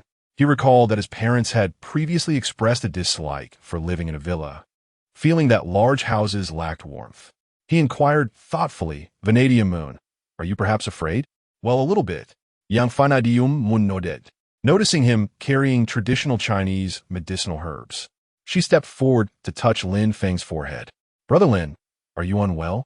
The room was equipped with climate control, and the young girl had removed her outerwear and warm accessories, clad only in an oversized t-shirt and shorts.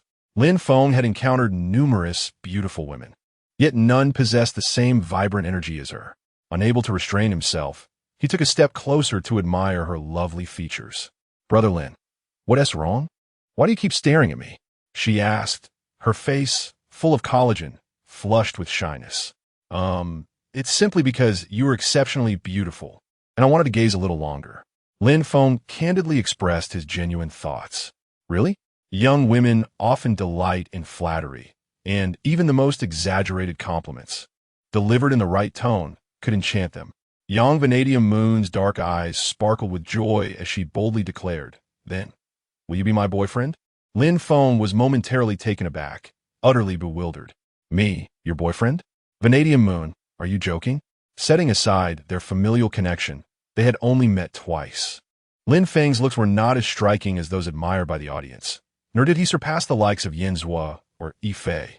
Surely, it was improbable to fall in love at first sight or develop a deep affection after just 2 encounters. Seeing his puzzled expression, young Vanadium Moon's cheeks flushed a deeper shade. It's because I think you're a good person. Was that a compliment or an insult? Lin Feng's expression darkened. To put it differently, it's because Brother Lin is quite sincere. Sincere? Oh dear. Frustrated by his constant teasing, the young girl stomped her foot to express her emotions, feeling that no explanation could suffice. In a moment of spontaneity, young Vanadium Moon leaned in and planted a kiss on Lin Feng's cheek. Mua, because I find Brother Lin very dependable. Being with you feels secure. Feeling the lingering warmth on his cheek, Lin Feng's heart nearly melted. The soft, tender sensation was electrifying. After a moment of excitement, realizing the atmosphere had become a tad awkward, he swiftly changed the subject. Talking here isn't ideal.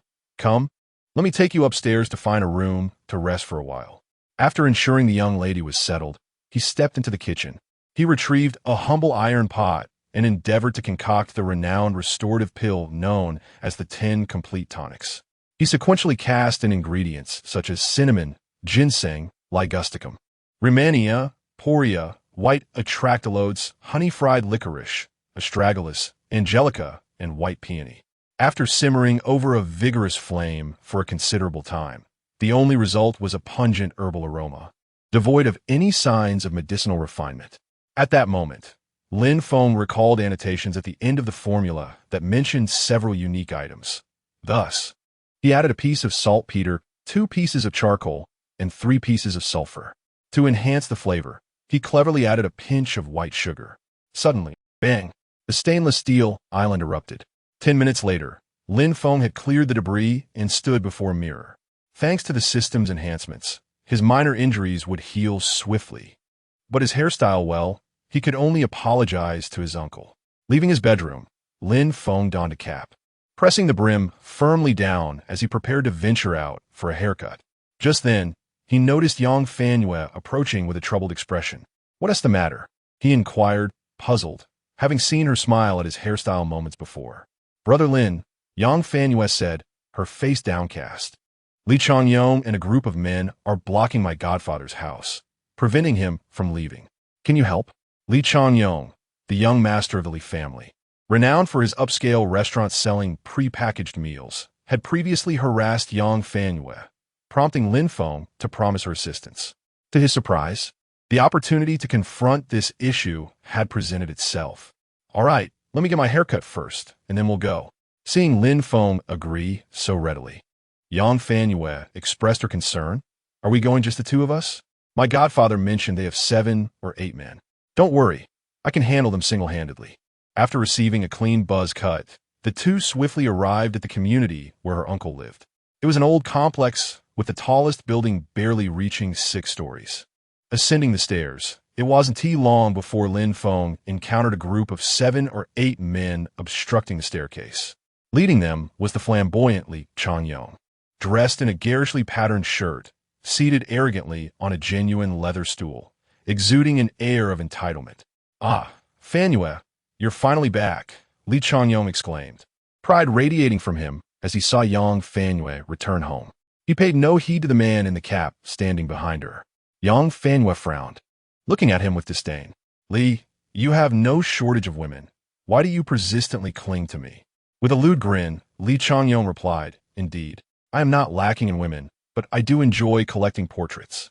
If you agree to let me indulge for a few days, I can provide you with money or gifts. What do you say?" He then glanced at his lackeys and added, "Right, you lot. Once I tire of her, you can take your turn." As Li Changyong's words faded, his 7 underlings erupted into boisterous laughter, their eyes scanning Yang Fanyue from top to bottom, a shameless smirk curling at the corners of their mouths. "Thank you, young Master Li. Thank you, young Master Li. Young Master Li, I have a cleanliness obsession. I am first. You're simply beasts." Yang Fanyue indignantly pointed at the crowd. Lin Feng stepped forward, shielding the girl behind him, and softly uttered 4 words. "A bunch of fools. What? You dare insult me?" Li Changyong, his face contorted with rage, advanced menacingly, his underlings trailing closely behind. "You pathetic loser. Are you tired of living? How dare you insult the young master?" Lin Feng scoffed. "So what if I insult you? I could slap you too." With that, he seized Li Changyong by the throat with one hand, lifting him effortlessly into the air. Then, with a swift motion, he delivered a resounding slap, sending 2 bloodied teeth splattering against the wall. Li Changyong was momentarily stunned, and not just him. Everyone present was taken aback. Who is this audacious fellow, daring to strike young Master Li? Chapter 62. It seemed that Uncle had sensed something. "Stop, damned scoundrel. Dare you lay a hand on our young master?" Upon witnessing their master being attacked, the numerous subordinates rushed forward in a frenzy. Meanwhile, Uncle, who had been observing through the peephole, seized a stool and charged out. In an instant, chaos ensued. "Everyone stay back, or I shall throw him down," Lin Feng coldly commanded, shifting his position slightly and extending his right hand outward. Instantly, half of Li Changyong's body dangled precariously in the hallway, teetering on the brink of disaster. The overwhelming force felt akin to a steel clamp, as if it could extinguish all vitality. A suffocating sensation ignited a frenzy within, contorting Li's expression into a grotesque mask of despair, his neck straining backward in a desperate attempt to draw in a breath of fresh air. "Hell, worthless," Lin Feng sneered, releasing his grip momentarily. As Li's complexion slightly improved, he gasped for air, relishing the joy of renewed life. Yet, in the next moment, the sensation of falling enveloped him. His footing vanished, and his body plummeted downward. It felt as if a newborn, moments after birth, was callously cast aside by a nurse, his head on the verge of colliding with the unforgiving steps below. "Help! Help!" The instinctual urge for survival prompted the young master to cry out, flailing desperately, trying to grasp the iron railing. Just as his foot was about to touch the stairs below, a powerful hand yanked him back up, the sensation tearing at his scalp and sending shivers down his spine. Life and death oscillated within a mere second. This devil was utterly terrifying. You are." At that moment, Li Changyong finally discerned the face beneath the cap, a pair of crimson eyes, filled with rage. "Lin Feng, I will kill you." The latter merely snorted in response, and with a swift motion, Li was propelled back into the stairwell. "Ah, you shall pay for this. Everyone attack," Li Changyong bellowed, commanding his men to advance. In the next instant, Lin Feng ripped off a piece of wall plaster and flung it into his mouth. Whoosh! A flash of white light passed, and the crumbling putty lodged itself in Li's throat, forcing its way down. Witnessing Lin Feng's ferocity, the 7 subordinates hesitated, trembling in place, unable to meet his gaze. Meanwhile, Yang Fanyue and Uncle stood in shock. Although they had heard of Lin Feng's self-defense, none could have anticipated his combat prowess was so absurdly formidable. "Fanyue, Uncle, it's time to strike and scold. Do not spare these good-for-nothings." Upon hearing this, Yang Fanyue steadied herself, recalling the grievances she had suffered, and kicked Li Changyong. Though she appeared innocent and delicate, one must not forget she was a trained long-distance runner. With all her strength, Her kick was hardly inferior to that of an ordinary man. "Ah, you filthy witch, my eye." Li Shengyong whimpered. A hint of sorrow, evident as blood, began to seep through his pants. "Enough, enough." Uncle, seeing the situation spiraling out of control, hastily stepped in to intervene. In his eyes, the Li family, a colossal entity, was not something that mere commoners like them could afford to offend. "Xiao Feng, let's drop this matter. If we continue, it will truly lead to grave consequences." Upon hearing this, Lin Feng furrowed his brow slightly. Observing his uncle's anxious demeanor, he finally nodded in agreement. "Very well." With a long sigh of relief, Li Changyong grinned broadly and exchanged glances with his loyal subordinates. They understood his cue and swiftly approached to assist him, intending to escort him to the hospital. At that moment, Lin Feng coughed lightly, startling the group of subordinates, who hastily dropped Li Xiao on the ground. Before departing, each of them slapped their own faces 10 times in penance. Listening to this, none of the subordinates dared to oppose. Each strike upon their own faces was heavier than the last. Once they had finished, Lin Feng uttered 2 words, "Leave." The subordinates, feeling as if they had been granted a reprieve, scrambled down the stairs. Sighing, his uncle lamented, "It seems this household is no longer a refuge for us." His calloused hands caressed the weathered security door.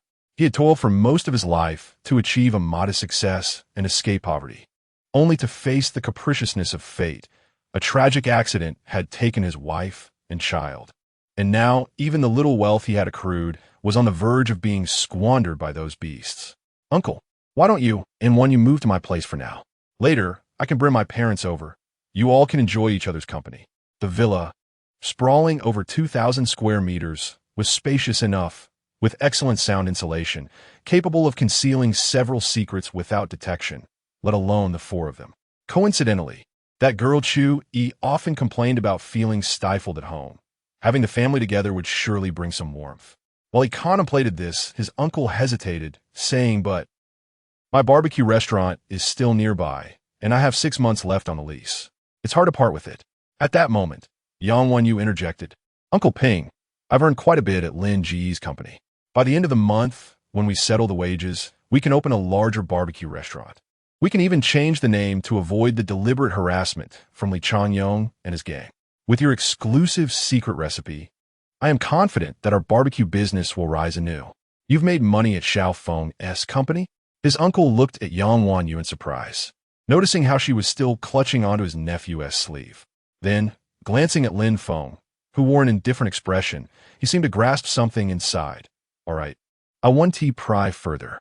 Wanyu, I'll get you some money shortly. Make sure to buy something nice for Xiao Feng as a token of gratitude." Meanwhile, in the ambulance, one subordinate pressed a hand against his swollen cheek, lamenting, "Li Xiao, who on earth is that dog? It seems you know him." With gritted teeth, Li Changyong coldly replied, "You call Qin Ge and ask when his family's experts will be available. I can hardly wait." The subordinate paused, then leaned closer to Li Changyong. "Young master, I don't have Qin Xiao's number. Could you give it to me?" Upon uttering those words, Li Changyong suddenly realized that he had truly lost his composure. He hastily struck his subordinate across the face to alleviate the awkwardness. However, this movement caused the wound that had only just begun to heal to reopen. After much turmoil, he decided to call Qin Shou. "Brother Qin, my subordinate was beaten. It was at Lin Feng again. My bodyguard has been taken down. You must send a master from your family to teach him a lesson." And as for the Zhang family of the Chang'e gang, they were seen associating with Lin Feng last time, and we cannot let them escape retribution this time. On the other end, there was a moment of silence before the sound of breaking pottery filled the air. "Damn it, I've spent days wallowing in online responses, and that damn Lin Feng has reared his head once more. Why is he everywhere? Is he sent by the heavens to oppose me?" Qin Shou vented his frustration for a while before taking a deep breath. Chapter 63. Only the rear end left to by around 7 or 8 in the evening. Lin Feng and his companions enjoyed a family feast. After the meal, his uncle handed Yang Fanyu several thousand yuan, encouraging them to take a stroll before returning home. In the car, Lin Feng stared intently ahead while his mind wandered to the matter of the body refining pill. The system indicated that the alchemical furnace must possess at least 8 apertures and 2 gates, corresponding to the 5 elements and the 8 trigrams, as well as the life and death gates. The refining process would also require a full 24 hours, with someone constantly monitoring and adding materials. This meant not only a significant amount of funds was necessary, but also reliable friends to assist in vigilant oversight. As for friends, he had many. However, when it came to the delicate matter of alchemy, finding friends who could keep their lips sealed, remain astute, and diligent was quite rare. Brother Lin, what are you thinking about? At that moment, Yang Fanyu's voice broke through his reverie. Nothing much, just adult matters that children wouldn't understand, Lin Feng replied, returning to the present and jokingly addressing the young woman beside him. The weather was pleasantly warm, around 10 degrees Celsius. Coupled with the convenience of being driven wherever they went, Yang Fanyou boldly showcased her bare legs. Her smooth, reflective limbs were simply mesmerizing, and with her high ponytail, she radiated an aura of youthful vibrance. What are you talking about? I'm already 19. How can I be considered child? Yang Fanyou pouted slightly, defending her maturity. At this age, many young girls are already married with children. If I say you're a child, then you are one. If you disagree, feel free to prove me wrong. Lin Feng chuckled, amused by the lively chatter of his younger companion. How can I prove that? Yang Fanyou playfully rubbed her head, her tone tinged with a hint of teasing. Suddenly, she had an idea and giggled. Hey, Brother Lin, why don't you stop the car for a moment so I can give you a closer look? Wait in the car? That's a bit too daring. Lin Feng exclaimed, his hand trembling, causing the vehicle to sway slightly. At that moment, a passerby on a yellow bicycle, startled by the commotion, accidentally loosened her grip on the handlebars. The forward momentum combined with the incline left her no time to brake. Her bike collided with a concrete post, sending her flying into a nearby shrub. Lin Feng quickly slowed down and pulled over. Yang Fanyou followed suit, and upon approaching, she realized the unfortunate individual was someone she recognized. Zhong Yuan, are you all right? She inquired, rushing to assist the girl who was cursing under her breath. Do I look fine to you? Oh, Fanyou, is that you? The girl, her expression a mix of irritation and surprise, was Yang Fanyou's classmate and roommate. They had been in the same class since high school and were quite familiar with each other. Hello, beautiful. Are you okay? Do you need me to take you to the hospital? Lin Feng interjected, concern etched on his face. I'm fine, really. The girl in the beret waved her hand dismissively, then pointed to her thick black stockings with a casual grin. I've got stockings, so it's all good. Having spoken, she turned to gently pat Yang Fanyou's shoulder, a mischievous smile gracing her lips. Fanyou, why don't you introduce this young man? What is your relationship with him? Lingu is my older brother, I suppose, she replied. Oh, Zhong Yuan let out a long sigh. Yesterday's friend, today's sister, and tomorrow's partner, affectionately called baby. At this, Yang Fanyou's cheeks flushed crimson as she playfully punched Zhong Yuan's arm. Stop it. Heh, your silence implies agreement. Zhong Yuan teased. I said it's not like that, Yang Fanyou retorted. That's just evasion. Zhong Yuan winked. Lin Feng, realizing the conversation had shifted to him, quickly pointed towards the bustling traffic alongside the road. All right. This isn't the place for idle chatter. Let's continue our conversation in the car. Following his gesture, Zhong Yuan exclaimed, Oh, Maya Bentley, Lingu, you truly are a wealthy man. Ah, Lin Feng replied, slightly taken aback. Once back in the car, the two sisters engaged in conversation in the back seat. Zhong Yuan, seated on the plush leather, resembled a curious child, fiddling and gazing around. Through the rearview mirror, Lin Feng observed that her appearance was of average beauty, adorned with a light touch of makeup, soft curls, and clad in black stockings and a stylish brown coat. Although her attire was not typical for a university student, it exuded a sense of modern fashion. What are your plans, Zhong Yuan? Where shall I drop you off? Lin Feng inquired. Well, just drop me off at the Oka bar, she replied. Are you going alone? Yang Fanyou asked curiously. Of course. What's wrong with that? Unless you want to accompany me, and we can order 4 male models to play with, she suggested. Yang Fanyou waved her hand dismissively, then turned to the driver's seat. Going out is fine, but let's skip the male models. Lin Feng was somewhat astonished. Zhong Yuan, as a young lady, don't you think it's a bit unwise to order male models? Why not? Zhong Yuan responded nonchalantly. Is it only permissible for men to play with women? We're all just the same. A little touch or kiss won't cost anything.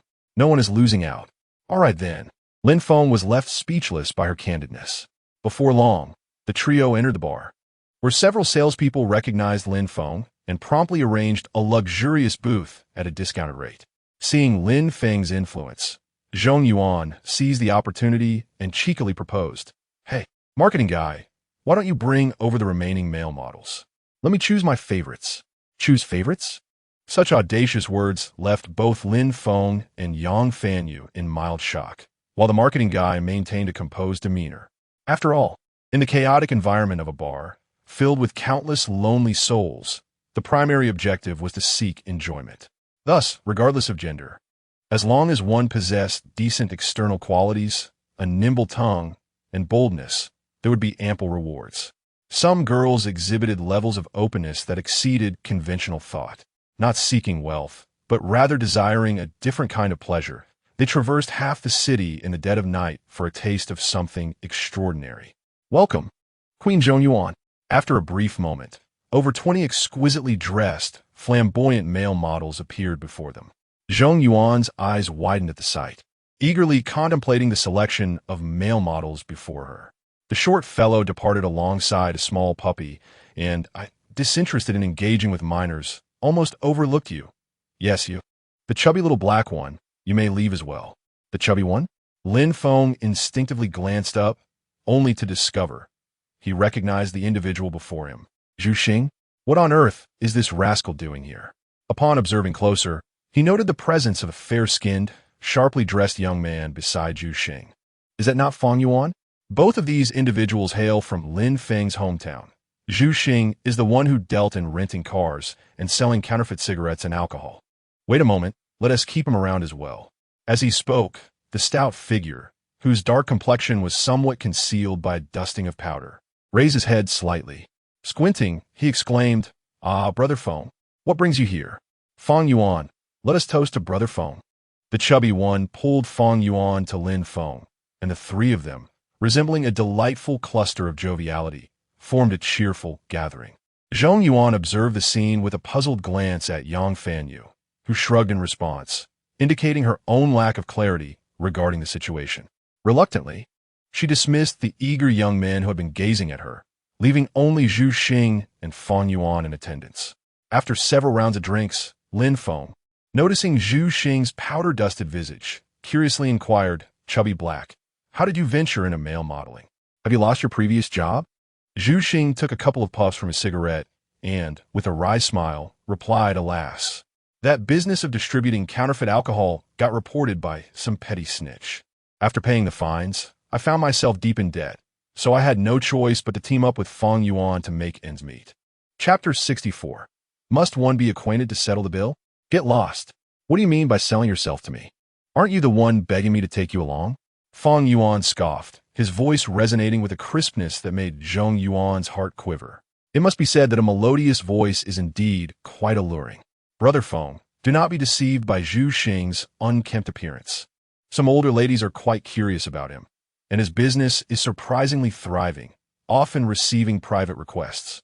Lin Feng paused, momentarily taken aback. He had anticipated the chaotic environment of nightclubs, yet he never imagined it could be so tumultuous. How much do you earn in a month? 20,000? 30,000? As a fellow countryman, Lin Feng felt inclined to help them secure a legitimate job. After all, he needed a driver, and offering a high salary would allow them to accompany him. Several hundred an hour, by the end of the month, perhaps 40 to 50,000, Zhu Xing replied, taking a couple of puffs from his cigarette and exhaling heavily. Brother Feng, you have no idea how twisted those women are. Just look at my face. It's nearly been ruined. If it weren't for the need to repay my loans, I wouldn't be a male model at all. He feigned a pitiful expression, though his eyes betrayed no hint of regret. Lin Feng understood. After all, money can sway even the most stubborn of souls. In such an indulgent setting, one would hardly find a paragon of virtue. Everyone was there to enjoy themselves, who was truly at a loss. Since they were seeking pleasure, what harm was there in engaging in a bit of excitement? Thus, he abandoned the idea of hiring a driver. He observed the carefree couples on the dance floor, reveling in their libations. Yang Fanyu had already consumed 3 drinks, her fair complexion now flushed with a rosy hue. Before long, she leaned against Lin Feng, her eyes fluttering shut in a drowsy haze. He instinctively glanced over, only to find Zhong Yuan gazing at him with palpable interest. "Brother Lin, what is your relationship with Fanyu?" "She is my subordinate and a part-time live streamer at my company," he replied. "Oh, I see." Zhong Yuan displayed a playful expression, mischievously rubbing Yang Fanyu's thigh. "So Brother Lin is actually the big boss of an entertainment company. Since I have some free time lately, may I join you for a few days of streaming?" Observing her alluring attire, Lin Feng jested. "Certainly, part-time work is paid daily." The group continued to sip their drinks for a while longer, dispersing only at the break of dawn. After the first gathering concluded, Feng Yuan, Zhu Xing, and Zhong Yuan adjourned to a KTV for deeper bonding. Meanwhile, Lin Feng and Yang Fanyu strolled along the street for a while, allowing the effects of alcohol to dissipate before returning to the villa. By this time, Uncle and Lin's parents had already retired, leaving the villa in serene silence. "Brother Lin, where will I sleep?" Yang Fanyu, slightly inebriated, inquired. The young lady had astonishingly broken her record by consuming 4 full glasses of alcohol. And now her words tumbled out somewhat clumsily. Lin Feng retrieved a bottle of chilled water and handed it to her. He then gestured towards the room across the hall. "You can stay in there." In a moment, he completely forgot that this room had once been occupied by Chu Yi for a night. "Oh, very well." The young lady reluctantly nodded and ambled towards the designated room, her unsteady gait supported by the wall, accentuated by her near-perfect, alluring legs. Returning to the room, Yang Fanyu lay exhausted on the soft, comfortable bed, her delicate face nuzzling into the bedding as a wave of loneliness washed over her. Despite her lively and cheerful disposition, the reality of living under someone else's roof left her feeling quite unsettled. "Lin Gu truly knows how to care for my emotions. How wonderful it would be if we could truly become a family," she mused. As her thoughts wandered, her gaze fell upon a seductive nightgown on the shelf, accompanied by a pair of shimmering black stockings. What a simplistic outfit. But could it be that Lin Gu prepared this for me? Is it a gift? She pondered. I recall he seemed to favor this style at the KTV. Perhaps I should try it on. Meanwhile, Lin Feng reclined on his bed, idly scrolling through short videos. Suddenly, a local expose caught his attention. Shocking. Zhao's group's XX brand wine contains sulfur dioxide. He thought to himself, isn't a small amount of sulfur dioxide beneficial for prolonging shelf life and preventing bacterial growth? Why the fuss? Lin Feng scoffed, recalling a similar sensational report from the previous year that had incited his ire, only to be met with a backlash from intellectuals. A memory that lingered vividly in his mind. As he perused the comments section, hoping to enlighten the masses, he soon realized something was amiss. Those who dislike cilantro, government exam version sulfur dioxide is a toxic gas. How malicious of the Zhao Group's female president. As the leading wine enterprise in Dongshan, how could they engage in such deceit? It's a matter of life and death. My father developed gout after drinking their wine. Retweet to boycott Zhao's beverages. A flood of comments from internet trolls inundated the platform, while a few well-meaning individuals who attempted to clarify were quickly besieged. Confused middle-aged individuals and even some younger users were led astray, resulting in an astonishing 80,000 shares within a single day. Goodness, they aren't even pretending anymore. Spreading rumors seems to incur no cost. Lin Feng fumed, intending to swipe away and call Zhao Man to inquire about the situation. Yet, he stumbled upon another notification. Your wife? How outrageous. I had a glass yesterday, and I had no idea it was toxic. I must rally my sisters to storm Zhao's Weibo. The other trolls could be disregarded, but this particular comment felt all too genuine. Upon checking her profile, he discovered she was still following him. Lin Feng promptly sent her a message. Sister, are you all right? Afterward, he called Zhao Man and learned that not only were there rumors circulating online, but incidents of extortion were also occurring in real life, particularly at establishments owned by the Changlu gang, which had become hotspots for such activities. As he contemplated whether to call old Master Zhang for further details, on the other side, the girl snuggled under her blanket, fervently sharing videos, heard a notification sound. She initially wrinkled her nose before smirking in disdain. Let's see what this love-struck fool has to say, she thought confidently as she opened the video app, noticing a single red dot on her notifications. Oh, isn't this the wealthy gentleman? He couldn't resist messaging me after just a few days of following. Subsequently, she took her time to respond, instead perusing her wish list and converting all the dresses she yearned to purchase into requests for payment, sending them all at once. Lin Feng, troubled, pondered over a strategy, nearly forgetting the matter entirely. The moment he heard the flurry of notifications, he was utterly taken aback. Goodness, could this girl truly be unwell? Sending me such a multitude of payment requests. Does she regard me as her personal wish-granting genie? Wolf? Your wife. While I am not materialistic, there are many who wish to engage with me. To win my heart, one must first demonstrate their worth, correct? Win your heart? What does that even mean? Lin Feng was speechless. 6,666. Haha. The classic game of teasing and retreating. Truly juvenile. I give you 3 minutes to clear my gift list. Are you out of your mind? Do I even know you? Just because we are not acquainted, does that preclude you from helping me settle the bill? You are a man. After all, where's your sense of chivalry? Chapter 65. Confronting the enchantress with an air of gentlemanly decorum, Lin Feng erupted in exasperation. This woman was utterly foolish, her shamelessness rivaling that of Yin Dongping and surpassing even that of Sakura. Encountering such a ludicrous individual, the system naturally intervened. Detected that the host is making a choice, 2 options are presented. 1. Comfort the injured spirit of the enchantress. Reward: 10 million Jing Bab coins. 2. Berate the enchantress, breaching her defenses. Reward: top-tier hacking skills, capable of targeting any adversary. Damn it, this is a no-brainer. Of course, I shall berate her. You shameless wretch. How dare you expect me to spend money on you? The enchantress, known as your wife, nestled in her stinky little cocoon, fantasized about marrying into wealth and indulging in extravagant spending. Upon encountering this series of insults, her world crumbled. With all her might, she furiously jabbed at her screen with 2 greasy fingers. You were the one who initiated the conversation. I thought you were offering to cover my expenses, so I sent you the payment request, and instead, you insult me? Do you not realize that when messaging a girl, it is customary to spend money on her? Even a stranger spending a few tens of thousands should not be unreasonable, right? You were just trying to attract my attention with such trivial amounts. What the hell? Instead of being chastened, she seemed to revel in it. Clearly, I needed to escalate my approach.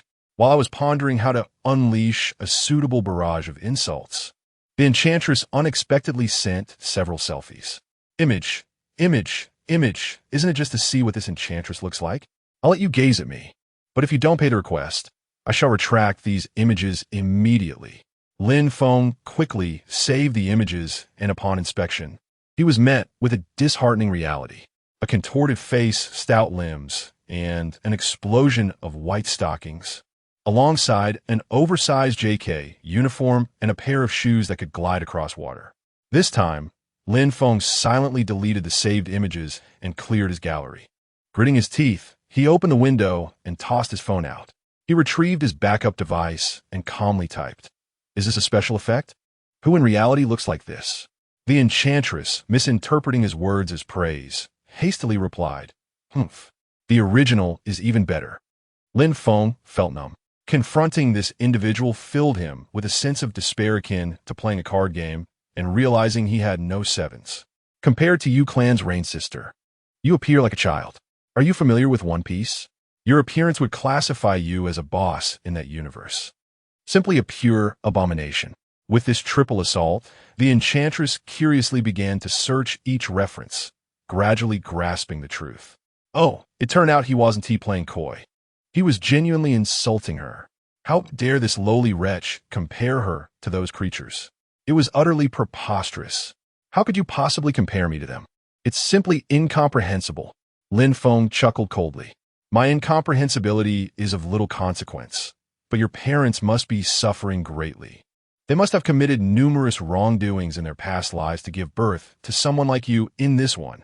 In the realm of compulsory education, where parents toil relentlessly to provide for their offspring, It is indeed a misfortune to witness the emergence of such individuals, devoid of discernment and prone to reckless disparagement. The private messages are inscribed in black font, yet this conspicuous declaration resonates like a final whisper, transforming into a sharp blade that rends the flesh, causing one to ooze with discontent. I am losing my mind. How dare you insult me? It is mere jealousy of my beauty, you insufferable wretch. Lin Feng responded with a cold smile. You, an unworthy creature, are not even fit for a dog's attention. Possessed by the spirit of the Yuan people, he was poised to continue his tirade when suddenly, a soft yet heavy footfall echoed, as if each step was a Herculean effort. The door creaked open, revealing a striking yet incongruous figure. Yang Fanyu, what manner of attire is this? The garments adorning her were familiar to him, for he had purchased them himself, having torn apart one set, only to discover another adorning her form. I thought this nightgown was prepared for me by Brother Lin. Should I take it off now? Yang Fanyu lowered her gaze, feeling a twinge of embarrassment. She had not anticipated that her internal struggle would culminate in such a blunder, leading to an excruciatingly awkward situation. At that moment, a chilling breeze wafted through the window, causing her to involuntarily shudder. Lin Feng hastily closed the window and lit a cigarette, taking a moment to appreciate the view. In truth, Yang Fanyu's figure was commendable. Her freshman silhouette was alluring, and her legs were smooth and captivating. However, her youthful visage was best complemented by a minimalist style. By revealing her radiant legs, she could effortlessly eclipse any sheer stockings or delicate lace. What purpose do stockings serve if not to conceal imperfections? Yet, the young lady's legs were flawless. What need was there for embellishment? Perhaps I should leave? Yang Fanyu, misreading Lin Feng's serious expression, feared she had displeased him. No, that is unnecessary. A golden opportunity had presented itself, and he could not let such a chance slip away. Just as he pondered how to coax her into staying, an unexpected video call from a rather rotund lady popped up on the screen. This was indeed a fortuitous turn of events. Lin Feng naturally took Yang Fanyu's delicate hand and drew her into his embrace while answering the call. Damn it, how dare you question my looks? I shall show you what a true beauty is. The irate voice boomed loudly, but soon. The petite lady on the other end was struck dumb upon catching sight of the enchanting Yang Fanyu beside Lin Feng. What is happening here? Isn't that precisely the image I aspire to? How could she be in the arms of this loser?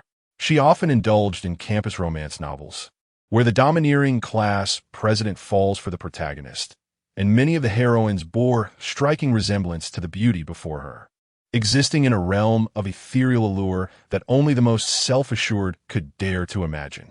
Now, to see such a vision of loveliness materialize right before her eyes was utterly surreal. As the fairy found herself engulfed in doubt, Lin Feng's voice suddenly pierced through the air.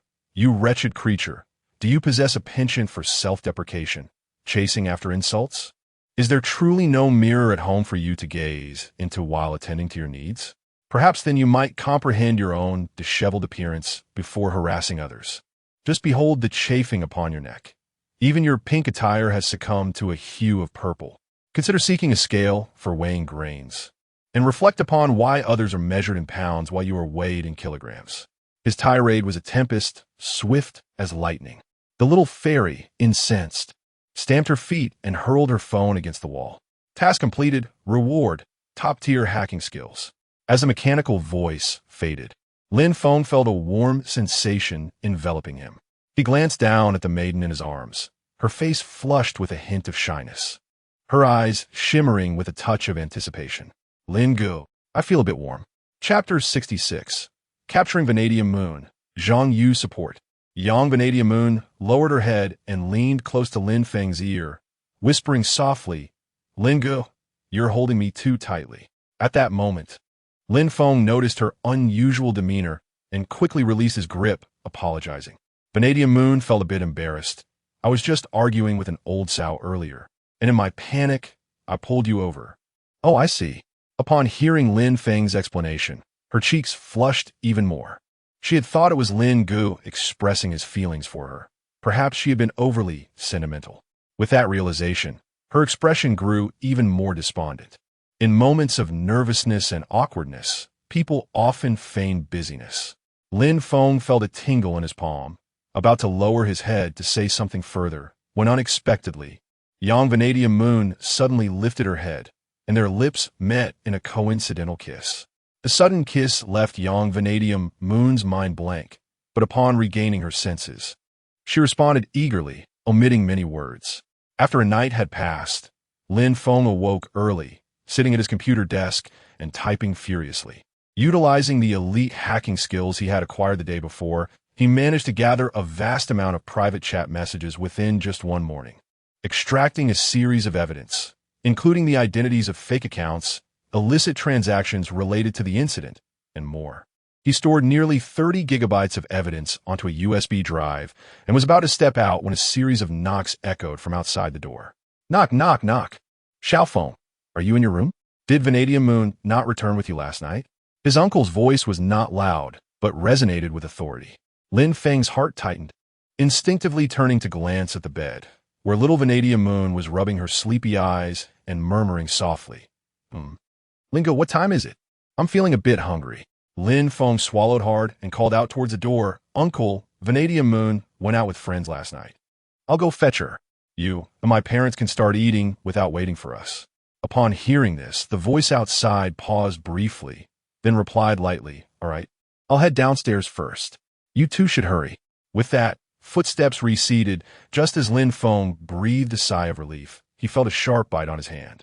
Having stayed up late the previous night, the girl was still in a drowsy state. He gently withdrew his arm and opened WeChat, preparing to send her a message with a few reminders. Upon opening WeChat, he was met with a long string of red notifications, totaling over 99. Zhao Man had sent 8 voice messages within 60 seconds, while Chu he sent 20 messages along with her location. Song Ci had over 30 cheesy love messages and a few playful videos. Yet, the most notifications came from Zhang Yu, with nearly 40 unread messages filled with her little emotions and complaints. He steadied his emotions. Lin Feng procured some snacks and delivered them to his room, securely locking the door before departing from the villa. After a mere 2 minutes, he found himself at the entrance of Villa Number 2. To his surprise, the Zhang family appeared to have a considerable number of guests today. The once desolate entrance was now adorned with an array of luxury vehicles. The main door to the villa remained ajar, allowing Lin Feng to silently slip inside. Upon entering, he discovered a gathering of elderly gentlemen seated in their respective places, while Zhang Shui was embroiled in a heated argument with a man in his 40s. Standing beside this middle-aged man was a sharply dressed individual. Zhao Xiongfen? What was he doing here? Lin Feng pondered, listening intently.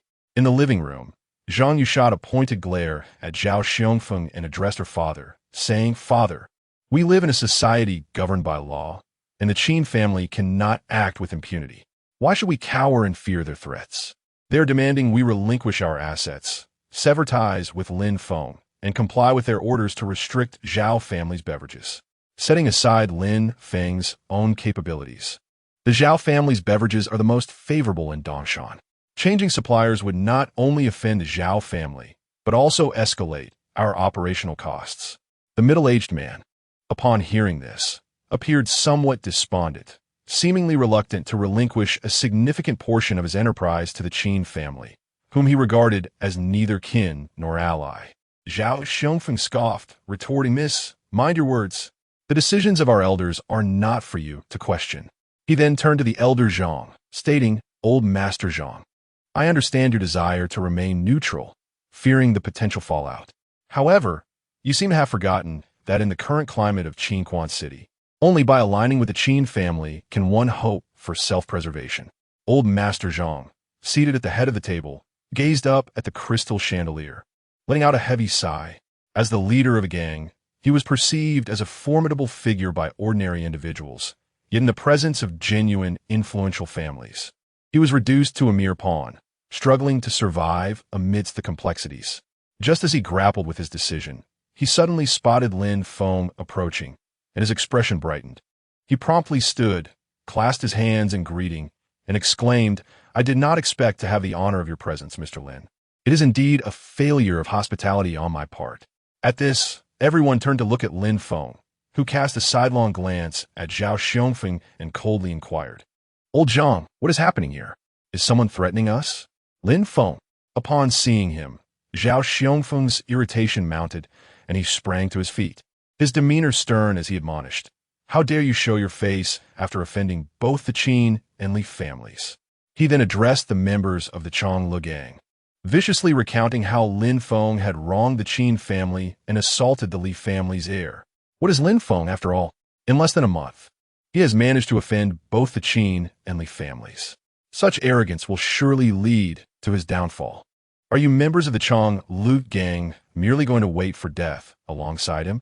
Zhao Xiongfeng's tone dripped with menace, his haughty demeanor suggesting he believed himself to be the very master of the Qin family. Zhao Xiongfeng, mind your words.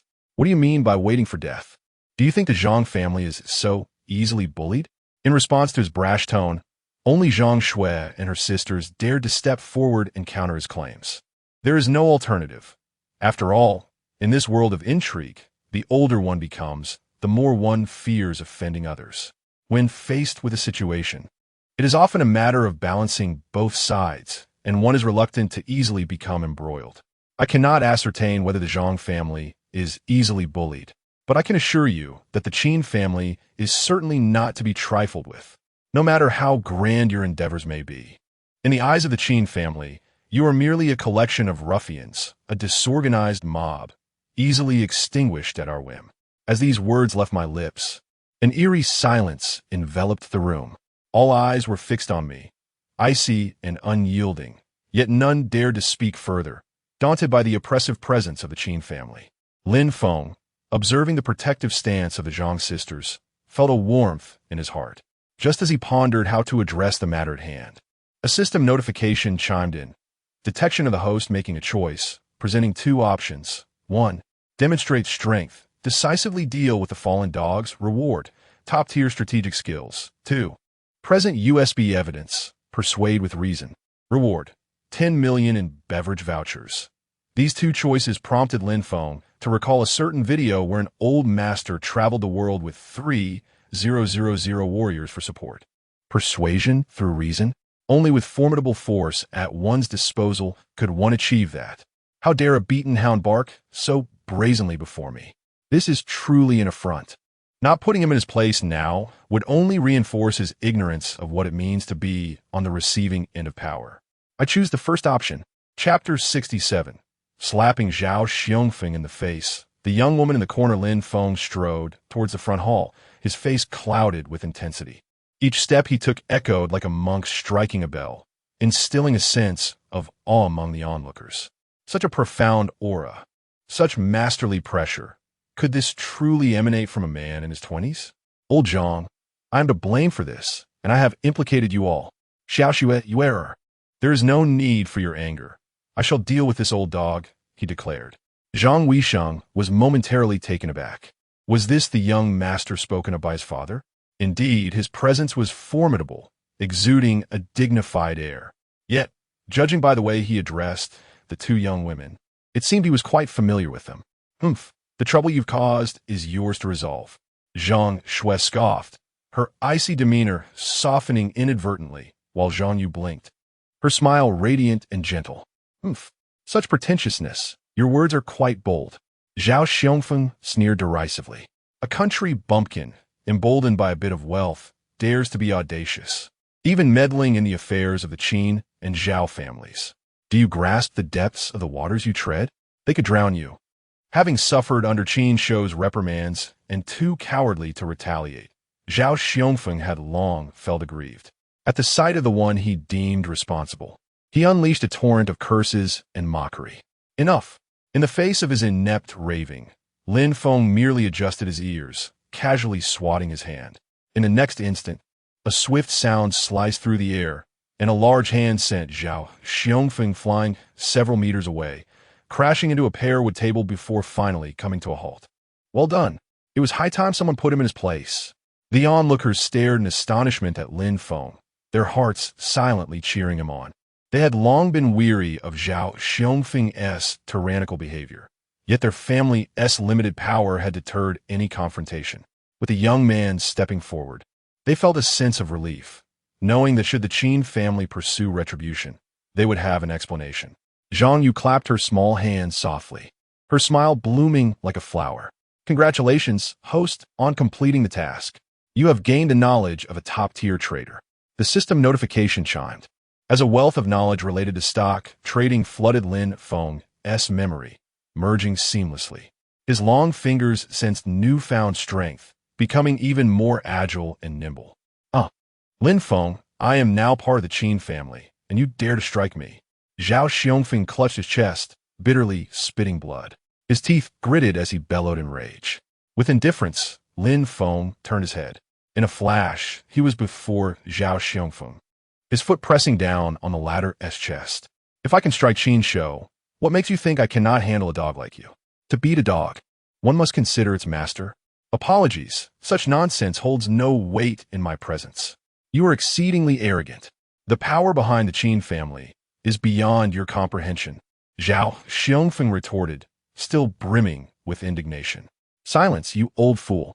Lin Feng raised his hand once more, delivering a slap that sent Zhao Xiongfeng's round head spinning 720 degrees before he collapsed, unconscious and unaware of his fate. I leave his reckoning to your Zhang family. Pointing at the lifeless dog, Lin Feng turned to old Zhang and asked this. Seems rather inappropriate, doesn't it? Zhang Weisheng said, a hint of unease in his voice. Dealing with Zhao Xiongfeng was trivial, yet this would effectively tie them to the current individual. Did they truly need to take a definitive stance? While he hesitated, old Zhang resolutely stood up, approached Lin Feng, and bowed slightly, saying, Young Lin, allow the Zhang family to handle this dead dog. I trust you will not disappoint us. Absolutely, Lin Feng replied, suppressing his menacing demeanor and responding with a nonchalant smile. I have further matters I wish to discuss with the Zhang family. What matters? Lin Feng paused, carefully organizing his thoughts before speaking. Firstly, I would like to request that the Zhang family increase their purchases of Zhao's beverages. Secondly, I need assistance in dealing with those who are spreading rumors. Upon hearing this, old Zhang's smile faltered as he replied, increasing the purchases is certainly feasible, given the variety and reasonable pricing of Zhao's products. They have garnered a good reputation among the general consumers. After a brief moment of flattery, he shifted his tone. However, the orders for the next quarter have already been secured with a deposit. Increasing the order for Zhao's products may lead to an excess that cannot be sold. He was well aware of the recent negative news surrounding them. Thus, to ensure profitability and maintain their reputation, he had decided to cancel the previously planned orders. What he expressed now was merely a polite evasion of the matter, for in his view, Lin Feng had the Zhao family backing him. The competition between the Zhao and Qin families was akin to a battle of deities. The Zhang family, being relatively small, could not afford to offend either side. Lin Feng, however, was resolute in his stance. I suggest we still increase the orders. Zhao Man has a pre-sale new product that is bound to be a sensation. As he spoke, he retrieved a USB drive from his pocket. Old Zhang, I understand your concerns, but I possess evidence of defamation and entrapment that can help restore Zhao's reputation. Furthermore, several media companies have already agreed to assist in promoting Zhao's pre-sale new beverages, and Douyin's official platform has also promised to provide traffic. In this information age, with the combined efforts of influencers and platforms, creating a few hit products should not be challenging. They will undoubtedly be in high demand. Oh, is that truly the case? Old Zhang's expression suddenly became fervent. Recalling the previous instance when young Master Wang spent extravagantly on his poker night and earned nearly 10 million in profit that same month, he believed that reintroducing a few hit beverages would also yield substantial returns. With that thought, Old Zhang finally nodded in agreement. Very well. I will instruct my subordinates to proceed with the original order for the beverages as a trial. After the negotiations concluded, the Zhang family wished to invite Lin Feng for lunch. However, since he had to address matters related to the Legend Cup finals that afternoon, he graciously declined. Xiaoyu, come with me to the company today. It's been far too long since you've gone live. Lin Feng said affectionately, tugging at Zhang Yu's cheek. The little one had not streamed at all during the 100-strong competition and elimination rounds. Fortunately, she had accumulated enough points to barely qualify for the quarterfinals. Other media outlets had abandoned the PK matches, leaving only 3 competitors, and he certainly did not want someone else to snatch away a top 3 position. Oh, fine. Zhang Yu nodded, and soon the two of them got into the car. As they watched the large black vehicle drive away, old Master Zhang instinctively pouted. Who would have thought that such an endearing old man could break free from a life of poverty solely through his own efforts? Father, where's our daughter headed? Should I send someone to follow her? Send more. I have a feeling that Lin is up to no good. My precious granddaughter must not fall victim to misfortune. Upon returning to the company, they walked through the bustling corridor where many female streamers cast curious glances their way. ISNT that the girl the boss first took under his wing? It appeared that her relationship with the two was rather close. As the young women observed Zhang Yu, she too was taken aback by the sight of numerous long legs adorned in black stockings. Brother Lin, there are so many elegant ladies. They are so handsome and poised. I want to be an elegant lady too. Hearing this, Lin Feng paused and looked at her. Beneath her gentle and serene countenance, she wore a dress with a pure white hem, complemented by knee-high white stockings and Mary Jane shoes. With this ensemble, this visage, and her personality, how could she possibly be an elegant lady? No, you're a sweet girl, not suited to be an elegant lady. No, I want to be an elegant lady. Zhang Yu stamped her little feet and pouted, prompting Lin Feng to chuckle involuntarily. Seeing him smile only made her more exasperated. No laughing. I'll be angry. Lin Feng shrugged. Be angry if you wish, but what does my laughter have to do with it? What can you do when you're angry? You'll just sulk in a corner until you cheer yourself up. Oh dear, Brother Lin, you're so annoying. She playfully thumped her chest with her small fist. The two of them playfully bickered as they entered the office. In the corner, a weary young woman silently observed them, her expression dim and unreadable, lost in her own thoughts. Chapter 68. The Incompetent Husband and the Malicious Mother-in-Law. Oh, have you all heard the news? After Lin Feng and his companion departed, a wave of chatter erupted. That night at the gathering, Song Si did not return to the hotel, and upon her return, she demanded to take over more than 90% of the commission. Is there something suspicious about this? I ask you, is that not an absurd statement? A girl with short hair rolled her eyes in disbelief. It would be strange if there were no issues involved. More than 90% of the commission amounts to nearly tens of millions. Even if the company distributes the remaining funds among us, it would only be a mere 2,000 or 3,000. Now I absolutely loathe myself for not being more proactive, for holding on to my pride, thinking that the wealthy would seek me out privately. Another girl, adjusting her glasses, joined the conversation. And there's more. One of our 3 major account hosts made an appearance today. While we can understand Song Si's absence due to overtime, that one named Yang something or the other also took leave for health reasons. My goodness, is President Lin really that energetic? How overwhelming. Several girls chattered excitedly. The previously frail young woman clad in tight denim jeans slowly perked up her ears, her thoughts drifting far away. Her name was Lin Feng, known online as Xiaofeng. At 28, she was a single mother, somewhat past the prime age. Yet due to her appealing figure and distinctive mature charm, she had been taken in by the company. She met her husband during her senior year, and before she could savor the sweetness of romance after graduation, she was urged to marry far away under the overwhelming support of his family. Initially, although her husband displayed some incompetence, the family dynamics were relatively harmonious, and during her IVF treatments, her mother-in-law showered her with warmth and care, providing a shaky semblance of happiness. Until the birth of her daughter, her once tranquil life unraveled into chaos. The inept husband fell into addiction, living in a constant state of delusion. The selfish mother-in-law favored sons over daughters, nitpicking incessantly. The infant in the cradle was left to fend for herself, leading to her inevitable decision to divorce and bravely live alone. The pressures of life became suffocating, forcing her to return to her parents' home with her child while she sought work to contribute financially. Her husband drained their property, emptied their accounts, and even took loans using her identity, adding to the burden of the child's formula and assorted expenses, which a typical job could hardly support. With no other choice, she decided to test the waters in a media company. Just as she reveled in her modest salary of $20,000, her colleagues informed her that some individuals earned millions in a single day. Furthermore, Those who performed poorly risked termination. The external pressures and the allure of wealth began to erode the will of this devoted wife and mother. Upon returning to the work area, the battle with Lin Feng you had already concluded. The opposing host was backed by 3 original wealthy patrons. Yet Lin Feng triumphed with overwhelming advantage. Next up was the second round of the quarterfinals. Inside Zhang Yu's live stream, a soft, melodious voice resonated. "Hello everyone, have you missed me?"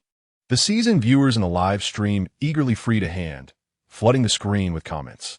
"Long time no see, hostess wife." Upon noticing that my wife was online, I was immediately drawn in by the scent of her presence. I disdainfully observed the man who merely glanced for 3 seconds before departing.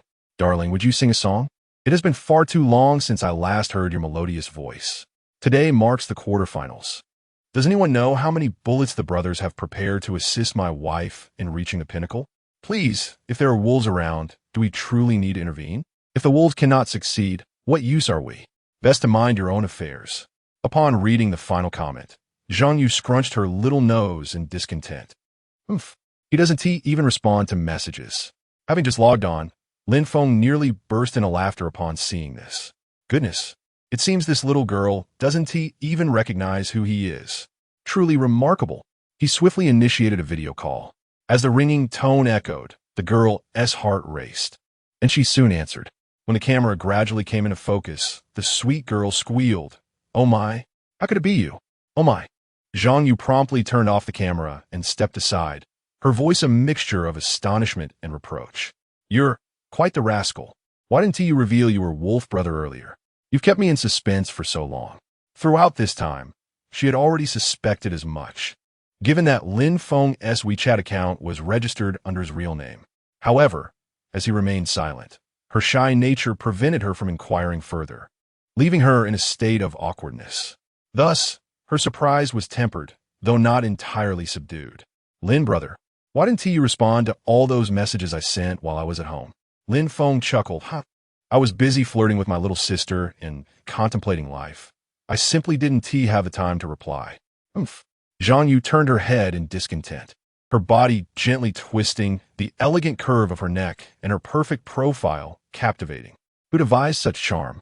With her slow reactions and soft voice, usually adorably naive, she was simply enchanting. "After handling matters with them, I came to find you. There's no need to rush. Everyone's eager to see me." "Oh, so that's why you suddenly came to my house." Zhang Yu, still miffed, pouted. "It seems it's my turn again." "That's not it," Lin Feng replied, scratching his head awkwardly. His conversational style was that of a blunt man, lacking the finesse to soothe. Thus, he swiftly changed the subject. All right.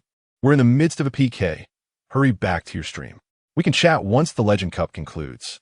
This method of diverting the subject typically proves ineffective with most girls, who tend to fixate on their grievances. However, Zhang Yu was different. Upon hearing a matter of importance, she reluctantly returned to her position to resume her broadcast. Upon her return, the PK health bar had already fallen significantly behind. He and Feng gazed at the large screen, silently speculating. Was the support for the only live broadcaster present truly this lackluster? Shouldn't they strive to uphold some standards? After 3 years of being a devoted wife, she still hesitated to relinquish her principles. Alas, the carnival effects displayed on the screen shattered all her boundaries. The Lonely Wolf sends the broadcaster a Carnival 99. The Lonely Wolf sends the broadcaster a Carnival 999. The Solitary Wolf dispatched gifts to the broadcaster's carnival, accumulating a staggering sum of several hundred million. The platform has already lifted the limit on gifts. Lin Feng, feeling too lazy to click through each one, opted to maximize the gifts directly, overwhelming the competition with an astonishing ferocity. Oh my goodness, the wolf is truly formidable. Upon logging in, he unleashes 9,999 gifts. Regardless of how many wealthy patrons the opponent has, as long as the wolf is present, the broadcaster on the opposing side is doomed. Goodness, that fellow must be cheating. Who can compete with him? The opposing broadcaster, Zhazi, felt a chill run down his spine at this sight. He had been mentally prepared for such an outcome, yet had refrained from speaking out due to his boss's presence.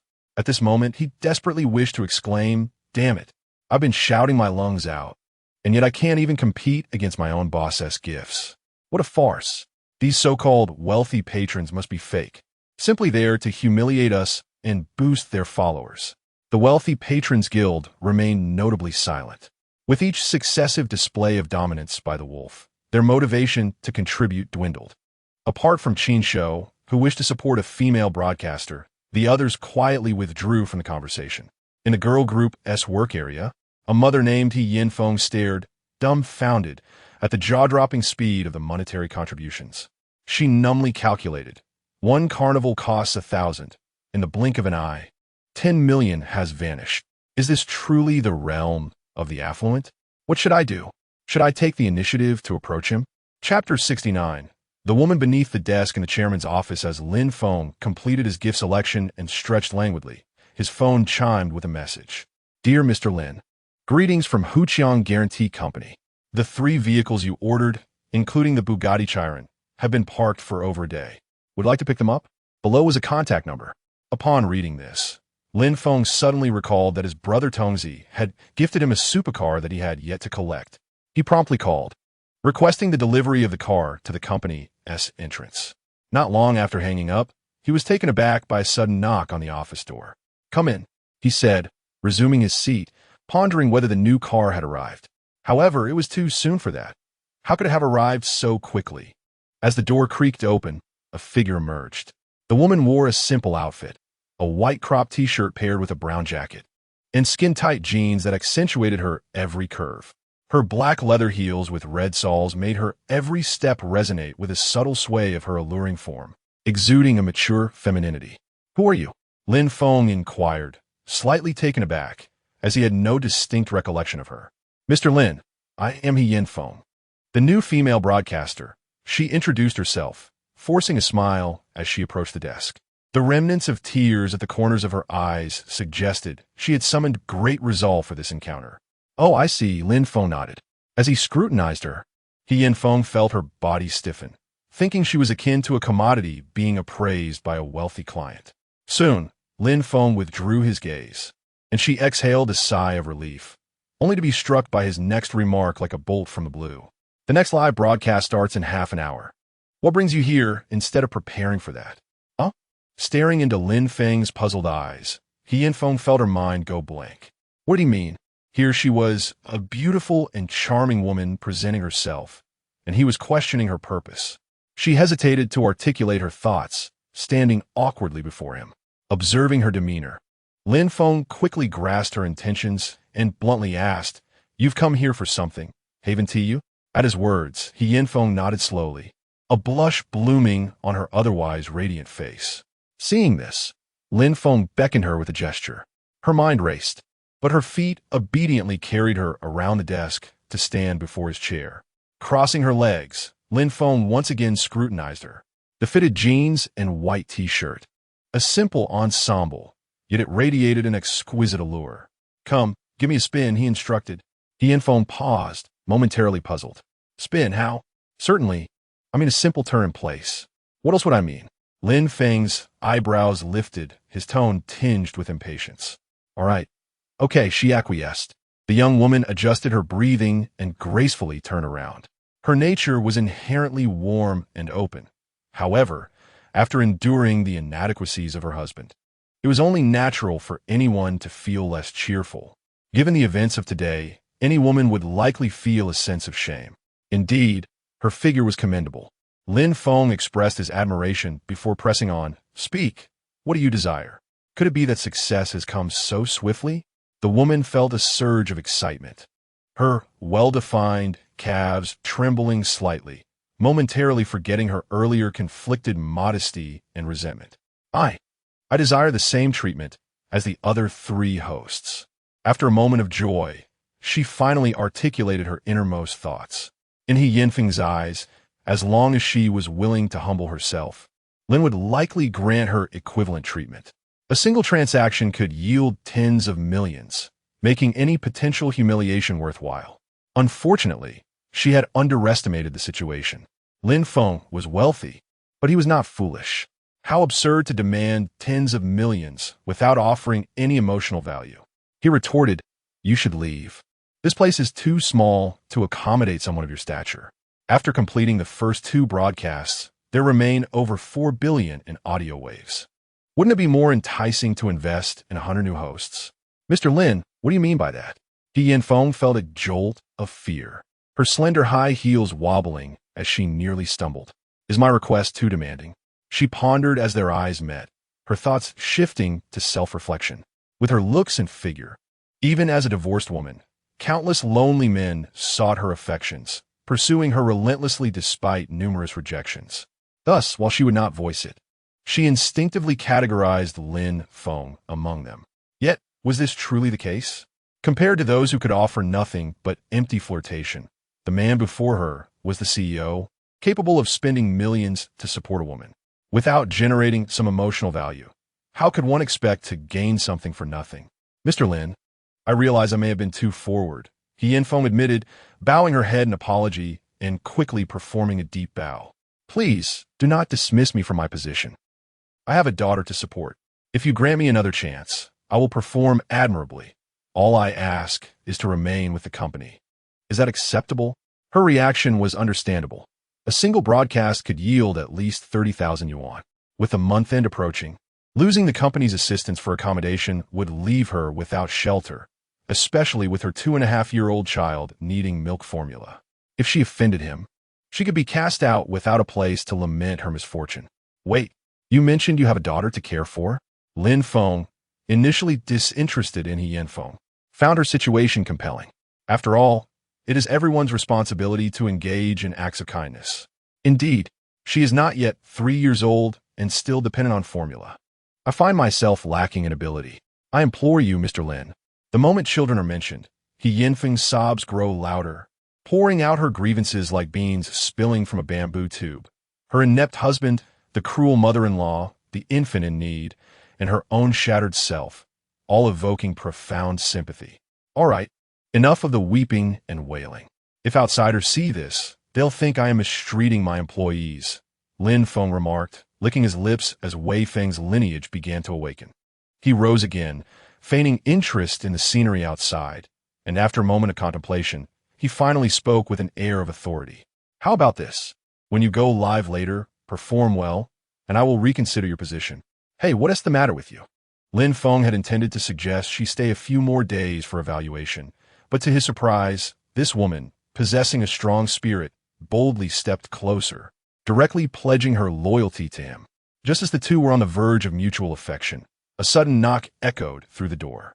Lin Feng was about to utter a word of caution, but he never anticipated that the intruder would forcefully push open the office door, leaving him no time to react. Brother Lin, I'm done with the broadcast. Zhang Yu's sweet voice resonated in his ears, yet at that moment, it felt like the whisper of a demon.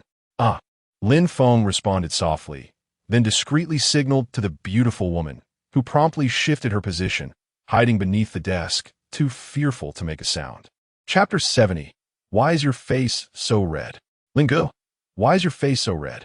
Confronted with Zhang Yu's inquisitive gaze, Lin Feng felt a twinge of guilt, yet he maintained an air of composure. It's nothing. What do you plan to do after your stream, you error? Zhang Yu, initially skeptical, decided not to dwell on it upon hearing him change the subject. She had grown accustomed to his tendency to vanish mid-conversation with girls. As for me, I don't have anything in particular to do. How about I sit here and wait for you to finish, and then we can go out together? Wait here for me to finish? Lin Feng clicked his tongue, inadvertently glancing downward before quickly shaking his head. I'm afraid that won't work. I have some important matters to attend to. Your presence here might hinder my progress. How would you say that? Zhang Yu pouted, her tone tinged with disappointment. I wanted you to listen to a new song I've learned, but now, humph. Gazing into her sparkling eyes, Lin Feng felt a flutter in his chest. In a corner, Lin Feng felt both anxious and fearful.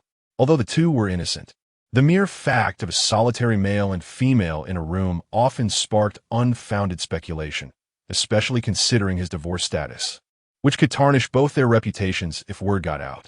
I have another live stream to attend to today. I am indeed quite busy. How about this? When I have time, I will make a special trip to your home to listen to you sing. Lin Feng's reasoning sounded relatively formal. After a brief moment of self-reassurance, Zhang Yu nodded in agreement. Oh, fine then. I'll wait for you to visit me at home. With that, her footsteps gradually faded away.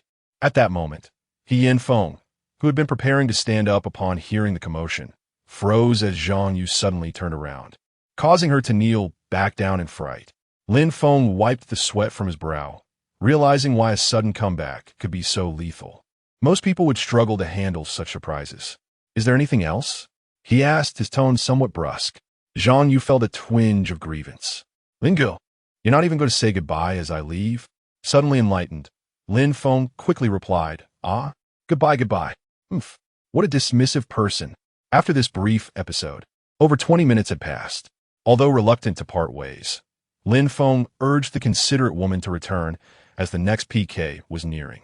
Before she left, they exchanged WeChat information. Lin Feng wiped away her perspiration and returned to the work area with a light step. Sitting in her chair, she gazed blankly at her phone's home screen. To be honest, given her temperament, she had always resisted ambiguous relationships. However, today's experience had subtly altered her perspective, especially with the nervous yet exhilarating feelings that were undeniably intoxicating. Life offers but one chance, and she was savoring every moment. Soon, the final round of the live stream commenced. With Song CI absent, the young ladies felt unrestrained and eagerly vied for the spotlight, unwilling to fade into the background. Oh my, with over 30 beauties, the camera can barely accommodate them. Dear brother, please do not rush. Kindly line up and approach one by one. What utter chaos! This is even less enjoyable than watching the live stream of a chair from a moon festival. In my humble opinion, it pales in comparison to Sister Chui's performance. It has truly lost its charm. The sentiment in the comments section swiftly declined as numerous viewers flocked to the rival live stream. Sister Chui, witnessing the influx of spectators, felt a surge of excitement and fervor. She was a relic of the ancient internet celebrity era, once basking in the adoration of countless fans. Now, however, she found herself relegated to the status of a marginal figure, and despite possessing a modest savings, a tinge of disappointment lingered in her heart.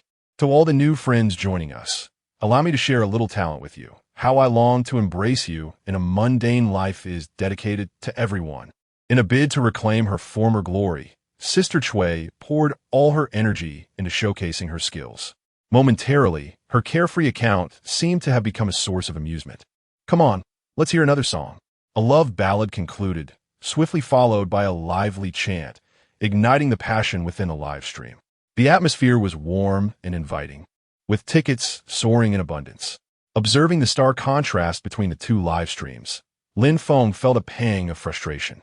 30-odd performers swaying could not compete with a single engaging chant from the rival stream. What a disgrace, he thought, and promptly summoned Vice President Lin Feng. Lu, take over the account. Let these foolish girls take a step back and reflect. We will assess their performance and eliminate those who do not measure up.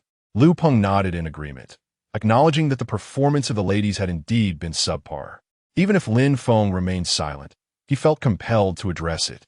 Will we still distribute the commission this time? Or? Lin Feng cast a sidelong glance at him, comprehending his unspoken thoughts.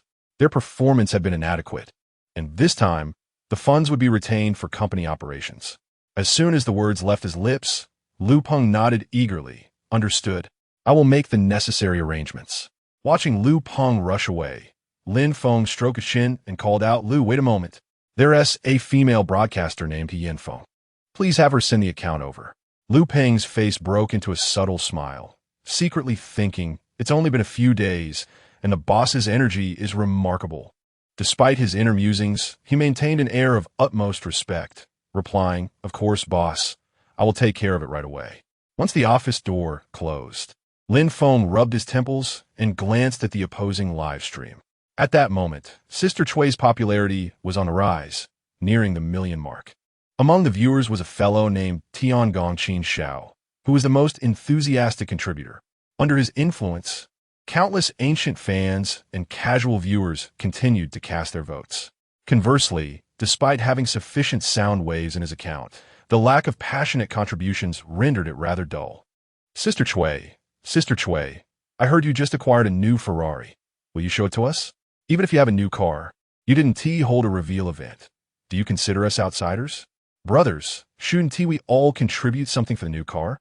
Amidst the flurry of snowflake-like comments, Chui Mei gracefully tossed her hair and candidly acknowledged, "What new car? It's merely a used one, just for casual drives and leisurely outings. If you wish to see it, I shall gladly show you." The camera panned, transitioning to another scene. Her family's underground garage, a veritable showroom of luxury vehicles, each more dazzling than the last. Upon settling into a crimson Ferrari and striking a captivating pose, the chat room erupted with excitement. What a magnificent car! Alas, the chassis shows obvious signs of wear. And the car enthusiasts are right. We shouldn't be overly critical. The exhaust may appear a tad aged, yet for a vehicle of its vintage, the maintenance is commendable. Chui Mei, I suggest you pay more attention to the chassis maintenance and refrain from aggressive acceleration to avoid any unfortunate mishaps. As the classic Ferrari made its entrance, numerous male viewers were elated, for it is indeed the quintessential toy for men. Who could possibly resist? Meanwhile, as they engaged in lively conversation, Lin Feng seized the camera equipment and made her way toward the chairman's office. Clad in snug jeans and adorned with a charming smile, she effortlessly captured the attention of many. Oh my, there's another car across the way. What does it matter how many vehicles are over there? It's a chaotic sight. No, look, they also have a vintage car over there, such character. That engine. Chapter 71. The bankruptcy of the Qin family. Following daily opinions, a single stone stirred up countless waves, prompting numerous netizens to return to Lin Feng's live broadcast room to witness whether this classic car leaned more towards business or sport. Upon entering the live stream, many viewers were captivated by her enchanting allure, causing some hearts to flutter uncontrollably. With such a stunning girl, why not showcase her sooner? Why the chaotic build-up? I can guarantee the airbags are absolutely original. It instills a sense of security. There's something intriguing here. My ex-husband was quite foolish. My friend has a penchant for such mature women. The only mature woman online without any gynecological issues. This beauty is truly striking. I've already taken screenshots to preserve this moment, planning to print them out tomorrow and place them in the safe for my grandfather during Qingming, so he can enjoy it in the afterlife. The allure of a mature woman is indeed a peculiar phenomenon. While foreigners may recognize a woman by her fragrance, individuals from the Dragon Nation discern age through imagery. Regardless of whether one is a freshman or a 30-year-old matron, as long as one pays attention to appearance without ostentation, exuding confidence and grace, they can be classified as a mature woman. Conversely, someone like Yang Fanyue, with her smooth and radiant skin, dressed vibrantly and flashing a fresh, sunny smile, embodies youthful charm. The distinction lies not in age, but in external charisma. Some individuals naturally carry the essence of a wife upon their entrance, a quality that ignites a man's protective instincts. Hello, everyone. I am Xiaofeng. Thank you all for your support. Lin Feng beamed at the explosive barrage of comments, genuinely pleased. After all, she had once been a beauty in her university days, surrounded by countless admirers. Had she not made the unfortunate choice of a partner and wished to avoid the stigma of being a second wife, she might have married a modestly wealthy young entrepreneur by now. Instead, she found herself a single mother, alone in a foreign land, yearning for a home. As she pushed open the office door, a man who had left a deep imprint on her memory reappeared before her. "Mr. Lin, your account has been activated. Is there anything else you would like to instruct?" Lin Feng lifted her chin, her smile radiant. Confident and graceful, she appeared far more composed than before. "The audience's response to you has been quite favorable. Why not take the lead in today's broadcast?" Lin Feng stroked his chin with a smile. "Weren't the viewers eager to see the cars? There's a new vehicle downstairs. Feel free to showcase it. The number of tickets you can garner will count towards you. The single elimination PK lasts for 1 hour. Even with only 20 minutes remaining to gather votes, with hundreds of thousands watching, even a few small gestures of appreciation could translate into substantial earnings. Mr. Lin, is this truly the case? I'm immensely grateful." Feeling the approving gaze of the man, Lin Feng experienced an unprecedented sense of fulfillment. As long as she worked diligently, exerting herself to alleviate her boss's burdens, she could indeed reap the rewards. As she descended the stairs, The barrage of comments continued unabated. Looking at the new car, nothing compares to the familiarity of an old car. It is comfortable and requires no break-in. What do you know?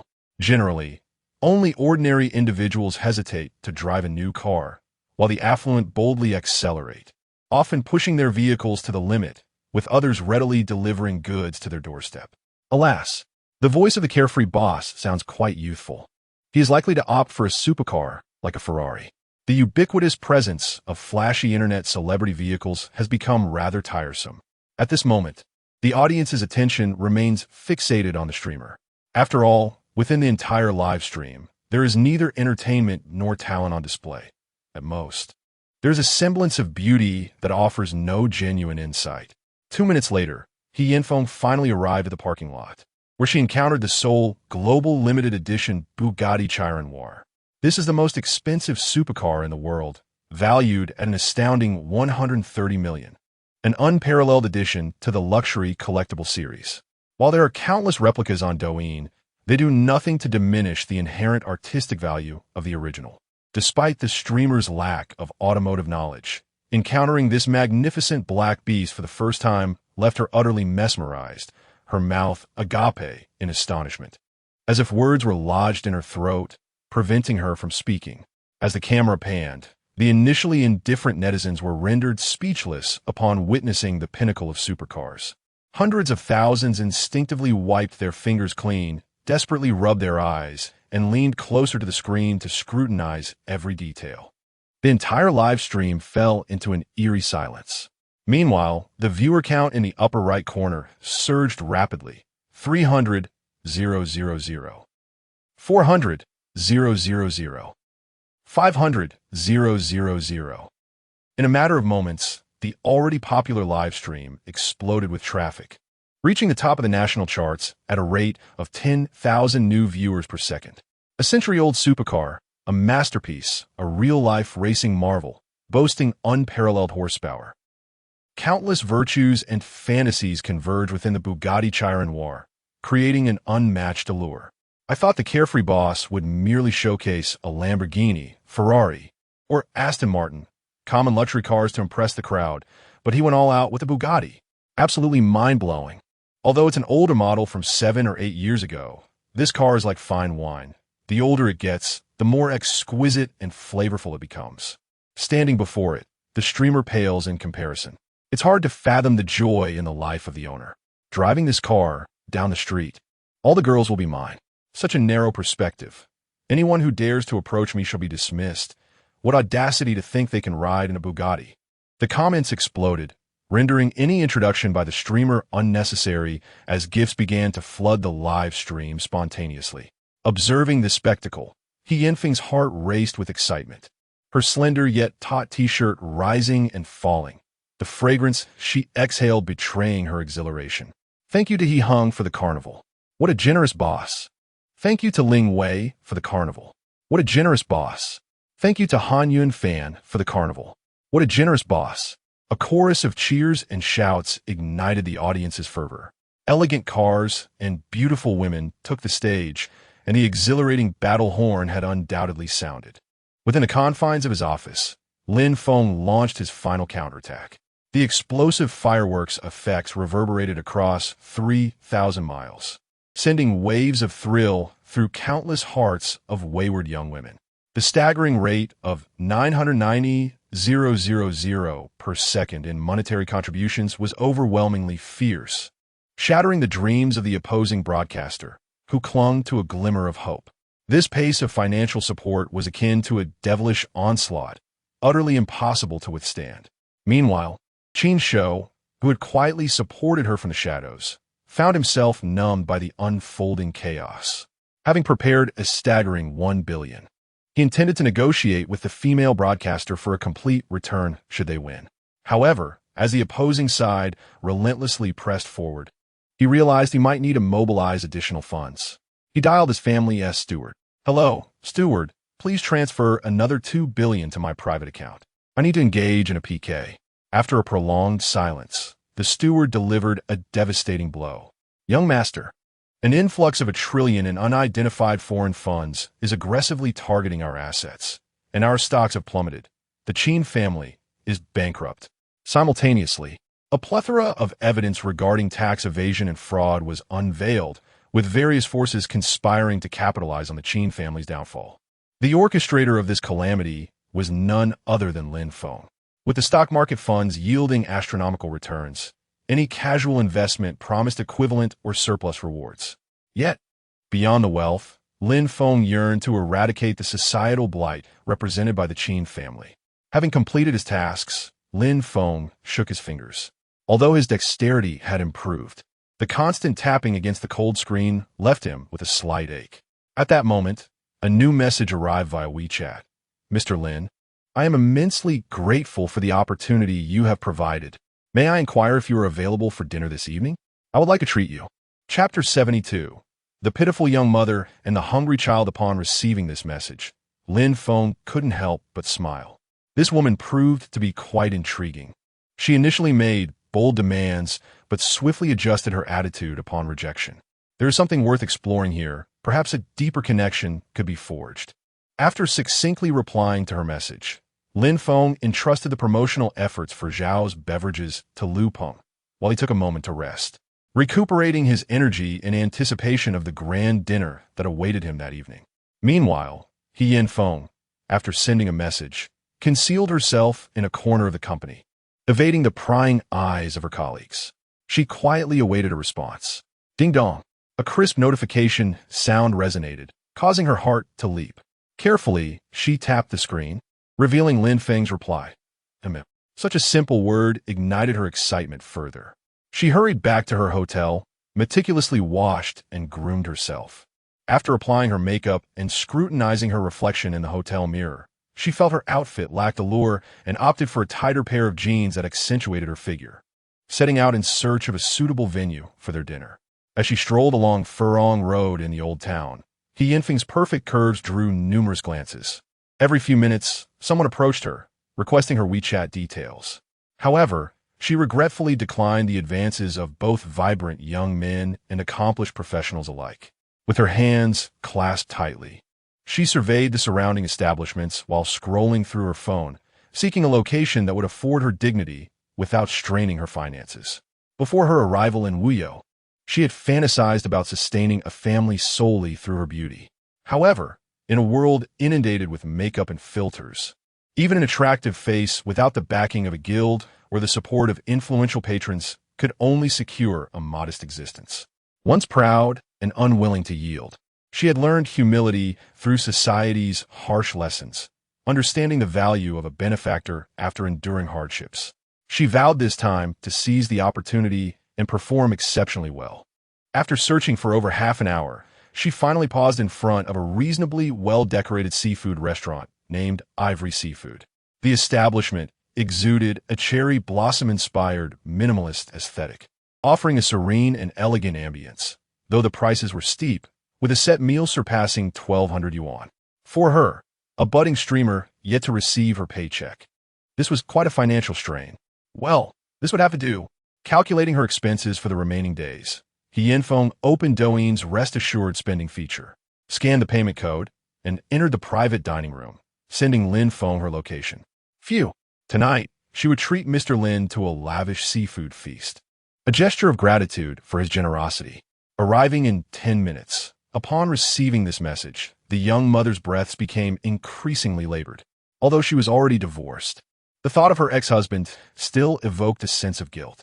After all, he was her first love.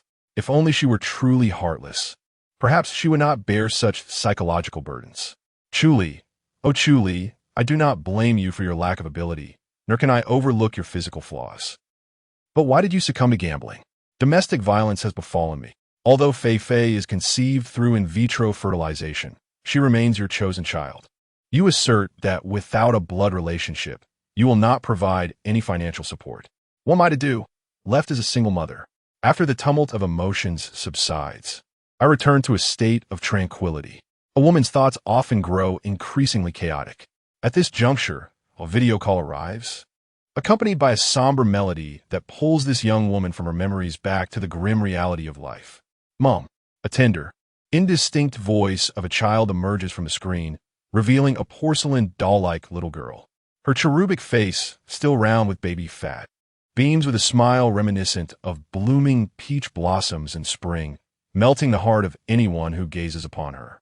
Despite her tender age, the nascent features of this girl strikingly resemble those of her biological mother. It is evident that she will grow into a remarkable beauty, much like her mother. Fei, Lin Feng gently wipes her tears, asking, "Have you been behaving lately? Remember to listen to your grandmother."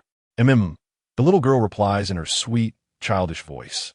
Just as a few words are exchanged, a fierce-looking elderly woman snatches the phone away, grumbling, "Just a few glances will suffice. The data costs are exorbitant." She then turns to the tear-streaked Lin Feng, her tone dripping with discontent. "Stop your weeping and earn some money to support this child you bore." Gazing at the dilapidated surroundings and her harsh mother, Lin Feng feels utterly drained. "Mom, I understand. I will earn money this month and send it back as soon as I receive my salary." Earning money. Only send back a few hundred. What good is that? The monthly formula alone costs over 1,000, not to mention diapers and clothes, which add up to 3,000 or 4,000. Your father and I can barely afford to support you both. The elderly woman complains, sighing deeply as she advises, "Xiaofeng, your daughter will soon start kindergarten. Your father and I really cannot support you both much longer. Perhaps you should return home and find a wealthy suitor to marry, to spare us the burden." The expenses of raising a child from birth to adulthood can reach astronomical sums, often calculated in the tens or even hundreds of thousands. Therefore, every time Lin Feng hears such remarks, she finds herself wavering, contemplating whether to continue her unwavering resolve. However, upon thinking of Lin Feng, she firmly shakes her head. "Mom, I can send you several tens of thousands next month. Let's put the remarriage idea on hold for now." Stubborn. The elderly woman scoffs. "Your father and I only earn 30 to 50,000 a year." As she prepares to end the video call, her weathered, cracked fingers hover over the hang-up button when Lin Feng hears another remark. "If you consider being someone else's mistress, just don't degrade yourself too much." Rural families do not harbor grand aspirations. They merely wish to live out their lives in peace. After the call concludes, Lin Feng's resolve strengthens. Born into a rural family in Chongya province, and being the only university graduate in her family, her parents and elders held high hopes for her, wishing for her success to repay their sacrifices. Yet, what has become of this?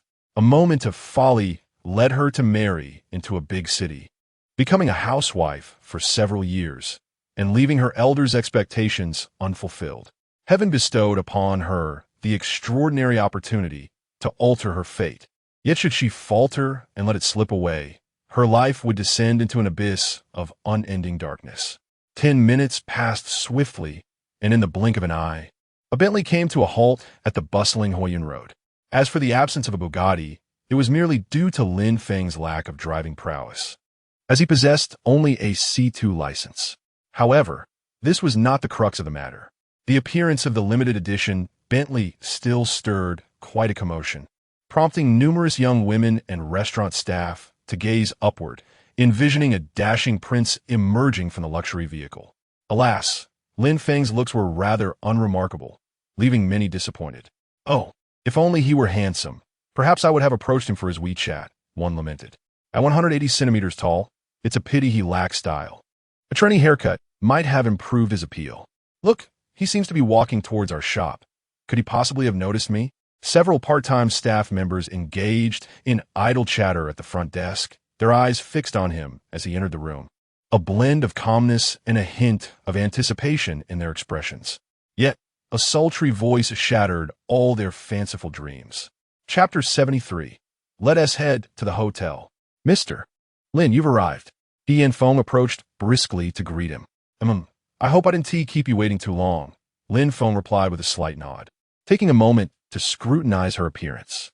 The beauty's silky, lustrous hair cascaded casually over her shoulders, while her short, pure white t-shirt failed to conceal the allure of her figure. The snug denim jeans, accentuated by a delicate waist belt, showcased her flawless curves exquisitely. The knee-high boots she wore served as an exquisite finishing touch, endowing her with an enchanting allure. "Let us step inside to converse," Lin Feng suggested, casting a casual glance at the onlookers. Lin Feng readily agreed, and the two strolled side by side toward the private room. Once they departed, the young women who had been observing from a corner released a collective sigh of relief and began to exchange their opinions. That infuriating man was just staring at me. He must be harboring a crush, yet he has a girlfriend and still gazes at other women. It's utterly discomforting. One complained. That woman seemed like a social media influencer. She is not bad-looking, but how embarrassing for her to invite a man to dinner, another chimed in. Perhaps she is attracted to his car. It looks decent and is probably worth around 7 or 800,000, speculated another. Just 7 or 800,000. That's rather ordinary. I thought it would be worth at least $1 million. This man lacks real capability, one scoffed. I believe a typical man should earn at least $1 million a year. The group continued their chatter animatedly. Before long, the store manager passed by and noticed them idling together, furrowing his brow. What are you all doing huddled here? Are you gossiping about the customers? Their private matters are none of your concern. Focus on your work. Though a commonplace admonition, it incited the ire of the young women, who felt their pride had been wounded, and they each donned sullen expressions. Seeing their reaction, the manager could no longer tolerate it. If you don't want to work, then don't. Pack your things and leave. Day after day, it's nothing but scrolling through social media and gossiping.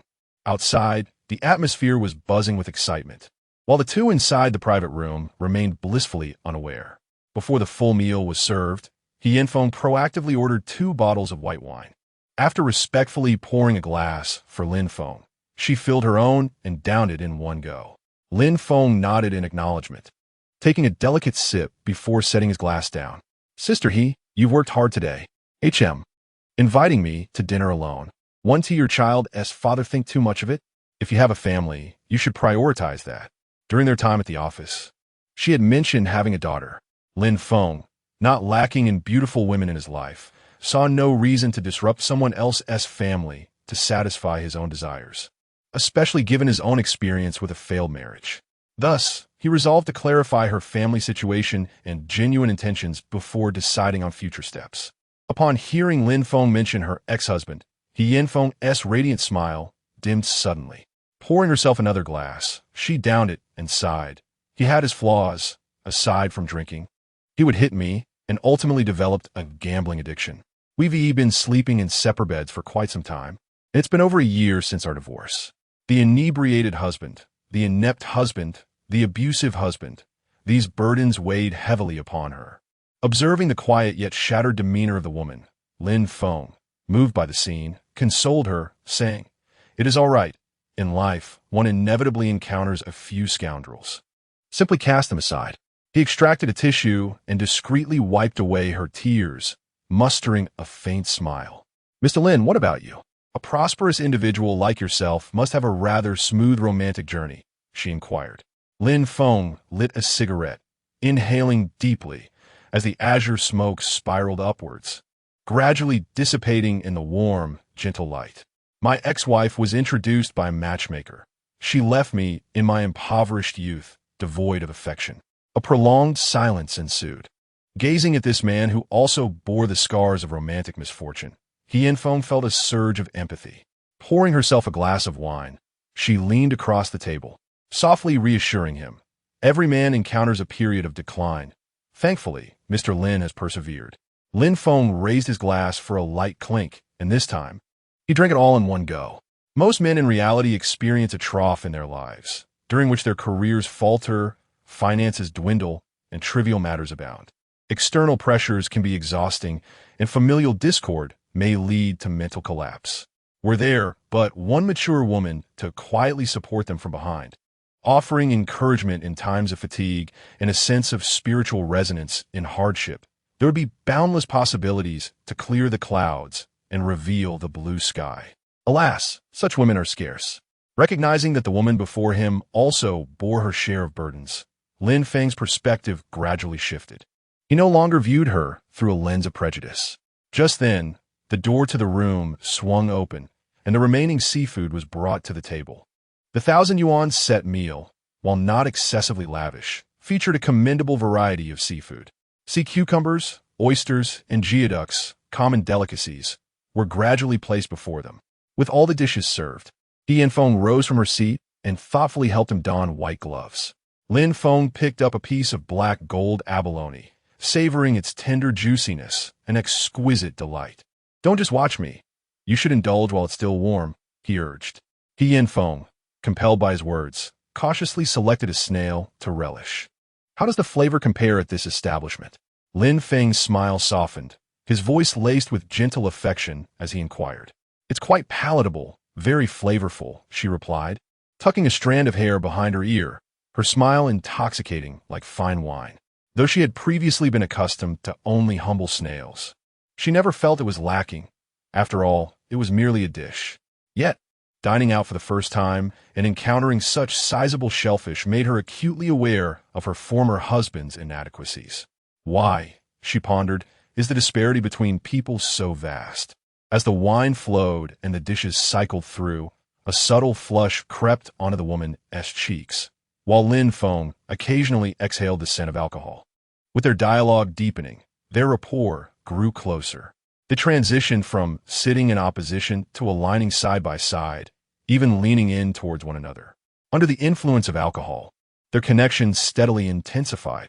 2.5 hours later, Lin Feng smoothed the hem of his clothing while Lin Feng tidied her flowing hair. Hand in hand, they departed from the somewhat disheveled private room and stepped onto the bustling street. Even at 11 o'clock at night, Furong Road remained teeming with life. Occasionally, they would wander into dimly lit corners where fresh pairs of young couples would emerge like fleeting shadows. As the effects of alcohol began to wane, the warmth in their hearts remained undiminished. Lin Feng looked up at a quaint tavern and suggested, "Shall we enjoy another round?" Seated on his lap, Lin Feng delicately traced her fingers across his palm, leaning closer to whisper softly in his ear, "I do not wish to drink anymore. There is a hotel just ahead. Let's go directly." Sensing the faint aroma of alcohol, Lin Feng nodded appreciatively. Subsequently, Lin Feng took the initiative to grasp his hand, leading him purposefully towards the nearby hotel. Her fervor put many men to shame, unreserved and genuine, with a clear objective in mind. This is precisely what makes mature women more alluring to men than youthful maidens. Chapter 74. Willing to become the plaything of the rich. In the lavish hotel suite, Lin Feng gazed serenely at the ceiling, exhaling wisps of smoke. After a prolonged moment, he extinguished his cigarette and turned his attention to Lin Feng, who lay beside him. Frail, yet yearning for more. The beautiful woman's cheeks were flushed, her expression radiating an unusual happiness. Lin Feng mused silently about her unfortunate fate before lighting another cigarette. As for Lin Feng, her emotions were akin to a dream. She could wholeheartedly swear that the time spent with Lin Feng was undoubtedly the happiest of her 28 years. I will arrange for Lu Peng to have a solo broadcast for you, and I will also ensure that traffic resources are allocated accordingly, Lin Feng said slowly. After a prolonged silence, he glanced over to see the lovely woman gently blinking, interpreting it as her silent agreement. In the early hours of the morning, having just completed his grooming, Lin Feng was suddenly startled by the sound of music. He swiped his phone to discover a voice message from Chu Yi. "Lingu, where are you? When will you come home?" The originally cool tone was now tender and melodious. Lin Feng glanced at the woman peacefully sleeping by his side and casually replied, "I'm working overtime." "What is the matter?" At that moment, the howling wind and the sound of snowflakes hitting his clothes resonated vividly. What's that sound?" Lin Feng raised his eyelids slightly, but was too lazy to inquire further. After a brief silence, Chu Yi spoke with a hint of melancholy. "It's nothing. I just miss you. Do take care of yourself while working overtime. I'll be heading back to school the day after tomorrow." Lin Feng responded with a lackluster before soon ending the call. The following day, not until noon did Lin Feng finally emerge from the hotel, only to discover delicate snowflakes drifting from the sky, accumulating several inches on the asphalt road. The hotel's soundproofing and the heavy curtains had shielded him from noticing the snowfall the previous night. At that moment, he recalled Chu Yi's peculiar phone call from last night. How could I have forgotten? She mentioned coming to my home. However, he pondered, why would she be calling from outside? Navigating the treacherous drive back to the villa, he noticed that workers had already begun clearing the streets. Yet the heavy snowfall from last night had left much work undone. As he trudged through the snow back to the yard, he spotted a series of indentations in the snow, which, upon closer inspection, revealed to be the delicate footprints of a girl, small and slender. Could it be that Xiao Chu did not stay at the villa? Realizing this, he hurried home to inquire with his parents. However, upon seeing his uncle descending from the second floor, he promptly closed his mouth. His mind was muddled after 3 consecutive days of turmoil. How could he have forgotten the connection between Chu Yi and his uncle, even though they had only been betrothed and had not truly become a family? That bond still existed. It was quite improbable for the two to meet, given Chu Yi's bashful nature. It was indeed a curious circumstance. Upon reopening his phone, he prepared to send a message to the girl, only to discover, upon clicking her avatar, that she had already boarded her flight back to school. He longed to offer a heartfelt explanation to Chu Yi about the suffocating feeling he experienced, which was indeed quite unpleasant. Out of both sentiment and propriety, he felt it was only right to offer some comforting words. However, just as the words were on the tip of his tongue, he abruptly halted his hand, ultimately choosing to silently transfer a small sum of pocket money, leaving a message wishing her well in her studies, thereby concluding the conversation. P.S. Eastern Airlines departs regardless of the weather. Once full, they take off. In the ensuing half-day, the young beauty, Yang Fanyu, also arrived at the time to commence her studies.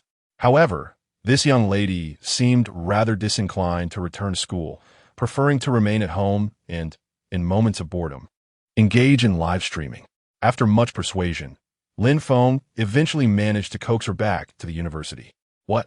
Was he afraid that the young master of the Li family would cause trouble? Eliminating the Qin family was a trivial matter. Sinking the Li family would be equally effortless. Around 5 in the afternoon, the snow began to taper off. Although elementary schools announced a day off, university students were still required to return to campus. After all, they are the pillars of the nation, soon to bear the weight of societal responsibilities. Laziness was not an option.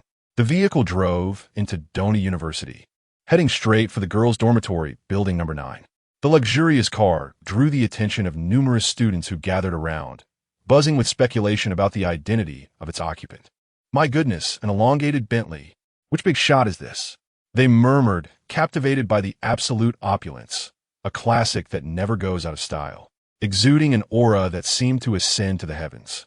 Though it may not rival the Bugatti Chiron of the top-tier magnate, Wolf, it was still quite impressive. Wolf? The one from Weo Media, the top-tier tycoon? Obviously, who else could dare to claim the title of Wolf? Male students passing by, upon sighting the dream car, shifted their discussions to the owner of the vehicle, fantasizing about one day being able to sit in such a $1 million luxury car, envisioning the thrill of such an achievement.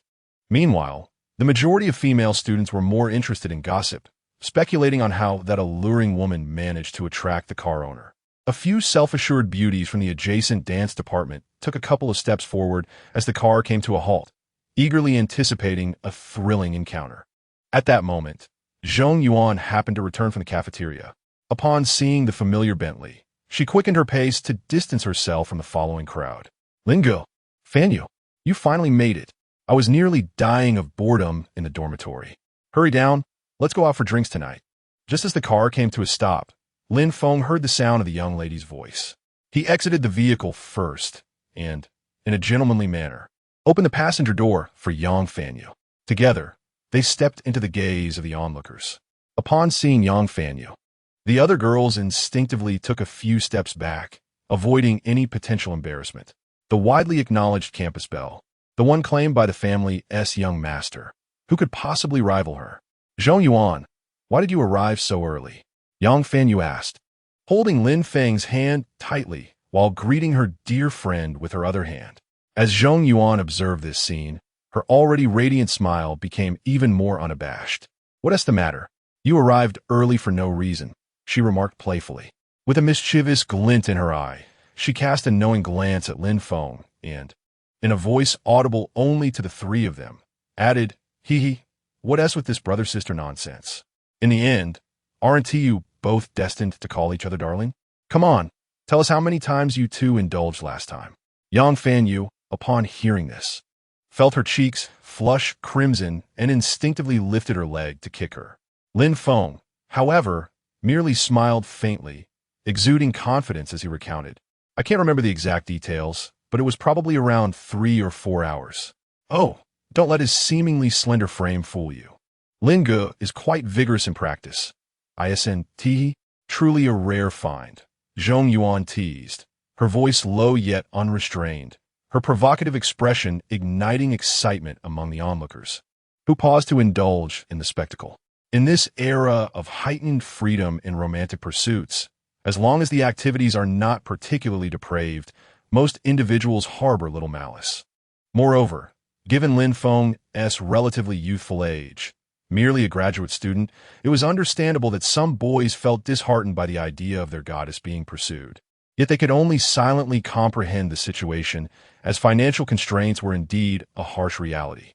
Amidst the hushed murmurs of the spectators, another figure pushed through the crowd, his voice resounding with a disruptive fervor. Yang Fanyu, how can you so willingly succumb to becoming a plaything of the wealthy? Chapter 75. The Male Best Friend? Indeed, it is the male best friend.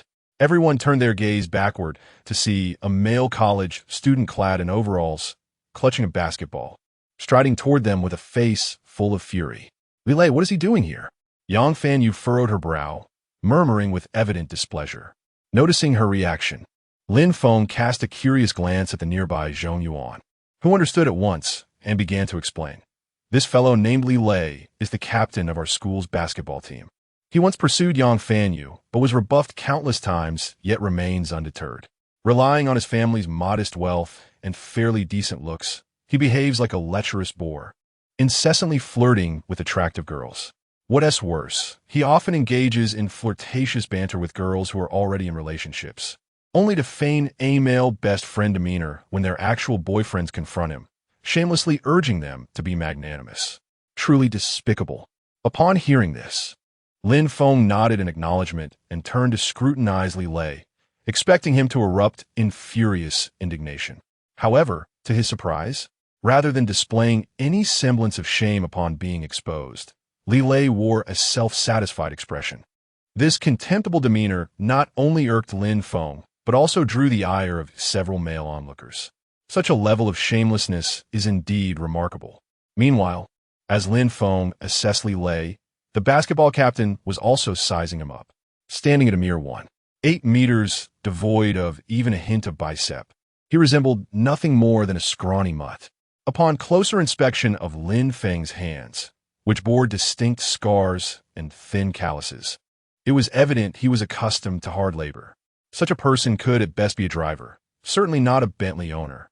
All right, I retract my earlier statement. Wealth truly reigns supreme, Lilei thought, relishing the notion of how he, a true scion of affluence, would shatter the delusions of this lowly man in front of numerous junior female classmates, particularly in the presence of Yang Fanyu, while displaying his ostentation and wooing a host of beautiful women. Zhong Yuan, do not speak so harshly. I merely enjoy befriending junior classmates.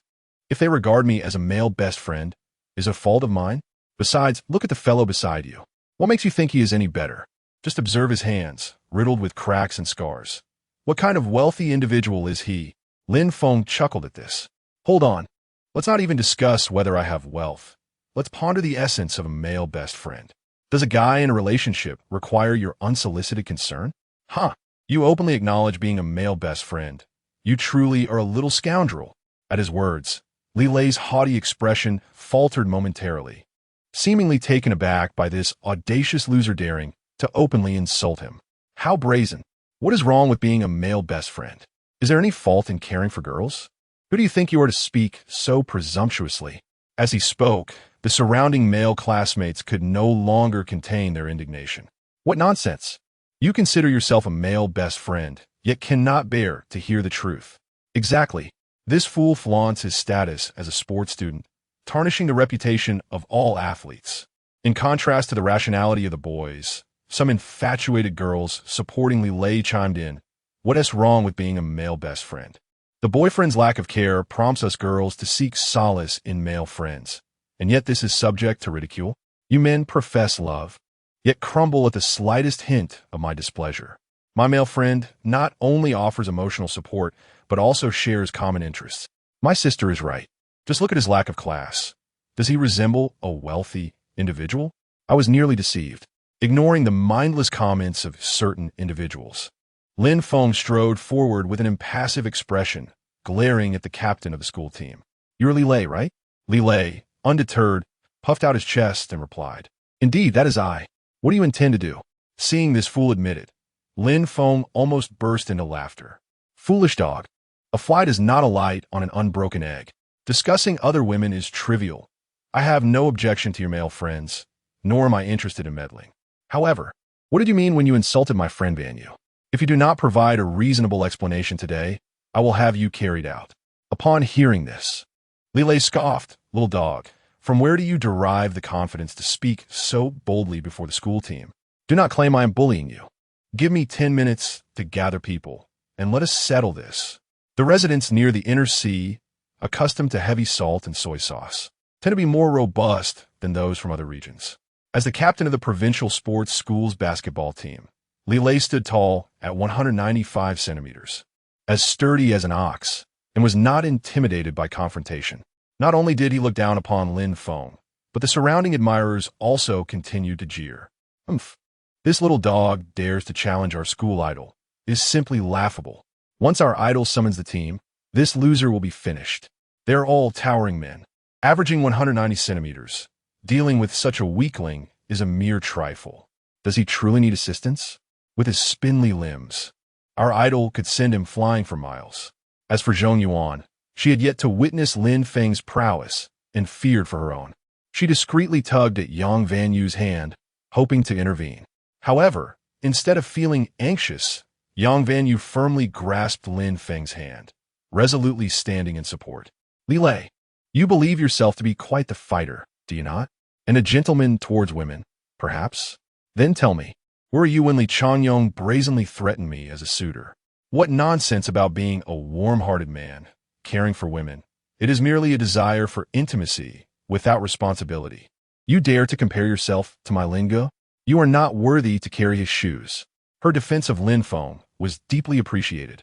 After all, a woman who stands together in times of trouble is indeed worthy of a man's respect. In contrast, Li Lei remained oblivious to the downfall of the Li family. The once illustrious Li heir now languished in prison. Merely hearing the name Li Changyong rendered him speechless. After stammering for some time, he could only muster a response. Seeing the hopeful gazes of so many girls around him, I share a strong bond with Li Changyong. Friends do not compete against one another. Additionally, I am acquainted with General Wolf. With my family background, I am undoubtedly superior to the riffraff surrounding you. It must be said that the role of the team captain holds considerable weight in the eyes of many students. Regardless of the facts, there remain numerous ardent admirers who firmly believe and support the notion that their idol is indeed an idol.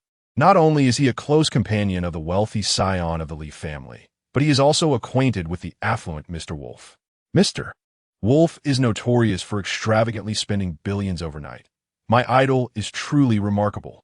Yet, the mere display of a dilapidated Bentley by a certain pretentious individual is enough to inflate his ego endlessly. Have you ever encountered Mr. Wolf? It would surely leave you in shock. Nonsense. My brother Lin is simply listening to this group of fervent fans. Yang Vanyu almost revealed Lin Feng's true identity. But fortunately, Lin Feng swiftly intervened. As for why Lin Feng chose to intervene, it was undoubtedly due to the arrival of a system task. Detecting that the host is about to make a choice, two options are presented below. 1. Self-reveal his identity, striking back at the crowd. Reward: 100 million dragon grain. 2. Deliver a genuine slap to Li Lei's face. Reward: top-tier basketball skills.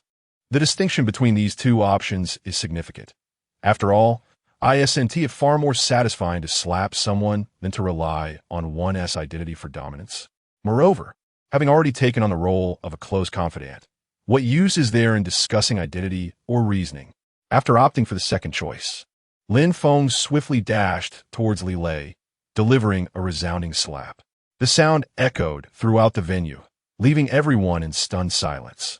Chapter 76. My idol is actually Lauda. Has he lost his mind? He actually took the initiative to strike. How dare he attack the team captain? Lin Feng's sudden action left everyone utterly unprepared. Even without clearly witnessing the manner of his assault, the onlookers felt a sense of dark satisfaction. After all, the basketball captain's domineering demeanor would evoke disdain in any rational individual. The aggrieved party, Li, was evidently bewildered by the blow. He touched the swollen imprint on his face, his expression one of incredulity. You actually dared to hit me? Of course. The answer was obvious. He had indeed struck him. Lin Feng, indifferent to Li Lei's confusion, controlled his strength and delivered another slap. With a resounding smack, both sides of Li Lei's face bore the mark of the encounter. Ah! He howled, his eyes bloodshot as he gazed at the surrounding admirers, feeling utterly humiliated. How dare he snatch away the woman I had my eye on, drive a better car than I do, and still have the audacity to strike me? Does he really think I have no pride? Clenching his fist, as large as a sandbag, he swung it toward Lin Feng's face with tremendous force. The momentum of the punch was so great that Zhong Yuan, terrified, covered her eyes, unwilling to witness the potentially gruesome aftermath of Lin Feng's injuries. However, after several seconds passed, no cries of agony reached her ears. Curiosity piqued. She slowly opened her eyes and was utterly astonished by the sight before her. He had captured Li Lei's fist. In front of the girl's dormitory, Lin Feng casually extended 2 fingers and effortlessly locked the hefty fist in place. Moreover, he even had the leisure to curl a finger into a hook and lightly flick Li Lei's large forehead in a teasing manner, reminiscent of a father playfully provoking his son. Li Lei reacted as if pierced by a steel needle, his agonized wail comparable to that of a slaughtered pig. Ah, it hurts terribly. Someone's trying to murder me. Call a doctor, call a nurse. His extreme reaction left the young admirers bewildered. Could it be that the idol they admired was a fool? He merely tapped your forehead lightly, and you act as if you're on the brink of death. In such a scenario, the girl's friends wisely fell silent. Lin Feng observed this spectacle with a cold smile. In public, one must refrain from causing serious harm. Yet there were ways to humiliate and vent his frustrations. There were indeed 9 methods of insult remaining. Congratulations, host, task completed. Reward, top-tier basketball skills. As the system notification concluded, Lin Feng found his postures had become even more precise. After being released, Li Lei clutched his forehead, glaring at Lin Feng with a mixture of resentment and disbelief. Though he dare not speak, his thoughts were tumultuous. I am the most handsome in the sports academy, the esteemed captain of the basketball team, the perfect idol in the hearts of countless girls. How could I, today, be struck on the forehead by a mere nobody? This fool truly thinks I am his son. How infuriating. I long to retaliate. Yet, for reasons unknown, there lingers an inexplicable sense of defeat. Could it be that this seemingly insignificant individual possesses an innate resilience akin to a character from a book, endowed with the strength of 4 dragons and 4 symbols? And you, Yang Fanyu, are you not the least bit surprised to witness my predicament? Did you anticipate my inability to contend with this loser? How absurd. I stand a height of 195 centimeters and weigh 250 pounds, so why would you assume I cannot triumph over a mere scrawny fellow? No amount of internal monologue can alter the reality. Li Lei has the ability to engage multiple women simultaneously, serving as their confidant while they revel in camaraderie, which clearly indicates he is no fool. Although he is reluctant to admit it, he is equally disinclined to escalate the confrontation, fearing public humiliation. He then glanced down at his overalls and the basketball beneath his feet, a resolution forming in his mind. You are Yang Fanyu's partner, am I correct? I too am among her admirers. Given that we are in a campus environment that discourages fighting, let us instead compete in basketball. The loser shall concede. Are you bold enough to accept? Upon hearing this, Lin Feng was taken aback. What nonsense is this fool spouting? You, who have faced rejection countless times, dare to speak of fair competition? No wonder he can play the role of a confidant. His ability to stir up trouble rivals that of certain individuals. In contrast to his incredulity, the other girls found nothing amiss. Our male idol embodies civility. After all, what era are we in where brawls are acceptable? We are not savages. Those who wish to pursue a lady must engage in fair competition. Use your basketball skills to defeat him. Bring glory to our sports academy. Go for it, idol. Amidst the cheers of numerous fervent fans, one fellow scratched his head in confusion. Wasn't it your idol who initiated the altercation? Moreover, he appears to be the boyfriend of the campus beauty. How does this constitute fair competition? It seems rather twisted. Silence. Setting aside the facts. Does having a partner preclude one from fair competition? A flamboyantly dressed woman interjected. Upon hearing the fans' unabashed praise, Lile instantly regained his confidence. Damn, had I known this, I wouldn't have resorted to fighting. Basketball is my forte. It not only attracts women, but also allows me to showcase my prowess. Truly a win-win situation. Hey, you, the loser, why have you fallen silent? If you are feeling cowardly, simply withdraw to avoid further humiliation. Isn't this rather shameless of you? Comparing your strongest skills to someone else's lesser abilities. Why not just compare bloodline reports? Yang Fan, you retorted sharply. Are you afraid that a paternity test would reveal that Lin Gu is actually your father? Though the girl was warm-hearted, it did not imply she was easy to intimidate. On the contrary, should anyone mention deceased parents or harm to loved ones, she would be the first to defend fiercely. In his recollections, this Lin Gu, apart from inflicting pain, seemed to lack proficiency in other sports. Conversely, Li Lei, despite his unlikable nature, undeniably possessed skill, having earned the position of basketball team captain. Rather than allowing Lin Feng to be ridiculed, it would be more prudent for her to stand up and confront the situation. Yang Fanyu, must you speak so harshly? If he dares not compete, he might as well concede defeat. Upon seeing Yang Fanyu's impatience, Li Lei felt an unexpected sense of reassurance. Just moments ago, he had been careless during their altercation, but now, as they prepared to engage in a basketball match, the urgency displayed by Lin only served to highlight his inadequacies on the court. This realization emboldened me to flaunt my prowess even more freely. Very well, I agree to the challenge, Lin Feng remarked with a sneer. His prior silence had merely been an attempt to determine whether a task could be triggered. Since it had not, he was eager to showcase his newfound skills and dominate the competition. The onlookers erupted in astonishment. Li Lei's admirers cheered wildly, seemingly convinced of an imminent victory, chanting fervently for their idol. Meanwhile, some neutral spectators shook their heads in dismay, silently lamenting, "Brother, you are making a grave mistake." Regardless of the varied opinions surrounding them, the outcome was already set in motion.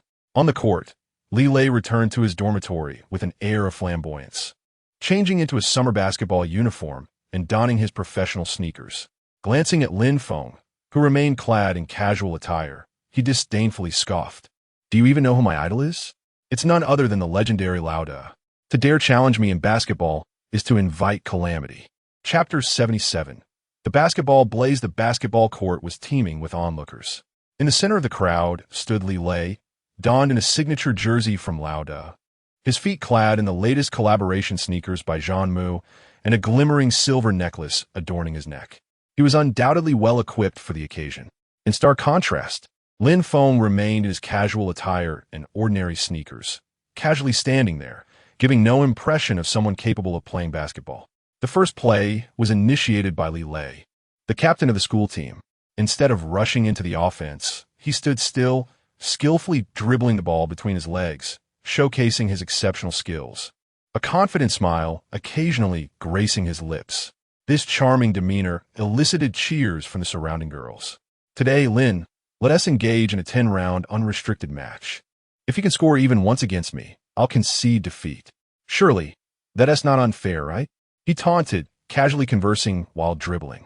It was evident that the captain, a member of the provincial reserve team, held his opponent in utter disregard. With a forceful strike, he propelled the basketball towards the ground, the heavy sphere spinning rapidly as it soared a meter or two above the surface. Li Lei then unleashed a powerful burst of energy with his back foot, taking 2 swift steps to approach his opponent. In less than 3 seconds, he stylishly positioned himself beside Lin Feng. This seemingly ostentatious display was, in essence, a testament to his absolute confidence in his speed and explosiveness. After all, daring to relinquish control of the ball in a one-on-one scenario without sufficient skill made it all too easy for someone to snatch it away. Wow, look at that speed. He finished before I could even comprehend it. Such muscle. He is so manly. Our campus idol indeed. Ladies, look at that guy standing there like a fool. Is he too intimidated to move? The surrounding chatter was lively, while Lin Feng merely wore a bemused expression, blinking as if on the verge of dozing off. As Li Lei arrogantly brushed past him, preparing for a dunk, Lin Feng finally shifted his feet, executing a precise and effortless snatch of the basketball midair. Before anyone could react, he turned his back to the hoop and made a casual shot. Thud! The ball swished through the net. At this sight, Yang Fan Yu let out an ecstatic scream. Lin Gu, you're so handsome. Nearby, his little admirers were left in disbelief, muttering, Are you kidding me? Our fully equipped idol was just outplayed by a guy in casual wear. At just 17, he was a special recruit. By 19, he had become the captain of the basketball team. At 20, he dominated the collegiate league. And by 21, he was a member of the provincial reserve team. To many classmates, Li Lei's basketball skills were a myth, undefeated within the realm of the T and even the entire city of Quan. Yet now, he was easily outmaneuvered by an unknown individual, leaving him bewildered. Li Lei stood there, mouth agape, clearly struggling to comprehend the sudden turn of events. A seamless interception followed by a back-to-the-basket shot. Was this guy truly unfamiliar with basketball? Surely, he had simply let his guard down, allowing this boy to outweed him. Otherwise, with his skills, he would have undoubtedly reacted in time. With determination, Li Lei opened his arms, adopting a defensive stance. Come on, he challenged. As the host, I let you score once, but now I shall demonstrate my true prowess. Lin Feng smirked, casually dribbling the ball with one hand before effortlessly tossing it through Li Lei's legs. With astonishing speed and grace, he executed the blue butterfly step, darting behind Li Lei. This ethereal movement left the onlookers in awe. However, this was merely an appetizer. As Lin Feng received the basketball beyond the three-point line, he leaped into the air, the sheer force of his momentum merging him with the ball, akin to a meteor plummeting from the heavens, crashing into the hoop with a thunderous dunk. The power of his windmill slam was nothing short of terrifying. Clang! The ball swished through the net, leaving the crowd in a state of disbelief, their mouths agape as if caught in a surreal dream. Smiles soar in the sky. Lin Feng thought as he returned to the ground, brushing off the dust from his hands. Was that even a concession? Li Lei's expression darkened, yearning to voice his thoughts. Yet the words faltered at his lips as a cacophony erupted behind him. The sound of shattering tempered glass jolted the mesmerized spectators back to reality. Li Lei stared blankly at the scene, swallowing hard. This was the newly installed national standard basketball hoop. Typically, it would require the weight of 3 to 4 adults to bend a single rim. Yet this individual had rendered it utterly unusable with just one dunk. Goodness, this is no act. With the support frame crashing to the ground, Zhong Yuan erupted in applause, shouting, Lin Gu, you're amazing. Absolutely stunning. Soon after, other students joined in, their cheers reverberating throughout the East Campus of the university. What incredible skill. It's enough to bring joy to anyone watching. This strength, this speed. Surely he would be a starting player in the NBA, gasped one student. If we could master such a move, our Dongshan basketball team would thrive. Xiao Dan felt overwhelmed, while Xiao Zhan quietly shed tears. Witnessing the shift in admiration from the crowd, Li Lei felt a surge of frustration. Just as he contemplated a retort, he glanced at the ruined hoop and opted to remain silent. At that moment, a robust voice resonated from the back of the crowd. What is all this commotion about? Students turned to see an elderly man with white hair, his expression stern, stepping onto the soccer field, accompanied by a stunning woman in gold-rimmed glasses. What happened to this basketball hoop? Who is responsible for this damage? Lin Feng assessed the elder before glancing at the woman behind him, contemplating. Though the old man appeared quite advanced in age, his gait was steady, exuding an aura of a seasoned master. The woman, not only striking in appearance, but also possessing an elegant demeanor, donned a white form-fitting dress paired with golden glasses, radiating both grace and allure, a rare beauty indeed. It was I, Lin Feng declared, unwilling to evade responsibility for the damage. Wu Dasong scrutinized Lin Feng. Skepticism etched on his face as he retorted, How did you manage to break it? Yang Fan, upon seeing Principal Wu Song, hurriedly approached to explain the situation. The latter, taken aback, glanced around at the students. In the next moment, an eager student handed him the earlier footage. Though the video was brief, lasting less than 3 minutes, the content within left Wu Song utterly astounded. The remarkable techniques displayed, shadowless steps, aerial maneuvers, and explosive dunks, seemed to transcend the limits of human capability. Witnessing Lin Feng's terrifying prowess, Wu Song's previously icy demeanor gradually ignited with fervor. Such talent from Dongshan province must be recruited into the school. Overwhelmed by the urgency of the moment, he set aside concerns about the venue's repair costs and eagerly addressed Lin Feng. "Greetings, student. I am Wu Song, the principal of Doni. Your speed and explosiveness showcased in the video are commendable. However, there are certain technical deficiencies that require systematic training. Why not join our school? I can advocate for your inclusion in the national team, and with swift progress, securing a gold medal at next year's Olympics would be within reach." These words evoked a collective gasp from those present. The principal's personal invitation, along with the endorsement for the national team, was nothing short of extraordinary. The national team, a bastion of elite athletes, represented the pinnacle of every sports student's aspirations, a coveted battlefield pursued throughout their lives. All eyes turned to Lin Feng, filled with envy. Such an opportunity was surely one no one could refuse. This individual was truly destined for greatness. Meanwhile, Li Lei lurked in the shadows, his expression twisted with resentment. "Damn it, I broke into the school at 17 and am still just a provincial reserve player. And this Lin, competing in casual attire, shows such blatant disrespect for basketball. Why should he be granted direct entry into the national team?" Chapter 78. In the midst of envious and expectant gazes, Lin Feng merely shook his head nonchalantly, not interested. His enrollment had long been canceled after graduating from high school. Moreover, wouldn't it be more delightful to spend time pursuing romance rather than participating in a trivial competition? After his refusal, he whispered a few words to Yang Fanyue and swiftly disappeared. Upon witnessing Lin Feng's abrupt departure, the entire student body erupted in commotion. After all, it was the national team. How could he so casually decline such an opportunity? Most present were merely there for the spectacle, unaware of the luxurious car Lin Feng had driven. They only knew that joining the national team was an unparalleled honor. They lamented and shook their heads in despair. Principal Wu Dasong was equally astonished. According to his character, he would never consider a second round of recruitment after being turned down.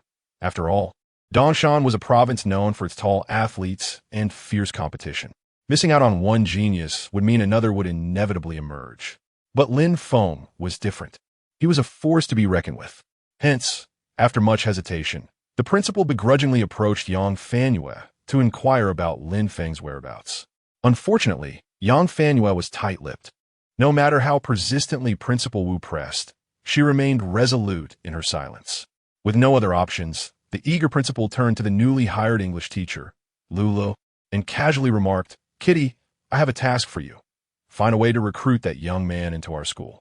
The young woman, named Kitty, furrowed her brow, wishing to refuse the principal's unreasonable request. After all, she was not part of the admissions office and had no expertise in recruiting students. However, after a moment of contemplation, she realized that as an intern, rejecting the principal could jeopardize her job. Reluctantly, she nodded in agreement and hurriedly followed the direction Lin Feng had taken. Meanwhile, after leaving the scene, Lin Feng did not rush home, but instead meandered around the campus, observing young couples in love, reminiscing about his own dreams of university life. Watching the girls strolling hand in hand, clad in their JK stockings and stylish outfits, he was struck by the essence of youthful beauty. Alas, it was not summer, and they were bundled too warmly. After a brief moment of observation, his phone buzzed. Sliding to unlock, he found a message from Chu. "Lingu, I'm sorry. I just returned to the dorm and only saw your message now." "No worries," Lin Feng replied casually. After a moment's thought, he couldn't help but inquire about the previous night. "Did you meet my uncle last night?" "Not exactly a meeting. I saw him at the entrance of the villa, but didn't have the courage to go inside." Upon hearing this, Lin Feng felt a slight relief. This was for the best. Given their relationship, an unexpected encounter would indeed have been awkward. He then glanced at the pending transfer payment, pondering, why hasn't my transfer gone through? Is it because you think the amount is insufficient? The other party has been typing for quite some time, and after a long wait, I received a simple message. I just don't want to rely on you too much. Upon reading this, Lin Feng felt a bit perplexed. You are my woman. Should it not be expected for me to transfer a bit of pocket money? Within the prestigious Shanghai Art Academy, Chu Yi, having just finished her morning routine, reclined on her bed with a radiant smile. In the past, she had often perceived herself as a hidden mistress, her strong sense of pride urging her to escape such an awkward identity and strive for independence. Her haughty nature compelled her to confront challenges head-on, vying for the position of the queen among the harem. This duality of conflicting emotions tormented her, especially since the moment she departed from Tang Chun, during which she felt the urge to delete Lin Feng's WeChat account on more than a dozen occasions. However, all of this dissipated the instant Lin Feng acknowledged her as his woman. Men like Lin Gu, who are not only affluent and capable, but also tender-hearted, are rare. Rather than choosing to withdraw and leave room for someone else, it would be better to enhance her own qualities to capture his attention and ascend in status. I don't want to accept money, as it might appear too materialistic, she replied. Lin Feng, seeing her reluctance, did not insist. All right, Chu, feel free to contact me whenever you need money in the future. Okay, I'll ask Lin Gu for funds once my living expenses run out. But please don't transfer too much.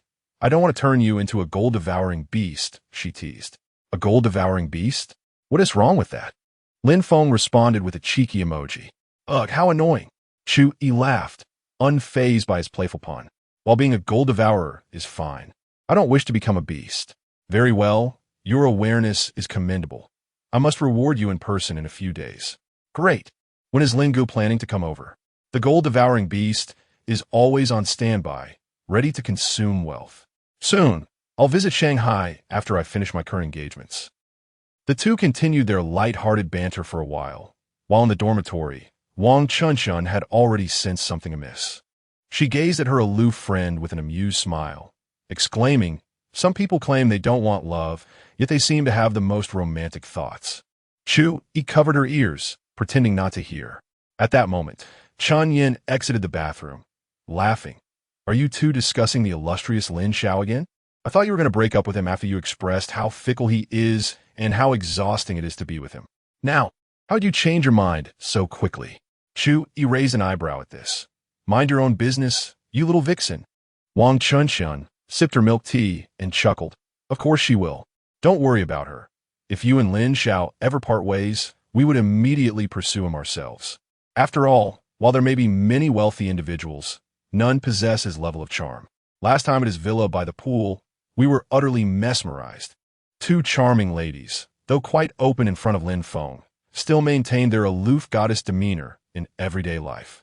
Unable to withstand the relentless teasing from their two roommates, they blushed and swiftly dove under the covers to hide. Naturally, the other two girls could not let this go easily. They crept up the small staircase and continued their playful banter, whispering in her ear. Despite their serene demeanor in public, once back in the dormitory, their true selves were revealed. The content of their conversation was so risque that it could hardly be shared without fear of reprimand. Under the pressure from both sides, Chu Yi could no longer endure and decided to retaliate. The intensity of the three girls' playful skirmish led to an accidental drop of a phone onto the floor. Wang Chunshun quickly picked it up just as a notification popped up. She halted the others, saying, Little Chu, Yin Yin, there's an audition for a film crew in the courtyard tomorrow. Shall we get a try? Meanwhile, after concluding their conversation, it was around 6 in the evening. The sky gradually darkened, prompting Lin Feng to decide to drive home. Just as the Bentley began to move, a figure appeared by the right side window. She tossed her hair back and gently tapped on the car window. Hello, classmate. I am Kitty, your English teacher from our school. Chapter 79. Lin Feng's peculiar taste. The car window gradually descended, and Lin Feng curiously surveyed the beautiful teacher.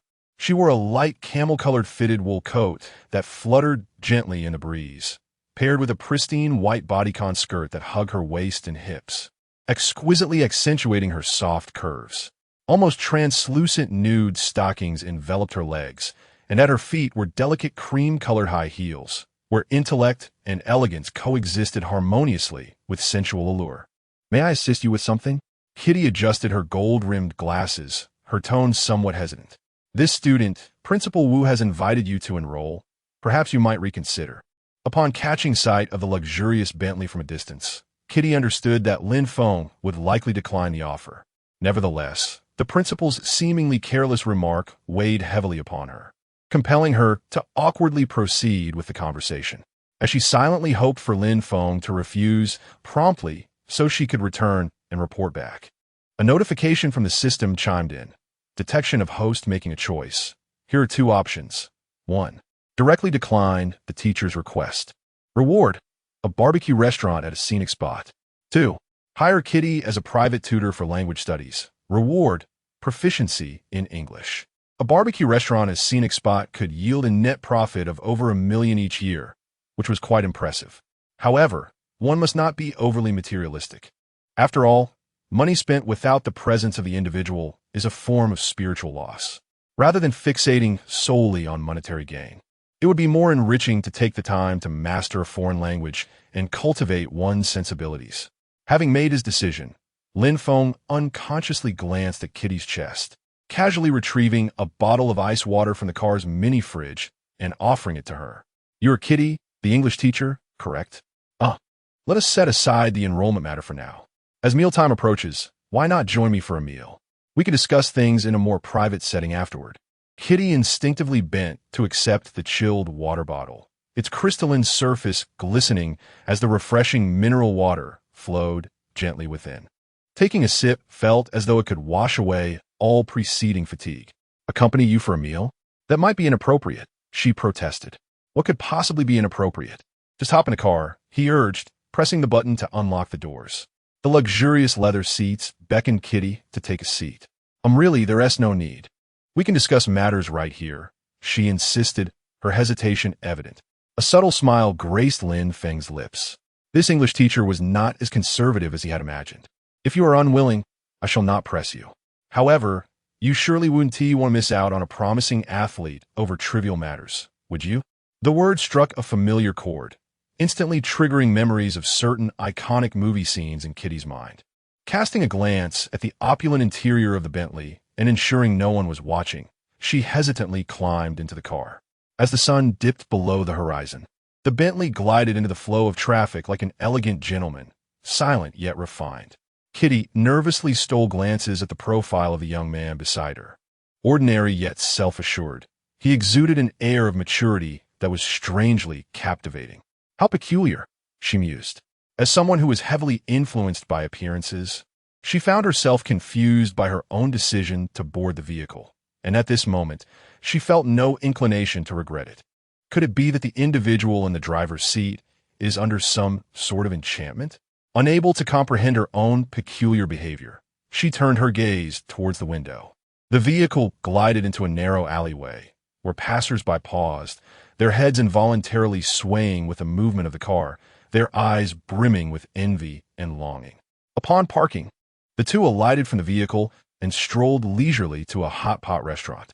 The atmosphere inside was vibrant and bustling, with the signboard reading Old Double City Hot Pot in fiery red, eliciting an irresistible urge to savor its offerings.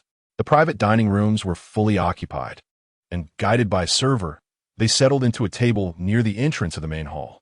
"Sir, madam, our establishment specializes in authentic Old Double City Hot Pot. I recommend the two-person set menu," the middle-aged waitress suggested in a thick local accent.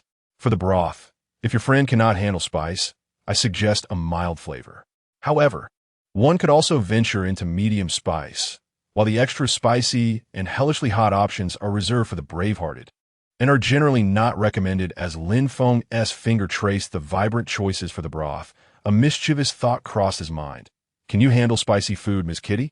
Kitty paused momentarily, sensing the mischievous intent behind his smile, yet she nodded slightly.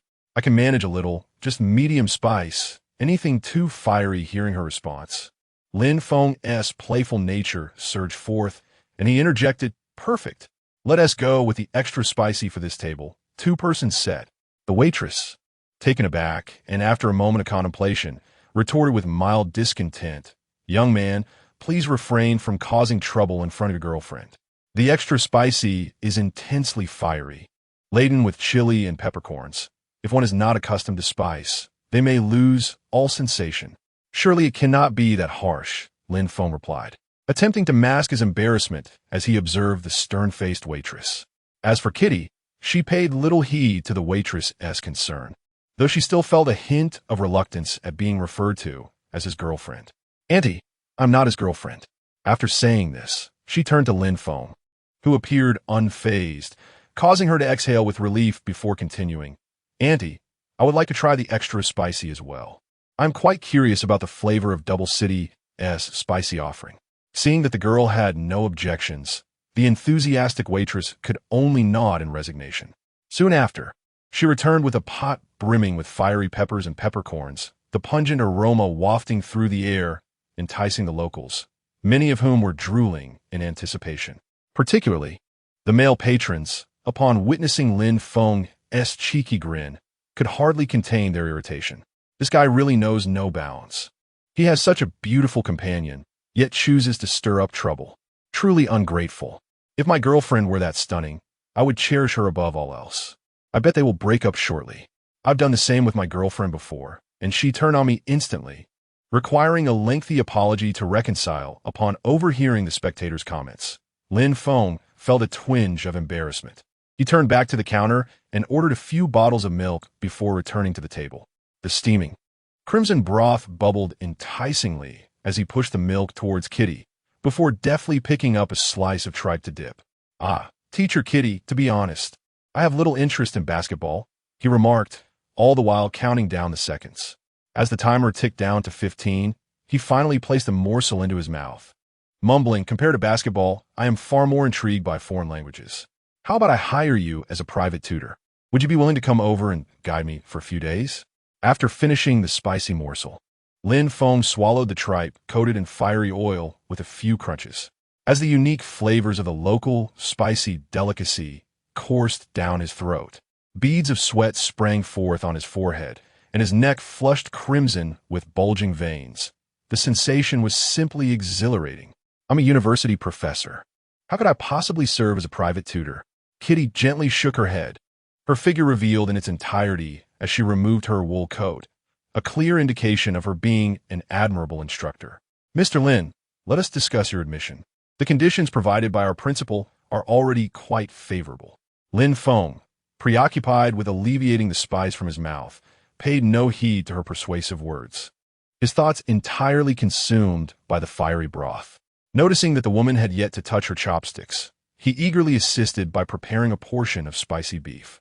Placing it in her bowl, come, let us first enjoy the food. We can discuss serious matters after our meal.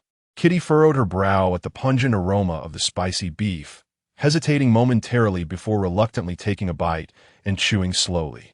Observing her compliance, Lin Feng couldn't help but wear a triumphant smile, quietly anticipating her reaction to the fiery dish. Wealth certainly has its privileges. One can indulge in mischievous pleasures without fear of reprisal. Chapter 80. $10,000 an hour. How does it taste? Is it authentic? Lin Feng cast a sidelong glance at Kitty, pulling a tissue from beside him to wipe his mouth with a mischievous grin. Gazing at her exquisite visage, he imagined her shedding tears from the spiciness, and his heart brimmed with joy. However, after a moment, he noticed that the girl merely squinted slightly, seemingly unfazed.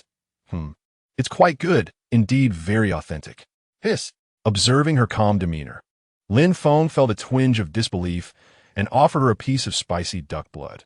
Try this one. Kitty glanced at Lin Feng's chopsticks but accepted the duck blood, taking a bite of its edge. Lin Feng was utterly bewildered. He had nearly lost his composure from just one piece of tripe. Yet this young lady could eat 2 pieces without a hint of distress. This was utterly baffling. Don't you find it spicy? Lin Feng could not resist inquiring. Kitty looked up, blinking. It's all right. The spiciness is quite suitable. All right, quite suitable. Hearing this, Lin Feng's irritation grew. He glanced at the plate of tripe on the table, convinced that it was the peculiar quality of the tripe that was to blame. He dipped another piece for her in the spicy oil and placed it into her bowl. Here, try this. Upon seeing the piece of tripe drenched in chili, Kitty's brow furrowed even more. It was known that she was a Virgo with a slight obsession with cleanliness. However, recalling the principal's serious demeanor, she steeled herself and bit into the extremely spicy tripe, swallowing it after a few chews. I'll just cook my own. After finishing the tripe, she did not wait for Lin Feng to urge her and began to eat independently.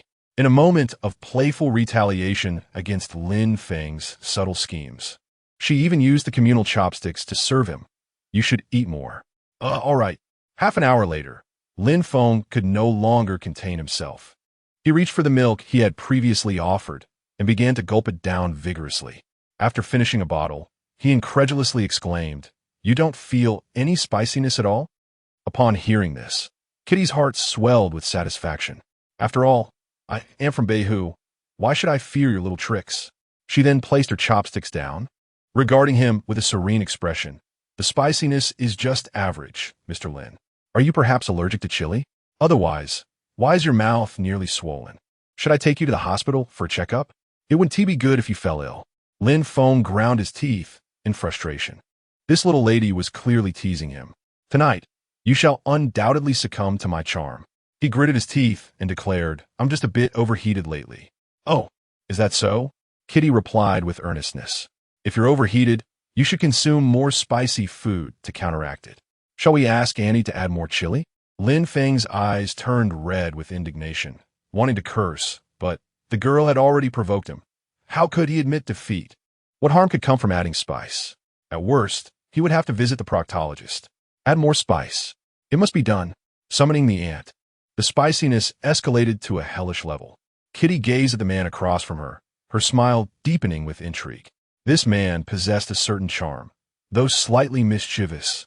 He was not like some who, upon acquiring wealth, feigned superiority. As she indulged in her whimsical thoughts, a sudden fit of violent coughing erupted. Cough, cough, cough. Uncertain of what he had consumed, Lin Feng felt a tickle in his throat, nearly choking. Observing this, Kitty's smile grew more pronounced. With her elegant hands, she gently clapped, then offered him the milk soup beside her, saying, Are you all right? If not, there's no need to push yourself. Lin Feng rolled his eyes, yearning to retort, but his throat was undeniably uncomfortable, so he dutifully accepted the milk to alleviate the heat. After a few sips, he rushed to the front desk for 2 bottles of water. After a moment of recovery, he scrutinized Kitty with suspicion, asking, Honestly, where are you from? I can't shake the feeling you're playing with me. The infamous double city hell spiciness was known as the eternal partner of the proctology department, according to dietary habits. A northerner would surely struggle with it. This woman before him was undoubtedly suspect. Well, I hail from Dongshan, Kitty mused for a moment before smiling brightly. Mr. Lin, you can't possibly be unable to handle spicy food, can you? I warned you earlier not to force it. Lin Feng's forehead darkened at her words. So, this is how it is, huh? I initially intended to tease you and complete my task, letting you go, but now I've changed my mind. Tonight, you must sing conquer. I'm fine. I merely choked a bit. I've eaten enough for now, so let us take a stroll outside, he replied. Kitty let out a light hum, retrieving a wet wipe from her bag to clean her mouth. All right, little Lin, let us go. Upon returning to the car, Lin Feng took a few sips from a bottle of ice water from the car's refrigerator, then lit a cigarette, contemplating how to win over this foreign language teacher. Following the hot pot incident, Lulu, also known as Kitty, had realized that this young Bentley owner was rather agreeable. As their relationship grew closer, their conversations and actions became increasingly casual. Can I take off my shoes? Wearing high heels for too long is uncomfortable, Kitty requested, though she had already slipped off her shoes, adjusting her seat to lie comfortably. Seeing this, Lin Feng jokingly remarked, Ugh, don't your feet stink? I'd rather not suffocate from the smell. Kitty retorted playfully, the heels are only 6 or 7 centimeters high. How could they possibly smell? Wearing high heels is, in fact, somewhat of a physical endeavor, as part of the foot remained suspended. Though she had removed her shoes, she still wore sheer stockings. So even if there was a scent, it wouldn't be too overpowering. 6 or 7 centimeters ISNT short. Have you ever tried the longest heels? As Lin Feng inquired, he simultaneously started the car. Lacking substantial experience in courting women, he decided to take a stroll through the mall. The highest he had attempted was 16 centimeters. Any more would be unbearable. Kitty, while rubbing her ankle, remarked that walking in high heels, though stylish, was indeed excruciating. At that moment, her fair ankle was slightly swollen. Through the rearview mirror, Lin Feng seemed to perceive a sharp, acrid scent. "All right, stop fidgeting with your feet," he said, pinching his nose, and recalled his system task, adding, "By the way, what is the remuneration for a part-time teaching position currently? How much does one earn for a day of private tutoring?" Kitty smirked, propping her chin on her hand, and replied, "You're quite persistent. However, as a high-achieving student with an IELTS score of 9, I command at least $1,000 per hour." After saying this, she struck an exceptionally alluring pose. Speaking in a suggestive tone, $1,000 an hour, young Master Lin, can you afford to hire me for that rate? Her intention was merely to tease Lin Feng, indulging her whimsical desires. After all, even the most esteemed foreign language professors earned merely a few thousand per hour. She found it hard to believe that someone she had only recently met would casually transfer $70,000 due to a jest. However, in the next moment, her phone suddenly vibrated. She glanced at it, bewildered, and then her composure shattered. WeChat transfer, 220,000. This amount represented the income of 2 to 3 years of a formal position. Had this man truly sent it so nonchalantly? What on earth are you doing? Is this real? Kitty stared incredulously at the transfer, her slender fingers hovering over the substantial sum, her heart yearning to tap it. Yet her rationality warned her that such money was not easily earned. Through the rearview mirror, Lin Feng observed her expression, realizing that since she had an appetite for wealth, the odds were decidedly in his favor. Accept it. 1 hour is far too brief. 3 hours would barely suffice. Chapter 81. The transformation of the English teacher's mindset at 8 or 9 o'clock. The neon lights flickered in the dark, and the square leading to Elephant City was bustling with a throng of pedestrians. Upon entering the mall, Kitty gazed quietly at her surroundings. The exquisite luxury goods displayed in the crystal cabinets captivated her heart. If only she hadn't feigned indifference earlier. Those items were worth over 200,000. How could she have dismissed them with just a single remark?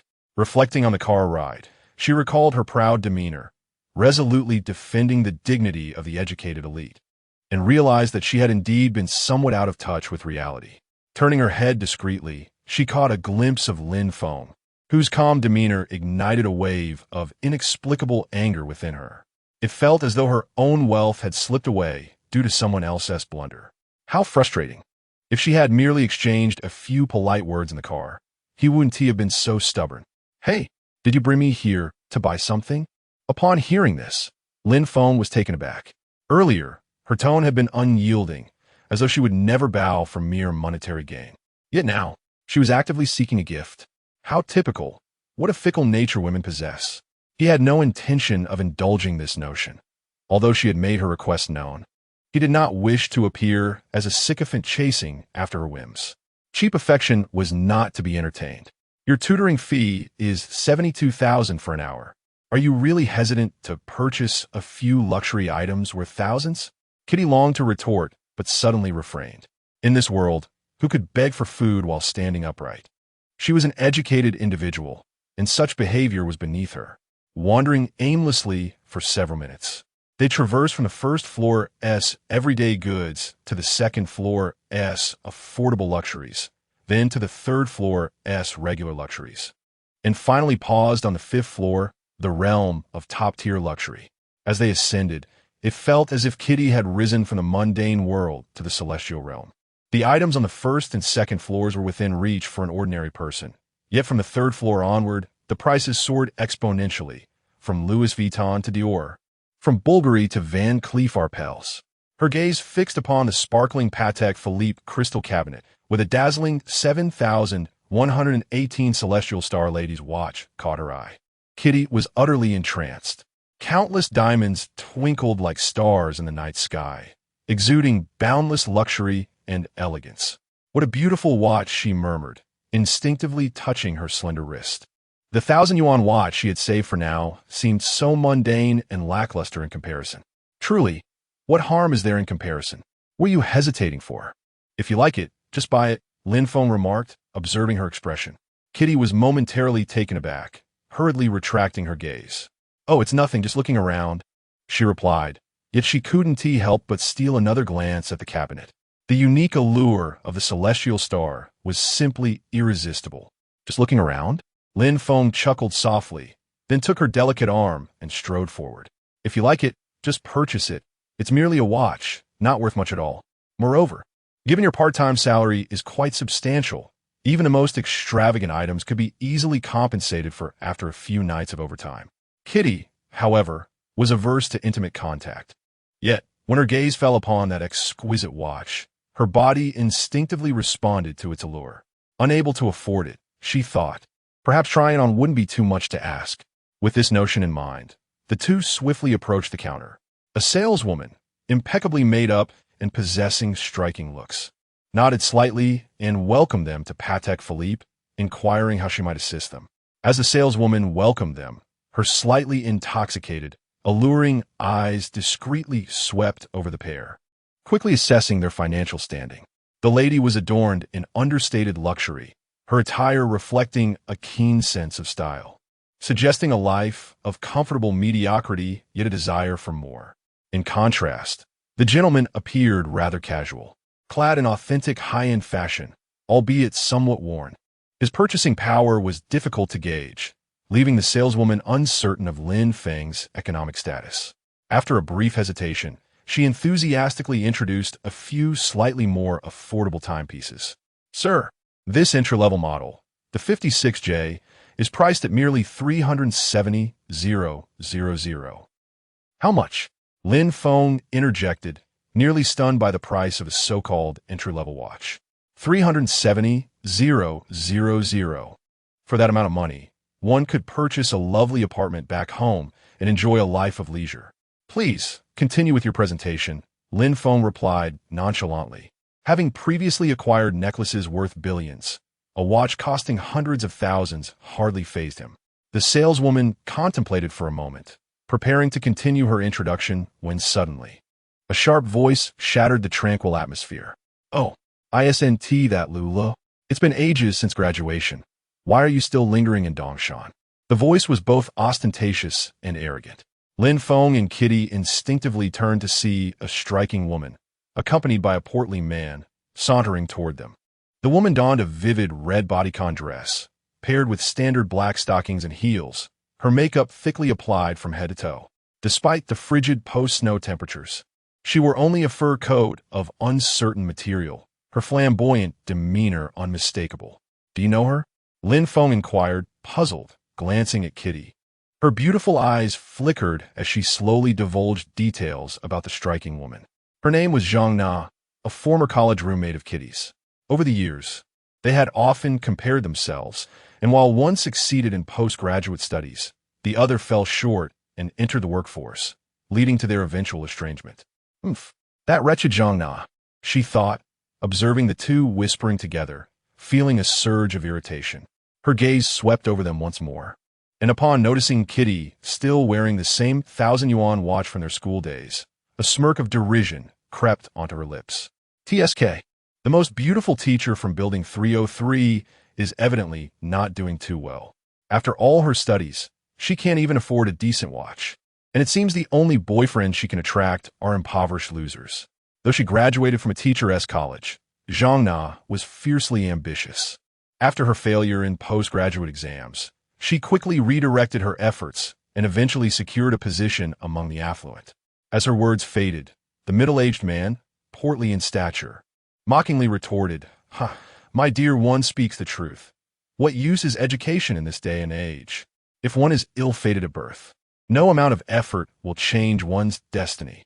Upon hearing this, Kitty bit her lip, feeling a surge of indignation, yet unable to retort.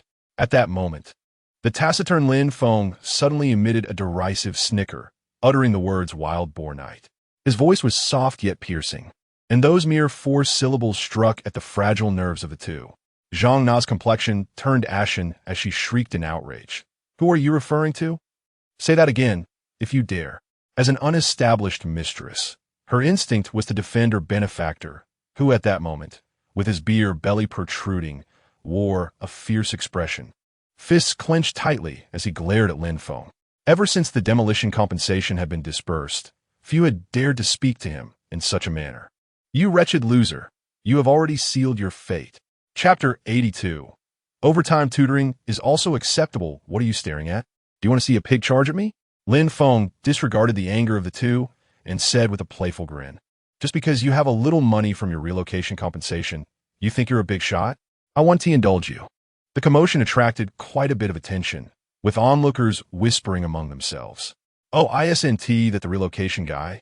Out here, acting all high and mighty again.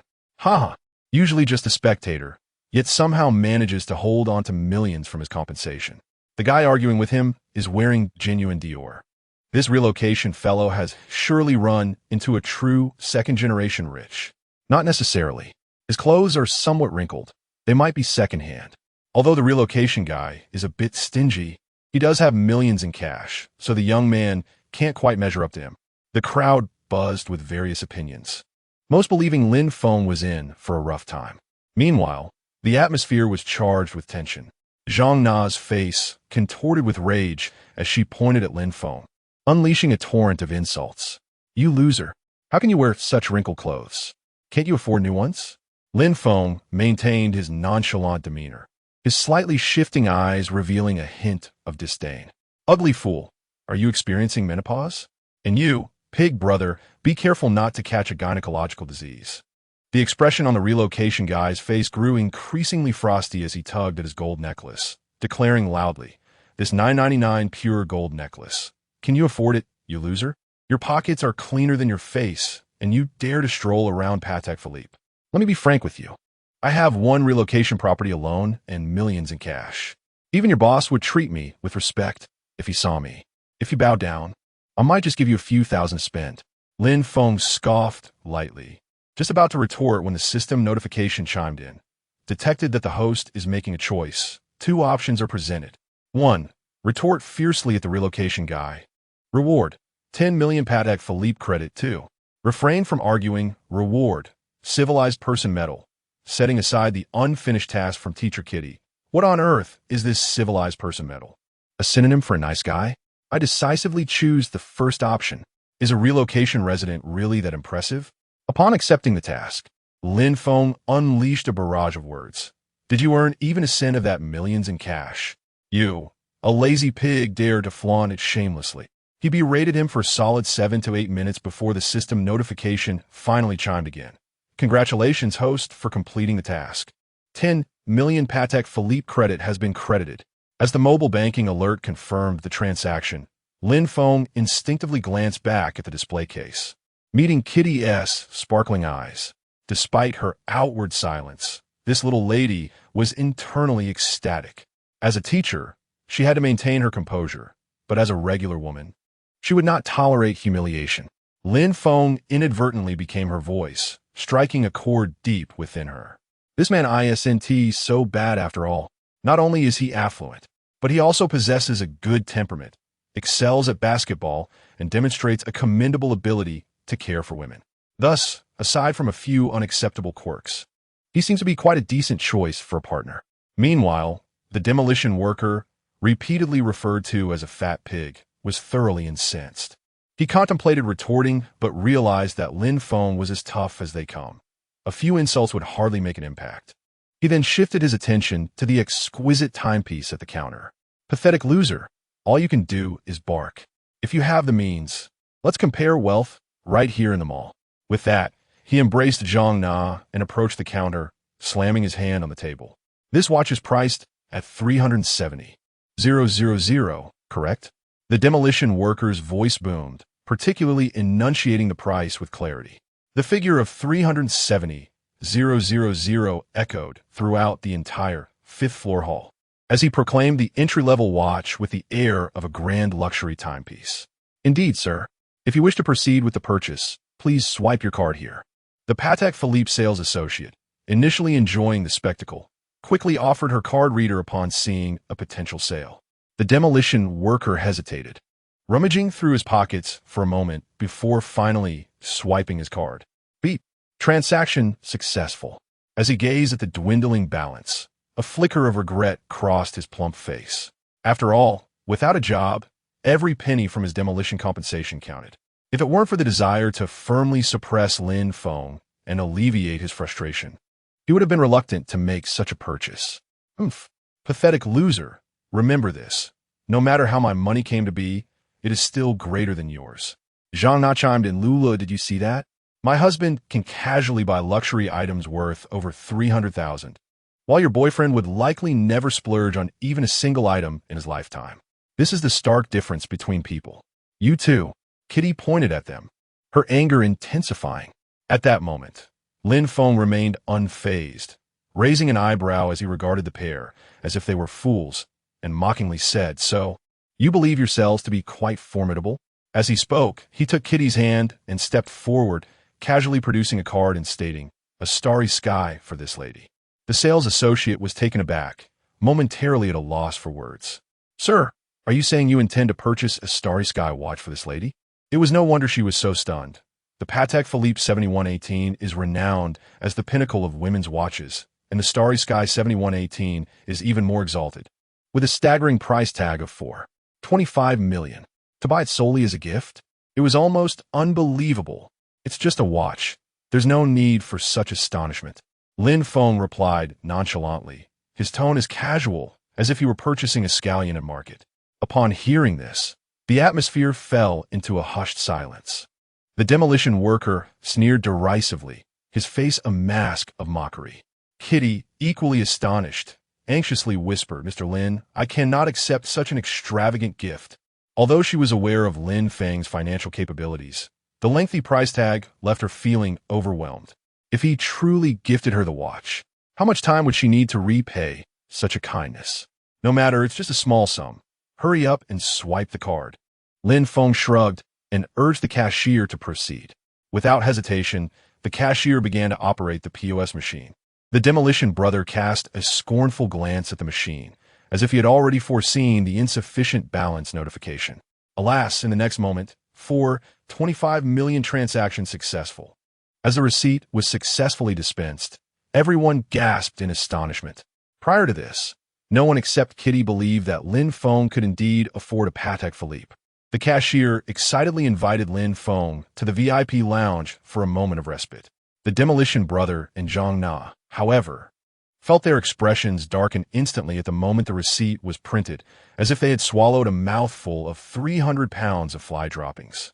Lin Feng disregarded their resentful glares, gently taking Kitty's delicate hand and fastening the Starry Sky watch around her wrist.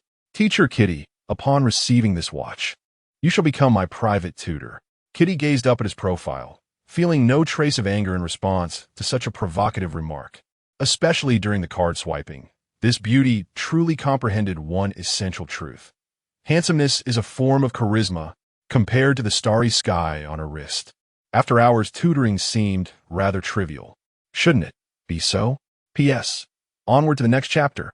First and foremost, I would like to express my gratitude for everyone's gifts. Additionally, this weekend, there will be 3 chapters, along with a bit more stored content.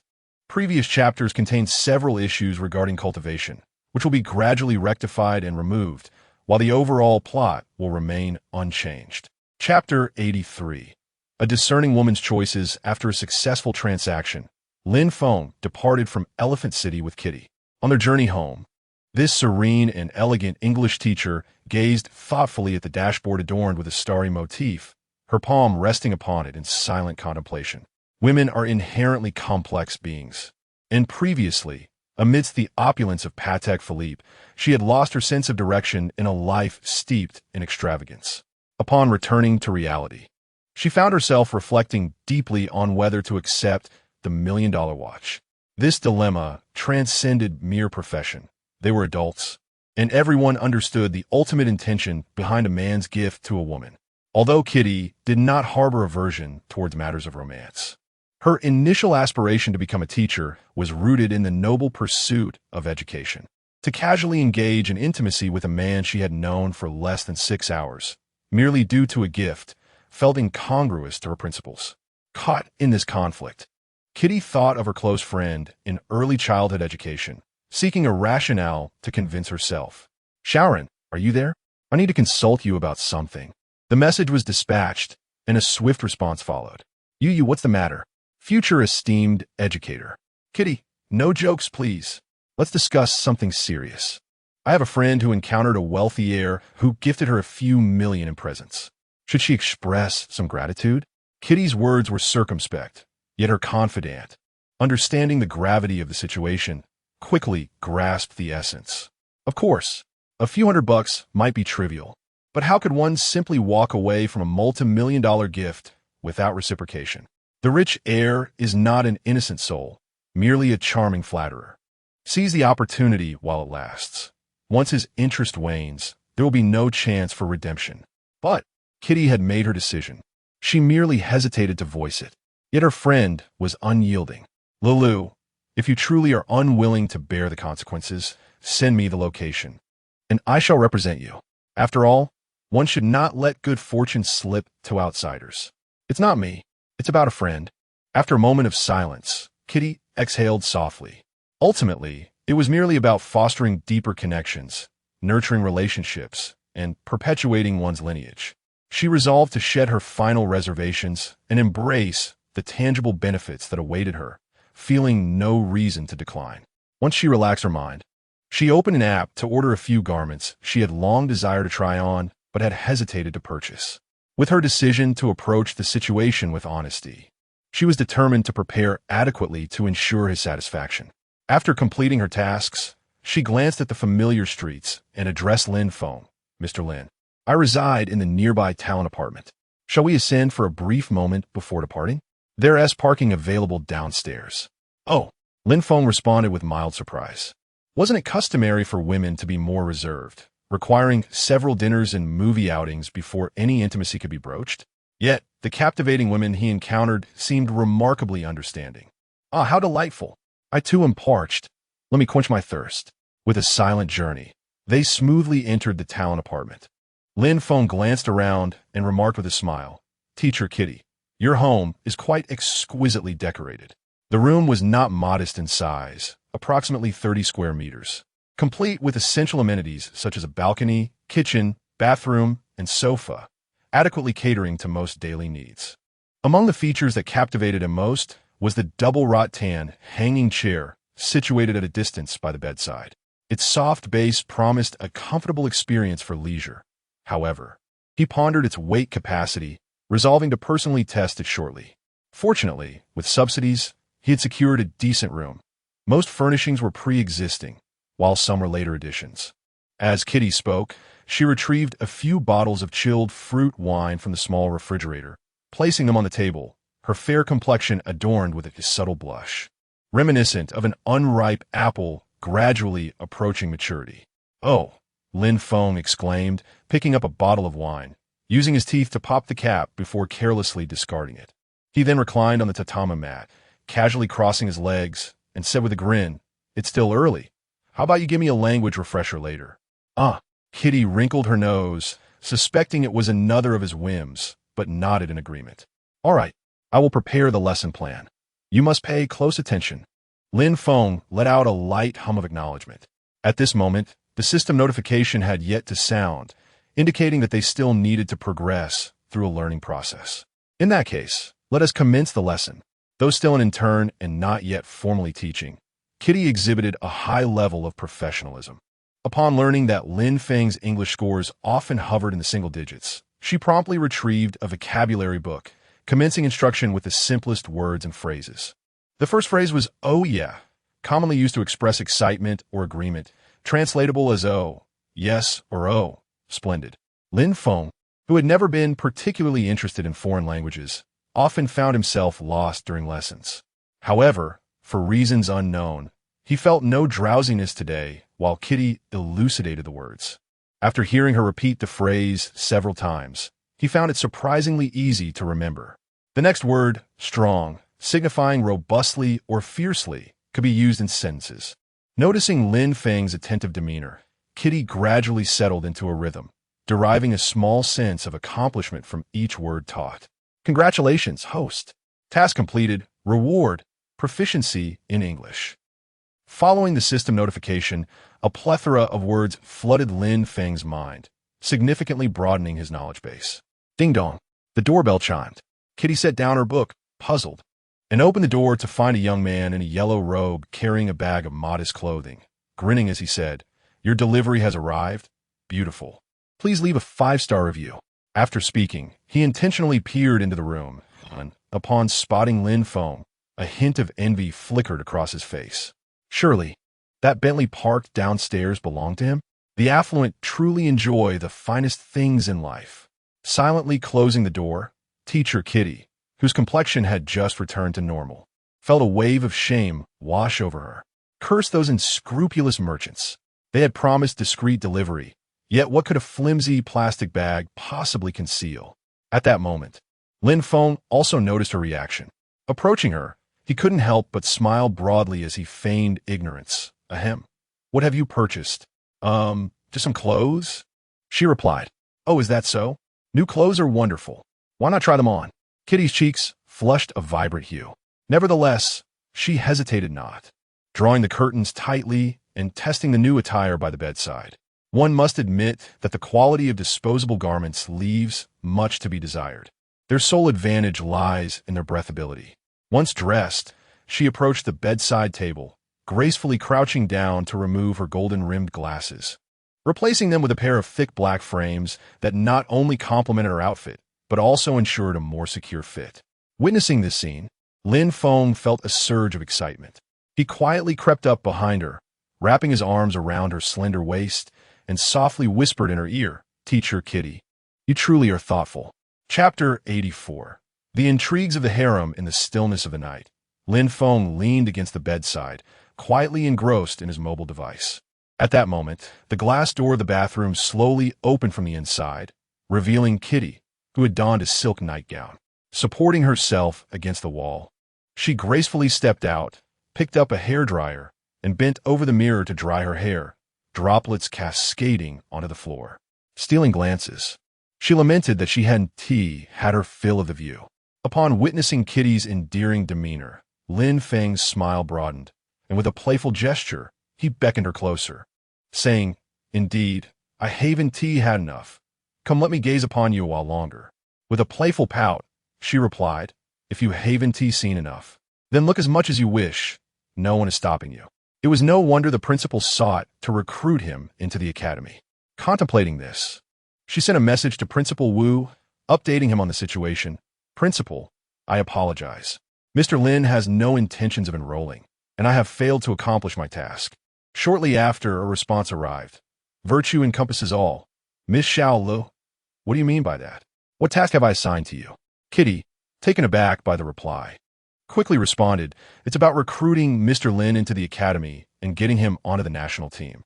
After a prolonged silence, the 5 principals leisurely replied, "Oh, I just remembered. I mentioned it offhandedly today, didn't I? The admissions matter is handled by the admissions office. If he is unwilling to come, then so be it." Such nonchalant remarks left Kitty feeling utterly disheartened. How could her earnest efforts be dismissed so lightly? Did her dedication not count for anything?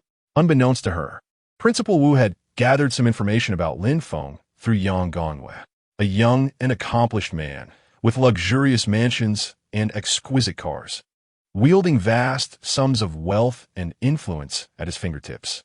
One might ponder, if he was disinclined to enroll, what could possibly entice him to abandon his flourishing entertainment enterprise for a pursuit in sports.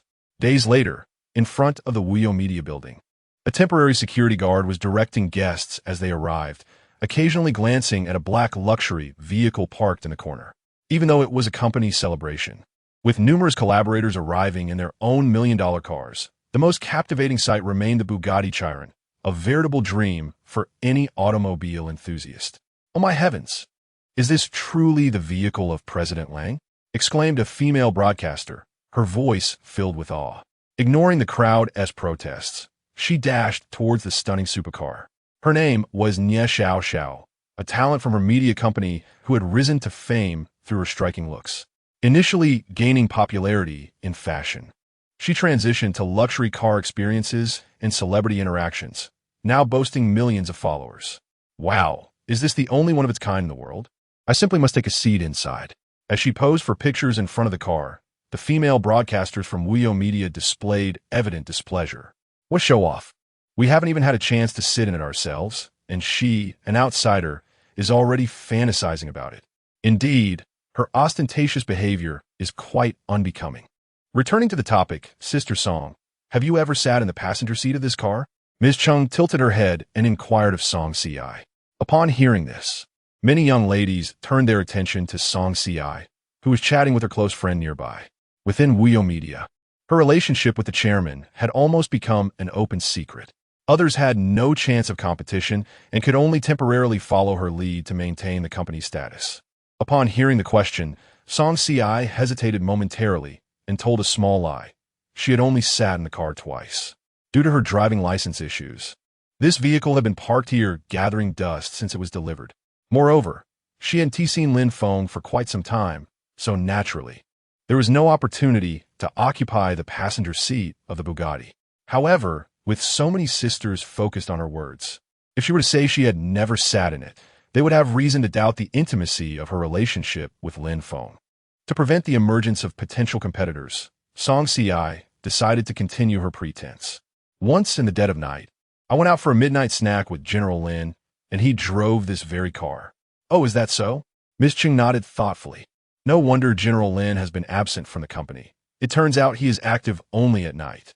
In a corner, Yin Feng heard Song Si's words, her gaze flickering before dimming rapidly.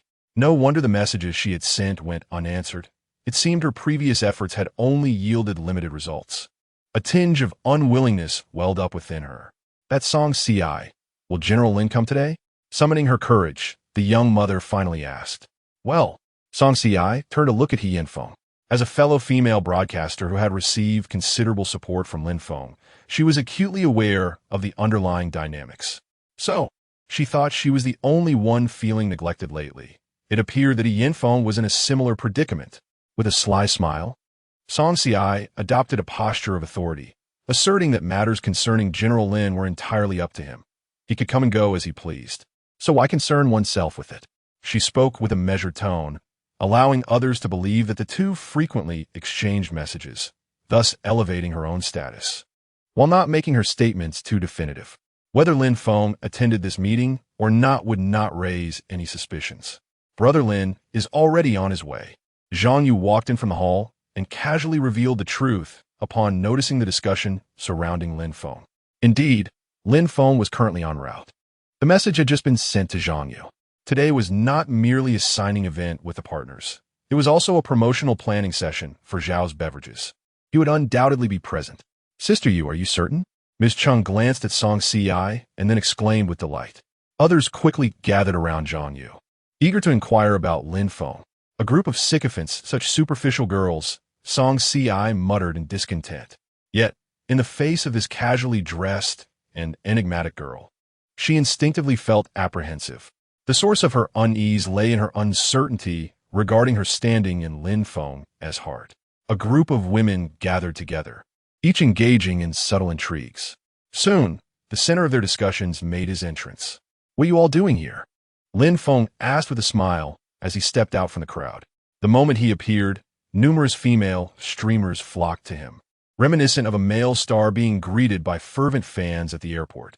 However, compared to some minor celebrities, the caliber of Lin Feng's fanbase was undeniably superior. Mr. Lin, you finally arrived. Have you missed us? Song Si, the acknowledged leader of the fans, eagerly positioned herself beside Lin Feng, playfully pouting. How did you come here on an electric bike today? Isn't that a bit unsafe? Yin Feng quickly followed suit, expressing her concern. As they spoke, their eyes clashed momentarily, neither willing to yield. It's not far. The electric bike is actually the most convenient mode of transport, Lin Feng replied with a grin, then turned his gaze toward Zhang Yu, who stood off to the side. Come here. Tell Lin Gu if you miss me. Zhang Yu's lips curled into a radiant smile. Yes, I have. Among these women, Lin Feng held a particular fondness for Zhang Yu. Her enchanting eyes sparkled with charm, irresistible in their allure. Alas, she was too innocent, leaving him momentarily reluctant to make a move. Mr. Lin, it has been a while. How have you been? Amidst the warm atmosphere, a sultry voice echoed, laced with an undercurrent of authority that enveloped the room with an imposing presence. Chapter 85. The door-to-door fundraising with a subtle smile gracing her lips. Zhao Man gracefully strode into the crowd, her slender high heels clicking softly against the floor. The commanding aura she exuded made the female hosts part ways, each quietly speculating about her relationship with Lin Feng. Mr. Lin, have you missed me during our time apart?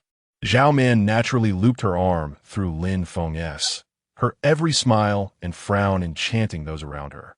Upon seeing her, Song Ci's smile faltered, her desire to compete for attention waning, forcing her to retreat quietly and yield her position. The other female hosts, recognizing the atmosphere, stood silently aside, refraining from uttering a word. Inhaling the fragrance of roses, Lin Feng's gentle gaze met Zhao Man's. Of course, I have missed you. However, with your busy schedule, I wouldn't dare to intrude upon the affairs of such a prominent billionaire. Is that so? You merely speak sweet nothings to please this plain-faced woman, Zhao Man quipped, her self-deprecating tone only enhancing her allure. Her breathtaking beauty rendered the other female hosts feeling inferior. It is often said that true beauty lies beneath the skin. Yet Zhao Man, reminiscent of Fan Yi, possessed both striking bone structure and an ethereal charm. Her well-defined features, stunning profile, and animated expressions encapsulated every virtue of femininity, presenting an image of perfection. Zhao Jia, you are not aging. You are simply flourishing, Lin Feng whispered playfully into Zhao Man's ear. The warmth of his words brought a blush to her cheeks, vibrant and alluring. How delightful. You shall have your share of rewards tonight. As Song Ci observed their close rapport, she attempted to interject, but found herself silenced by a glance from Zhao Man, leaving her deflated. Beside her, Lin Feng felt similarly dwarfed. Though she embodied a mature beauty, she paled in comparison to Zhao Man, who was a paragon of sophistication. The meeting is about to commence. Let us all proceed. Zhao Man's voice, though soft, carried an undeniable authority. With Lin Feng by her side, none dared to utter further objections.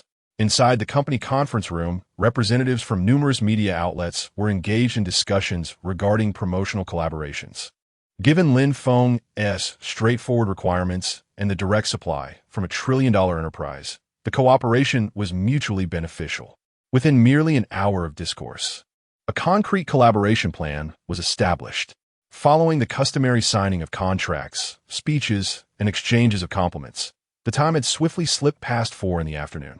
Just as the meeting was dispersing and 100 individuals were preparing to seek entertainment nearby, a gentle knock echoed from Lin Feng's office door. Who is it? Wasn't it stated not to disturb me? Lin Feng remarked, playfully tapping Zhao Man's pert backside, prompting her to reluctantly rise. Hello, Mr. Lin. I am the representative from our Lin County. May I have a moment of your time to discuss something? A representative from Lin County? I don't believe we have any prior engagements. Lin Feng pondered, curiosity piqued as he approached the door and slowly opened it. Standing outside were 3 individuals, 2 men in their 40s or 50s, their thinning hair contrasting with their vibrant demeanor, exuding an air of authority. Behind them stood a woman in her early 20s. Though her complexion appeared pale and weary, her deep-set eyes sparkled like a crescent moon, captivating and bright. How may I assist you? Lin Feng scrutinized the individuals before him, confirming his lack of acquaintance with them, and with a hint of perplexity, he inquired, Hello, Mr. Lin. I am Tian Fuhua, the Deputy Director of our County Civil Affairs Bureau. The middle-aged man, who was evidently in a prominent position, greeted him with a smile. Following suit, the other 2 introduced themselves. Mr. Lin, I am Wu Chong, the newly appointed mayor of our town. Greetings, Mr. Lin. My name is Li Cici. The final woman spoke in a feeble voice, yet her words were distinct. Upon realizing that these individuals were officials from his hometown, Lin Feng promptly welcomed them inside. Once they were seated, Zhao Man eagerly prepared tea, occupying a position on the sofa to the right, near the entrance. As Li Sisi observed her appearance, her eyes flickered with unspoken envy, betraying her admiration. The office fell into an awkward silence until Lin Feng took his seat, at which point they exchanged a few formal pleasantries. After a brief exchange, Tian Fuwa and Wu Chong discreetly shared a glance before articulating their purpose. Mr. Lin, today, both Wu and I extend our personal congratulations to you on the auspicious opening of your new company, wishing you abundant prosperity. Furthermore, we wish to discuss charitable donations. Charitable donations? Lin Feng echoed, taken aback, as this was the first time he encountered such a request in his company. Moreover, his business operations were limited solely to Wuyo Media, making it perplexing that they would seek donations from a recently restructured company. Indeed, it pertains to charitable donations, Tian Fuwa stated solemnly. Mr. Lin, I am aware that your company has only recently commenced operations and requires substantial funding to get on its feet. Yet, please, take a look at this girl. This child, at the tender age of 19, has been afflicted with chronic leukemia. Her father was once a diligent officer in our county, who tragically passed away on duty due to overexertion, and her mother, overwhelmed with grief, ultimately. Tian Fuwa recounted the girl's misfortunes while retrieving a series of photographs from his folder. Additionally, these are orphans from our county. Some are living with their grandparents, while others have been temporarily sheltered by the government.